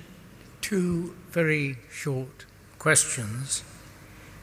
Your observation that the PRC does not want to eliminate the Uyghurs forever means that any genocide, legal genocide, based on that, the elimination of the Uyghurs altogether must fail, correct? On your opinion? Well, I'm not a legal expert, but it's just, just the intent. If your intent, yeah, your interpretation of intent is right, then there can be, if it is right, then there can be no genocide based on elimination of the Uyghurs altogether. Well, if you mean the physical extermination of all Uyghurs or the elimination of the group itself. Are you asking? Which do you mean? Well, yes. you used the phrase elimination forever. Which did you mean? I meant the physical extermination. Well, then, of my all question Uyghurs. is correct, is it not? If your opinion is right, there can be no legal genocide based on extermination, elimination of the Uyghurs altogether. I'll leave that to the lawyers. And the second question is this, also about intent. Genocide, your version or the legal version, is a process that continues over time. It's not an instant event. Your account of the reforms in the 80s and 90s means, does it, that there could be no continuing intent of a genocidal nature either way, starting before those reforms and continuing after? It couldn't be continuous. Yes, I mean, I suppose I don't know what the continuous part of that is, but I would say that my impression is that there's really only been an attempt to eliminate these people as a collectivity since about 2016. I think that prior to that, the approach I mentioned was this carrot and stick of trying to separate out loyal Uyghurs and Kazakhs and so on, and disloyal ones. However, I think that 16, the intent is to destroy the collectivity, the collective identity of these groups. And ideally, you know, over time, maybe their complete erasure in the sense that promoting inter-ethnic marriage would dilute the entirety of this population. I think there are no further questions, and if not from Council, then Dr. Roberts, thank you very much for spending time and assisting the tribunal. We're indebted to you. Thank you, Professor Roberts. Thank you for your contribution. Thank you. The next witness, Mr. Chairman, is Asya Abdullahad. She's giving evidence remotely from Holland. Thank you.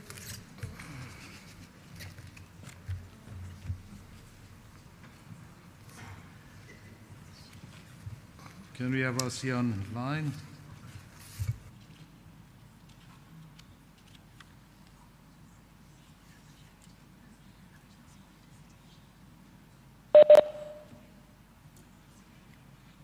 Hello?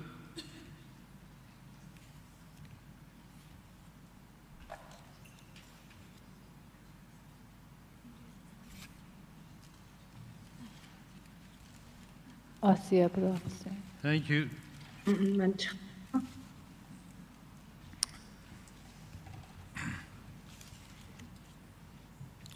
Good afternoon. Thank you for joining us. Asya Abdullahat was born in December 1973 in Urumqi. She has lived in Netherlands for 11 years.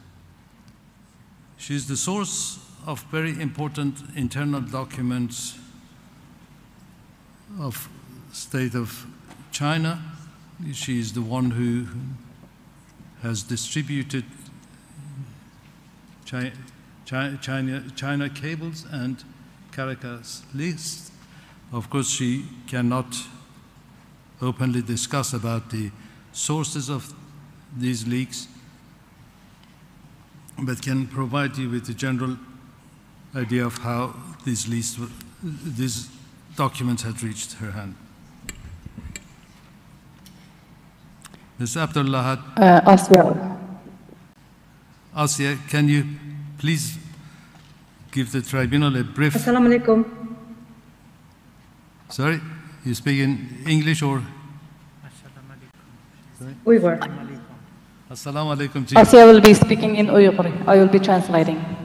Yes, can you provide the tribunal with a very brief background as to how you came into possession of these documents, bearing in mind that they have all read your statement? Asya, sizden ait bir muhim materialni dunyoga tanıştırıpsız. Siz elbette siz hazır şu sot mahkemesinde sizningki bütün ahvalınız haqida bizning xabardor ekanligimizni esingizda tutgan ahval ostida siz şu muhim materialni qanday qo'lga tushardingiz, qanday dunyoga tanıtdingiz, bu haqida qisqacha o'zingizni tanıştırıp o'tsangiz rahmat. Bo'ldi. Yaxshimisizlar, xonimlar, afandilar, sotchi afandilar, xonimlar. Bugun bu yerda mushunaq bir so'zlash fursatiga erishganimdan aytdi. Xushalman, hammaga rahmat. Good day, ladies and gentlemen, and good day to tribunal community. I am very pleased that I have given this opportunity to talk today. Would you make your statements very short? Would you please make your statements very short so the interpreter can translate them? Thank you. Please go on. Gap so'zliga vaqtida so'zingizni qisqaroq qilsangiz, shuni tarjiman to'liq tarjim qilishga ulgursa rahmat. 2019 yılı 6. ayının ahiri hüccet bana bir tanışım tarafından avatildi. I have received the document at the end of June 2019 from one of the known person. Ben onu bir qancha axborot o'rniga avatdim. O'sha bo'lgan kunning o'zida uni bir ko'rib chiqqandan keyin bir qancha axborot o'rniga va bir qancha men taniydigan muhim shaxslarga avatdim. Soon after I have looked at the document, I have sent it to a few media groups and a few the people that I know immediately. Birdam saqlagandan keyin bu to'g'riliq men rozi bo'lgandek bir uchur topshirib olmadim. Şunun bilan jiddiyleşip bu hüccetninki eng muhim bir qismi bo'lgan Juhaylining imzosi bo'lgan bir betini o'zimning Twitter akkauntiga qo'yib qo'ydim. After waiting a while, I did not receive any positive response. Therefore, I got a little bit nervous and I decided to distribute into social media. I particularly distributed one of the pages that the Juhaylan signed on that document onto my Twitter page. Uzun qalmayla Uyghur işleri mutaxassisi Riyantan bilan Adrian Zenz ikki mutaxassis meni izledi. Not long after I have distributed the document onto Twitter, two Uyghur experts contacted me, which is Ryan Thum and Adrian Zenz. Ular mendan to'g'ridan darhol bu hujjatni o'chirib etishimni, ondan keyin o'chirib qilib ular bilan so'zlashishni talab qildi. Soon after they have seen the document through the social media, they immediately told me to take down the document. And after that, we have communicated about the document. Ular menden hüccetniki başka kısımlar bağımı da sordu. Ben hüccetniki cami 24 parça işgallikini eğitmedim. Hem ulağa her şekilde hüccetini evetmedim. When I have talked to them, they asked me whether I have any more documents, any other parts. And I told them that the document contains 24 parts. And I sent the documents to both of them in full. Riyantam efendim, mağaza New York Times'taki bir muhbirine tanıştırdı. After Ryan Thum introduced me a reporter from New York Times. Muhbir men bilan darhol aloqalashdi. Men ham muhbirga bu hujjatlarni avat bo'lgandan keyin orliqda Adrian Zensmo men bilan ko'rishib, shu hujjatlarning nihoyatda muhimligini, yana kimlarga bu hujjatlarni berganligimni so'radi. After the New York Times reporter contacted me and told me that the importance of the document, and also Dr. Adrian Zans also contacted me and told me that it's very important and asked whether I have shared the document with other people as well. Bu arlıqda New York Times'taki muhbiri bana dedi, bu hüccet nayet mühim hüccetken, bizdeki merkezimiz bunu yalğız ilan kılamaydı, hem avval bu hüccetninki rast yalğanlıqını ispatlaşımız gerek dedi.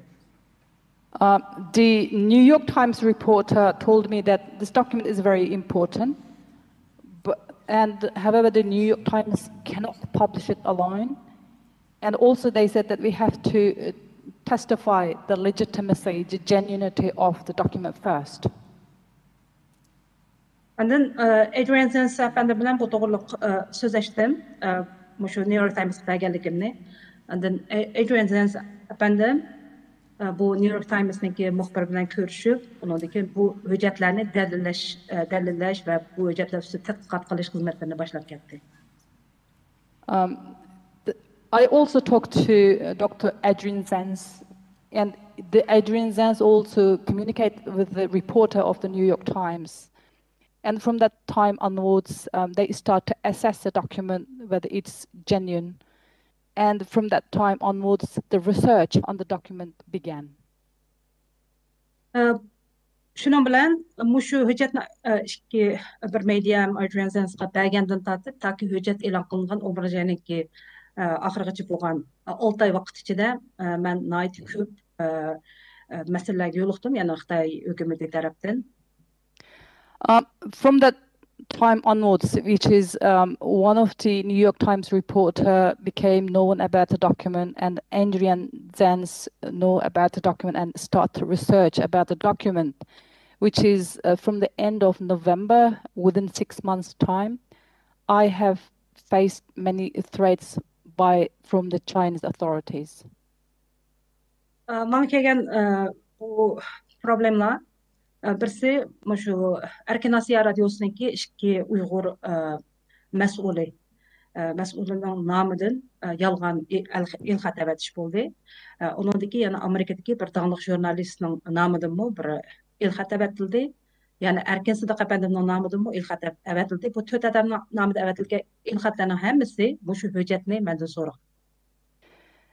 And that problems is they are the one is two Radio Free Asia reporter responsible people contacted me. I mean, with the name of the reporters from the Radio Free Asia, and also one very famous journalist with the name of that very famous journalist, and also another person called Dr. Erkin Sidiq. Yeah, they were all just fake these people and contacted me. And the question was whether it's okay for me to share the document with them. Bu xatlarning ichidagi dastlabkiga men diqqat qilmaylam javob qaytarib ekanman. Keyingi xatlardagi grammatikalik xatoliklarni payqab qoldim. Shuning bilan bularni surishtirdim. Surishtirgandan keyin Erkin Asiyadan avatilgan xatlar ham Erkin Sidiq efendimdan avatilgan xatlarning hammasi yolg'on bo'lib chiqdi. At the beginning, I was a bit careless. I didn't really care. I just directly replied to the emails.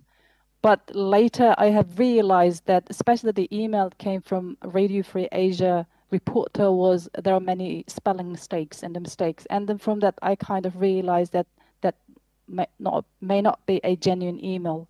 And the same applied to the email that came from Erkin as well.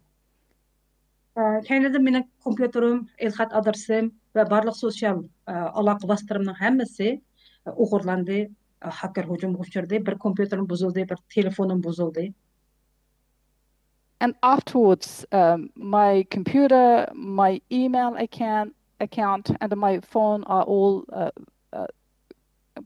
attacked by the hackers. So one of my computer broken, telephone is broken, so I faced attacks. Men Facebook akkauntumni asli keltira oldim, lekin elxat adresimni o'g'irlanib taki 2 oygacha asli keltiramadim. 2 oydan keyin uni asli keltirdim. I was able to recover my Facebook account. However, it was very difficult for me to recover my email account for about 2 months. After 2 months, I was able to recover my email account. Facebook akkauntumda ondan keyin bir tahdid xati topshirib oldim. Bu tuyuqsizlar menga telefon uribdi. Vaqtida men normalda Facebook'niki Messenger degan appni ishlatmayman. Men kompüter chiqqan chaqda ko'rman uni. Shu Messengerda menga telefon uribdi. Shu olamaganligi uchun menga xat qoldiribdi. Uni bizniki konyeziq, Uyg'ur konyeziqida yozibdi. Agar qo'lingda qilayotgan ishlarni to'xtatmasang, seni o'ltirib jasadingni eshiging oldidagi qora ranglik konteyner, ya'ni axlat chirikiga tashlab etamiz. Sizlar sening pashlangan jasadingni shu qora ranglik konteynerdan topalaydi deb shunday xat yozibdi. The first threat I got was from through the Facebook. Since I don't really use Facebook Messenger, I normally just access my Facebook account through computer. So since I don't use my Messenger, the person, the first of the rang, since I didn't reply, I didn't answer, the person left a text message. And the text message was written in Uyghur, Arabic script. And in the text message, they written that if you don't stop whatever you have been doing right now, we are going to kill you, and your dead body can be found from the black trash bin in front of your door. Ondan keyin 9 ay mezgilde meniki sabık yoldaşımga vatandagi alaqsi uzluq qolganiga 3 yildan oshgan bir yaqin do'sti tuyuqsiz telefon qildi. Telefon qilib uni Dubayga taklif qildi. And another one is, it was on September. Suddenly, my ex-husband's friend, who has not been communicated for 3 years, contacted with him and invited him to come to Dubai. Meniki sabık yoldaşım şu aralıkça meniki kompüterimni hacker uçurgan yoki qo'limga o'tkazishga hech qanday ishlarni. Sorry, can I interrupt you, Ms. Abdullah? The story about your husband's visit to Dubai is fully reflected in your statement, and the tribunal has received it. Just to save time, can we move ahead? I have 2 questions for you. First of all, the Chinese government claims that the Caracas list is false and is generated by Adrian Sense. What is your answer to that? Kechiring Asiya xanım, vaqtning e'tibori bilan sizningki yo'ldishingiz, burunqi yo'ldishingizniki ahvollari haqidagi butun narsalarning hammasi sizning yozma topshirgan materialingizda bor. Shunda bo'lganligi uchun sizning ahvolingiz haqida faqatla savolga o'taylik. Shuning 2 savol. Birinchi savol bo'lsa, Qaraqash listi, ya'ni Qaraqash dokumentini Xitoy hükümeti bularning hammasi yolg'on, bu dokument, bu material yolg'on. Uni faqat Adrian Zenz o'zi yasab chiqqan shunday bir material deydi. Mushu qarashga siz qanday qaraysiz? Mushu so'zga. Bu qanday mumkin bo'lsin? Chunki Qaraqash listda 137 betlik hujjat u. Onun ichidagi odamlarning soni 3000 dak Uyg'urniki oilasiga münasibetlik uçurlar var bununda. Hem her bir adamdaki kimlik numara, öyünün adresi, isim, familiyası, uruk tuqqanlargacha bular her birisi türlerge ayrılıp, kulum hoşnulardan tartıp, kimden qanday hoşnusu var, hoşnusu ismi nime, dostlar kim, uruk tuqqanlar kim, bularning madaniyat saviyasi, öyününki adresi degandek muştaq tafsili uçurlar. Hemsi yızıqlıq. Bunu Adrian Zenz efendim bundaq bir son bir hüccetni Adrian Zenz emas bir Uyg'urlar mı yasab çıqanmaydı. Şu bunda bunu yalğan deyiş aqlga sig'maydi. It is impossible. It is just absolute false because that document is contained 137 pages. Approximately, it listed approximately 3,000 people's detailed information. The information contains every person's ID number, address, relatives, and also even the neighbors' information. It's such a detailed information that it is just impossible and it's just unthinkable that let alone Adrian Zenz creates such a document, even a Uyghur or anyone, it's just impossible to create such a detailed information and compile such a huge document. Thank you. You also mentioned that you have compiled and you're about to publish a new report on the intent of the PRC from 1949 based on the internal documents. When do you expect that book to be published, and would you give the tribunal a copy of the book once it's published? Siz yana depsiz, siz bir yeni doklat tayyorlapsiz. Yani şu Xitay Xalq Cumhuriyeti'nin siyasetleri hakkında, yani bu materyallar ta ki 1949 yıldan mabeynide yüz berivatqan şu çağda materyalların hamısını öz içine algan depsiz. Bu doklatınız kaçanlık nəşrdən çıktı? Eğer nəşrdən çıksa, bunun bir kopyasını şu sot mahkemesiga berəlemsiz. Bu hüccet belki aldığımızdaki iş güçayışçıda çıkışı mümkün. Çünkü ben bir kasbi akademik bulmağalığım için bir Uyghur buluş üstünde hem şu Uyg'urlar uçurgan 70 yıllık bu qirg'inchilikniki zadı qandaq payda bo'lganligi bir aktivist üstüde bunu üstü tadqiqat edip bakılığım için hem şu 70 yıllık qirg'inchilikqa dair uçurlarını jıqqınım için bu doklatını tayyorladım. Bu yana bir kasbi akademiklarniki tekshirishdan, korrektorligidan, tahrirligidan o'tish kerak. Şu hozir mushu bosqich turibdi. Hem bunu biz ingliz tilida tarjima qilamiz. Mushu tahrirlikdan o'tgandan keyin şu bunga biraz vaqt ketishi mumkin. Agar tahrirlik nashr qilingan men cho'qim bu Uyg'ur sud kollegiyasiga avat berman bir nusxani. I am foreseeing that it probably will publish in coming 2-3 months' time. I am not an academic. As a Uyghur activist, I just have compiled the documents that show the Chinese government's 70 years of atrocities committed against my people. Right now, this document has to be reviewed and edited by the professional academics, since I am not one. So after the review process, and I am planning to publish it, absolutely, yeah, I will submit one copy to this tribunal. Thank you very much. The tribunal may have some questions for you. Thank you very much. Dame Parveen Kumar may have some questions for you on behalf of the tribunal. Thank you very much, and thank you for the short history you've given us.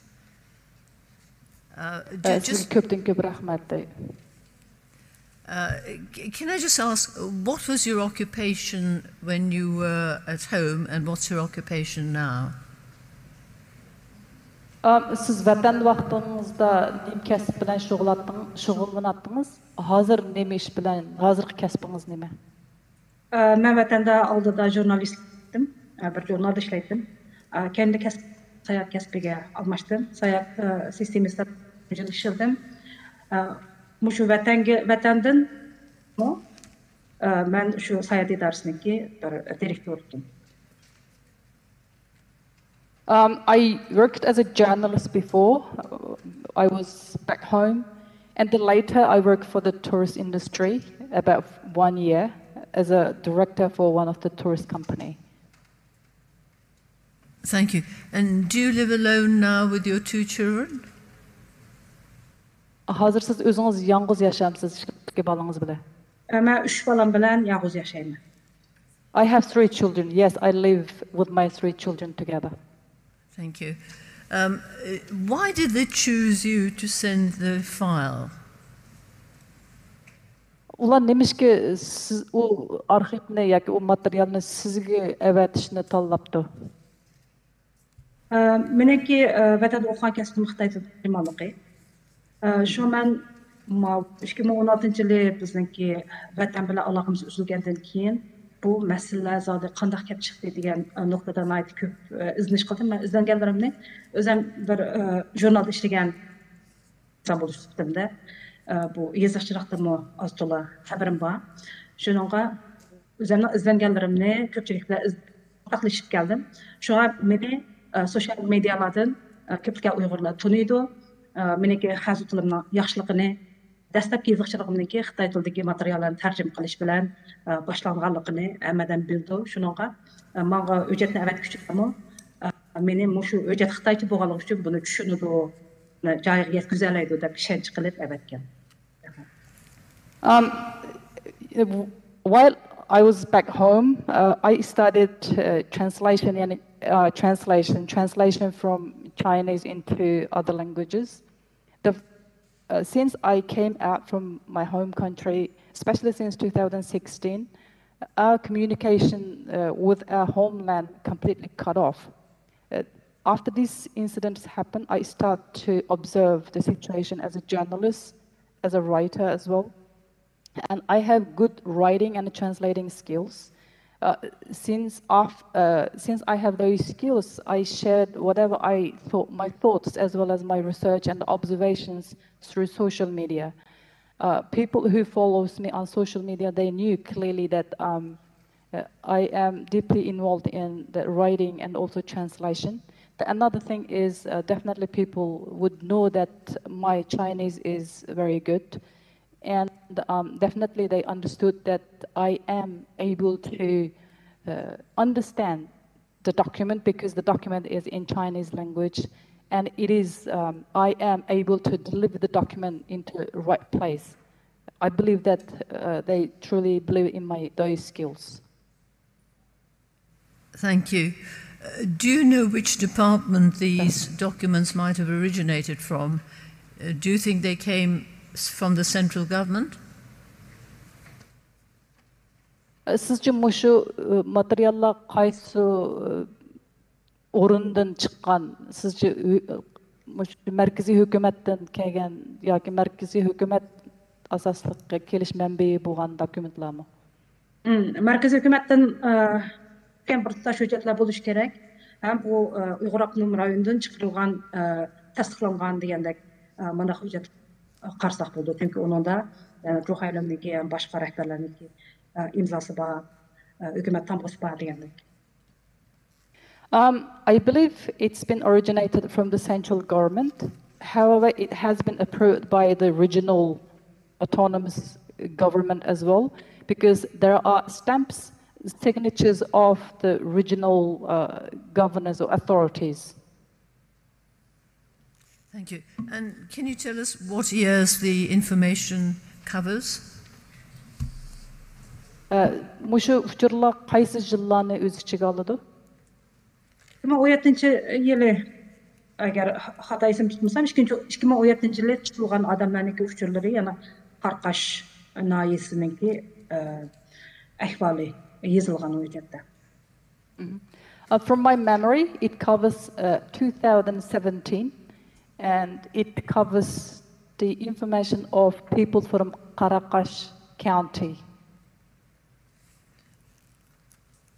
Thank you. And do you know what the files say? Is it about abortions or sterilization or separation? I mean, what's the data in the documents? Siz aşı materialda deyilgen yani tuğutunu düşürüp etiş, yani tuğutunu to'xtatish yoki tug'mas qilib etish yoki oilalarni ayirib etish degan ashundaq ahvollar shu materialning nelerda sharhi qilingan? Qarqash tizimlikida bo'lish kerak, chunki bu hujjatlarni burun bo'ldi, mana e'lon qildi. Shunga mazmuni to'liq ismda deb aytolmayman. Lekin qarqash hujjatida qarqash tizimlikida bo'lish kerak bu to'g'ri. From my memory, it should be listed. It should be in Qaraqash list. It should be in there in that document. So is it the same data as in the Caracas list, or is it different? Sizning davatqınız şu Qaraqash tizimliki degan şu material to'g'riliq davatimizmi yoki boshqa uningdan boshqa materialni davatamiz? China Cables'niki bu hujjat Qarqash list degani shu China Cables bilan ikkisi bir hujjat amaliyotda. Birisi hukumatning tomg'isida mana xatlik hujjati, keyingi tizimligi. Amaliyotda ikki hujjat birlik kelgan hujjat, lekin ikkiga bo'lib e'lon qilingan. Although it's just a one document, but it was published separately. One called Qaraqash list, the other called China Cables documents. But in reality, it's kind of one document, but it's published separately. Before you published it on Twitter, or one page on Twitter, what other ways were you trying to publicize them? Siz aşını Twitter'da bir betni çıkarıştın burun qaysı yo'llar bilan qaysı usullar bilan onu ko'pchilikka e'lon qilishni o'ylagandingiz? Men asli sosyal medyada emas, bir axborotda, ya'ni muxbirlar orqali bir davlat medialarda e'lon qilishni o'ylagan. Shuni bir necha men o'zim taniydigan ya'ni muxbirlarga avatgandim. Lekin ularniki bir qismlari sayohatda qo'lda jiddiy ish bor degandek, shu sabablardan uni darhol ko'rib qaytarishga imkonsiz qoldi. My plan was not only just to publicizing it through social media. My plan was publicizing it kind of prestigious media outlets. That's why I have sent it to my some known reporters. But however, when I sent them the documents, some of them were out of office. That's why they didn't reply my message immediately. Thank you. Apart from Adrian Zenz and Rian Thum, was anybody else who was genuine who contacted you via the Twitter? Aşı Twitter'dan keyin Adrian Zenz bilan Ryan Thum'dan boshqa yana shundaq ishonchlik kishilardan siz bilan aloqa qilganlar bormi?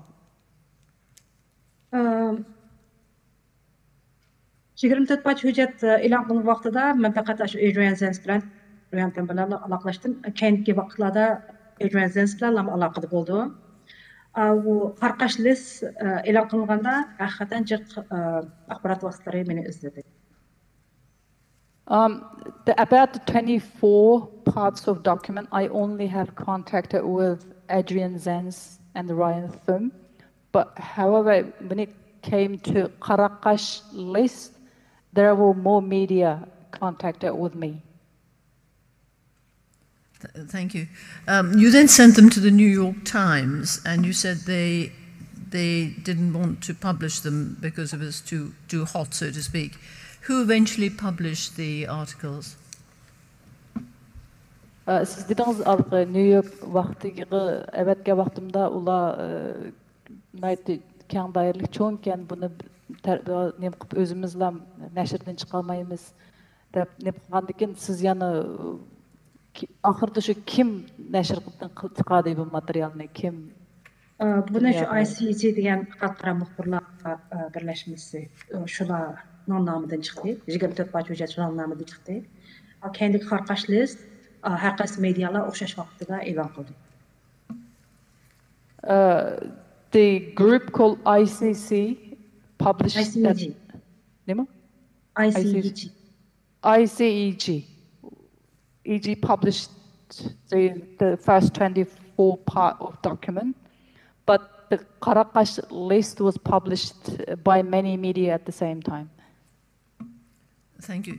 So moving on to your husband, why did he go to Dubai despite your telling him not to? Sorry, your ex-husband. Sizningki burunqi yo'ldoshingizni o'tayli. Gerçi siz yo'ldoshingizni borma desangizmi, nima uchun yo'ldoshingiz Dubayga bordi? Meniki bu sabiq yo'ldoshim, meniki u do'sti, buni chaqirgan do'sti, bular kichikni tatib birga o'ynab cho'ng bo'lgan, birga o'qigan, munosabati nihoyat yaxshi, shunday aloqalar. Shuningga 3 yil aloqa qilmay, tuyuqsiz aloqa qilib Dubayga kelgan, sangdaydigan jiddiy gapim bor degandan keyin bu boshqacha o'ylamadi-da, endi bu meni og'ayna muhim ish bo'lishi mumkin, balkim vatandan bir uchurlarni menga yetkazmoqchi bo'lgan degan shu vaqtda. The person who contacted with my husband is his childhood friend, and also they studied together. They used to be very close, and that person contacted with him after 3 years, which is no communication within 3 years, and afterwards he's contacted with him, and he kind of trusted him, and also he thought that he may get some information from him as well. That's why he went. Right. And the Chinese security people who met him, were they from outside Hong Kong? Xitoyning bexatarlik qismidan kelgan odamlar, ular nimaninki Shanghayning sirtidagi odamlarmidi?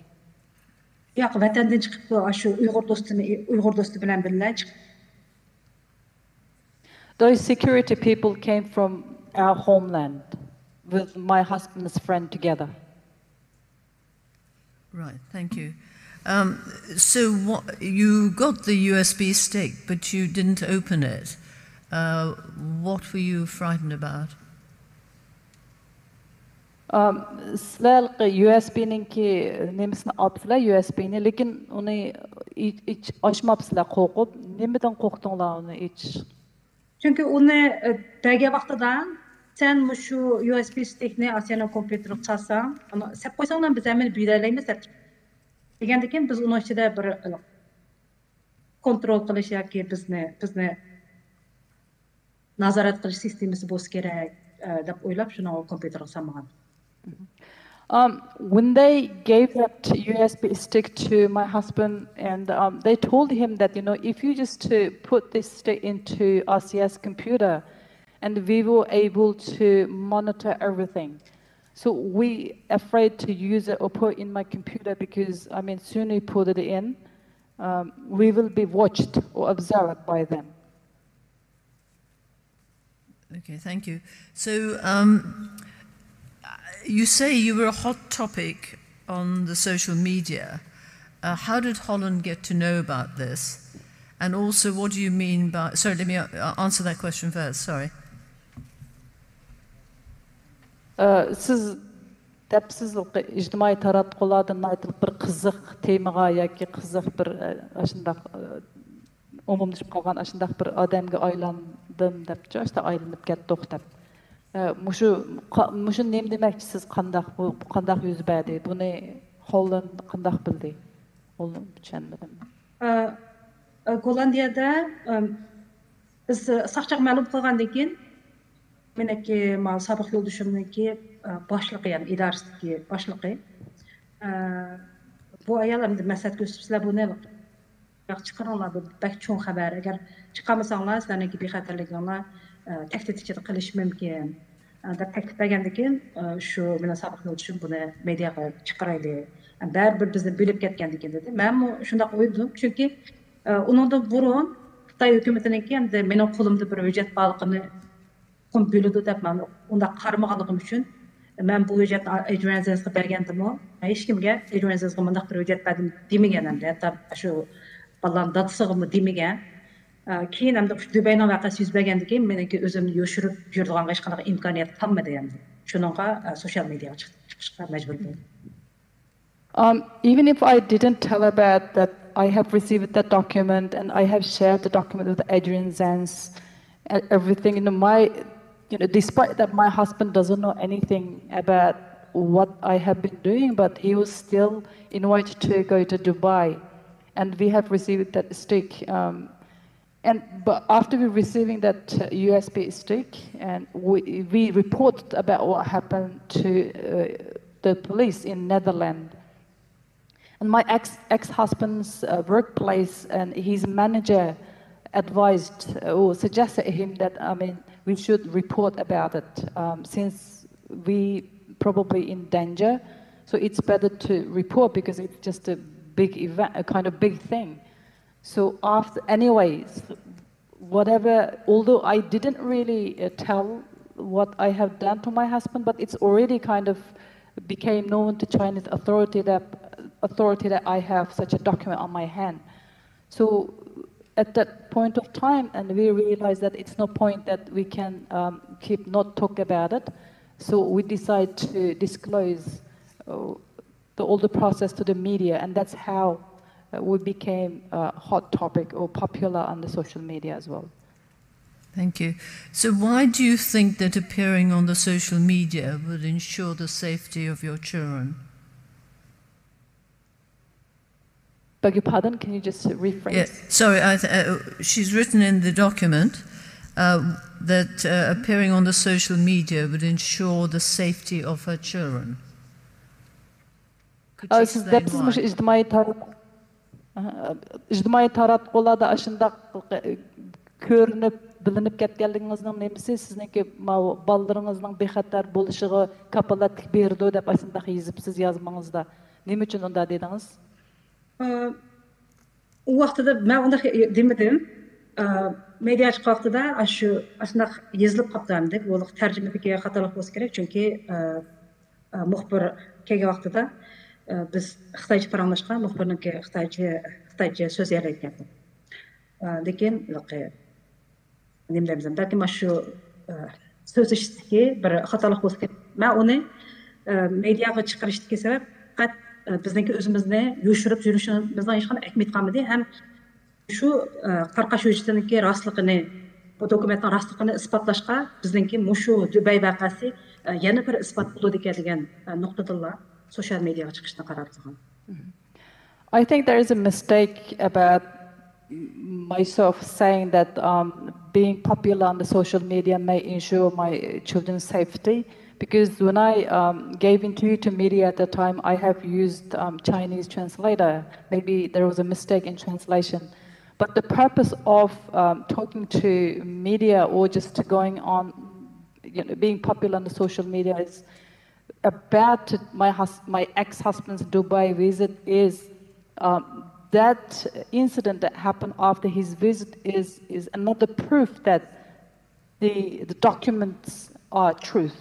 So I just wanted to make sure to tell the world that the truth, the document that I have is genuine.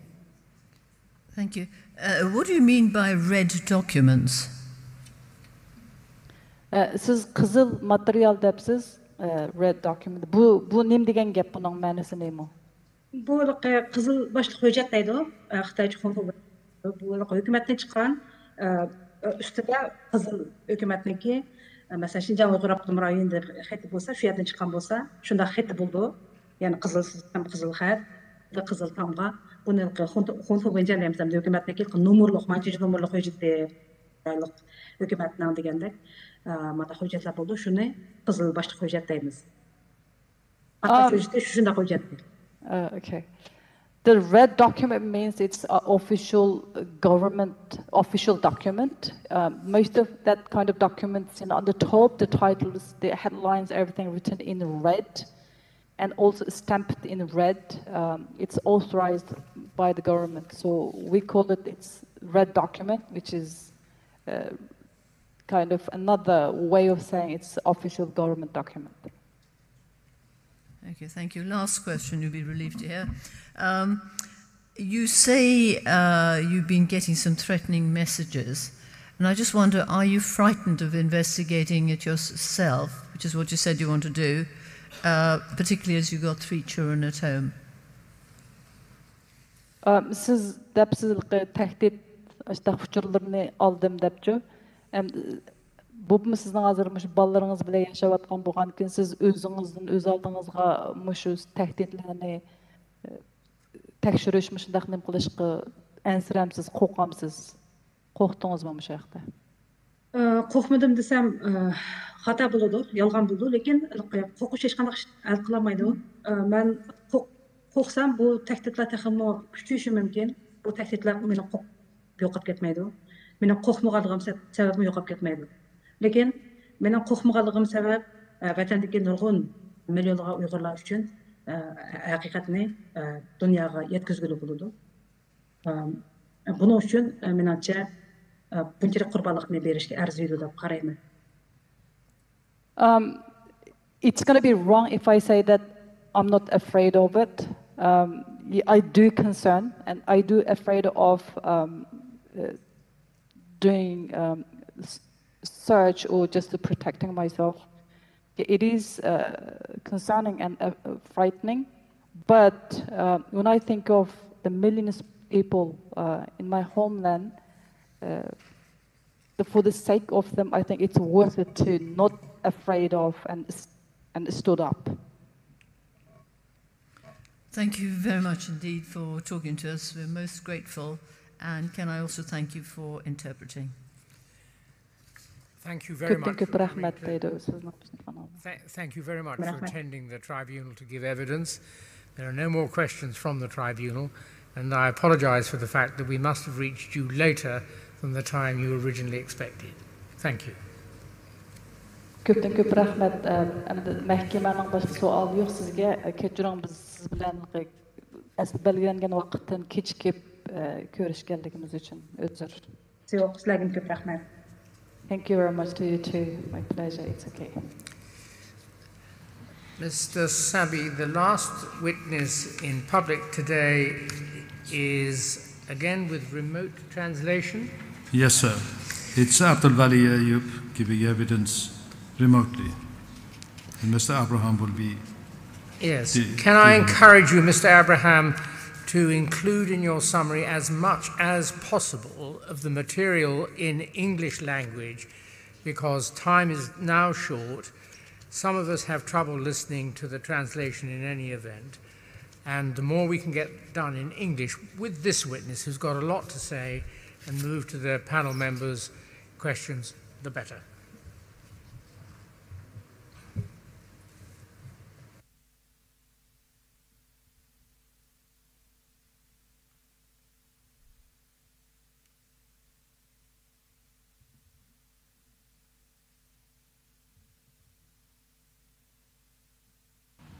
Is Mr. Ayub online? He's in person. Oh, he's in person.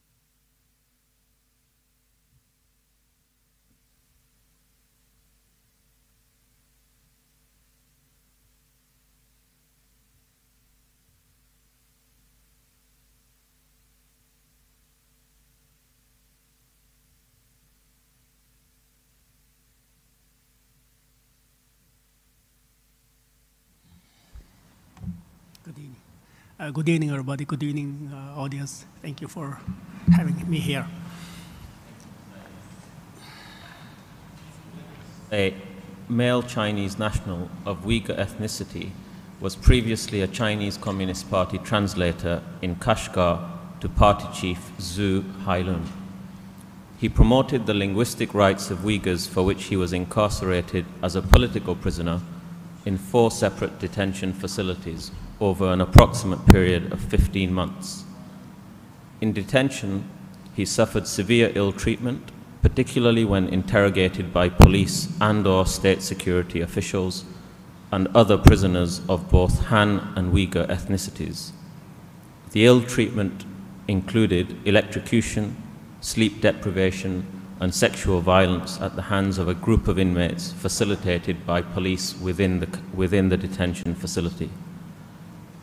Prisoners in charge of punishment received rewards for bad treatment of fellow prisoners. Treatment of Uyghur prisoners like the witness was different from treatment of Han Chinese prisoners who were not mistreated. The witness was subject to extensive medical examination in a hospital which involved taking samples of bodily fluids and examination of internal organs. The witness gave details about the discriminatory attitude and practices of party chief Zhu Hailun towards Uyghur Muslims, and also verified names on the Karakaks and Aksu lists. The witness has confirmed the signature of party chief Zhu Hailun in the China cables.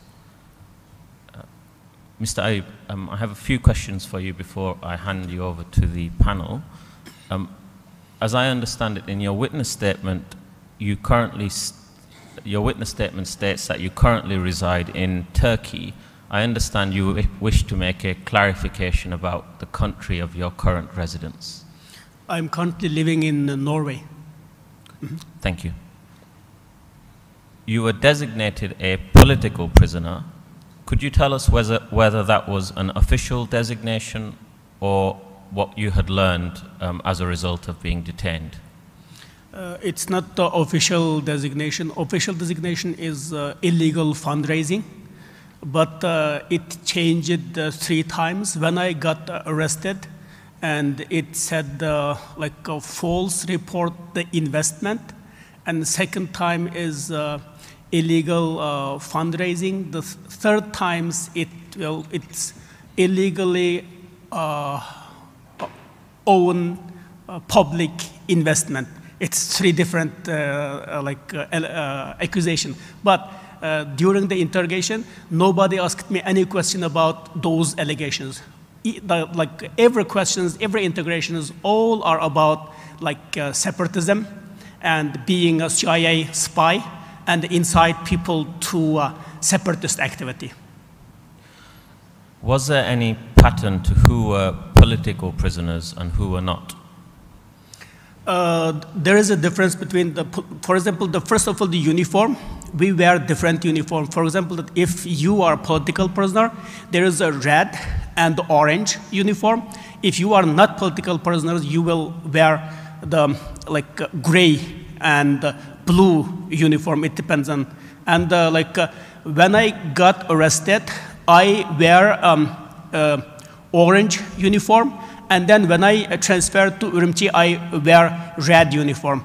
It means that the allegation is so-called illegally fundraising, but the uniform I wear, it's red and orange. Yeah. And another thing that the guys who came to Kashgar to arrest me, they are the guys from National Security Branch of Public Security in Urumqi. You were kept in 4 separate facilities. How many other political prisoners were there in each of those 4 facilities? First, I detained in Kashgar, August 19, 2013. And at that time, I was with another Uyghur political prisoner. And then I transferred to Urumqi. And in Urumqi, I stayed with 3 political prisoners. And then I moved to another facility in Urumqi, it's Liudavan. And there I have seen several political prisoners because they always move people from place to place. So I can tell you that one facility, for example, they move every week or every month from cell to cell. So I don't know how can you answer this question, because can you clarify your question? Essentially, it's okay if you don't, but do you know what proportion of the prison comprised of political prisoners? Oh, the political prisoners means that the people arrested like me because of your speech, because of your and religious belief, and because of your idea. And if the guys arrested because of their, for example, that thief and like drug users and drug addicts and like crime about corruption, those are not political prisoners. And the political prisoner, it means that it's related to your ideology, your culture, your belief. You stated that Uyghur political prisoners were treated differently from prisoners of other ethnicities, and you gave 2 examples. Can you explain further how the Uyghur political prisoners were treated differently? I can make you one example that like it's in 2014, it's in September, and like I stayed with the political prisoners. One is he burnt a Buddhist temple in Urumqi. He is a Christian, and he burnt a Buddhist temple in Urumqi. And another Uyghur, he got arrested because of he recited like a Quran, and they are good friends. And like the Uyghur who wear like a red uniform, the Han Chinese, he wear like a gray uniform. And depending on their like accusation, both of them are political prisoners. But one, because of his Uyghur, he wear red uniform. The another, because of Han Chinese, he wear like a gray uniform. It's different uniform. And of course, depending on your uniform, you have different treatment. And can you explain what do you mean? For example, the different treatment means that like if you are a Uyghur and the political prisoners, you have to sleep on the floor. And you have to wear a handcuff, and you have to wear like a chain on your feet. And like if you are Uyghur political prisoners and you have to like interrogate most often. If you are Han Chinese, you don't need to. And like, for example, if you are political prisoners, you will not order. In detention center, we have different kind of food, like police food and prisoners' food. And if you are Uyghur political prisoners, you cannot order police food. If you are Han Chinese political prisoner, you can order police food. It's better quality. And my final question, before I hand you over to the panel, Mr. Ayub, you note that you worked for Zhu Hailun for about 6 months in 1998. Do you know during what period he was the party chief of Kashgar city? When I appointed as a translator in Kashgar city, he was already there. So I don't know when he started to be like a chief, but like I appointed there January 13, and when I went, and he was already there, and in 1998, about September, I left to Urumqi. He was still there. So that period of time, he was the chief of like local CCP branch, Kashgar local CCP branch. Thank you, Mr. Ayub. I imagine the panel has some questions for you. You're welcome.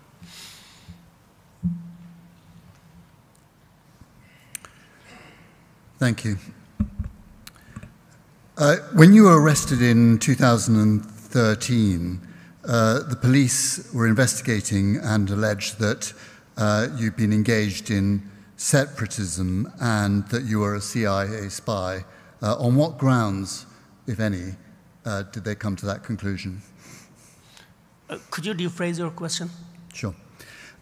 You were accused of being a CIA spy and engaged in separatism.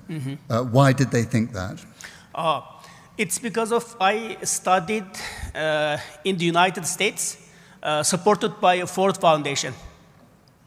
And like like during the interrogation, they told me that because of Ford Foundation is in Chinese, in English it's anti-China organization. And they said that you trained in the United States, supported by Ford Foundation, and you received email from UHRP, and you are friend of the journalist Radio Free Asia, and it means that they sent you to like incite people take action against the government, and that's your goal, to come to China, to come back to China, and that's about that, like a CIA spy, something like that. And I started my mother language campaign to preserve my language, and during the interrogation I learned that it is the beginning of the independent movement. They make one example that because of Dhaka students in 1971, it's a mother language campaign, and at the end, the Bangladesh become independent country. And they make that example that your mother language campaign, it's not simple mother language campaign. It's the beginning of the separatist movement. Thank you. You have a master's degree from the United States. Were you targeted because of your education? I couldn't. Could you rephrase the question? I'm sorry. Sure, no problem. You have a master's degree from the United States. Were you targeted because you are an educated person? Were you targeted by the police and the authorities because you're an educated person? Yes, I think so. Because after I returned to China, I had my first phone number, and from that time, I always can feel that I'm not, when I call somebody or somebody called me, and we have the same feeling that there is a third one talking to us, there is a third one listening to us. After I came back, I already became target. And then I think it's in October 2011, and state security came to Kashgar from Urumqi.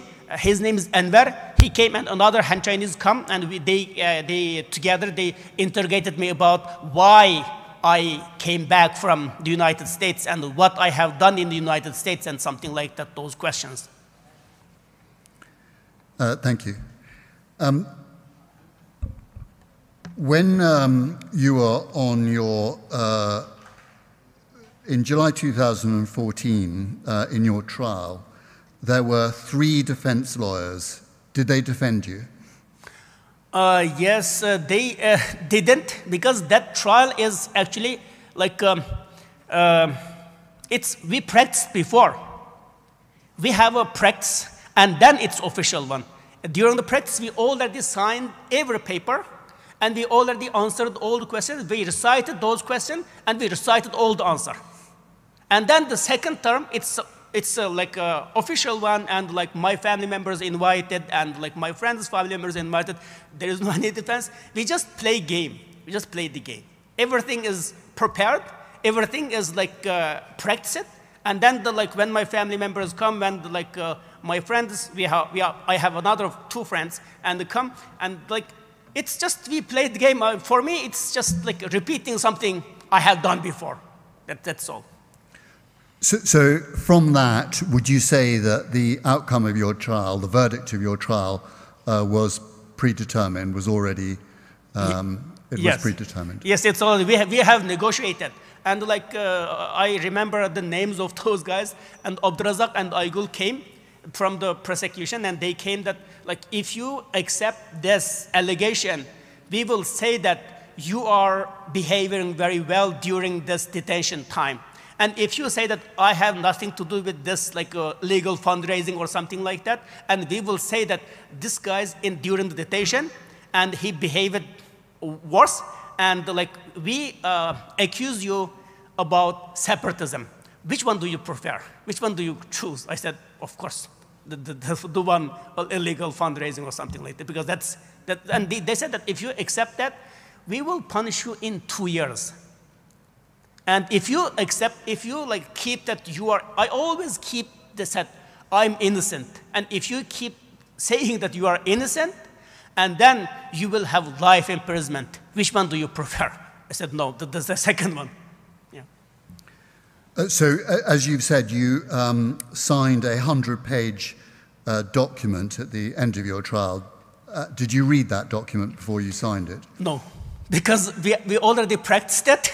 And I have already signed once, a week ago. So when the official trial, I haven't even look at it. I just draw something like my signature. Thank you. Eventually, your friends, as I understand it from your statement, appealed. Given the lack of legal due process, as you've described it, how did that work? How did that come into effect? What process did they go through? Before the trial, the guys from prosecutor told me that you don't need to appeal because it's already we gave you fair treatment. Don't need to appeal. But I don't know why my friends appealed, and then the second trial is in October 2014. And the second time, because the first time we were cheated. Like I said that you already told me that you punish me in, the first they told me that we punish you only a year and you will be released from the court. And then they sentenced me 18 months and they didn't keep the word. And during the second time, the trial, I said, you guys, because they are there, you guys didn't keep your words. You said you are going to release me at the court, but you haven't. And everything you told me, it's false. And you cheated me, and you forced me to accept this, this illegal fundraising. You lied.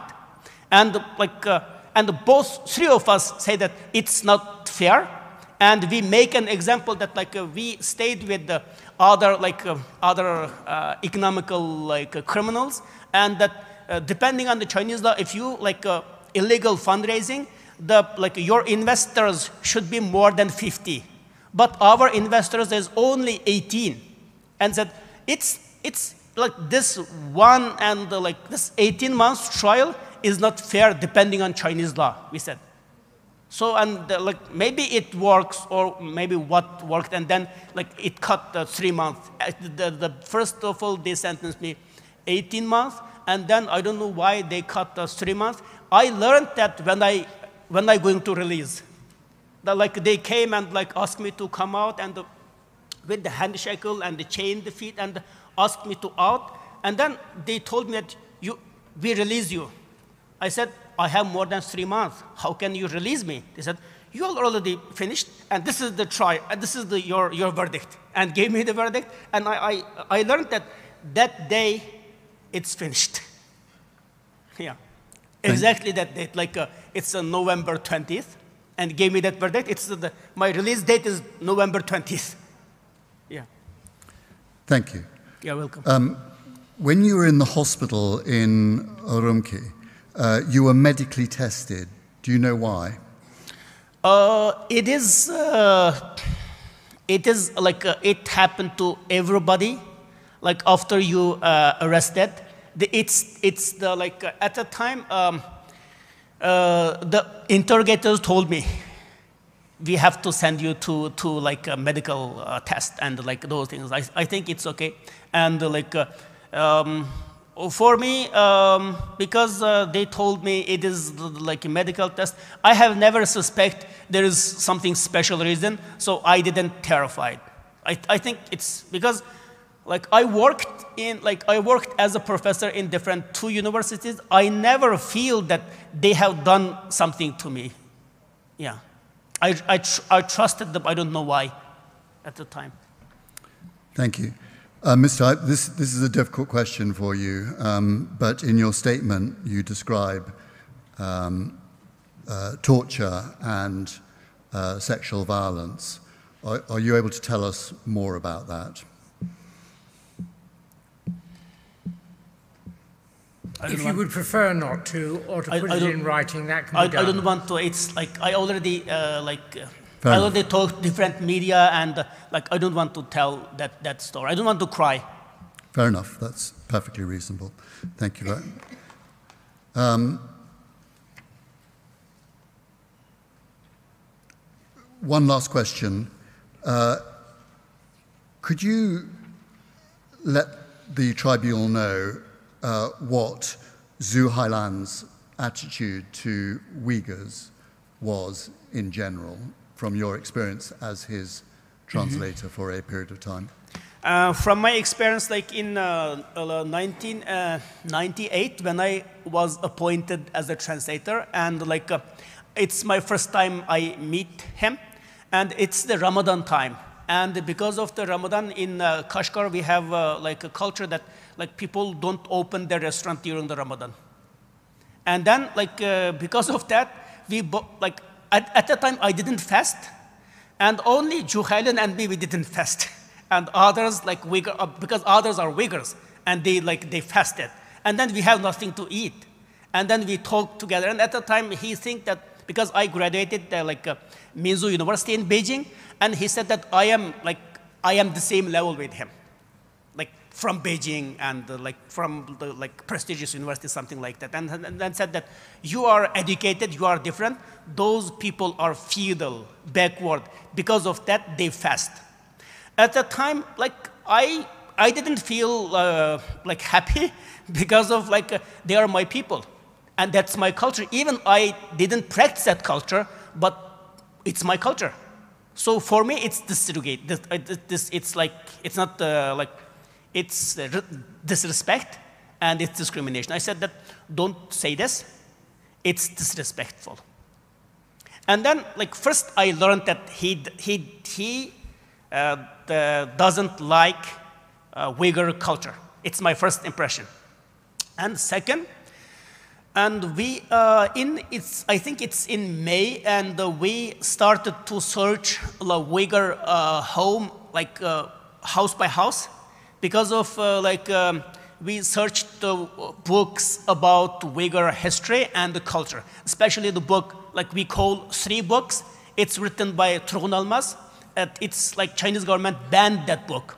And we just searched those books house by house.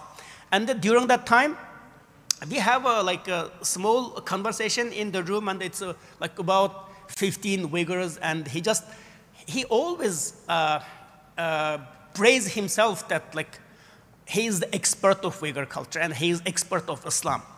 And he said that, and these people keep religious books and the Quran at home, and what Quran means, and Quran is bullshit. He said that.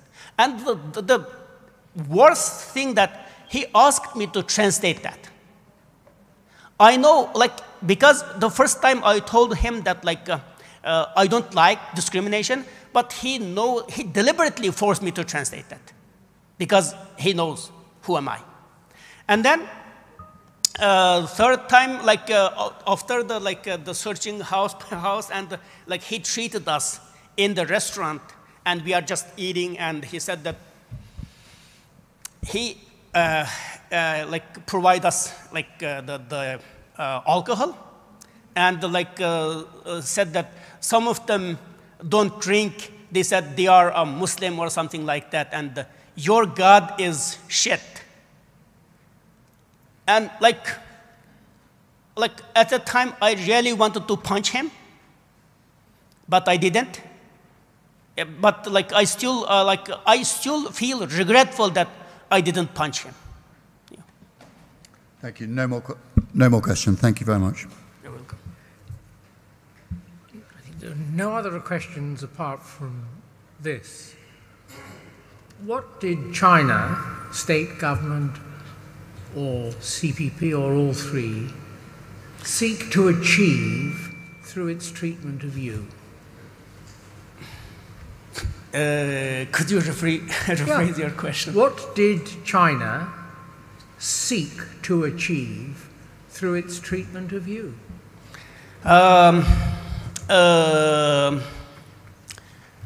think the main reason is they want that enemy, educated in the United States, supported by a US-based organization, and Uyghur intellectual, writer, and influential. And they want that ideal enemy with the US background, and then have some ambition, and can mobilize, can inspire the people. In that case, the government can show that, look, the guys who are educated in the United States incite people to separatism. I think that's the reason. I think there is one more question, Mr. Clark. Thank you. Can I just ask, you give a very vivid description of the changes you found when you came out of the final detention. And you said that effectively it was like a military scene, that in Kashgar there was a tank or armoured car in every village. And that was it literally? I mean, that's a huge number of tanks, isn't it, to have around? But that was the case, was it? That there were this number of military vehicles in the countryside? Yeah, like after I released, like I feel that the detention center is safer than outside. Because for me, in detention center, no one checked my ID card. No one stopped me. No one asked me to like come in another room to ask those questions. Yes, I'm in detention center, but I feel safe because I don't feel that somebody arrests me every day. But after I released, like everywhere is surveillance camera. And every 500 meters, there is a police checkpoint. And like I visited like Yingsa County, and I visited like Konisha County, and I visited Kashgar. We have a township, Nazarbagh. I visited those places. And because I want to know, like in the city, it's very like restrictive, and it's very like everywhere is camera. I feel like take a rest in the outside because like I feel that countryside is much more better because this is not very that kind of populated.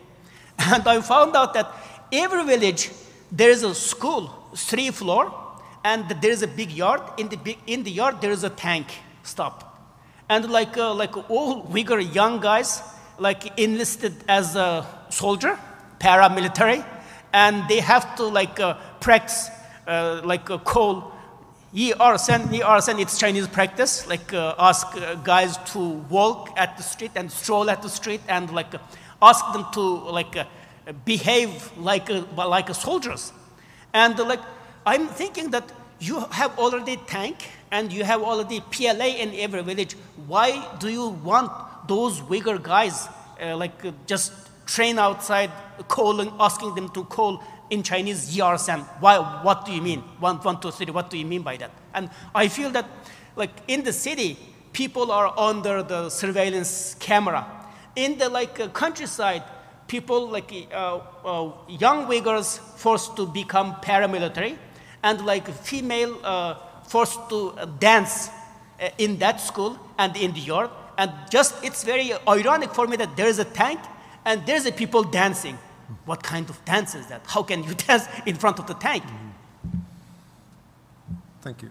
You're welcome. Adewale, thank you very much for coming to give your evidence. I hope the delay in starting wasn't an inconvenience. You're now free to go. Mr. Sabi, we are now going into private session. Yes, sir. So that, ladies and gentlemen, means goodbye to you for the time being. But before you go, just one thing that ought to be explained.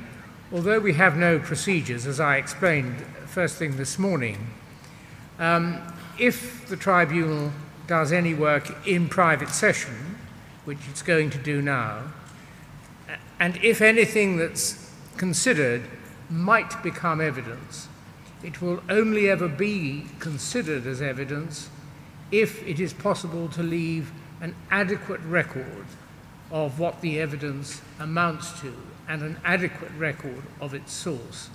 Without that, anything that happens in private will come to nothing. But for the time being, and tomorrow it's a 9 o'clock start, with, I gather, no fact witnesses first and straight into the 5 experts talking about various things with a great deal of experience. Good afternoon to you all.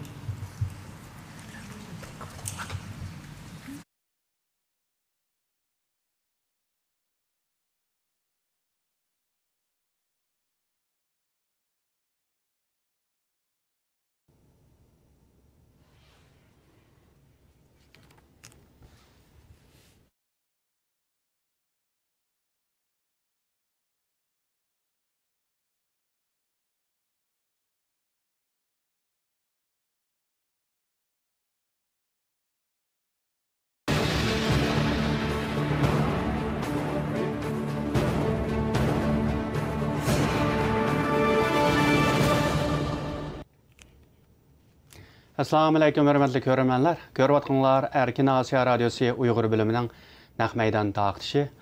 Bugün Angliyanın paytaxtı Londondakı Uyghur Sot kollegiyası açqan ispat yığını rəsmi axırlaşqan oldu. Amma axırda sözləyən 2 guvaçı həm bir mütəxəssisinin sözləri əlbəttə nəhayət mühim orunu egələydi. Biz bu münasibətlə bu 2 guvaçı bilan bir mütəxəssisinin mühim bəgən guvallarının mühim nöqtələri üstündə toxtulub ötməkçi. Aldı bilan biz Amerikadakı Washington Üniversitesining professori Dr. Sean Roberts'ning sözləyən sözlərinin yəni mühim qismlərini sizlərə təqdim qılmaqçı.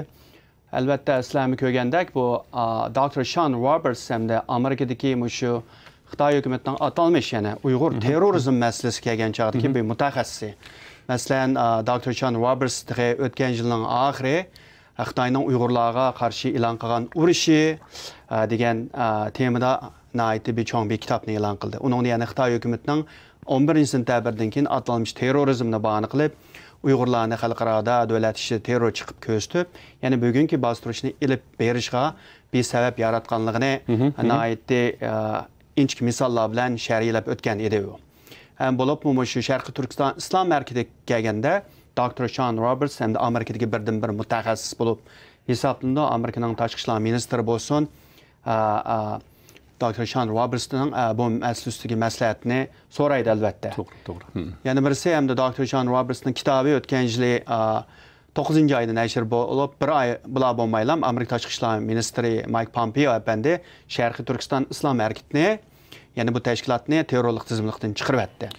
Bunun əlbəttə Məhmədcan əpəndisi bilgəndək Xitay hökuməti bunun narazılıq bildirdi. Həm də bugün Dr. Sean Roberts'ın həm də degan sözlərin mənə təsir qılğını bu adam həm də Uyğur guvaçlar, Uyğur Qazaq, Özbək guvaçlar özünün beşini ötən zorluqlar üstə ispat bəgən bolsa, Dr. Sean Roberts yəni Xitay hökumətinin yəni qandaq qılıb Uyğurlar yaşayotgan bu zəminin Uyğurlar Şərqi Türkistanda patap gələn bu zəminin Xitayның bir qismi bolğanlığı, Uyğurların qandaq müstəmliki bolğanlığı, həm Xitay hökumətinin 49-dan yaxın elib bağlan oxşaş bolmagan siyasətləri, həm bolubmu 2016-cı il Çünçüngə gələn mabeyində Uyğurlar qarta elib barıvatqan hazırkı şu qabik siyasətlərini üstünə nəhayət bir yaxşı bir görünüş xarakterlik bir uçarlarını bu sotqa yetkizgen boldu.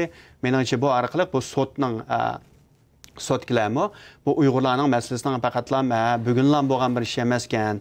Tarihi arq görünüşü var deməkdir. Bununki əlbəttə bulamı bir müstəmlikə uçurğan bir besivilinğan. Yəni şu səbəbdən Xitay hökumətinin dəstəbdə icillarda oxşaş bolmagan şəkildə məsələn Dr. Sean Roberts dedi carrot and stick.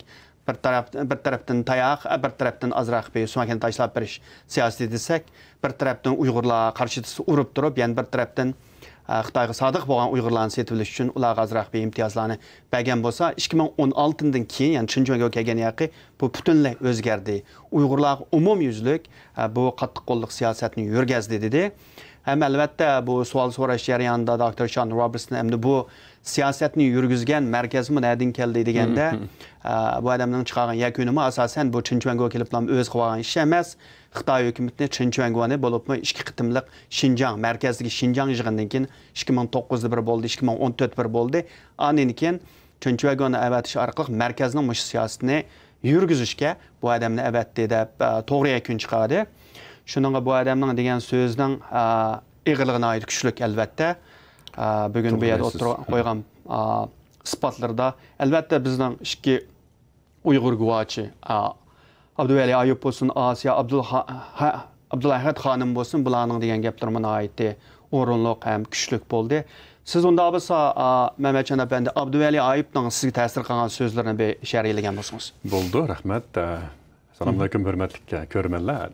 Alim aytib ötkündək hazır görüvatqanlar müş Erkin Asiya Radiosunun Londonda işləvatqan Uyghur Sot kollegiyəsinin naq meydan anıltışı. Bilginimizdək Sot kollegiyası bilgən birinci günlük guvalıq anlaş yığınını nəticəlik tamamlab, ikinci günüge qədəm qoyuş aldıda turvatıda. Demək ki, hazırmı bu bilgən birinci gününki ikinci bölükini tamamladı. Bu bayım alim dep ötkündək. İkinci bölükdə Sean Roberts efendim, Asiya Uyghur xanım, Abdüvəli Ayub qatarlıqlar özününki qaraşları və beşini ötkən işlərini birden şerilip ötken oldu. Abdüley'e kelsek, Abdüley'ninki hikayeleri hali uzundan beri bizninki bu xalqaradaki media sahasındaki yoki xalqaro mediani kuzatayotgan Uyg'urlar xil tonish. Albatta. Mesela Abdüley bu bayam sotchi so'ragan vaqtida o'shadagi bir mutaxassis bir so'rdi. Sen turmada uchirgan xo'rliqlar haqida to'xtalgan deganda, bu yerda men yig'lashni xohlamayman deb demedi. Chunki Abdüley o'zining o'z vaqtida har xil parokanchiliklarga hatto tajovuzga uchirganligini, jinsiy tajovuzga uchirganligini sharhlab o'tgan. Degan balkim bu qarbi hikoyalarni, bunda dahshatlarni qayta eslashma odamga yetkazish kerak balki. Shunday bo'ldi. Buni deb o'tmadi. Yana bu yerda diqqat qilgan bir nuqta bu Abdüley'ninki Juhaylun haqida to'xtalgan yerlari. Juhaylun keyin shu Uyg'ur Abdum rayoninki siyosiy qonun komitetininki partiya hukum sekretari bo'lgan. Shu atalmış qayta tarbiyalash siyosatiga imzo qo'yib tarqatqushlarning birisi bayan buni nimmo Asiya Uyg'ur xonimi deb o'tdi. Bu Juhaylun shu o'zininki Uyg'urlar qaratgan boshqa siyosatlardagi roli tufayli 2020-yili, ya'ni 9-iyulda xalqaro Magnitskiy inson haqlari qonuni bo'yicha cheklangan jazoga uchirgan Xitoy hukumatininki 4 nafar keyingi 4 nafar xodimning birisi. Juhaylun o'z vaqtida Abdüley'nin diqqat qilgan bir yerimiz hamda Juhaylun bu Xitoy rahbari bo'lish sifati bilan buningki yana anglasak bu Qashqarda tug'ilib cho'ng'ilgan Xitoymish. Lekin ammo buning gap so'zlarini men tarjimaga Abdüley'ning deganlari qarag'an vaqtida Uyg'urlarning diniy e'tiqodi, Uyg'urlarning kimligi, Uyg'urlarningki bir millat bo'lish sifati bilan Uyg'urlarning zodi bir mavjudligiga bir xil tegidin kemstish, o'chmanlik tuyg'usi bor bir amaldorlik qildi. Masalan, buningki Uyg'urlarning diniy e'tiqodi bo'lgan, diniy e'tiqodiningki islom diniga e'tiqod qildi Uyg'urlar albatta buningki ahkomi Qur'onda hamda ulug' kitob hamda. Uni haqoratlagan so'zlari bor. Hatto yig'inda Uyg'urlarni o'tda qizib qo'yib turib tarjim qilishga soladi.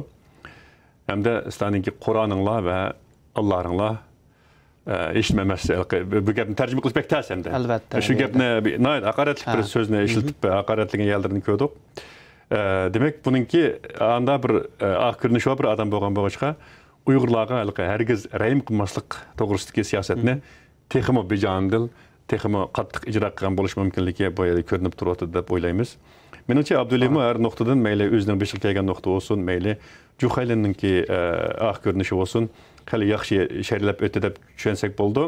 Ya'ni undan boshqa Abdüley'ninki shu yaqinda o'ynagan rolining birisi, yana birisi qarqash hujjatlari, qarqash tizimligining e'lon qilinishi. Dim rollarni o'ynadi. Shu sababdan balki bo'lish kerak uningki hozirning o'zida bir aksi, bir singlisi demak to'liq o'tirning o'qituvchisi. Sajida Ayub, yana bir aksi Erkin Ayub. Her xil şekilde ular müddetlik şekilde müddetlik o da 14 yıl şekilde kesilip oturdu. Yani bunun yani bir adamınki köngül gaş kılgan yani bir noktası bu Erkin Ayub'ninki kızı Mikray Erkin Yaponya'da okugan, terbiye köygen, çetelde okugan bir ilgar ziyalilarning birisi. Dadamni qutqizmada pirib axiri fajiaga uchirgan bo'ldi. Keyin alsak Abdüley'ninki deyishcha axborotni egallashimizcha. To'g'ri. Bu qazo qilgan. Demak, bu Abdüley'ning hikoyasimi o'zgacha hamda yana butun Uyg'urlarga nisbatan yot bir hikoya emas bu. Chunki har bir Uyg'urning bir hikoyasi bor hozirgi sharoitda. Yana shu nurg'un Uyg'urlarga vakillik qilgan bir hikoya deb qaradim. Menimcha hali yaxshi tushundirdi. Hamda yana bayam deb o'tdingiz, bu shu Osiyo Uyg'urning hikoyasi. Chunki Asiya Uyg'ur yaqinda shu Juhaylun imzo qo'ygan hujjatlarni oshkorlashda jiq rollarni o'ynagan bir Uyg'ur ziyolilarining biri. Siz shu Asiya Uyg'urninki bayaqi guvohliklardagi muhim bir nuqtani sharhlab sungan bo'lsangiz, albatta u Uyg'urcha bo'lgan bo'lsa-mu, yana bir shaklda sunishimiz zarur deb qaradim. Albatta, Asiya Uyg'ur xonim hamda oldi bilan albaytin deb ketgandek bu Juhaylun birisi Uyg'ur tili biladi, Uyg'ur tilini yaxshi biladi, hamda Asiya Uyg'ur xonimning yana Hanim qilanda bu ilaqa shu lagerlarning qo'llanmasini yezib chiqinish shu Juhaylun. Ya'ni lagerni qanday boshqarish, ya'ni askardek boshqarish bilan. Hatto shu yuqumli kasalning qanday oldini olish kerak, bularning kallasini qanday yuvish kerak degan shu qo'llanmani yezib chiqini hamda shu Juhaylun. Hamda bu yerda Osiyo Uyg'ur demoqchi bo'lsin. Baş yetakchisi yezib chiqini. Anan kim bu yerda Osiyo Uyg'ur xonimning hamda o'ynagan roli hamda hammamizga Nayt eniq Asiya Uyg'ur xonim albatta o'zining guvohligida so'zlab o'tdi. O'zining Adrian Zanders bilan New York Times, ya'ni ICIJ, International Consortium of Investigative Journalists degan cho'ng tashkilot New York Times qatorliqlar bilan birlashib, ya'ni bu qarqash listini, ya'ni xalqaro tekshirish axboroti birlashmasi demdik buni ishlatsak bo'lamdi. Shuning yaqin, shunday desak bo'ldi. Mushu orqali hamda bu qarqash listini, ya'ni 3000 ga yaqin qarqashdagi Uyg'urlarni Xitoy hukumatining birisi saqal qo'yding deb, birisi balni tug'ding deb, u bani bu bani atalmış terrorchilarni yig'ib bilan lager solganligini bu hujjatga erishgandan keyin yana butun dunyoga kuchli dalil isbotlar bilan Ayron Zanzibar bilan birlikda buni dunyoga o'tirib qo'yib zilzilaga keltirdi. Bu hamda Xitoy hukumatining Uyg'urlarga irqiy qirg'inchilik qilishning bir isboti bo'ldi. Mayli Amerika bo'lsin, Yevropa bo'lsin, shuningdan to'liq foydalangan bo'ldi. Buning sababini o'zining beshini o'tgan qara kunlarni burungi yerning qanday qilganini do'baga olib berib, o'ziga qanday taktisag'ini o'liging chiqadi shikning oldidagi axlat qanday tashlaymiz deydigan toki bugungi Xitoyning qanday taklif qilayotganlarning hammasini naytdi to'liq shaklda o'tirib qo'ygan bo'ldi. Buningni ko'rib olg'ili bo'ldiki, Osiyo Uyg'ur xonim bo'lsin, Abay ettiğinde ötepken Qalbinur Sida xanım bolsun, Ömer Bekali, Sayrgül Savutbay va kimlar bolsun muşu guvachilar bolsa, Xitoy hukumatining bular qanchalik tahdid qilganligi, toki bugungacha to'xtatmaydiganligini ham hujum qilganligini aniq ko'rib olamiz. Shuningga bugun albatta naytdi yaxshi g'alabalik bir ispat аңlash bir yig'ini bo'ldi. Guvachilar bo'lsin, mutaxassislar bo'lsin, naytdi muhim dalil isbotlar paketlarini o'tirib qo'ygan bo'ldi. Bu sotdagi so'chlarmi, ularning so'rgan savollari nayt kuchlik, nayt o'rinli savollar bo'ldi. Ularning javoblarimi yaxshi bo'ldi deb o'ylayman. Shuningga bugun meningcha bu birinchi kunlik hamda bu isbot berish yig'ini nayt g'alabalik bo'ldi deb o'ylaymiz. Albatta biz yana aytib beramiz, buni naq maydon beramiz buni. Uni biz siz bir tushuntirayotgan bo'lsangiz. Deganda hurmatli ko'rmanlar, bu Angliyaning London shahrida ishlayotgan Uyghur sot kollegiyesi cami 4 gün devam kıldı. Bugün birinci günü ahırlaştı London vakti saat 4 etrafında. Yani ertə bizninki şu DC vakti.